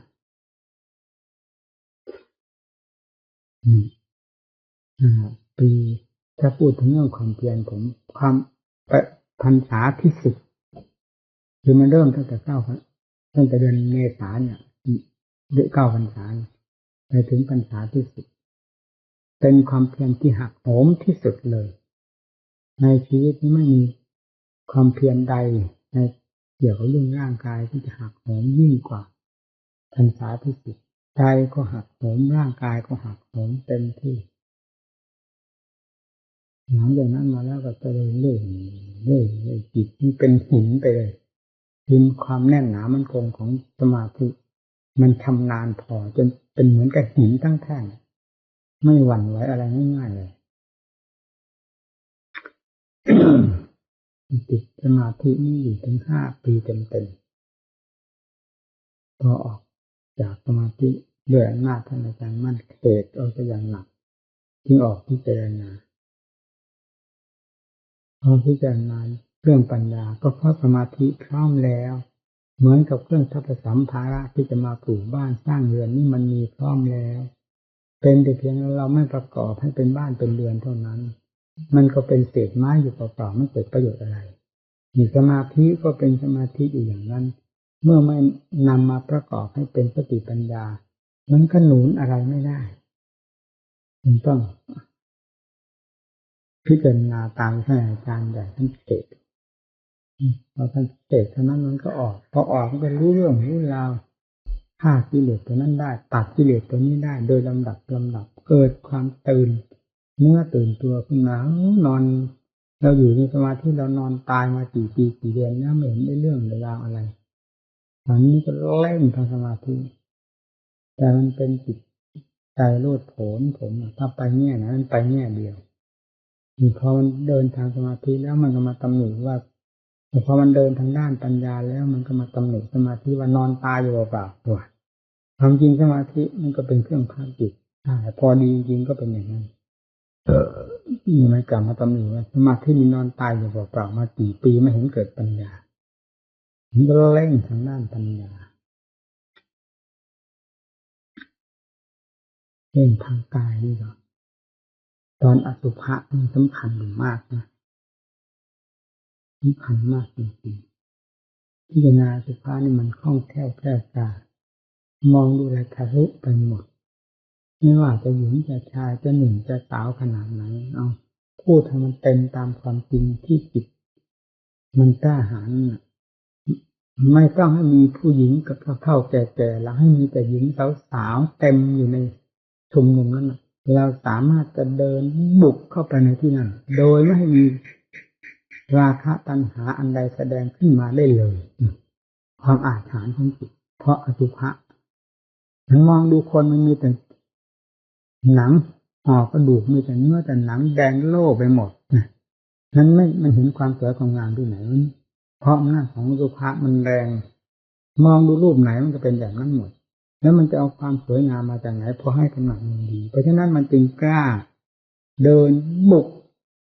ผู้หญิงสาวสวยๆนั่นแหละไปได้อย่างสบายเลยทางมันกล้าหมายที่มันกล้าความกล้านี่ก็ถูกทางแต่ก็เมื่อมันผ่านไปแล้วมันก็อยู่ความกล้านี่มันก็ว่าอันหนึ่งเหมือนกันแต่ตอนเดินดำเนินทางนี่ก็เรียกว่าถูกพิจารณาอสุภะอสุภังไงพิจารณาไปจนกระทั่งราคานี่ไม่ปรากฏเลยทั้งหมดไปแล้วหมดไปเอาเฉยๆไม่ได้บอกเหตุบอกผลบอกการบอกเวลาบอกสถานที่เลยว่าราคะความกำหนัดยินดีในรูปหญิงรูปชายนี่ได้หมดไปแล้วตั้งแต่ขณะนั้นเวลานั้นสถานที่นั้นไม่บอกจึงต้องมาวินิจฉัยกันอีกความหมดไปเฉยๆนี่ไม่เอาที่จิตไม่ยอมรับถ้าหมดตรงไหนก็ต้องบอกว่าหมดสิให้รู้ชัดหมดเพราะเหตุนั้นหมดเพราะขณะนั้นหมดในสถานที่นั้นต้องบอกเป็นขณะย้อนมาอีกจริงนะเมื่อมันหมดจริงๆมันไม่ปรากฏเลยนะพอมองเห็นนี่มันทะลุไปเลยมันเป็นเนื้อเป็นกระดูกไปหมดในร่างกายเป็นร่างกระดูกไปหมดมันไม่ได้เป็นหญิงสวยยิ่งงามคนสวยคนงามเพราะอำนาจของอสุภะมันแรงเห็นแต่กองกระดูกไปหมดมันจะอะไรไปกำหนัดที่นี่ก็มาพลิกใหม่นะหาอุบายพลิกใหม่เมื่อราคามันสิ้นแล้วจะไม่มีอะไรเหลือพลิกใหม่คราวนี้เอาสุภะเข้ามาบังคับแก้อันที่ว่าอสุภะที่มีแต่ร่างกระดูกนั้นออกเอาหนังหุ้มห่อให้สวยให้งามบังคับนะไม่งั้นมันทะลุทันทีนะเพราะมันชำนาญบังคับหนังหุ้มกระดูกให้สวยให้งามให้ติดแนบกับตัวเองมีวิธีการพิจารณาให้เราเดินจงกรมก็ให้ความสวยความงามมันนั่นนะรูปมันนั่นนะติดแนบกับตัวติดกับตัวไปอย่างนั้นมันจะนานจะเท่าไหร่หากมันมีอยู่มันจะต้องแสดงขึ้นมาถ้ามันไม่มีก็ให้รู้มันไม่มีเอาวิธีการนี้มาปฏิบัติได้4 วันเต็มๆที่มันไม่แสดงความกำหนัดขึ้นมาเลยทั้งที่รูปนี้สวยงามที่สุดน่ารักใคร่ชอบใจที่สุดมันก็ไม่แสดงมันคอยแต่จะย่างเข้ากระดูกหนังห่อกระดูกบังคับไว้อยู่ผิวหนังพอถึงคืนที่4น้ำตาล่วงออกมาบอกว่ายอมแล้วไม่เอาคือไม่ไปยินดีนะมันบอกมันยอมแล้วยอมอะไรให้ยอมว่าสิ้นก็ให้รู้ว่าสิ้นสิยอมอย่างนี้ไม่เอายอมนี้ยอมมีเล่ห์เหลี่ยมเราไม่เอากำหนดไปกำหนดทุกแง่ทุกมุมแง่ไหนมุมใดที่มันจะเกิดความกำหนัดเพื่อจะรู้ว่ามันขึ้นขนาดไหนความกำหนัดนี้ เราจะจับเอาตัวนั้นตัวแสดงออกมาพอดึกเข้าไปกำหนดเข้าไปไม่พิจารณาอสุภะนะตอนนั้นพิจารณาแต่สุภะอย่างเดียวเท่านั้น4 วันเต็มคือเราจะหาอุบายทดสอบมันพอสัก3-4 ทุ่มล่วงไปแล้วในคืนที่ 4มันก็มียุ่งยากเป็นลักษณะเหมือนจะกำหนดในรูปที่สวยๆงามๆที่เรากำหนดมาติดแน่กับตัวเราเลยมันยุ่งยากชอบคนเนี่ยมันทันนะเพราะมันสติมันมีตลอดเวลากำหนดเสริมขึ้นเรื่อยๆกำหนดเสริมขึ้นมันก็มีลักษณะยุ่งยากนานเห็นไหมน่ะจับเจ้าของนี่แล้วนะเห็นไหมมันสิ้นได้ยังไงถ้าสิ้นทำไมจึงต้องเป็นอย่างนี้กำหนดขึ้นคือมันคำว่ายุ่งยากมันเป็นแต่เพียงจิตนะมันไม่ยุ่งยากถึงอวัยวะให้ไหวนะมันเป็นภายในจิตพอเสริมเข้ามันก็แสดงการยุ่งยากให้เป็นที่เข้าใจว่าแน่ใจที่นี้ยังไม่หมดนั่นที่นี้ยังไม่หมดแล้วจะปฏิบัติยังไงก็ต้องปฏิบัติปรับเปลี่ยนกันทางอสุภพอเรากำหนดทางอสุภะมันเพิบเดียวเลยนะมันเร็วที่สุดเพราะมันความชำนาญพอกำหนดเรื่องอสุภะเนี่ยมันเป็นกองกระดูกไปหมดทันทีแล้วกำหนดสุภะความสวยงามขึ้นมาแทนที่อันอยู่นั่นนี่ก็เป็นเวลานานที่เราทางเราไม่เคยเดินมันไม่เข้าใจจะต้องอยู่ทดสอบเรื่องวิธีต่างๆทีนี้วาระสุดท้ายนะเวลามันจะได้ความมันนั่งกำหนดอสุภะไว้ตรงนี้จิตกำหนดให้มันตั้งอย่างนั้นอสุภะนี่ตั้งอยู่ตรงนั้นตอนนั้นไม่เป็นสุภะนะตั้งเป็นอสุภะแต่ไม่ให้มันทำลายคือตั้งให้มันคงที่มันอยู่นั่นแหละมันจะเป็นหนังห่อกระดูกหรือว่าหนังออกหมดเหลือแต่กระดูกกองกระดูกก็ให้มันรู้อยู่ตรงนั้นแล้วจิตเพ่งดูเวลามันจะได้ความนะดูมันจะไปไหนมาไหนกองอสุภะกองนี้จะไปไหนมาไหนดูเพ่งคือเพ่งยังไงมันก็อยู่อย่างนั้นเพราะความทำลายของจิตไม่ให้ทำลายมันก็ไม่ทำแล้วบังคับไม่ให้มันทำลายถ้ากำหนดบังคับไม่ทำลายมันพังไปเลยนะเพราะความเร็วของปัญญาเราไม่ให้มันทำลายให้มันตั้งพอกำหนดตรงนั้นกำหนดเข้าไปตรงนี้ปรากฏว่าอสุภะที่ตั้งเนี่ยมันถูกจิตกลืนเข้ามาอมเข้ามาตรงนี้เลยเป็นจิตเสียเองเป็นตัวอสุภะนั้นน่ะจิตตัวไปกำหนดที่ว่าอสุภะเนี่ยมันกลืนขึ้นมาเลยมาเป็นตัวจิตเสียเองเป็นอสุภะมันก็ปล่อยพั่วทันทีเลยปล่อยนอกมันต้องอย่างนี้มันเข้าใจแล้วสิมันขาดมันต้องอย่างนี้สิพอปล่อยพับคือมันเป็นเรื่องของจิตต่างหากไปหรอกต่างหากอันนั้นเขาไม่ใช่ราคะอันนั้นไม่ใช่โทสะไม่ใช่โมหะตัวจิตผู้นี้ต่างหากเป็นตัวราคะทีนี้พอจิตรู้เรื่องของนี้ชัดเจนแล้วจิตก็ถอนจากอันนั้นมาอยู่ภายในจิตเป็นตัวราคะนี้มันก็ไม่พอจะแยกออกไปนี่มันก็รู้ว่าตัวนี้ออกไปแสดงต่างหากทีนี้ภาพอสุภะนั้นมันก็เลยมาปรากฏอยู่ภายในพอปรากฏอยู่ภายในกำหนดมันอยู่ภายในที่นี้มันไม่ได้เป็นความกำหนัดอย่างนั้นเลยมันผิดแล้วความกำหนัดเรื่องเหมือนแบบโลกแล้วมันหมดไปแล้วเลยมันเข้าใจชัดว่าต้องอย่างนี้นี่คือมันตัดทิ้งกันแล้วเข้าใจแล้วที่นี่มันก็มาเป็นภาพปรากฏอยู่ภายในกำหนดอยู่ภายในนั่นแหละกำหนดภายในนี้มันก็ทราบชัดอีกแล้วว่าภาพภายในนี้ก็คือเกิดจากจิตนี่มันดับมันก็ดับไปที่นี่มันไม่ดับไปไหนแล้วพอกำหนดปั๊บมันดับไปพอกำหนดไม่นานมันดับไปต่อไปมันก็เหมือนกับเหล็กไฟจีนหรือฟ้าแลบนั่นเองพอกำหนดภาพขึ้นมาเป็นภาพก็ดับไปพร้อม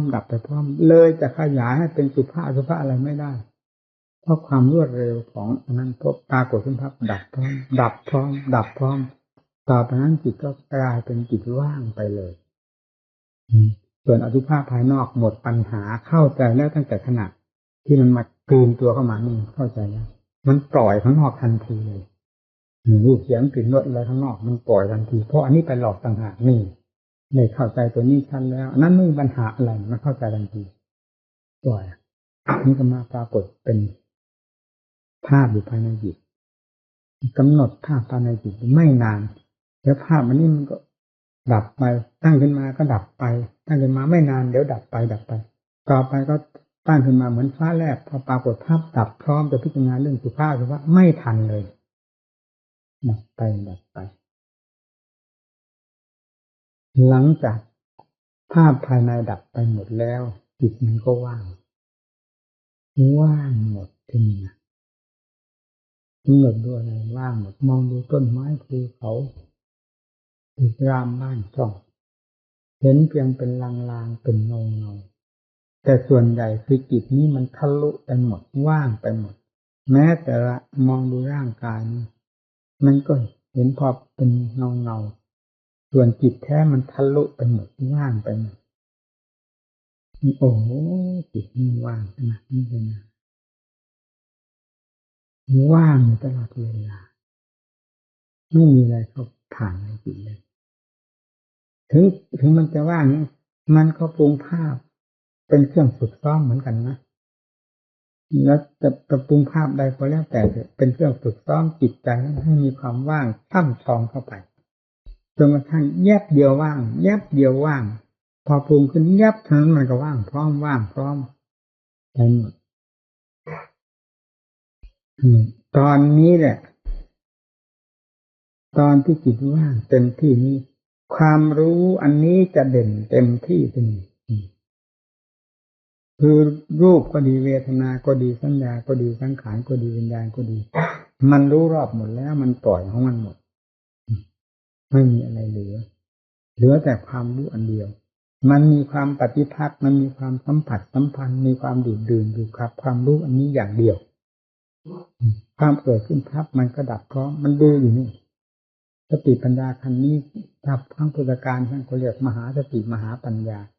แต่สมัยทุกวันนี้เราไม่อาจเอื้อมพูดแล้วบอกว่าสติปัญญาอัตโนมัติก็พอตัวแล้ว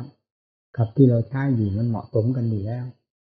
ถ้าจำเป็นจะให้ชื่อให้นามสูงไปยิ่งกว่านั้นมันก็ไม่พ้นจากความจริงที่เป็นอยู่นี่แหละจิตดวงนี้ถึงได้เด่นแล้วก็จนความเด่นอันนี้แหละมันทำให้สว่างไปหมดวันเดินจงกรมอยู่ทางด้านตะวันตกวัดดอยธรรมเจดีย์เราอดอาหารมาได้ 3-4 วันแล้ววันนั้นเขาจะมาใส่บาตรที่วัดเราก็ไปเดินจงกรมนู่นตั้งแต่สว่างจนกระทั่งถึงเวลาจะบิณฑบาตถึงไม่มาแต่มันเกิดความอัศจรรย์พิลึกพิลั่นนะเนี่ยจิตนี่ทำไมถึงอัศจรรย์นักหนามองดูอะไรแผ่นดินที่เหยียบไปนี้มันก็เห็นอยู่ชัดๆด้วยตาแต่ทำไมจิตมันซึ่งเป็นส่วนใหญ่มันว่างไปทั้งหมดต้นไม้ภูเขาว่างไปหมดไม่มีอะไรเหลือเลยเหลือแต่ความว่างอย่างเดียวเต็มหัวใจยืนลำพึงทักเดี๋ยวอันธรรมเกิดขึ้นนะเรียกว่าธรรมมันนะเราพูดในวงปฏิบัติโดยเฉพาะเราธรรมก็ปรากฏขึ้นถ้ามีจุดมีต่อมแห่งผู้รู้อยู่ที่ใดว่าอย่างนั่นแหละคือตัวพบว่างงเลยจุดก็หมายถึงจุดผู้รู้นั่นเองถ้าว่าเราเข้าใจมันก็ดับกันได้ในขณะนั้นน่ะแต่นี่มันงงเพราะเราไม่เคยรู้เคยเห็นถ้ามีจุดกับจุดผู้รู้นี่มีต่ำก็หมายถึงต่ำผู้รู้นี่อยู่สถานที่ใดที่นั้นแหละคือตัวพบเนี่ยก็บอกแค่นี้ไม่ผิดอะไรเลยแล้วก็ทำให้งงมันยังไงพอแล้วก็มีบทเวลามันจะรู้นะมันมีพิจารณาอันเดียวกันเนี่ยมันไม่ได้กว้างขวางอะไรมันรู้หมดนี่รูปเสียงเป็นรสเครื่องสัมผัสทั่วโลกธาตุนี่มันเข้าใจหมดมันปล่อยหมดมันไม่สนใจพิจารณาแม้แต่รูปเวทนาสัญญาสังขารวิญญาณมันยังไม่ยอมสนใจพิจารณาเลย มันสนใจเฉพาะความรู้ที่เด่นดวงอยู่อันเดียวเท่านั้นสัมผัสสำคัญอยู่นี้พิจารณาไปพิจารณาแล้วแต่ก็ให้พึงทราบว่าจุดนี้มันยังเป็นสมมุติไงมันจะสง่าผ่าเผยขนาดไหนก็สง่าผ่าเผยอยู่ในวงสมมุติมันจะสว่างกระจ่างแจ้งขนาดไหนก็สว่างกระจ่างแจ้งอยู่ในวงสมมุติเพราะอวิชชายังมีอยู่ในนั้นวิชชานั่นแหละคือตัวสมมุติมันก็แสดงอาการรุ่มๆดอนๆตามขั้นแห่งความละเอียดของจิตให้เราเห็นได้อย่างชัดบางทีก็มีลักษณะคือสติปัญญาขั้นนี้มันจะต้องเป็นองค์ลักษณ์รักษาจิตดวงนี้อย่างเข้มงวดกวดขันแทนที่มันจะจ่อกระสุนเข้ากระบอกปืนเข้ามาที่นี่มันไม่จ่อมันจะส่งไปนู่นนี่ที่เรียกว่าวิชานี่แหลมคมมากมันไม่มีอะไรที่จะแหลมคมมากยิ่งกว่าอวิชชาซึ่งเป็นจุดสุดท้ายความโลภมันก็หยาบโลภยังพอใจกันโลภที่ดูสิความโกรธก็หยาบโลภยังพอใจโกรธความหลงความรักความชังความเกลียดความโกรธอะไรเป็นของหยาบโลภยังพอใจกันอันนี้ไม่ใช่สิ่งเหล่านั้นมันเลยมาหมดปล่อยมาได้หมดแต่มันทำไมมันยังมาติดความสว่างสวายความอัศจรรย์อันนี้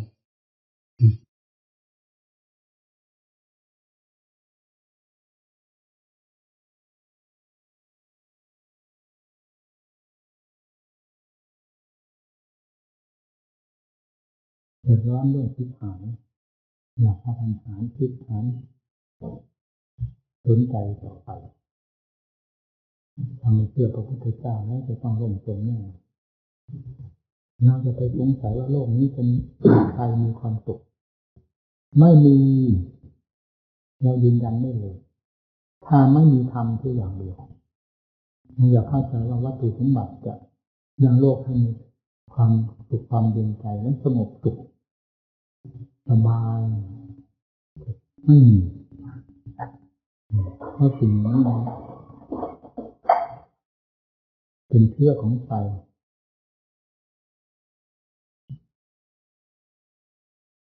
เป็นเครื่องส่งเสริมจิตใจให้เหิมลืมเนื้อลืมตัวแล้วก็ทำไปในสิ่งที่ไม่ใช่เรื่องมนุษย์จะทำเลยที่สิ่งที่มนุษย์ไม่ต้องการก็คือเรื่องความทุกข์ความทิฏฐานกลุ่มตีนั่นก็เป็นมาได้เหตุมันเปิดออกมาแล้วผลจะปิดได้จิตมันเป็นสิ่งสำคัญที่จะรับการอบรมถ้าเราเห็นว่าเรามีคุณค่าแล้วเราต้องเห็นธรรมของพระพุทธเจ้าที่ยังคนให้ประเสริฐหรือหลุดพ้นจากทุกข์แต่ได้เดินหนักว่าเป็นของมีค่าเหมือนกันจิตใจยังเห็นสิ่งนั้นว่าเป็นของมีค่าอยู่ตราบใดก็คือการทำลายตัวเองอยู่ตราบนั้นทำลายโดยลำดับเพราะนักบวชนักปฏิบัติเรา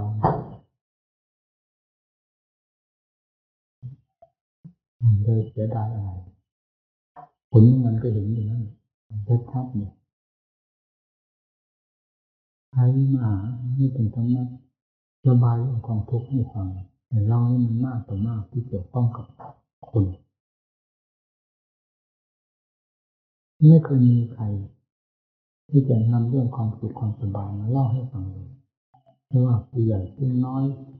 คนโง่คนฉลาดทั้งหญิงทั้งชายฐานะทั้งในไหนก็ตามแต่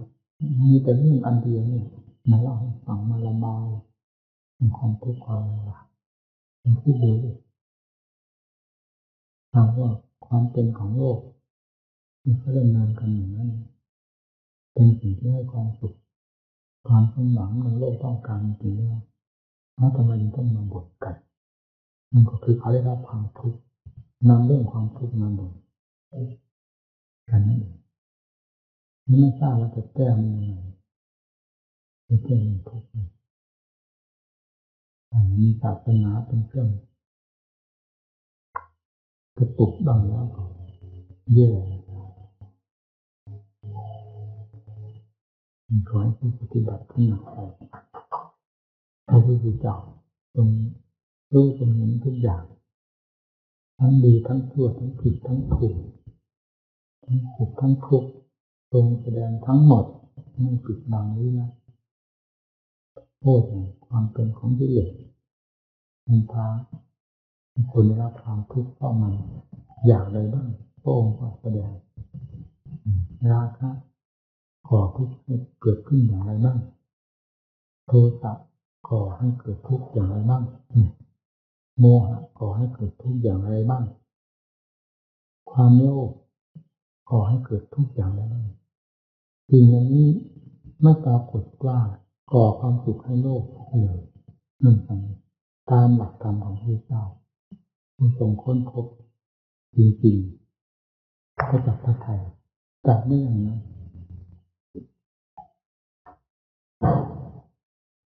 เราไม่เชื่อพระพุทธเจ้าเราจะเชื่อหัวใจเรามันจองจองแล้วก็สิ่งนี้อยู่แล้วมีแต่จะพยายามกำจัดตัดต่อมันออกไปเพื่อไม่ทำสิ่งที่เห็นว่าถูกต้องแล้วตามหลักธรรมเราจำต้องฝืนที่จะต้องทำให้มีในสิ่งที่พระองค์สอนให้ส่งเสริมให้มีส่งเสริมสอนให้กำจัดที่ยากลำบากเสียดายอะไรขนาดไหนก็ต้องกำจัดถ้าเราเชื่อเราไม่ได้เราเชื่อได้แต่พระพุทธเจ้าฉลาดแหลมคมกว่าเราเหมือนอย่างคนตาบอดที่หวังความปลอดภัยแต่ตนก็ต้องเชื่อคนตาดีคนตาดีพาไปทางไหนก็ต้องไปสูงต่ำลำยากลำบากลำบนราบรื่นที่ขุ่นกะตามสายทางคนตาดีพาไปทางไหนก็ต้องไปเชื่อคนตาดีแล้วปลอดภัยถ้าไม่เชื่อคนตาดีเชื่อตัวเองซึ่งเป็นคนตาบอดเงาไปไหนก็ไม่พ้นจากทำไปโดนกองทุกข์หัวตอก็เป็นภัยต้นไม้ก็เป็นภัยสิ่งต่างๆไม่ว่ากวาดน้ำหลุมเป็นบ่อเป็นโศกเป็นเหวน้ำเป็นโคลนนี่ตั้งแต่เป็นข้าศึกทั้งนั้นสำหรับคนไม่เห็นคนตาบอดจะต้องโดนทั้งนั้นคนตาดีแล้วไม่โดนหลบหลีกปีกตัวไปได้อย่างสะดวกสบายเพราะตาเห็นยังหลับสิ่งนี้จะเป็นภัยฝืนก็ไปเหยียบย่ำมันทำไมฝืนไปโดนมันทำไมฝืนเข้าไปทำไมนะพวกเราตาบอดก็ต้องเชื่อพระพุทธเจ้าผู้ทรงมีหูทิพย์ตาทิพย์ทรงมีญาณทุกสิ่งทุกอย่างข้อมูลหมดแล้วสอนอย่างไรก็ต้องพยายามทุกยากลำบากทั้งการถอดถอนกิเลสอาสวะพยายามให้เต็มความสามารถถึงใดควรจะแก้ต้องแก้อะไรเสียดายขนาดไหนก็ต้องแก้เพราะเสียดายก็คือเสียดายหัวหนามที่ยอดอยู่ในฝ่าเท้าเสียดายมันอะไรเด็กก็ต้องทนถอนออกมาพอออกมาจนได้กิเลสตัณหาอาสวะมันฝังจิตใจลึกยิ่งของหัวหนามทั้งนั้นมันทุกข์ยากลำบากเพราะการถอดถอนมัน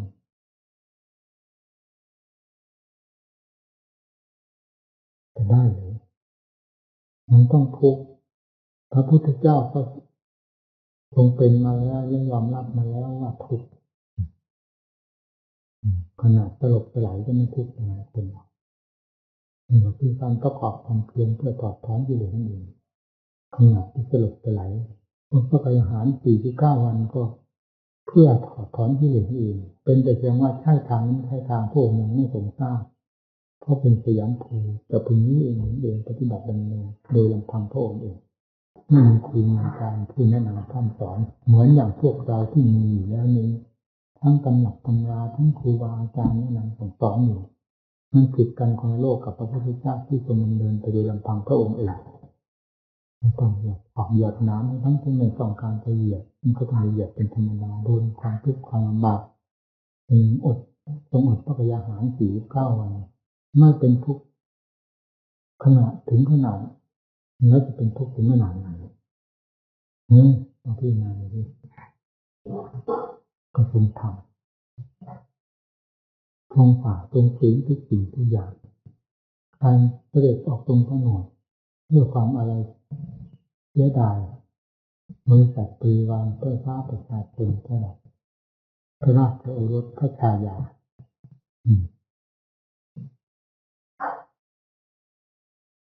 ในวงศกุลคนวันนี้แต่เป็นกษัตริย์ไม่อะไรเสียดายอย่างไร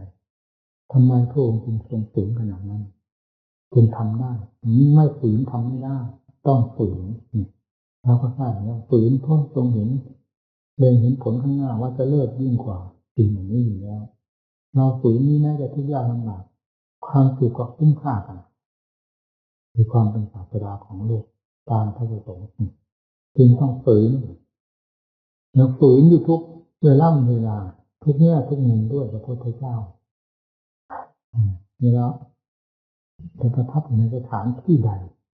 สถานที่อยู่นั้นก็มันแต่สถานที่อยู่ของกษัตริย์สถานที่อยู่ของคนขอทานเราดีๆนี่อาหารก็ไม่ใช่อาหารของกษัตริย์ตรงนี้อาหารคนขอทานเราดีๆการนอนเครื่องมือห่มใช้สอยไม่ใช่เครื่องของกษัตริย์ทั้งนั้นเป็นเครื่องของคนขอทานเราล้วนๆพระองค์จะไม่ฝืนอย่างไรล่ะฝืนอยู่ฝืนเสวยฝืนหลับฝืนนอนฝืนใช้เครื่องห่มใช้สอยไปตามสภาพเพราะตรงนี้หวังต่อทำมันแรงกล้าฝืนก็ส่งฝืนเป็นก็เป็นตายก็ตายเอาสลบก็สลบพ้นจากสลบก็ฟื้นพระองค์ก็ยอมให้สลบแล้วทรงทำเป็นสลบถึง3 องค์เขาเห็นอยู่แล้วในขณะนั้นลำบากนั้นที่ไหนนี่แหละตอนศาสดาของเราต้องลำบากถึงขนาดนี้เป็นใดเราเป็นผู้คอยล้างมือเปิดเพียงจะเปิดข้ามไม่ได้ผ่านถ้ายังจะร้องไห้เห็นว่าลำบากลำบนแล้วก็อยากกินปล่อยให้ตายจะเป็นทุกข์ไหมกว่าจะตายมันก็ต้องหิวโหยพอตายมันถึงจะตายเปิดข้าวมาจะปากมันมีความลำบากเอาอย่างนั้นสบายไม่ต้องเปิดแล้วอันนี้เฉยๆอันนั้นไม่ต้องกินโอ้ยแล้วความหิวโหยมันแผดมันเผาเพราะนั้นยิ่งเป็นทุกข์มากเป็นไม่ละนั่นคิดดิอย่างนี้สติปัญญามันทุกข์มากขนาดไหนมันทุกข์มากยิ่งกว่าการเปิดข้าวสารใช่ไหมมีไม่ได้ตายถ้าไม่มาเปิดมาไม่มากินมาทำงานประเภทนี้มันต้องตายแนวความยากลำบากนาภาษาโลกทั้งหลายดีมันมีค่าคืนกับพระพุทธเจ้าดีมากเป็นกำลังไม่ใช่แน่นอนหรือออกไปได้รับความประโยชน์ประมาณสำเร็จพระผลนิพพานไปเลยมีน้อยมากที่เรียกว่าพิปาพิญญา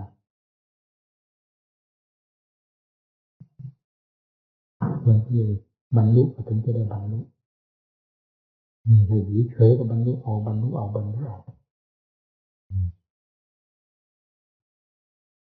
ราต้องคิดนี่เป็นเครื่องเตือนเราให้มีความขมักเขม้นให้มีความ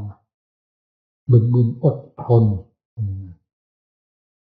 ต่อสู้กิเลสไม่ใช่ของดีมันเข้าใจอย่างนั้นคือตัวเวรที่เดียวตัวพิษร้ายฝังอยู่ภายในใจซะด้วยไม่ได้ฝังอยู่ภายนอกผิวหนังมีค้างอยู่บนบ่าบนศีรษะพอจะสลัดปัดทิ้งได้ง่ายๆมันฝังจมอยู่ภายในหัวใจซึ่งจะต้องทำการถอดถอนกันอย่างเต็มกำลังความสามารถด้วยอุบายวิธีความเพียรภาคต่างๆถึงจะไม่ยากลำบากอย่างใดต้องยากต้องลำบากแล้วก็ทนแล้วก็ทราบแล้วว่าเราถอนหัวหนามออกจากหัวใจถอนมันไม่มากน้อยก็ค่อยเบาลงไปหนามมันไม่ใช่หนามเดียวที่หนามใหญ่ๆมันเป็นหอกเป็นหลาถึง3 หนาม 4 หนามความโลภความโกรธความหลงราคะตัณหามันเป็นหนามสำคัญด้วย ยอกเขาแล้วถอนไม่ขึ้นง่ายๆดีนะมันต้องไปทุ่มเทกำลังความสามารถลงไปไม่เป็นอย่าไปคิดถึงเรื่องอะไรทั้งนั้นโลกดินน้ำลมไฟนี่มันเคยมีมาตั้งแต่การไหนแล้วมันไม่สูญหายไปไหนอย่าไปเสียดายอย่าไปวาดภาพยันเอาความคิดไปปรุงเรื่องนั้นเรื่องนี้สิ่งนั้นสิ่งนี้มาหลอกลวงตนเองสิ่งทั้งหลายเหล่านี้มีอยู่ก็เหมือนไม่มีถ้าจิตไม่ออกไปเกี่ยวข้องวุ่นวายและก่อเรื่องให้เกิดขึ้นมายุ่ยแย่ก่อกวนเจ้าของแล้วโลกทั้งโลกจะเหมือนไม่มีเลยทางจิตเพราะจิตไม่ออกไปเกี่ยวข้องยุ่งเหยิงวุ่นวายไม่ไปวาดมโนภาพต่างๆเกี่ยวกับเรื่องนั้นเรื่องนี้ทั้งอดีตอนาคตทั้งปัจจุบันเข้ามายุ่ยแย่ก่อกวนตนเองเป็นเหมือนกังหันหมุนติ้วนั่นเนี่ยจนถึงเกิดความทุกข์ขึ้นมาจิตไม่ออกไปยุ่งสักอย่างเดียวเท่านั้นโลกมีก็เหมือนไม่มีเราพิจารณาไปจะไม่หนีจากที่พูดนี้ไม่พ้นไปได้จะยอมรับคำพูดอันนี้อย่างถึงใจทั้งเมื่อปฏิบัติให้ถึงจุดนี้แล้วนี่เคยเนี่ยเป็นมาเป็นลำดับเวลามันล้มลุกคลุกคลานมีแต่กิเลสเหยียบย่ำทำลายเราทั้งลุกทั้งเหมือนกับว่าจะสลบสลายแต่ก็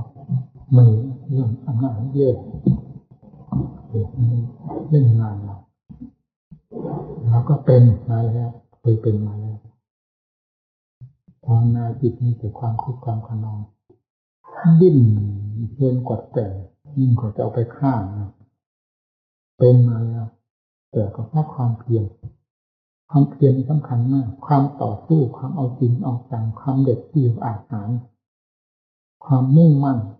เป็นทิศทางเดินเป็นเครื่องดึงดูดความเพียรทั้งหลายให้เป็นไปตามกันวิริยะจิตตะมังสานั่นเป็นไปตามกันซึ่งความมุ่งมั่นสำคัญมากนะเราได้เห็นคุณค่า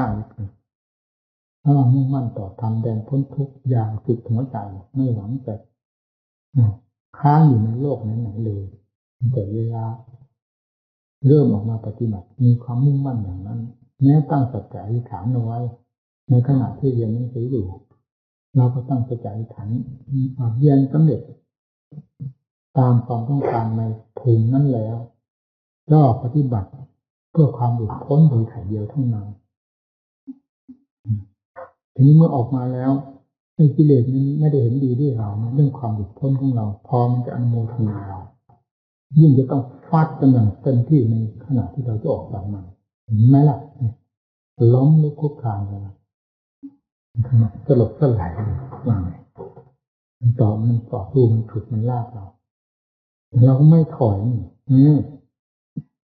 จนกระทั่งจิตได้รับความสงบเยือกเย็นนี่กิเลสตัวฟุ้งมากๆนี่ก็ระงับตัวลงไปแล้วระงับตัวลงไปเพราะเหตุใดก็เพราะอำนาจของความภาคเพียรความพยายามความบึกบึนของเรานั่นเองเห็นคุณค่าความเพียรประเภทเหล่านี้แล้วกิเลสหมอบลงไปเป็นความสงบใจไม่ยุ่งเหยิงวุ่นวายตอนที่มันไม่สงบนี่โอ้โหจิตนี่มันเหมือนกับผีตัวหนึ่งนั่นนะไม่ทราบเป็นยังไงเราไม่ลืมมันนะเพราะมันอยู่ในหัวใจมันเป็นปัจจธรรมถึงจะเป็นพวกนั้นที่ราคะสหราตาพระจับปราเป็นมีก็ตามมีการมาตรฐานอยู่พวกนั้นต่างนี่ก็เป็นปัจจธรรมนี่เป็นสมุทัยศาสตร์ว่าไงเราไม่ปฏิบัติมันเหมือนมันจะกัดจะขีดเราจิตใจตรงนี้แต่ไม่ถอยเรายังไปคิดไปได้หมดบางครั้งจนถึงวิตกวิจารณ์ทำไมจิตมันจะเรียนหนังสืออยู่ก็ไม่เห็นมันขาดผลลดเต็มถึงขนาดนี้เรื่องที่เหลือประเภทต่างๆเวลาออกมาปฏิบัติทำไมมันถึงเป็นอย่างนี้บางทีได้วิตกวิจารณ์มาก่อนในความจริงมันก็คือมันมีความมีสติเข้าเหมือนตะกอนมันนอนพอเราจะพยายามเอามันออกมันก็ฟุ้งขึ้นมาตะกอน มันก็มีเท่านั้นแหละมันไม่มีมาจากไหนมันเป็นเวลามันถูกคุยเกี่ยวแล้วก็พุ่งขึ้นมาทำน้ำให้เป็นมันก็มีเท่านั้นแหละเอามันออกเป็นลำดับลำดาจิตใจก็สงบแต่งด้วยสารส้มลงไปเพราะความเพียรในท่าต่างๆของอิริยาบถอุบายต่างๆของความเพียรเวลามันก็สงบได้ที่ประเภทนี้ก็เรียกว่าหมอกพร้อมความสุขบ้างทีจิตไม่ระเหยเร่าไม่วุ่นวายแล้วจนเกินเหตุเกินผลนั่งตัวมาปฏิบัติมันยุ่งจริงๆเห็นได้ชัดๆไม่เคยลืมแต่สำคัญที่จิตมันไม่ถอยเท่านั้นเองมันจะผ่าผลเราเต้นพาเหาะพาบินไปตกนรกอเวจีที่ไหนเราก็ไม่ถอยที่จะต่อสู้มันสุดท้ายมันก็สงบให้นี่คือทั้งความผ่าผลของกิเลสมันแสดงอย่างออกหน้าออกตาแต่ความผ่าผลของคุณเพียรร้องก็พอฟัดพออย่างมันไปเพราะฉะนั้นมันต้องสงบตัวลงไปอยากหรือไม่อยากดีนะครับจิตมันมีความสงบแล้วมันก็พอสบายคนเราหากจิตไม่มีรากฐานในความสงบเลยมันอยู่ที่ไหนก็อยู่เถอะมีแต่ความร้อนวุ่นวายหมดแล้วครูบาอาจารย์ให้อุบายนำคำสอนมันก็ยังไม่พอใจจะว่ายิ่งครูบาอาจารย์ดุด่าว่ากล่าวบ้างแล้วเป็นปืนเป็นไฟขึ้นมาภายในจิตใจมีทั้งที่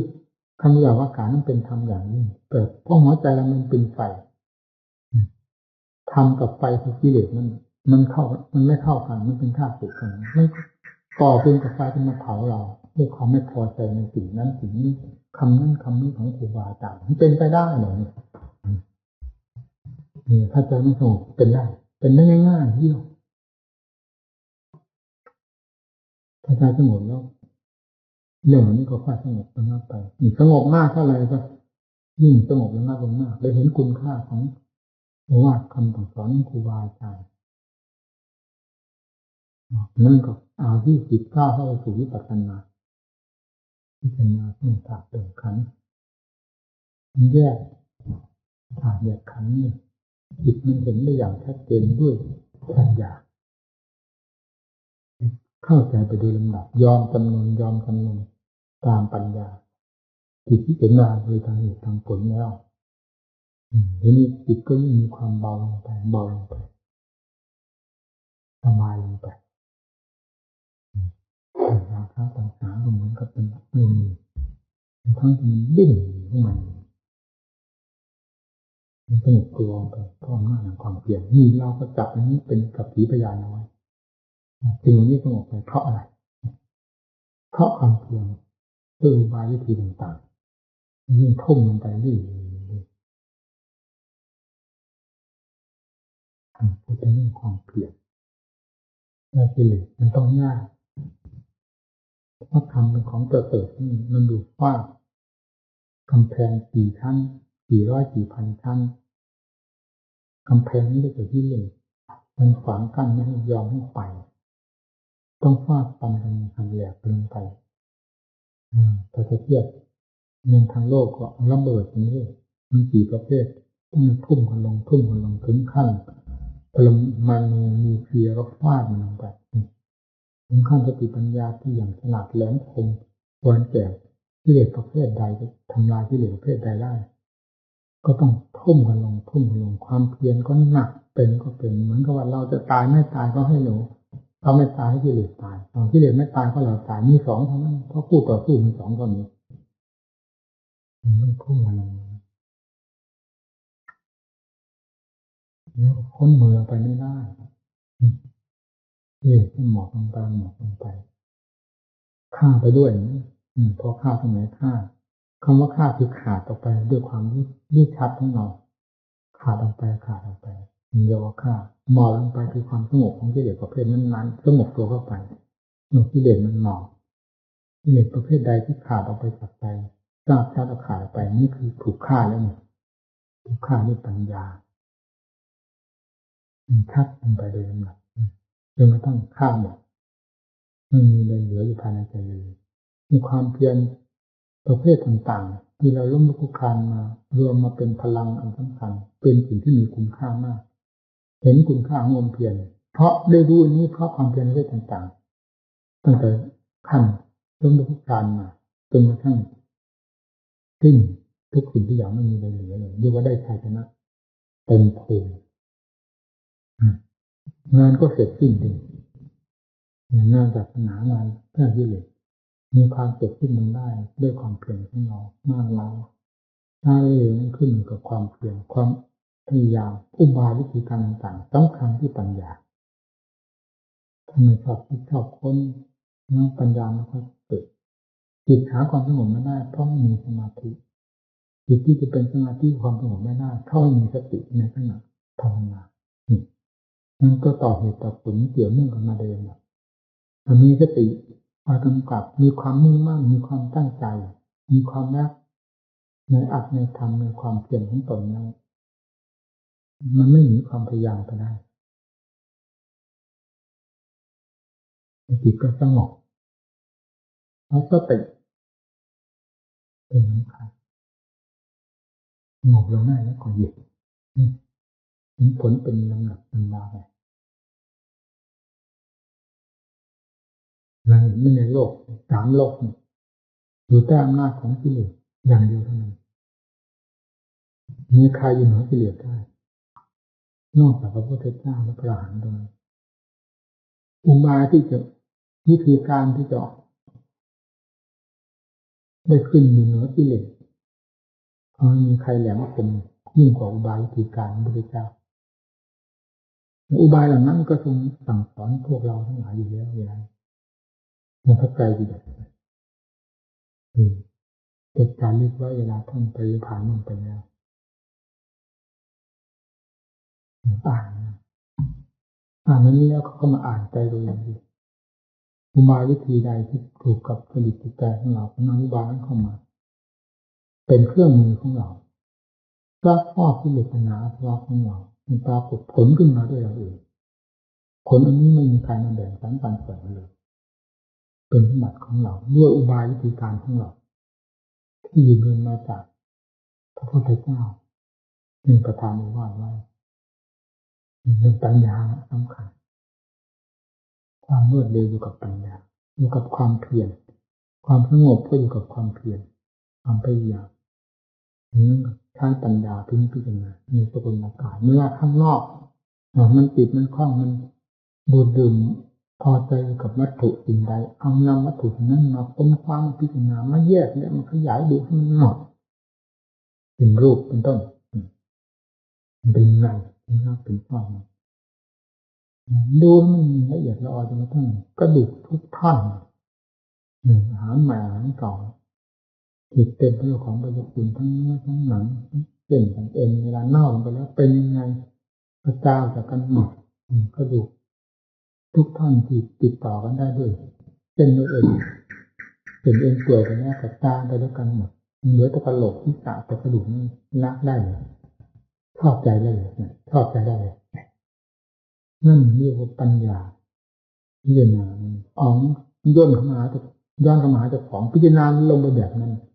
นี่ดูกระดูกแต่กระดูกมันรักกันได้เลยทางใจมันเป็นบ้าต่างหากไปหลงกระดูกนี้ก็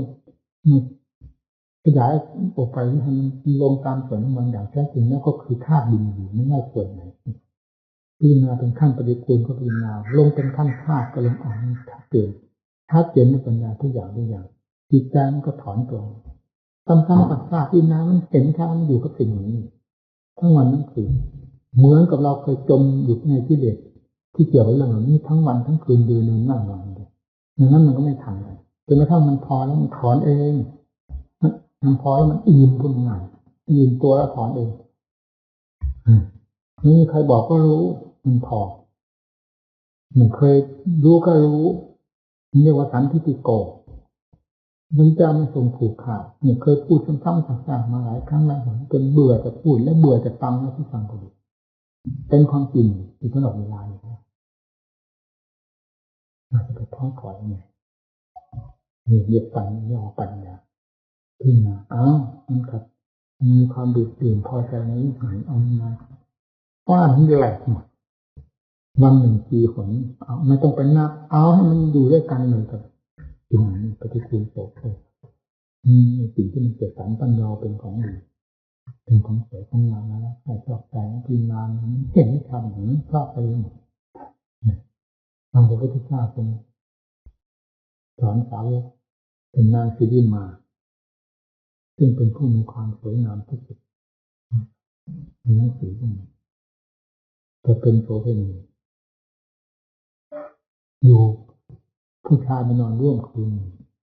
พันกหาปณะหนึ่งไม่ทราบว่าคืนละพันกหาปณะต้องจะป่วยพอล้มป่วยยังมีทำในใจ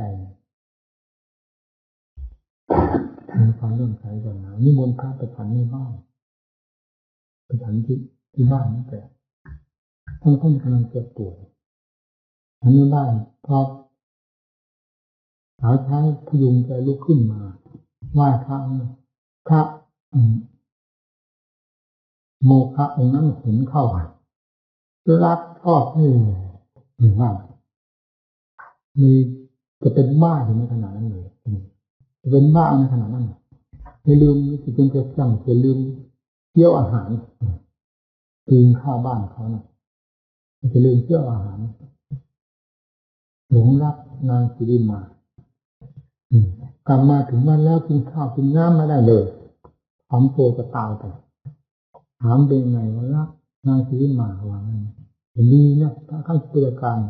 พูดคงไปคงมาดีพอเผอิญในระยะนั้นนางสิริมาก็ตายแต่ก่อนคงไม่มีกฎเกณฑ์อะไรเมื่อตายพระองค์เสด็จเองแล้วประกาศวันนี้นางสิริมาตายใครจะไปพิจารณากรรมฐานด้วยกันก็ไปพระองค์นั้นไปด้วยไปพิจารณานั้นแล้วก็ดูว่าให้คนเอาศพนางสีมาที่ประกาศทั่วเมืองประกาศขายแล้วใครจะเอาศพนางสีมาเท่านั้นเอาไหมเท่านั้นเอาไหมลดลงไปเดินไปจนกระทั่งกหาปณะหนึ่งก็ไม่เอามันตายมันนอกตัวลงไปแล้วทางนั้นถ้าเขาจำไม่ผิดก็พิจารณานี่แหละเรื่องที่น่ามากๆหญิงคนนี้เนี่ยเป็นเหตุไม่ได้สำเร็จพอตัดผลนะพระองค์ก็ต้องมีความมุ่งหมายถึงต้องทำอย่างนั้นเพื่อหวังจะเอาพระองค์นี้ไม่ให้จมไปกับนางสิริมาให้ขึ้นเสียนางสิริมาจะตายก็ตายไปคนนี้จะจมไปด้วยความรักความติดจมนางสิริมาก็ถอนขึ้นมาได้ดูบายของพระพุทธเจ้าเองมีกันมาไม่มีกันนานนะลงลืมเลยเมื่อมีสิ่งเทียบเทียงกันเข้าคนเดียวนั่นแหละที่ว่าสวยว่างามนั่นแหละเมื่อพิจารณาไปตามส่วนแห่งความไม่สวยไม่งามความปฏิกูลของมันที่มีอยู่ในตัวของมันเองนั้นมันก็ต้องเข้าใจตามนั้นความรู้ความเห็นความเป็นที่เคยเป็นมาก่อนมันก็ต้องพลิกตัวไปตามความจริงนั้นเพราะการพิจารณานั้นเป็นความจริงของมันในขั้นนั้นของนั้นก็ลงประกายลงไปเป็นธาตุจิตก็เหมือนกันเมื่อมันอยู่ในขั้นนี้ต้องพิจารณาอยู่ในขั้นรักต้องพิจารณาขั้นอสุภะเป็นยาแก้กันจะข้ามนี้ไปไม่ได้บนบ้านเราเห็นอยู่แต่เราจะเหยียบบันไดนี้แล้วย่างชาวบ้านเลยมันไม่ได้มันต้องไต่ขึ้นไปโดยลำดับเหยียบบันไดขึ้นไปเป็นขั้นจนกระทั่งถึงบ้านถึงที่อยู่จริงๆการพิจารณาธรรมะทั้งหลายเหมือนกันมันติดอยู่ในที่ตรงไหนการแก้ด้วยอุบายใดที่จะเหมาะสมกับความติดอันนี้ให้มันถอนตัวออกมาแล้วก็ต้องแก้ด้วยอุบายนั้นจนกระทั่งมันหมดความติดแล้วก็จะไปพิจารณามันอะไรเหมือนจะขึ้นถึงบันไดจนกระทั่งถึงบ้านแล้วใครจะไปกอดบันไดไว้ไปกอดไว้ทำไมถ้าไม่เคยบ้าผู้พิจารณาทำทั้งหลายก็เหมือนกันพิจารณาจนถึงเหตุถึงผลเต็มเม็ดเต็มหน่วยไม่มีอะไรที่จะพิจารณาอีกแล้วก็ปล่อยโดยประการทั้งปวงตั้งอยู่พระเพธรรมานาลังอนิเวสาอภินิเวสาทำทั้งปวงไม่ควรถือมั่นนั่นถึงขั้นที่พระองค์จะทรงแสดงธรรมบทนี้ขึ้นมาแก่สามีเป็นนางองค์แต่ธรรมนี้สาธารณะทั่วไปหากมีบุตรมีเหตุที่พระองค์จะทรงแสดงโดยเฉพาะ บุคคลจึงต้องยกธรรมบทนี้ขึ้นมาสเบธรรมานาลังอภิเวสายะธรรมทั้งปวงไม่ควรถือมั่นนั่นเห็นไหมเมื่อถึงที่แล้วปล่อยหมดเลยไม่มีอะไรเหลือเพราะเป็นสมมติทั้งนั้นนี่อาศัยอะไรอาศัยอะไรสิ้นความอาศัยแล้วสิ้นความพึ่งพิงหมดแล้วจิตก็เป็นธรรมทั้งแท่งแล้วเมื่อจิตก็ว่าใช่ไปอย่างนั้นเองเมื่อถึงขนาดแล้วจิตก็ว่างไปให้ขนาดใจก็ว่าธรรมทั้งดวงธรรมทั้งแท่งนั้นสนิทใจมากกว่าจิตทั้งแท่งที่จิตบริสุทธิ์นี่ก็เหมาะเพราะตรงถ้าตรงขันคลองมันอยู่ระหว่างขันกับจิตบริสุทธิ์วนให้เข้าตามหลักความจริงของธรรมชาตินี้แท้แล้วที่เป็นธรรมทั้งแท่งแล้วอาศัยอะไรพึ่งพิงอะไรเนี่ยการปฏิบัติออกพรรษามาแล้วผมก็ไม่ค่อยสุขภาพไม่ค่อยดีเวลาพอไม่อ่านบางที่มันคิดไว้มันก็ไม่ผิดออกพรรษาแล้วมันไม่ค่อยได้มีโอกาสตอนหนึ่งก็ไม่มีเพื่อนเย็บผ้าทำงานนี่ตั้งเด็กเสร็จที่มันไปเอาว่างเมื่อไหร่นะแต่ไปถึงมันก็ไม่ค่อยว่างทีนี้แล้วเป็นสบาย4 วันมานี้ไม่สบายให้ท่านปัญญาอธิบายให้เพื่อนฟังเพื่อนไม่รู้จัก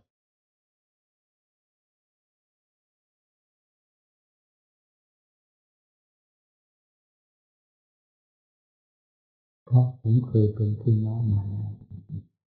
ความเป็นผู้น้อยมาก็แสดงว่าเคยผ่านเรื่องความเป็นผู้น้อยเรื่องต่าง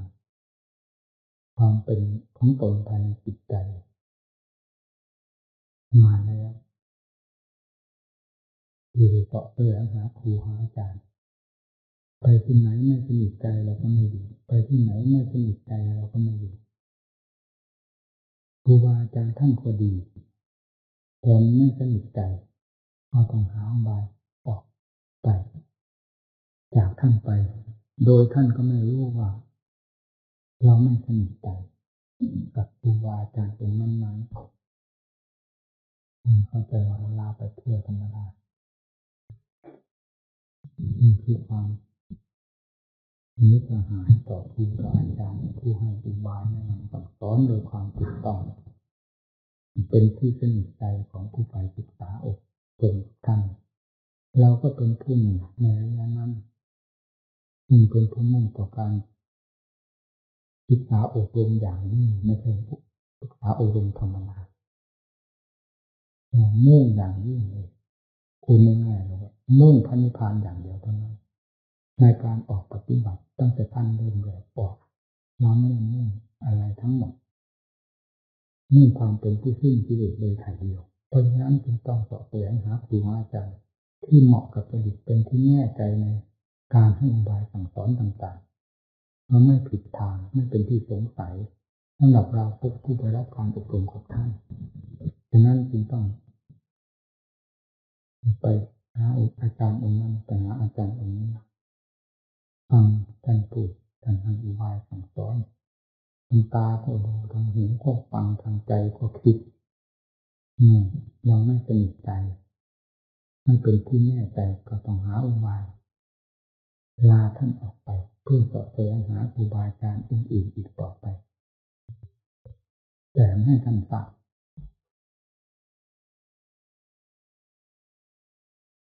โง่ของท่านอาจารย์มาไปเป็นที่สนิทใจเต็มที่เรียกว่าหาไม่ได้อีกแล้วจิตใจลงเต็มที่พอไปถึงที่แรกในคืนวันนั้นท่านแสดงธรรมให้ฟังอย่างถึงใจนี่ก็เป็นพื้นฐานที่จะให้เกิดความมั่นใจขึ้นมา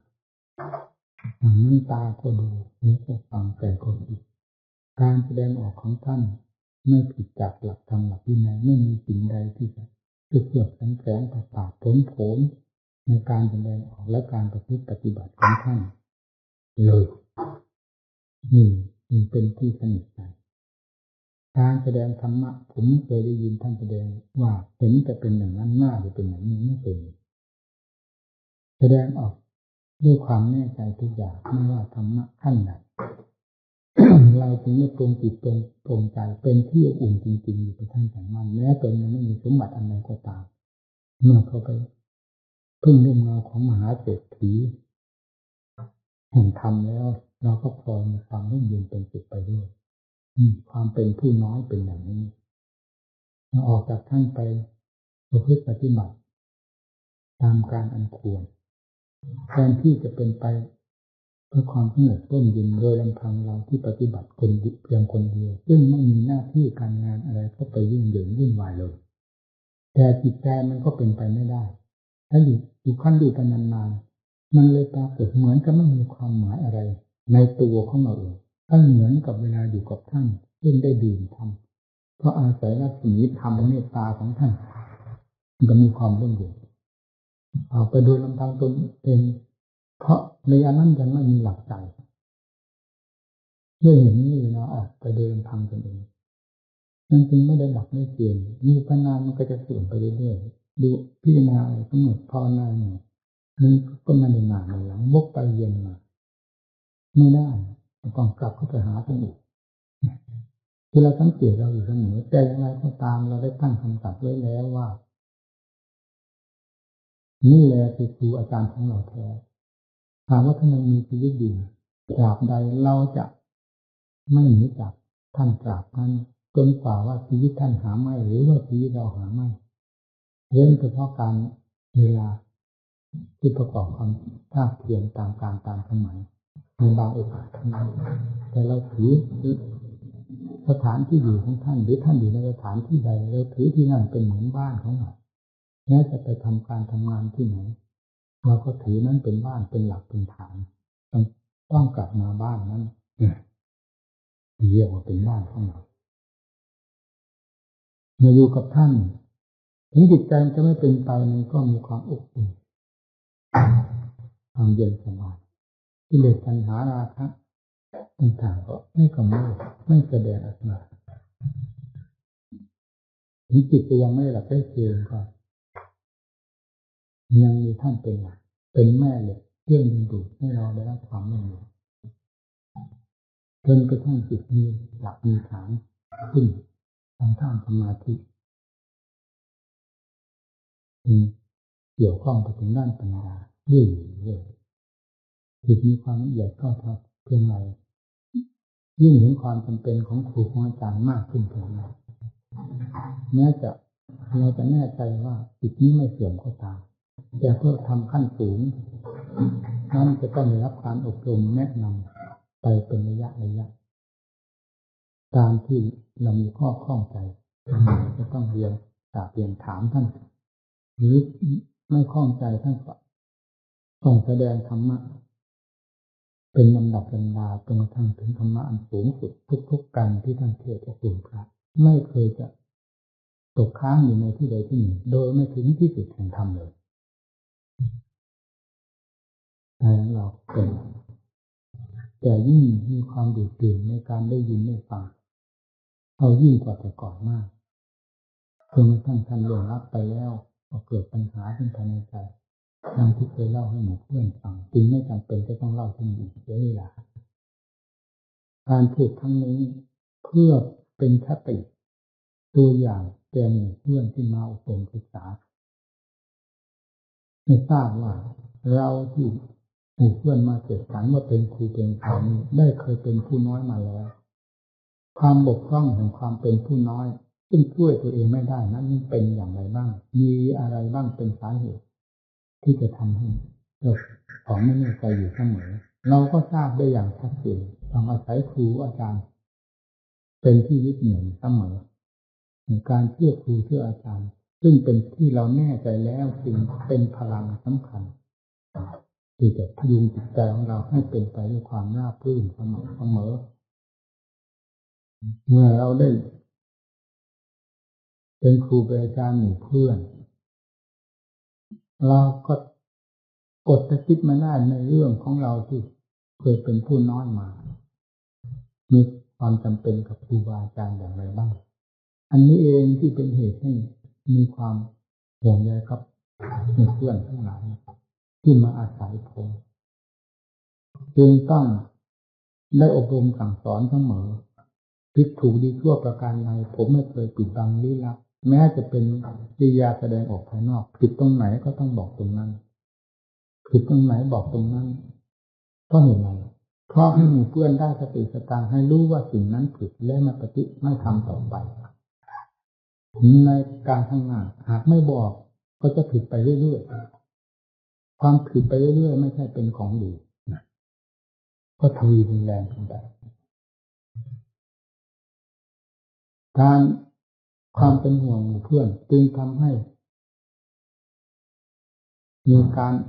ดุด่าว่ากล่าวหรืออบรมสั่งสอนอยู่เสมอเพื่อให้เป็นเรื่องที่ภายในจิตใจหรือเพิ่มพลังทางด้านจิตใจมากขึ้นเมื่อหมู่เพื่อนมีความห่วงใยตัวเองอย่างไรบ้างหรือไม่ขนาดไหนที่ผมเป็นหัวหน้าหมู่เพื่อนหนึ่งอาจจะไม่คิดว่าผม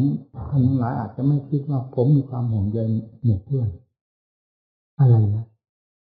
ก็ถือว่าเป็นครูเป็นอาจารย์ก็อยู่สะดวกสบายแล้วแต่ผู้ใดจะปฏิบัติยังไง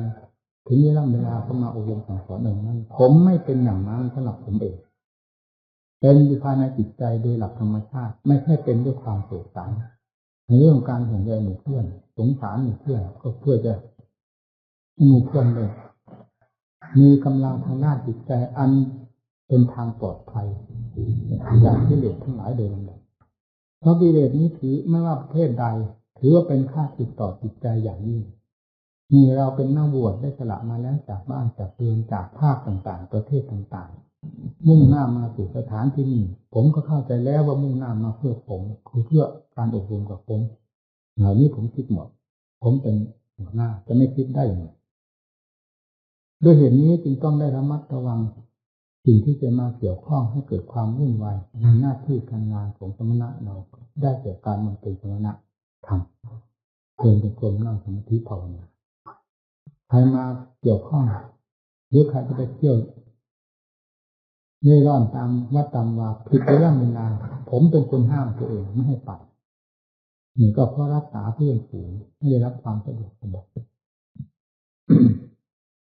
นอกจากเวลา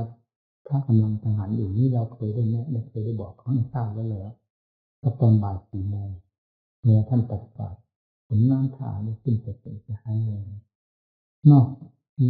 เวลานี้แล้วไม่ให้เข้าไปเกี่ยวข้องนอกจากมีรายจำเป็นจริงๆที่เราจะต้องพาไปดูเพราะเป็นผู้สำคัญที่ควรจะได้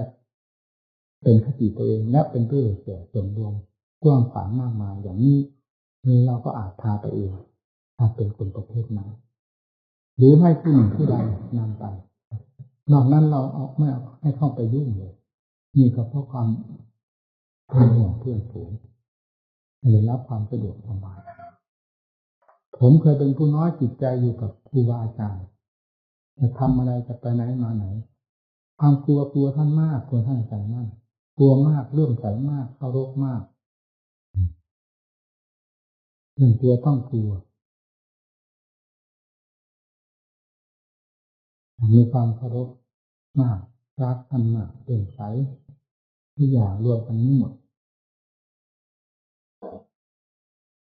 การไปมาที่ไหนก็ดีผมต้องได้เป็นหมวดกวดขันเขามานิมนต์ให้ไปฉันที่นั่นที่นี่ผมก็ไม่รับพระในวัดนี้ได้อยู่สบายทุกองค์นอกจากเป็นความจำเป็นเป็นบางการบางสมัยนั้นมันมีได้ในโลกนี้เราก็เอาลมผ่อนผันไปเสียตามการที่เห็นว่าจำเป็นธรรมดาทั่วไปนี้เราไม่เข้ามายุ่งเราเป็นคนพูดเองเรารักษาพระเองคนอื่นพูดอาจเกรงใจเขาเราไม่เกรงใจผู้ใดยิ่งกว่าเกรงใจธรรมคือเกรงธรรมและเป็นว่าหมู่เพื่อนจะเกิดความยุ่งเหยิงวุ่นวายเกี่ยวกับเรื่องการคบที่นั่นชั้นที่นี่ยิ่งไปหมดเพราะไปแต่ละครั้งอย่างน้อย3 ชั่วโมงถึงจะได้กลับมาถึงวัดผมได้เคยตั้งนาฬิกาดูเวลาแล้วบาง บางงานบางสถานที่3 ชั่วโมงครึ่ง4 ชั่วโมงก็ยังมีเพื่อจะกลับมาถึงวัดหากไปทุกวันโดยที่เราอนุโลมผ่อนผันหรือตามเรื่องตามราวเหมือนอย่างวัดทั้งหลายแล้วถ้าในวันนี้จะไม่ได้ภาวนากันเลยจะมีแต่เรื่องโครงกินเท่านั้นเป็นการสั่งสมกิเลสขึ้นโดยลำดับมาปัจจัยทายทานที่ได้มาก็เลยจะเกิดกิเลสอะไรได้มาจะเกิดกิเลสเจ้าของเวลาไปมันก็เกิดกิเลสแต่กระทบกระเทือนรูปเสียงกลิ่นรสอะไรต่ออะไรมันก็เกิดเพราะมันคอยจะกำเริบอยู่แล้วจึงต้องระมัดระวังรักษาผมคิดหลายด้านหลายทางเดี๋ยวก็หมู่เพื่อนเพราะห่วงสงสารหมู่เพื่อนนั้นหมู่เพื่อนจึงควรมองดูตัวเองสงสารตัวเองมากกว่าสงสารผู้อื่นใดก่อนอื่นดังพระพุทธเจ้าทรงสงสารโลกทั้งหลายจึงต้องยอมเสียสละในสิ่งที่มีค่าทั้งหลายตามโลกนิยมในความเป็นกษัตริย์ก็ทรงสละคำว่าความเป็นกษัตริย์ที่ดีเป็นตำแหน่งที่น่ารักน่าสงวนขนาดไหนไฟฟ้าประชาชนบริษัทบริวารพระญาติพระวงศ์พระราชโอรสพระชายาเป็นสิ่งที่มีคุณค่ามากสำหรับพระทัยของพระพุทธเจ้าแต่พระองค์จำต้องเสียสละเพราะความห่วงโลกห่วงพระองค์เองดังนั้นเสด็จออกไปจงผนวดแล้วความลำบากลำบนไม่ห่วงใยกับใครเลยไม่มีใครไม่ปรากฏว่ามีใครได้ตามอุปถัมภ์พระถาพระสิทธัตถราชกุมารในขณะบวชเป็นฤาษีดาบทในป่าเพื่อความเป็นพระพุทธเจ้าไม่มีผู้หนึ่งผู้ใดเลยขนาดพระเจ้าแผ่นดินสละทิฏฐิมานะลงเป็นคนขอทานอย่างนั้นจะไม่ยากไม่ลำบากได้อย่างไรต้องลำบากแสนลำบากทีเดียวนี่เป็นคติตัวอย่างสำหรับพวกเราทั้งหลายพระองค์ไม่เกี่ยวข้องกับพระญาติพระวงศ์ไม่เกี่ยวข้องกับผู้ใดทั้งหมดในระยะ6 ปีที่ทรงบำเพ็ญนั้นจนไม่มีใครทราบทางใต้ทางเหนือว่าพระองค์เป็นหรือตายคุณมีงานอย่างนี้จนท่านได้ตรัสรู้แล้วถึงได้ทราบออกประกาศพระศาสนานี่แหละทางดำเนินของพระพุทธเจ้าไม่ทรงห่วงหน้าห่วงหลังห่วงโน้นห่วงนี้ให้ยุ่งเหยิงวุ่นวายทำลายจิตใจตัวเองให้เสียผิดจากหลักของผู้บำเพ็ญเพื่อความหลุดพ้นจากทุกข์การสงวนการปกครองตนเองการสงวนตนเองการรักตนนี้เป็นสิ่งสำคัญจึงต้องระมัดระวังรักษาและปฏิบัติตนเองให้ถูกต้องแม่นยำอยู่เสมออย่าให้ผิดพลาดอย่าไปคิดห่วงใยผู้หนึ่งผู้ใดก็ตามให้มากยิ่งกว่าความห่วงใยตนเองในเวลาที่ควรห่วงใยคือเวลาที่กำลังประพฤติปฏิบัติอยู่ไม่อยากให้มีอะไรเข้ามาเกี่ยวข้องให้ยุ่งเหยิงวุ่นวายอันเป็นการทำลายจิตใจเพราะเวลาทำงานคือสมณธรรมเป็นงานสำคัญมากยิ่งกว่างานอื่นใดไม่มีงานอันใดที่จะหนักแน่นมั่นคงหรือมีผลมากยิ่งกว่างานสมณธรรมคือการเดินจงกรมนั่งสมาธิและการห่วงใยตนเองการรักษาตนด้วยความมีสติปัฏฐานไม่ให้ผิดไม่พลาดนี่เป็นสิ่งสำคัญมากสำหรับพระเราแต่ละองค์อย่าคิดเรื่องโลกเรื่องสงสารเรื่องผู้ใดก็ตามทำตัวของตัวให้มีความแน่นหนามั่นคงภายในจิตใจจนเป็นที่แน่ใจได้แล้วจะสั่งสอนใครทั้งโลกนี้ถ้ามีความสามารถก็สอนเถอะเราไม่ว่าเวลานี้จะสอนตนเองก็ยังไม่ได้จึงไม่อยากให้ยุ่งเหยิงวุ่นวายกับผู้หนึ่งผู้ใดก็ตามให้เป็นการเสียทางด้านสมณธรรมนอกจากนั้นยังจะเสียตัวไปด้วยคนทั้งคนเสียไปเพราะสิ่งไม่จำเป็นอะไรมากนะไม่ควรเสียไม่ควรทุ่มลงไปอย่างนั้นผู้ปฏิบัติต้องคิดไม่คิดไม่ได้เสียได้จริงๆท่านทั้งหลายมาศึกษากับผมเพื่อเห็นต้องการเหตุการณ์ผลอันเป็นหลักเป็นธรรมจึงต้องได้เทศให้ฟังพูดให้ฟังโดยเหตุโดยผลโดยอธิธรรมนี่คือทางถูกต้องทางยิ่งเหยิงวุ่นวายไม่ใช่ทางถูกเป็นทางที่เนิ่นอย่างน้อยให้เนิ่นช้าอย่างมากนั้นทำให้เสียตัวได้ เพราะจิตใจมันมีความดูดซึมอยู่เสมอดูดนั่นซึมนี้อยู่เรื่อยๆแม้แต่ระมัดระวังอยู่มันยังซึมซาบกับสิ่งที่เป็นพิษเป็นภัยได้อย่างง่ายดายแต่ว่าเราปล่อยมันบ้างหรือปล่อยมันเลยก็ยิ่งไปใหญ่เราควรคิดจิตใดจะเป็นจิตสำคัญยิ่งกว่าสมณธรรมงานของพระก็เคยพูดให้ฟังแล้วมีงานอันใดที่เป็นงานของพระจริงๆตามหลักที่ตถาคตสั่งสอนนี่แล้วคืองานอะไรเคยสอนแล้วคือกรรมฐานจะ40 ห้องของการอันใดก็แยกออกไปแง่ใดก็ตามล้วนแล้วแต่เป็นงานที่สมณะเราคือผู้เป็นนักบวชจะพึงประพฤติปฏิบัติต่องานนั้นๆหรือทำงานนั้นให้สำเร็จรุ่ร่วงไปได้ด้วยความราบรื่นดีงามจนกระทั่งถึงจบสิ้นงานที่ทำนั้นด้วยบทธรรมท่านว่ายุติกรรมบรมจริยาทางหน้าตั้งตาทำอย่าไปคิดกับสิ่งอื่นใดให้เสียเวลาโลกมันก็เป็นเท่าโลกที่เป็นอยู่นี่แหละ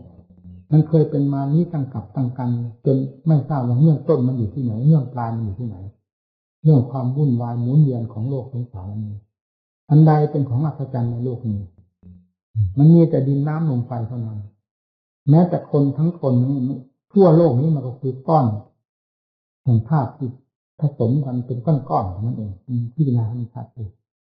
ถ้าถึงเงินทองมีจำนวนเท่านั้นเท่านี้เศษสังยังขึ้นมากระดาษก็เศษสังเป็นเงินช้ากันไปเงินก็ไปติดเพียงกระดาษมันติดจะไม่ว่าโง่ไงมนุษย์เรา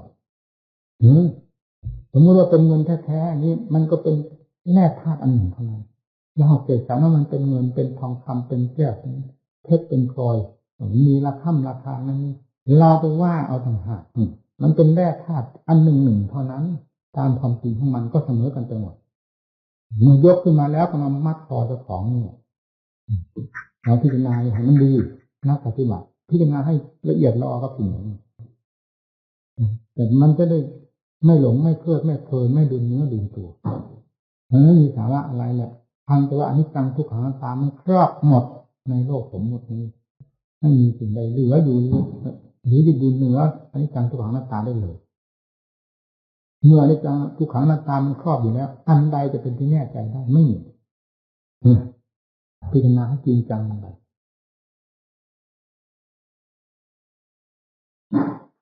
สาระอันสำคัญได้จะคิดกับคำเพียรนี่คืองานสำคัญงานที่มีคุณค่างานที่มีเกียรติที่สุดสำหรับสมณะงานที่จะยังผลให้เกิดเป็นที่พึงพอใจ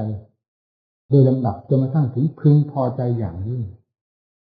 ก็คืองานอันนี้เกิดขึ้นจากงานของสมณธรรมพิจารณาเห็นสาลงมานะขาทันตาตะโตเป็นต้นดูให้ละเอียดละออกมันอยู่กับตัวทำไมไม่อยู่ทำไมเรียนไม่รู้ของอยู่กับตัวแท้ๆที่อื่นกายแสนกายข้ามไปอยู่เป็นไปเรียนจะอยู่กับตัวนี่ทำไมไม่เรียนดูให้ดีสาลงมานะขาทันตาตะโตก็อย่างยิ่งตะโตหนังหุ้มอยู่เท่านั้นเองหลงหนังท่านใจมั่นตรงนั้นแต่ท่านพูดภาษาบาลีสามหลงหนังก็หลงหนังนั่นแหละท่านว่าหลงหนังมาจะหลงอะไรหลบหนังแล้วเราจะหลงอะไรมันมีหญิงมีชายที่ไหนหาคุณค่าที่ไหนคนแตกคือท่านว่าพวกเดียวกันก็แตกคือตื่นกันกลัวกันเป็นเปรตเป็นผีไปมันถูกต้องมันพูด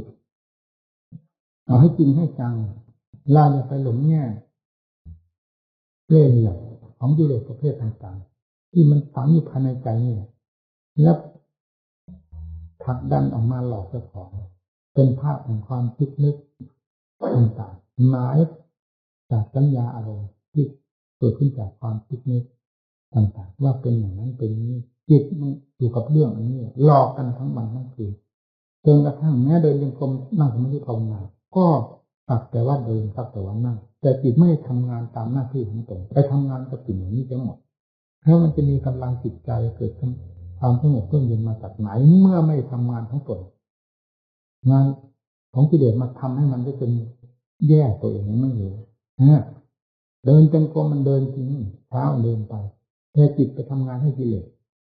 โดยไม่รู้สึกตัวจิตหลงกับอารมณ์นั้นอารมณ์นี้อารมณ์อดีตอนาคตปัจจุบันที่เกิดขึ้นก็หลงอยู่นะมันไม่มีที่รู้มีแต่ที่หลงขณะใดก็มีแต่ขณะหลงแล้วจะเอาความรู้ความเฉลียวฉลาดมาจากทำไมเอาขึ้นแสงจริงๆงานนี้จะเป็นไปไม่ได้เพราะงานนี้เป็นงานของคนผู้จริงของคนผู้เด็ดเดี่ยวของคนผู้เอาจริงเอาจังพระพุทธเจ้าเป็นผู้จริงที่สุดในโลกไม่มีใครเสมอสาวกทั้งหลายท่านรู้ท่านเห็นเพราะท่านเอาจริงเอาจังเป็นพระราชามหากษัตริย์ก็มีไม่น้อยที่เสด็จออกมาบวชเป็นสาวกของพระพุทธเจ้าและเป็นอรหันต์ด้วยกันทั้งนั้นท่านยุ่งกับอะไรนี่เรื่องแรกตั้งแต่มีญาติมีวงมีพ่อมีแม่ด้วยกันทั้งนั้นแต่เราออกมาแล้วท่านเล่นประกอบความภาคเพียรมีเต็มเม็ดเต็มหน่วยจนเป็นที่พอใจสำเร็จเป็นพระอรหันต์ขึ้นมาจะสั่งสอนใครมากน้อยอันนั้นตามอัธยาศัยที่นี่ไม่มีเรื่องทำลายจิตใจได้กลายเป็นอัธยาศัยล้วนๆหรือเป็นนิสัยล้วนๆแต่สั่งสอนคนมากน้อยก็ตามอัธยาศัยไม่สั่งสอนอยู่สบายๆอย่างพระอัญญาคนนั้นนั่นก็ได้พระพุทธเจ้าไม่ได้ทรงตำหนิติเตียนเลยผู้ที่มีบริษัทบริวารมากเป็นภาษาลิบุตรพระโมกขลาพระองค์ก็ทรงเถิดผู้ไม่เกี่ยวข้องกับใครเป็นพระอัญญาคนนั้นไปอยู่กับอะไรสัตว์พันเลย11 ปีพญาช้างหัวหน้าโขงในดงอันนั้นมาอุปถัมภ์ประถาพระอาคนทั้งนั้นทั้งนี้จนกระทั่ง11 ปีที่ได้มาทูลลาเข้าสู่นิพพานพระอนาคตนั้นเป็นพระมหาเถระรัตตัญญูเป็นผู้รู้ราตรีนานกว่าใครทั้งหมดการรู้อภิธรรมของพระเจ้าก็เป็นปฐมมรรคสาวกพระองค์ก็ชมเชยว่าดีไม่ทรงตำหนิติเตียนไม่มีใครจะไปอยู่กับช้างได้อย่างนั้นอันนี้คนนี้เธอดีเธอสะดวกสบายไม่ยุ่งเหยิงวุ่นวายเหมือนอย่างเรานี่วะหลังแต่เรานี่มันยุ่งมากจะตายไปมันดีสบายเมื่อถึงการมาลาแล้วตามการอันควรเถิดเป็นว่านี่ทนเธอไปหมดถ้าพ้นกิเลสแล้วไม่ทราบจะตำหนิอะไรเรื่องหมดขอบเขตเลยเขตของสมมุติไปแล้วก็ไม่มีทางที่จะหนีผิดดวงนั้นพ้นแล้วพ้นจากโลกสมมุตินิยมซึ่งอยู่ในความตำหนิติชมแล้วพ้นไปแล้วทางนี้ติชมจึงไม่มีความหมายอะไรแล้วคนขนาดพระพุทธเจ้า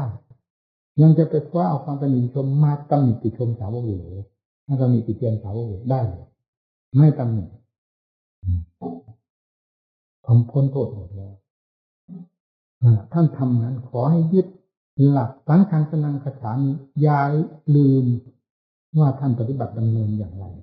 แม้จะยึดท่านเป็นหลักเป็นสรณะที่พึ่งปักเป็นปักตาย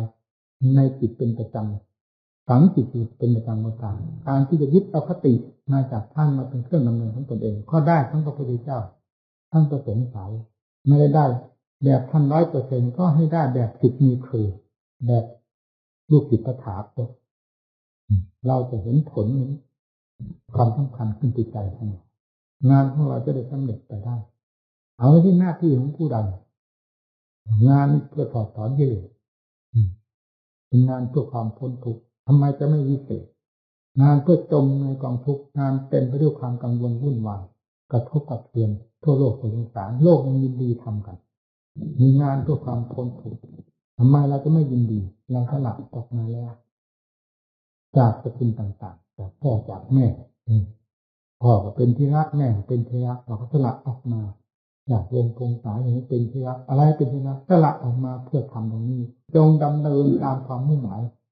ความมุ่งมั่นของตนอย่าให้คลาดเคลื่อนมันเป็นเข็มทิศทางเดินอันดีเหมือนนำปฏิบัติหน้าที่ของตนให้สมบูรณ์ อยู่ที่ไหนอย่าเผลอสติให้มีความรู้สึกตัวเสมอจนกลายเป็นสัมปชัญญะขึ้นมาความสตินี่คือความระลึกรู้ถ้ากำหนดให้สืบต่อเนื่องไปจะสัมปชัญญะความไม่เผลอเลยไปไหนเลยโดยหลักธรรมชาติ ของสตินั้นสตินั้นเรียกว่ามหาสติปัญญาก็เป็นพักๆคิดตามกำลังของตนคนให้คิดพิจารณาในเรื่องธาตุเรื่องขันธ์เรื่องความเป็นความตายความแตกความสลายในโลกอันนี้มันเป็นกองป่าช้าผีดิบด้วยกันทั้งนั้นเราดูให้ดีนั่นเป็นความจริงอยู่ที่ไหนแต่กองป่าช้าเคลื่อนที่ได้แก่อะไรก็แค่พวกสัตว์พวกบุคคลนั่นเองนี่เรียกป่าช้าเคลื่อนที่คือยังมีความรู้สึกครอบครองธาตุขันธ์อยู่ไปมาแต่เราเรียกว่าคนว่าหญิงว่าชายว่าหน้ามันถึงความจริงของมันเป็นขั้นขึ้นไปการพิจารณาร่างกายให้เห็นความปฏิกูลโสโครกให้เห็นความเบื่อหน่ายเพื่อคลายความกำหนัดยินดีคลายความมีสาระของการเป็นเครื่องหลอกลวงจิตใจตนต้องพิจารณาอย่างนั้นตามหลักความจริงให้เข้าใจว่ามันเป็นป่าช้าเคลื่อนที่พอหมดลมหายใจแล้วมันก็ลงกับที่อยู่ที่ไหนก็เป็นป่าช้าที่นั่นขาดลมหายใจที่ไหนก็เป็นป่าช้าที่นั่นมันตายที่นั่นโลกมีแต่เรื่องเกิดเรื่องตายมีแต่ความยุ่งเหยิงวุ่นวายที่ไหนไม่มีคนที่รับความสุขความเจริญเพราะความวุ่นวายกันเต็มโลกเต็มสารไม่มีผู้หนึ่งผู้ใดที่จะได้หยิบยกเอาความสุขขึ้นมาอวดโลกซึ่งเป็นความวุ่นวายด้วยกันเพราะหน้าที่การงานมันเหมือนกันเรายังไม่เคยเห็นว่าผู้ใดในบรรดาทั่วโลกแผ่นดินอันนี้กี่ประเภทเอาความสุขความสบายขึ้นมาโชว์กันไม่เห็นมีทั้งฐานะสูงต่ำความมั่งมีสีสุขความจนตามความโง่ความฉลาดมันเป็นไปหมดในโลกนี้แต่สุดแล้วมันก็มาอยู่ในกองทุกข์เหมือนกันหมดว่าคนมั่งมีเงินแค่กี่ล้านจนนับไม่ได้ก็ตามมันก็หาความสุขไม่ได้ถ้าจิตใจไม่ได้สร้างสาระคุณจากตนแล้วสิ่งนั้นก็ไม่มีความหมายเพราะเราสมมติเอาไว้เราพึ่งมันเฉยเราจะเอามันมาเป็นหน้าเป็นตามาเป็นยศถาบรรดาศักดิ์มาเป็นเกียรติยศอะไรได้เศษกระดาษเงินก็สมมติขึ้นเป็นกระดาษก็คือจากกระดาษนั่นเองกระดาษก็เป็นสมมติอันหนึ่งแล้วก็มาให้ชื่อว่าเป็นเงินเป็นเงินสดจริงๆเป็นเงินตราจริงๆมันก็ออกมาจากแร่ธาตุอันหนึ่งเท่านั้นมันก็อยู่ตามสภาพของมันกองไว้ที่ไหนมันก็อยู่ที่นั่นไอ้เราก็เป็นเราเอามาเป็นเกียรติได้อย่างไร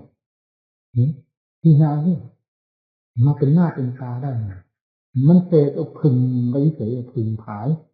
แบบบ้าๆเลยหาความจริงได้นี่แหละโลกมันเป็นอย่างนี้มันตื่นลมตื่นอะไรกันอย่างนี้พิจารณาเราพิจารณาโดยธรรมะเราไม่ได้ตำหนิโลกนะเราพิจารณามาเทียบเห็นว่าจิตของเรามันจะเป็นอย่างนั้นให้แยกแยะออกเข้ามาให้รู้ตามความจริงของสิ่งนั้นๆแล้วจะไม่ได้กังวลวุ่นวายเพราะมันเป็นเหมือนกันกับที่เรานั่งอยู่ตรงนี้แหละแล้วจะเสกสรรมันเป็นหอประสาทก็ได้ที่เรานั่งเสกสรรอะไรมันได้มันอยู่กับความเสกสรรของคนเนี่ยมันอยู่ให้เป็นมนุษย์เราก็โดดนั้นโดดนี่เสกนั่นตั้นนี่ถ้าเสกแล้วก็เจ้าของมันก็มาไหม้เจ้าของเนี่ยไม่ที่ใดเพราะปัดออกให้หมดสิ่งนี้เป็นเครื่องกังวลเป็นภัยต่อจิตใจทั้งนั้นไปติดในสิ่งใดรักเป็นสิ่งชอบในสิ่งใดมันเป็นภัยต่อจิตใจสำหรับนักบวชแล้วเราแล้วมีหน้าที่อันเดียวคือการเดินจงกรมนั่งสมาธิภาวนาซึ่งเป็นงานโดยสุดอย่างนี้และเป็นงานที่มีคุณค่ามากสำหรับนักบวชผลก็จะเป็นสิ่งที่เลิศก็เกิดขึ้นโดยลำดับเอาพยายามทำให้ได้เลย อย่าไปคิดกับสิ่งใดๆในโลกนี้ให้เสียเวลาทวงประโยชน์ทั้งตนที่พึงจะได้มีหนำซ้ำยังก่อความกังวลขึ้นเพราะความคิดเรื่องนั้นๆนี่ก็เคยเป็นมาประจำจิตใจแล้วเราจะไม่เป็นหลักเลยมันเป็นอุปสรรคแค่ไหนต่อความเปลี่ยนของเราในเรื่องอารมณ์เหล่านี้เนี่ยถ้าพิจารณามันต้องรู้ต้องเทียบต้องเทียงกันที่นั่งปฏิบัติแม่นำสิ่งนี้มาเทียบเทียงหาทางออกได้อย่างไร เคยเป็นด้วยกันทั้งนั้นจิตใจมีกิเลสมันต้องเป็นแบบกิเลสมันไม่ได้เป็นแบบธรรมเพราะฉะนั้นจึงต้องเอาธรรมเข้าไปแทรกเข้าไปบังคับขับไล่กิเลสออกเพื่อความอดความทนความฝ่าฝืนซะก่อนในเบื้องต้นเอาจนมันกิเลสมันหมอกมันสมาธิก็ได้ยินแต่ชื่อจำไม่แต่ชื่อมันเกิดประโยชน์อะไรปัญญาก็จำไม่แต่ชื่อมันเกิดประโยชน์อะไรมันก็เป็ดตะไคร่มันยังมีชื่อมรรคผลนิพพานก็ยังมีชื่อได้ไงโลกนี่มันเป็นโลกสมมุติอะไรก็ต้องตั้งชื่อตั้งนามให้หมด มีสมกับว่าโลกสมมุติเสร็จสรรพันยอมขึ้นมาเอามันจริงนี่มรรคผลนิพพานก็มีแต่ชื่อมรรคก็มีแต่ชื่อมรรคคืออะไร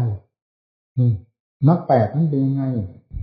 จิตใจของเราได้เคยสัมผัสสัมพันธ์ตามหลักความจริงไหมหรือในสัมผัสสัมพันธ์มีแต่ความจำได้แต่ชื่อสัมมาทิฏฐิสัมมาสังกัปโปดื้อยังต้องสัมมาสมาธิแล้วก็หายเงียบไปเป็นลมเป็นแรงไปความจริงไม่ปรากฏที่เกิดขึ้นมาจากมรรคแปดนี้เป็นให้ปรากฏเป็นผลขึ้นมาโสดาปัตติผลเป็นอันดับขึ้นไปเป็นอรหัตผลเกิดมาจากไหนเกิดมาจากมรรคแปดมันได้ทั้งผลได้ทั้งเหตุได้ทั้งชื่อได้ทั้งตัวนี่ตัวจริงอ่ะไม่ใช่ตัววัวตัวควายตัวจริงความจริงนี่อยู่ที่ไหนเวลานี้อยู่กับหัวใจผู้รับรู้อยู่ทุกคนสดสดร้อนๆไม่สำคัญที่พระเจ้าปฏิภาณไปกี่ปีกี่เดือนไม่มีอะไรสำคัญผมแน่ใจที่สุด100%ผมไม่ได้สงสัยเลยเขาเฝ้าพระเจ้าตลอดเวลาว่านี่เลยอยู่ที่ไหนก็สบายหายห่วงทุกอย่างไม่เคยคิดเรื่องอะไรเป็นเกาะความกังวลวุ่นวายจิตใจไม่เคยติดยุ่งกับอะไรแม้แต่ร่างกายนี่ก็มันอยู่โดยลำดับมันจะเป็นหนักมากขนาดไหนที่เจ็บไข้ได้ป่วยก็พูดตามเรื่องมันเป็นเฉยเราไม่ได้มีความกระทบได้รับความกระทบกระเทือนจากสิ่งเหล่านี้เลยเพราะเหตุใดนี่ก็เพราะผลของการปฏิบัติแยกจิตออกมาให้เสร็จขาดจากมันโดยหลักธรรมชาติติดต่อกันอยู่ไม่ได้แล้วนั่นจึงเป็นความจริงล้วนๆตลอดเวลาจะตายเดี๋ยวนี้พอตายไปนี่เป็นอะไรตายสมมติอย่างนี้เสียว่าตายมันมีแต่เรื่องธาตุสี่ดินน้ำลมไฟสลายตัวจากความผสมกันเท่านั้นเองจิตถ้าบริสุทธิ์แล้วจะจมที่ไหนอารมณ์จมใครอยากจะไปนิพพานพระพุทธเจ้าก็ไม่อยากไปนิพพานสาวกไม่อยากไปนิพพานใครไม่อยากเป็นพระอรหันต์เพราะจะไปร่วมจมมันก็เป็นเหมือนพิจารณาที่ความเป็นพระอรหันต์ไปนิพพานก็เหมือนสถานแสดงแจงพิจารณาร่วมจมที่ไหนร่วมจมจะเอาอะไรมาบริสุทธิ์จะเอาอะไรมาเป็นปรมังสุขขังมันแน่ไปผู้ปฏิบัติได้ทั้งชื่อได้ทั้งตัวจริงสมาธิเอาตามนิสัยตัวเองอย่าไปคาดไปคิดว่าองค์นั้นสมาธิเป็นอย่างนั้นองค์นี้สมาธิเป็นอย่างนี้เราเป็นสมาธิประเภทไหนให้มันรู้ด้วยตัวเองทีนี้เราเป็นสมบัติของเราเกิดขึ้นมากน้อยสงบแบบไหนก็ให้ทราบว่าสงบนั่นแหละคือถูกต้องสงบด้วยธรรมบทใดสงบด้วยวิธีการอันใดความมีสติบริกรรมทำบทใดไม่มีความทั้งเผลอจออยู่กับงานของตนเองจิตมันจะไปไหนมันไม่พ้นไม่ได้มันจะตุ้งต้านถากผลยิ่งกว่าม้าตัวคึกขนองก็เถอะมันพ้นสาถีคือสติปัญญามีเราเป็นเจ้าของฝึกมันอยู่ไปไม่ได้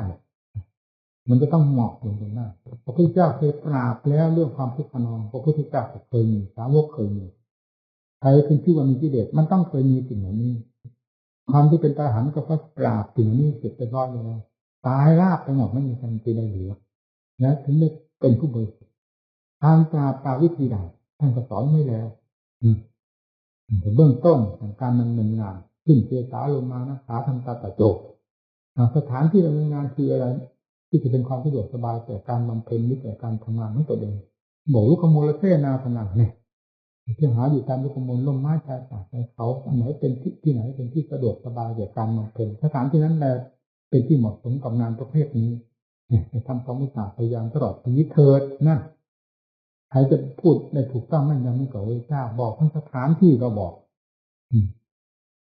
งานก็บอกงานนี้มัน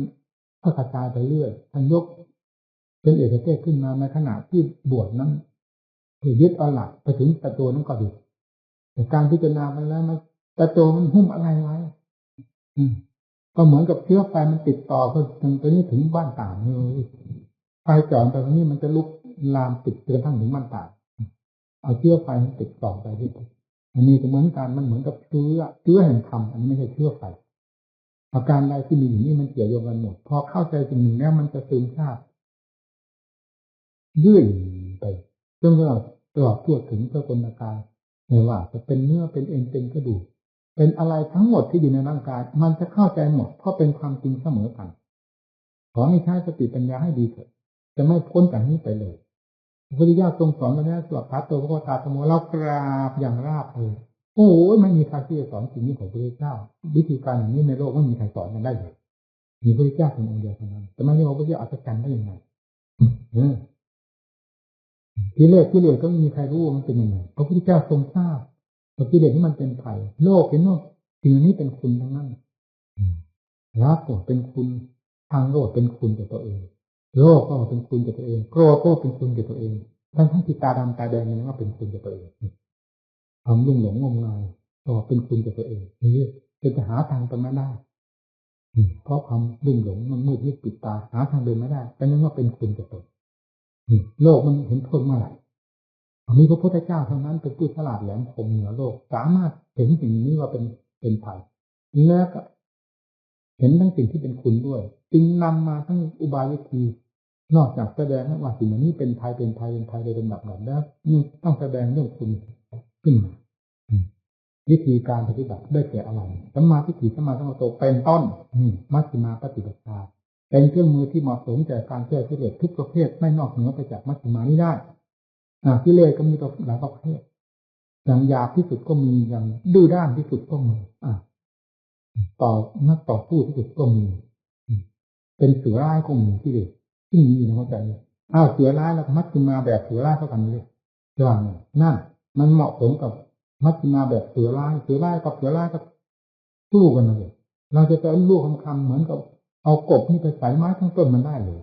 ไม้ทั้งต้นมันมีอะไรบ้างมาดูนี่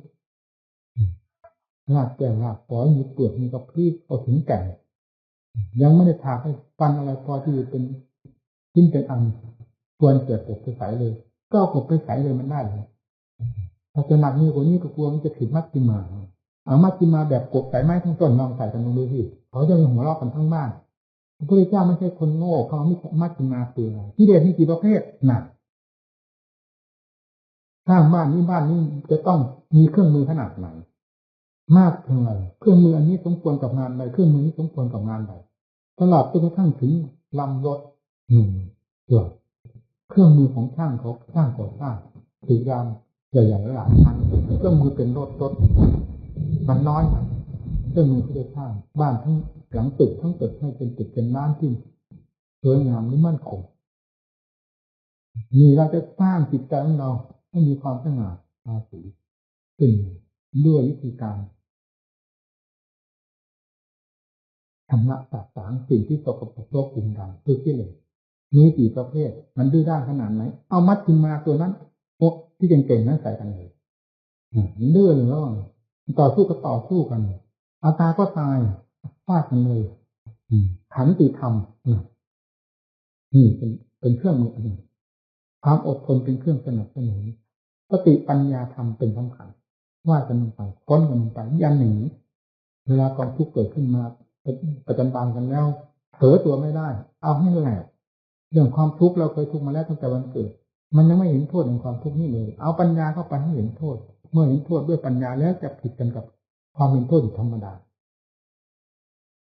มันแน่นไปเลย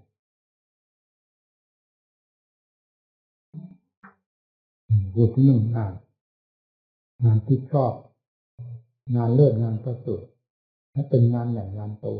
งานลื้อภพลื้อชาติลื้อวัฏสงสารออกที่มันฝังตัวอยู่ภายในจิตใจให้ออกจึงต้องทุ่มเทกำลังลงไปการทุ่มเทกำลังลงไปต้องเป็นความทุกข์เหล่านี้คุ้มค่ากับผลที่จะถึงได้รับจากการบำเพ็ญขอให้พากันตั้งใจท่านปัญญาอธิบายหน่อยเพื่อฟังก่อน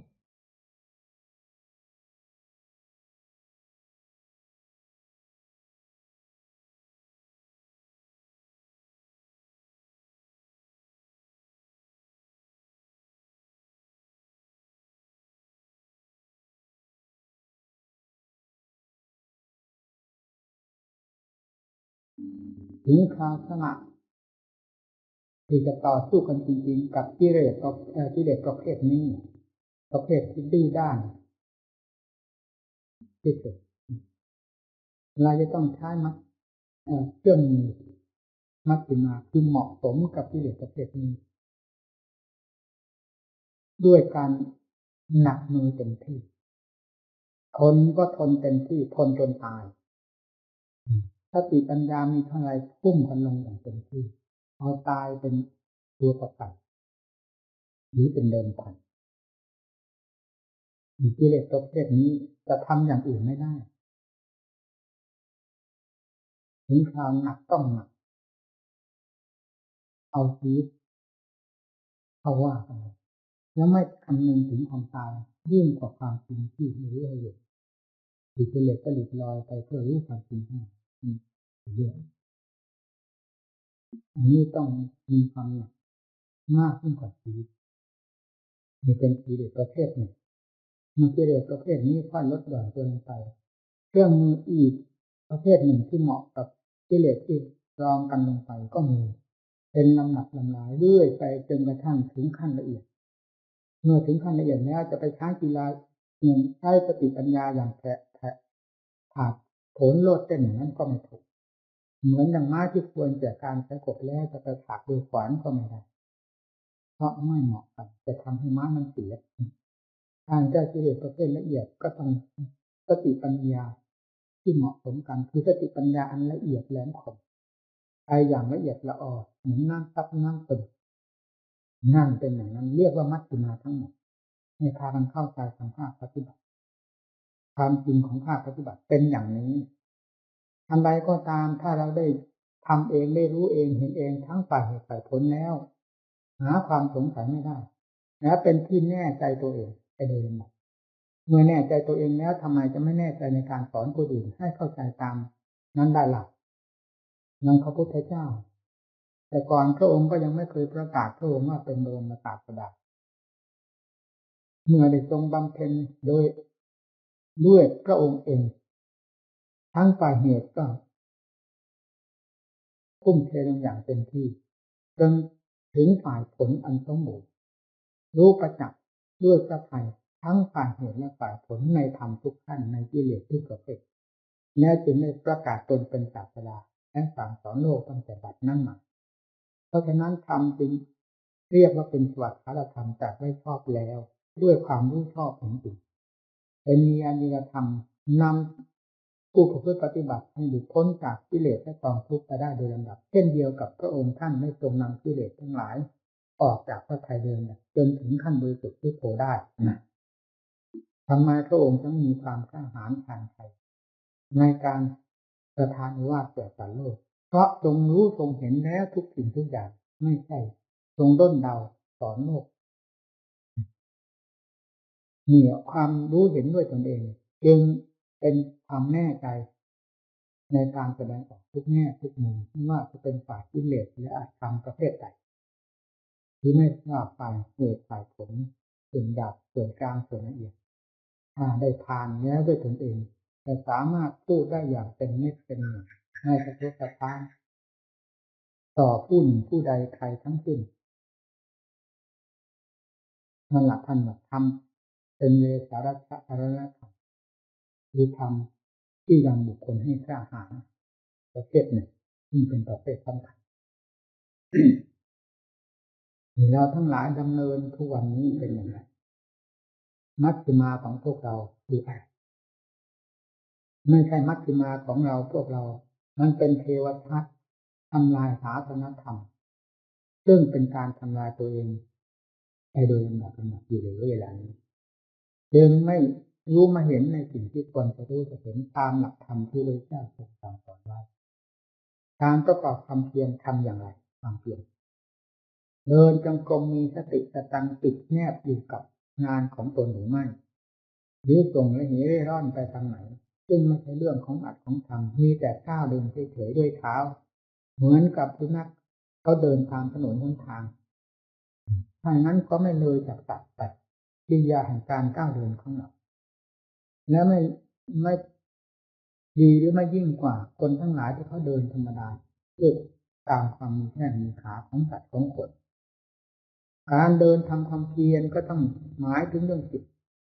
กับสติควบคุมในหน้าที่ของตนที่กำลังทำอยู่นั้นเราพิจารณาทำบทใด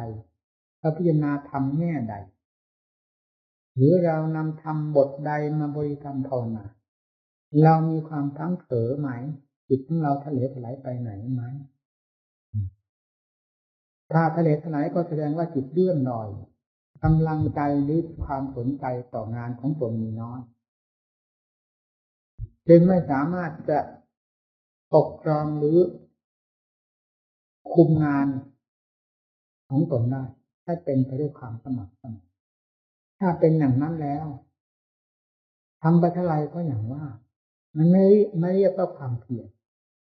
ความเพียรนั้นแท้จริงหมายถึงสติจะอยู่ในอิริยาบถใดก็ตามขอให้มีสติอยู่กับตัวนี่เป็นพื้นฐานจากนั้นก็มีความจดจ่อต่อเนื่องกับงานที่ตนกำลังทำนี่อย่างน้อยก็มีสัมปชัญญะคำว่าสติเมื่อสืบเนื่องกันโดยลำดับไม่ยอมให้พลั้งเผลอด้วยการบังคับไว้นี้เรียกว่าสัมปชัญญะความไม่พลั้งเผลอโดยหลักธรรมชาติของตนเพราะการอบรมมาจนท่ำทองแล้วนั่นเรียกว่ามหาสติมีความแตกต่างกันนี่เราพูดทางภาคปฏิบัติเวลาจะไปหาดูทางปริยัตินั้นรู้สึกไม่มี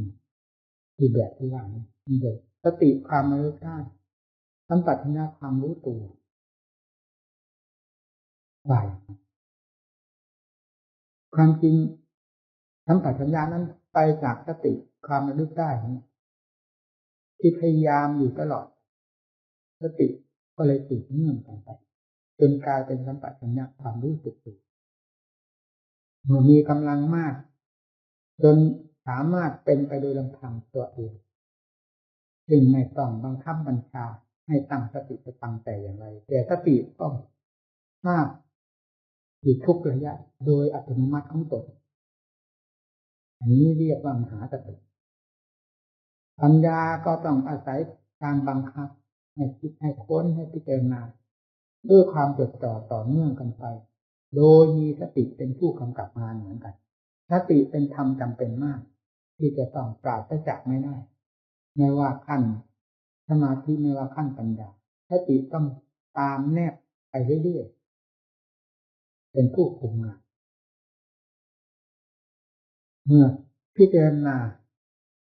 เห็นประจักษ์ในสิ่งใด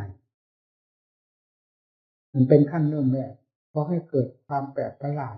หรือเกิดความซึ้งในใจว่าเป็นอย่างธรรมท่านว่าจริงๆเช่นทุกขังโอ้ความทุกข์นี้เป็นของจริงตามหลักท่านกล่าวไว้ในอริยสัจสี่ว่าทุกขังอริยสัจจทุกข์ก็เป็นของจริงนี่เป็นความจำได้ของเราที่เรียนมาหรือได้ยินได้ฟังจนชินปากชินหูชินใจแต่เมื่อปฏิบัติเข้าไปจนทราบความจริงของทุกข์ด้วยปัญญาจริงๆแล้วก็เข้าถึงหนองอ้อในขั้นเริ่มแรกว่าอ้อนะคำว่าทุกขังอริยสัจจังทุกข์เป็นความจริงเป็นอย่างนี้เหรอนั่นจริงเมื่อเข้าถึงทุกข์เป็นความจริงแล้วระหว่างทุกข์กับจิตก็ไม่กระทบกระเทือนกัน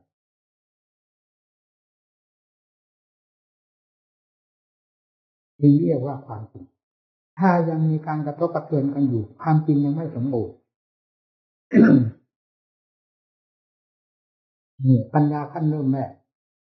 เราต้องพาคิดไม่คิดไม่ได้โดยลำพังสมาธิเกิดขึ้นแล้วปัญญาจะตามมาเองนั้นอันนี้เป็นความคาดคิดของบุคคล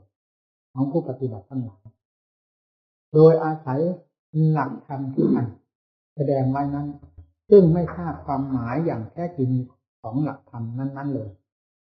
จึงมีความหมายไปว่าที่เราปริภาวิโตเป็นสมาธิหัตโลผู้สิงหันตั้งโตสมาธิอันศีลอบรวมแล้วย่อมมีผลมากมีอานิสงส์มากสมาธิปริภาวิตาปัญญามหาภาผู้สิงหันตั้งต้นปัญญาอันสมาธิอบรวมแล้วย่อมมีผลมากมีอานิสงส์มากปัญญาปริภาวิตังจิตตังสัมมาเดวะอาสเวหิมุจติจิตอันปัญญาอบรมแล้วย่อมหลุดพ้นจากกิเลสทั้งปวงโดยชอบนี่เป็นหลักธรรมแต่ผู้พิจารณาตีความหมายผิดไปจากหลักเพราะไม่ได้ปฏิบัติไม่ได้เข้าใจจึงไม่ตรงตามความจริงของพระพุทธเจ้าที่ประทานธรรมไว้นี้ด้วยภาคปฏิบัติซึ่งพระองค์ผ่านมาแล้วเรามีแต่เรียนแต่ชื่อแต่นามของธรรมเฉยๆไม่ได้สัมผัสกับความจริงจากการปฏิบัติจึงตีความหมายไปที่ผิดสมาธิที่ศีลอบรมแล้ว นั่นก็หมายถึงศีลของเราดีอยู่แล้วเมื่อคิดไปทางด้านศีลก็ไม่เกิดความร้อนเนื้อร้อนใจตั้งหน้าทำสมาธิให้มีความสงบมีศีลอยู่ด้วยดีหากว่าเราไม่ตั้งหน้าตั้งตาทำสมาธิมันก็ยุ่งอยู่ตลอดเวลายิ่งกว่าลิงเป็นไงดังนั้นการที่จะทำจิตให้เป็นสมาธิจึงต้องอาศัยวิธีการต่างๆดังที่เคยทราบกันแล้วกรรมฐาน40 ห้องเพื่ออะไรเพื่อจริตนิสัยของผู้ปฏิบัติทั้งหลายซึ่งมีนิสัยต่างๆกันจะได้หยิบยกเอาตามความถนัดของตนในบทใดอาการใดก็ตามแห่งกรรมฐานทั้ง40 บทนั้นเจ้าบทใดก็ได้มีความหมายว่าอย่างนั้นแล้วนำมาบริกรรมภาวนาภายในจิตด้วยความมีสติเอาจริงเอาจังในขณะที่ทำอย่าให้สติเผลอไปที่อื่นที่ใดในตั้งหน้าตั้งตาทำไม่ถือกิจอื่นงานใดสำคัญยิ่งกว่างานนี้ในขณะที่บริกรรมภาวนานั้นก็ให้ทำความรู้สึกในตัวเองว่าเหมือนโลกนี้ไม่มีสิ่งใดเลยมีตั้งแต่ความรู้กับทำบริกรรมที่สัมผัสกันอยู่เพียงยักนี่เท่านั้นเราอยากคิดว่าโลกนั้นมีโลกนี้มีสิ่งนั้นมีสิ่งนี้มีสิ่งนั้นเป็นอย่างนั้นสิ่งนี้เป็นนี้นี่เป็นความคิดที่ถูกผลักดันออกมาจากกิเลสให้วาดภาพหรือปรุงแต่งขึ้นมารบกวนงานของตนให้เสียไปแล้วจะไม่เกิดความสงบแต่อย่างไรเมื่อจิตแยบออกไปปรุงออกไปข้างนอกก็ต้องมีความหมายขึ้นมาทันทีความหมายนั่นแหละเป็นเครื่องกวนใจให้ใจได้คิดใจได้วุ่นกับความหมายนั้นใจมีความรู้สึกกับความหมายนั้นสืบต่อกันไปเรื่อยๆเรื่องนั้นและเรื่องนี้ต่อกันไปงานของตัวที่ให้มีความรู้สึกอยู่กับงานด้วยสติเลยไม่ปรากฏอย่างนี้จิตก็เป็นสมาธิหรือครับอย่างสู่ความสงบไม่ได้เพราะฉะนั้นในขณะที่ทำเพื่อผลเป็นที่พึงใจเราจึงทำความเข้าใจกับตนเองไว้เสมอว่าโลกนี้จะมีอยู่กี่โลกก็ตามกว้างแคบขนาดไหนสิ่งต่างๆซึ่งมีอยู่ในโลกนี้มีอะไรบ้างก็ตามในขณะที่ทำจิตตภาวนานั้นทำความรู้สึกอยู่กับคำบริกรรมของตนสมมุติว่าผู้บริกรรมทำบทใดก็ให้มีแต่ทำบทนั้นกับความรู้สัมผัสสัมพันธ์กันอยู่ด้วยความมีสติรักษาอยู่นั้นเหมือนกับโลกไม่มีเลยมีเพียงนั้นเท่านั้นถ้าผู้ใดทำความเข้าใจตนอย่างนี้แล้วจิตที่จะคิดปรุงออกไปเรื่องภายนอกก็รู้กันได้ทันไม่ยอมให้คิดความผลักดันของจิตที่จะคิดปรุงออกมาย่อมทราบด้วยสติถ้าเรามีสติอยู่กับตัวต้องทราบนี่เคยปฏิบัติมาแล้วใครจะโกหกไม่ได้มันเป็นความผลักดันออกมาเหมือนอย่างตามันผุดน้ำมันผุดแยกถ้าเราเผลอมันก็ไปต่อกันไปเรื่อยถ้าไม่เผลอมันก็เป็นลักษณะเหมือนหนุนขึ้นมาจากตุ่มพอเราทราบแล้วมันก็แล้วก็หนุนขึ้นมาเหมือนจากตุ่มแยกแล้วดับทันทีแต่หากมันจะปรุงมีความผลักดันออกมาเพื่อจะปรุงและมีกำลังมากก็ให้เร่งคำบริกรรมของตนให้หนักมือเข้าและตั้งความสนใจให้มากยิ่งขึ้นอันนี้ก็ชนะความจับปรุงอันนั้นความปรุงในคำบริกรรมนี้เป็นธรรมแต่ความคิดปรุงของจิตที่ต่อแทรกขึ้นมาในขณะที่เราทำบริกรรมภาวนานั้นเป็นเรื่องของกิเลสให้พึงทราบเอาไว้อย่าให้ความปรุงเรื่องของกิเลสนั้นขึ้นมาแทรกหรือมาทำลายธรรมความปรุงของธรรมที่กำลังบริกรรมอยู่นั้นทำเหมือนกับว่าโลกนี้ไม่มีอันใดแม้ที่จุดร่างกายของตัวเองก็ไม่สนใจเฉพาะคำบริกรรมคือสมมติว่าพุทโธก็ให้มีความรู้สึกอยู่กับคำว่าพุทโธพุทโธอย่างเดียวเท่านั้นจิตต้องรวมต้องสงบได้ไม่เป็นอื่นอย่าคาดข้อสำคัญอย่างหนึ่งคืออย่าคาดผลที่จะปรากฏขึ้นจากการภาวนาของตนจะเป็นอย่างไรก็ตามผู้นี้เป็นผู้สร้างเหตุอยู่แล้วผลจะเป็นที่นี่เองโดยเราไม่ต้องตกแต่งเพราะความตกแต่งก็คือการทำบริกรรมนั่นเป็นการตกแต่งผลอยู่แล้วคืออย่างนี้ ผู้กำหนดอันใดก็ตามให้พึงทำในลักษณะเดียวกันนี้ไม่ว่าขั้นเริ่มแรกแห่งความสงบเพื่อทำบริกรรมหรือขั้นที่มีความสงบไปโดยลำดับแล้วให้พึงทำความเข้าใจอย่างนี้เหมือนกับโลกมันไม่มีนี่เป็นข้อสำคัญถ้าเป็นดังที่กล่าวมานี้จิตจะมีความสงบและสงบแนบแน่นเข้าไปโดยลำดับไม่ถึงกำหนดลมหายใจก็ให้รู้อยู่กับลมเท่านั้นไม่ได้คิดว่าลมออกไปที่ไหนเข้าไปถึงไหนให้ทราบแต่ความสัมผัสของลมโลกอันนี้ไม่มีอันใดเลยมีตั้งแต่ความสัมผัสระหว่างลมกับความรู้ที่รับทราบกันแยกหายใจเข้าหายออกเท่านั้นอันนี้ก็สงบง่ายๆให้ระวังความรู้สัญญาสำคัญมากจะคอยมาสอดแทรกหมายนั้นหมายนี้ทำลายงานของเราให้เสียไปอันนี้สำคัญอยู่มากนี่เคยปฏิบัติมาพุทโธก็เคยปฏิบัติอานาปานสติก็เคยปฏิบัติเคยทำเพราะทำตามจังหวะเบื้องต้นทำบริกรรมพุทโธนี่เป็นนิสัยติดสันดานจริงๆขั้นต่อมาเมื่อมีช่องมีทางมีหลักมีเกณฑ์แล้วในโอกาสเหมาะสมที่ควรจะกำหนดอานาปานสติให้เพื่อให้รู้เรื่องของอานาปานสติเราก็ทำของเราทำไปจนกระทั่งถึงหมดลงจริงๆแล้วก็หมดจริงๆไม่มีเลยในความรู้สึกหมดจนกระทั่งตายไปเลยแล้วนอกจากหมดแล้วยังทราบอีกในจุดที่จะทำให้เป็นมารหรือเป็นอุปสรรคแก่ผู้บำเพ็ญอานาปานสติคือพอลมหมดไปแล้วนั้น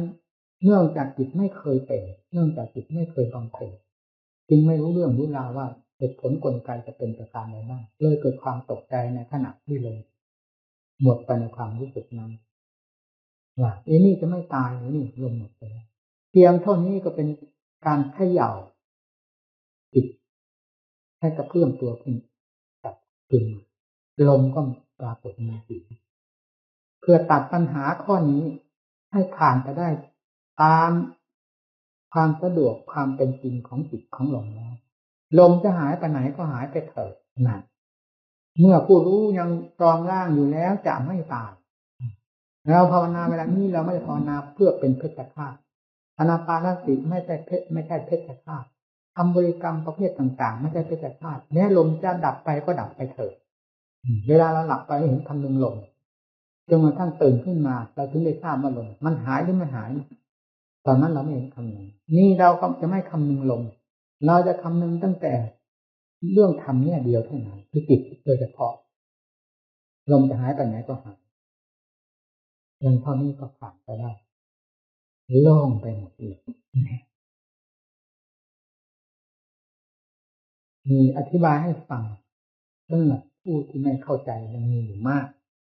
วิธีการปฏิบัติไม่ว่าจะภาวนาในแง่ใดเช่นอานาปานสติเป็นสำคัญเวลาลมหมดไปสร้างอุปสรรคที่จะเป็นด้วยความกลัวตายนั่นแหละความกลัวตายนี่เหลือเกินมันเป็นนิสัยสันดานของสัตว์โลกไม่ว่าท่านว่าเราเป็นเหมือนกันไม่ต้องไปเรียนในที่ไหนเนี่ยแต่สัตว์เขาก็รู้กลัวตายเมื่อลมหมดไปในความรู้สึกนั้นกลัวตายจึงสร้างอุปสรรคให้ตนเองเสียไปได้แค่นั้นก็หยุดไปได้แค่นั้นก็หยุดไม่เลยถ้าปัญหานี้ยังแก้ไม่ตกเพราะฉะนั้นจึงแก้ปัญหาด้วยวิธีการที่ว่าถึงลมจะหมดก็หมดไปเถอะเมื่อผู้รู้ยังครองร่างอยู่นี้แล้วไม่ทำเท่านั้นลบขาดไปได้ตามความสะดวกสบายตามหลักธรรมชาติของการภาวนานี่เราพูดถึงเรื่องสมาธิที่ให้เกิดปัญญาต้องใช้ความใคร่ครวญความพินิจพิจารณามีการบังคับบัญชากันในปัญญาขั้นเริ่มแรกเช่นเดียวกับสมาธิขั้นเริ่มแรกต้องมีการบังคับบัญชากันอย่างหนักจนกว่าจิตจะมีความสงบร่มเย็นกลายเป็นสมาธิและสร้างฐานของตนขึ้นมาด้วยความมั่นคงได้ดังนั้นต้องเริ่มปัญญาการพิจารณาปัญญาก็ต้องพิจารณาด้วยความบังคับเหมือนกันเราอยากเข้าใจว่าเมื่อมีสมาธิแล้วปัญญาจะตามมาเองนั่นเป็นความเข้าใจผิดส่วนมากคิดกันอย่างนั้นเพราะคิดเอา ไม่ใช่เป็นด้วยหลักธรรมชาติของการปฏิบัติรู้เห็นด้วยการปฏิบัติถ้าในภาคปฏิบัติแล้วไม่เป็นอย่างนั้นสมาธิจะมีอยู่มากน้อยถ้าไม่ใช้ปัญญาเลยก็เป็นแต่สมาธิอย่างนั้นเองฉะนั้นจึงต้องใช้ปัญญาให้เป็นปัญญาโดยอาศัยสมาธิซึ่งมีความอิ่มตัวอยู่แล้วด้วยความสงบไม่หิวโหยกับอารมณ์ไม่สายแต่นั้นแต่นี้เวลาเราบังคับให้ทำงานอะไรก็เป็นชิ้นเป็นอันไม่ได้เหตุได้ร่อนเพราะความหิวโหยบังคับเนื่องจากสมาธิคือความสงบใจเป็นพื้นฐานอยู่แล้วนี่แหละที่ท่านว่าสมาธิอบรมปัญญาคืออบรมเนี่ยคือหมายเป็นเครื่องหนุนปัญญาให้ได้ทำงานด้วยความสะดวกพูดง่ายๆว่าอย่างนั้นถ้าไม่มีสมาธิไม่มีความสงบเลยนั่นพิจารณาอะไรมันมากเป็นสัญญาไปสินั่นเป็นสัญญาอารมณ์เพราะความหิวโหยของจิตพาให้คิดให้ได้ร่อนออกจากหลักของปัญญาไปกลายเป็นสัญญาอารมณ์ไปเสียเลยไม่ได้เรื่องนั่นเพราะฉะนั้นสมาธิกับปัญญาจะแยกไม่ออกใครจะเดินลัดเดินตัดไปไหนว่าเก่งขนาดไหนก็ไม่มีใครเหนือศาสดาอันนี้เป็นพระศาสดาเป็นผู้ทรงบัญญัติไว้แล้วด้วยทรงเห็นรู้เห็นทุกสิ่งทุกอย่างนั้นจึงไม่ควรไปเอามาสนใจเรื่องที่ว่าตัดลัดเอาเลยเดินวิปัสสนาล้วนๆซึ่งได้ยินอยู่มากมายหลังนี้มีเกลื่อนนี่กรรมฐานเดินมันเก่งกว่าครูคำว่าสมาธิก็ได้จากความสงบใจความสงบใจนั้นก็คือความมีพื้นฐานของจิตเมื่อสงบไปมากๆก็เป็นพื้นฐานมีความแน่นหนามั่นคงเป็นความสงบในพื้นฐานตัวอยู่ภายในใจนี่เรียกว่าเป็นสมาธิแต่ทำหน้าที่การงานอะไรในการพิจารณาเรื่องธาตุเรื่องขันธ์เรื่องอาเสนะอสุภะอสุพังเป็นไปได้ทั้งนั้นอสุภะก็ได้ทั้งภายนอกได้ทั้งภายในทั้งที่ท่านสอนนี่เรื่องปัจจารูปใดที่มันเป็นที่ถูกเนื้อต้องใจมันมีความปฏิภาคมีความยินดีเป็นอารมณ์มาสัมผัสใจอยู่เสมอมากวนใจเสมอนั่นแหละให้เอารูปอันนั้นนำมาพิจารณาที่คายจนเห็นชัดเจนแล้วอารมณ์ที่มากวนใจเกี่ยวกับรูปนั้นมันก็หายไปแล้วเอาจากนั้นเข้ามาพิจารณาตัวเองถ้าเป็นลักษณะอย่างนั้นขึ้นมาเทียบเทียงในหน้าทุกสัดทุกส่วนหลายครั้งหลายหนก็เข้าใจเมื่อเข้าใจซึ้งเต็มที่แล้วปล่อยทั้งเรื่องนอกภาพนอกภาพในรูปนอกรูปในอสุภะนอกอสุภะในปล่อยวางได้โดยสิ้นเชิงนี่ไม่ไปทางอสุภะก็ไม่ไปเวลาพอตัวแล้วสุภะก็ไม่ไปอสุภะก็ไม่ไป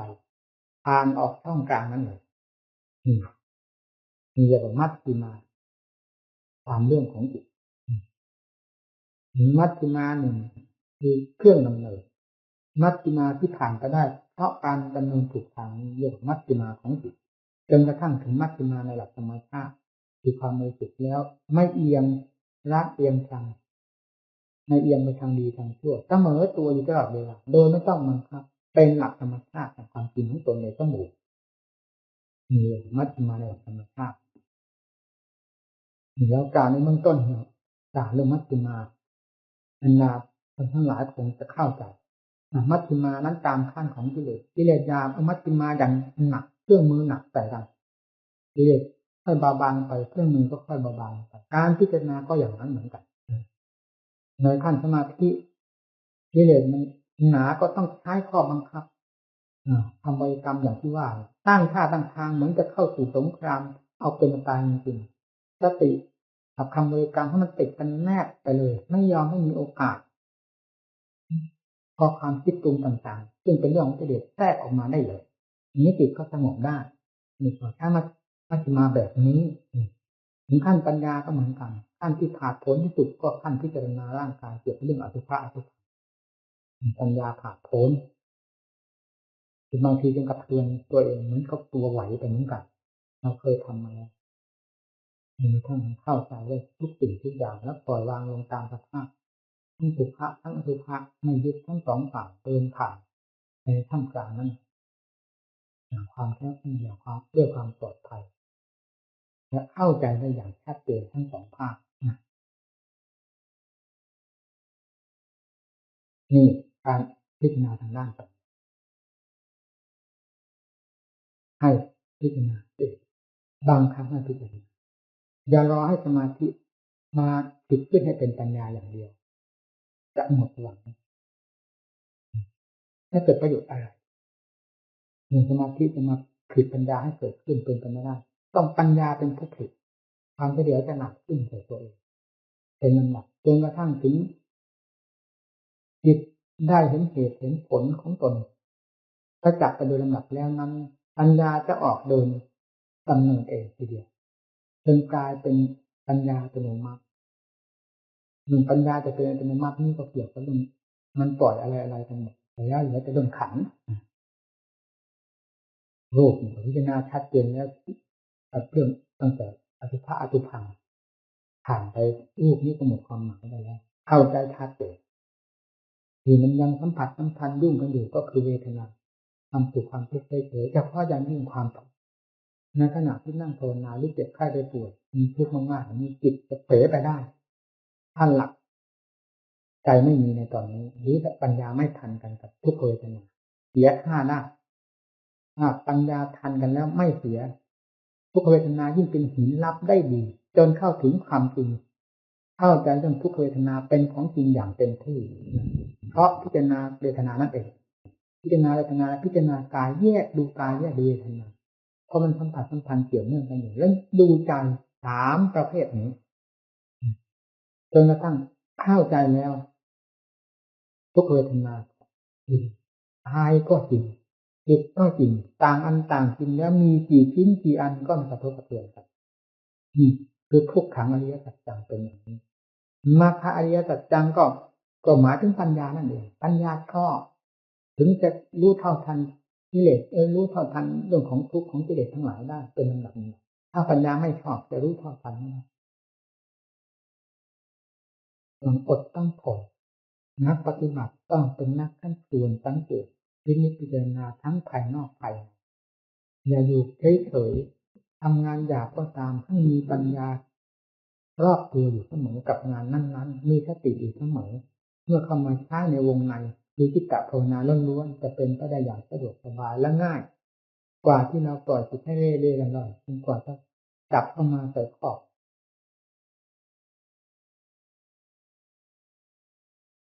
บางทีเลยไม่ได้หาเงียบไปไหนกันเมื่อเขาเอาขึ้นเขียงแล้วก็ไม่สักเหมือนสัตว์ฐานะที่ปล่อยให้เป็นไปตามใจข้างในหรือไม่กลับบ้านกลับเรือนเขาหลักเลยเวลาจะเข้าหม้อเข้าหม้อเขาเนี่ยให้กิเลสเอาไปต้มให้ตรงไหนมีการปฏิบัติใช้ความพินิจพิจารณาใช้ความอดความพระพุทธเจ้าเป็นนักอดทนเพียรกับทรงทำมาแล้วถึงได้สอนเรื่องความเพียรการอดทนก็ทรงบำเพ็ญมาแล้วเห็นผลแล้วจึงทรงสอนการอดทนศรัทธาวิริยะสติสมาธิปัญญาอันเป็นพละห้าตรงเป็นกำลังในพระองค์แล้วด้วยธรรมเหล่านี้จนสามารถแก้กิเลสได้จึงนำมาต่อมีนาสัตเราถือเป็นสำคัญดำเนินตามหลักที่พระพุทธเจ้าทรงสอนอย่าลืมคำว่าพุทธังสนังคัจฉามิทั้งความฝากเป็นฝากตายในพระองค์ทั้งปฏิปทาเครื่องนำเนินมองดูเป็นทิศทางเดินที่ตรงสั่งสอนในระยะอย่างใดเสมออย่างตรงนี้มีเป็นหลักสำคัญการปฏิบัติก็จะราบรื่นดีสิ่งที่วิตกวิจารณ์กับเพื่อนสูงมากก็คือเรื่องปัญญาเพราะเห็นความเคลื่อนคลาดที่หยาบๆละเอียดอะไรก็เห็นอยู่อย่างตำตายเวลามีทำให้เกิดความอ่อนใจเหมือนกันน่าจะคิดสมัยคิดนี่สำคัญแล้วปัญญานั่นแหละที่จะเข้าไปแก้กิเลสจนยาก็ยังไม่เข้าอกเข้าใจแล้วจะเอาอะไรไปแก้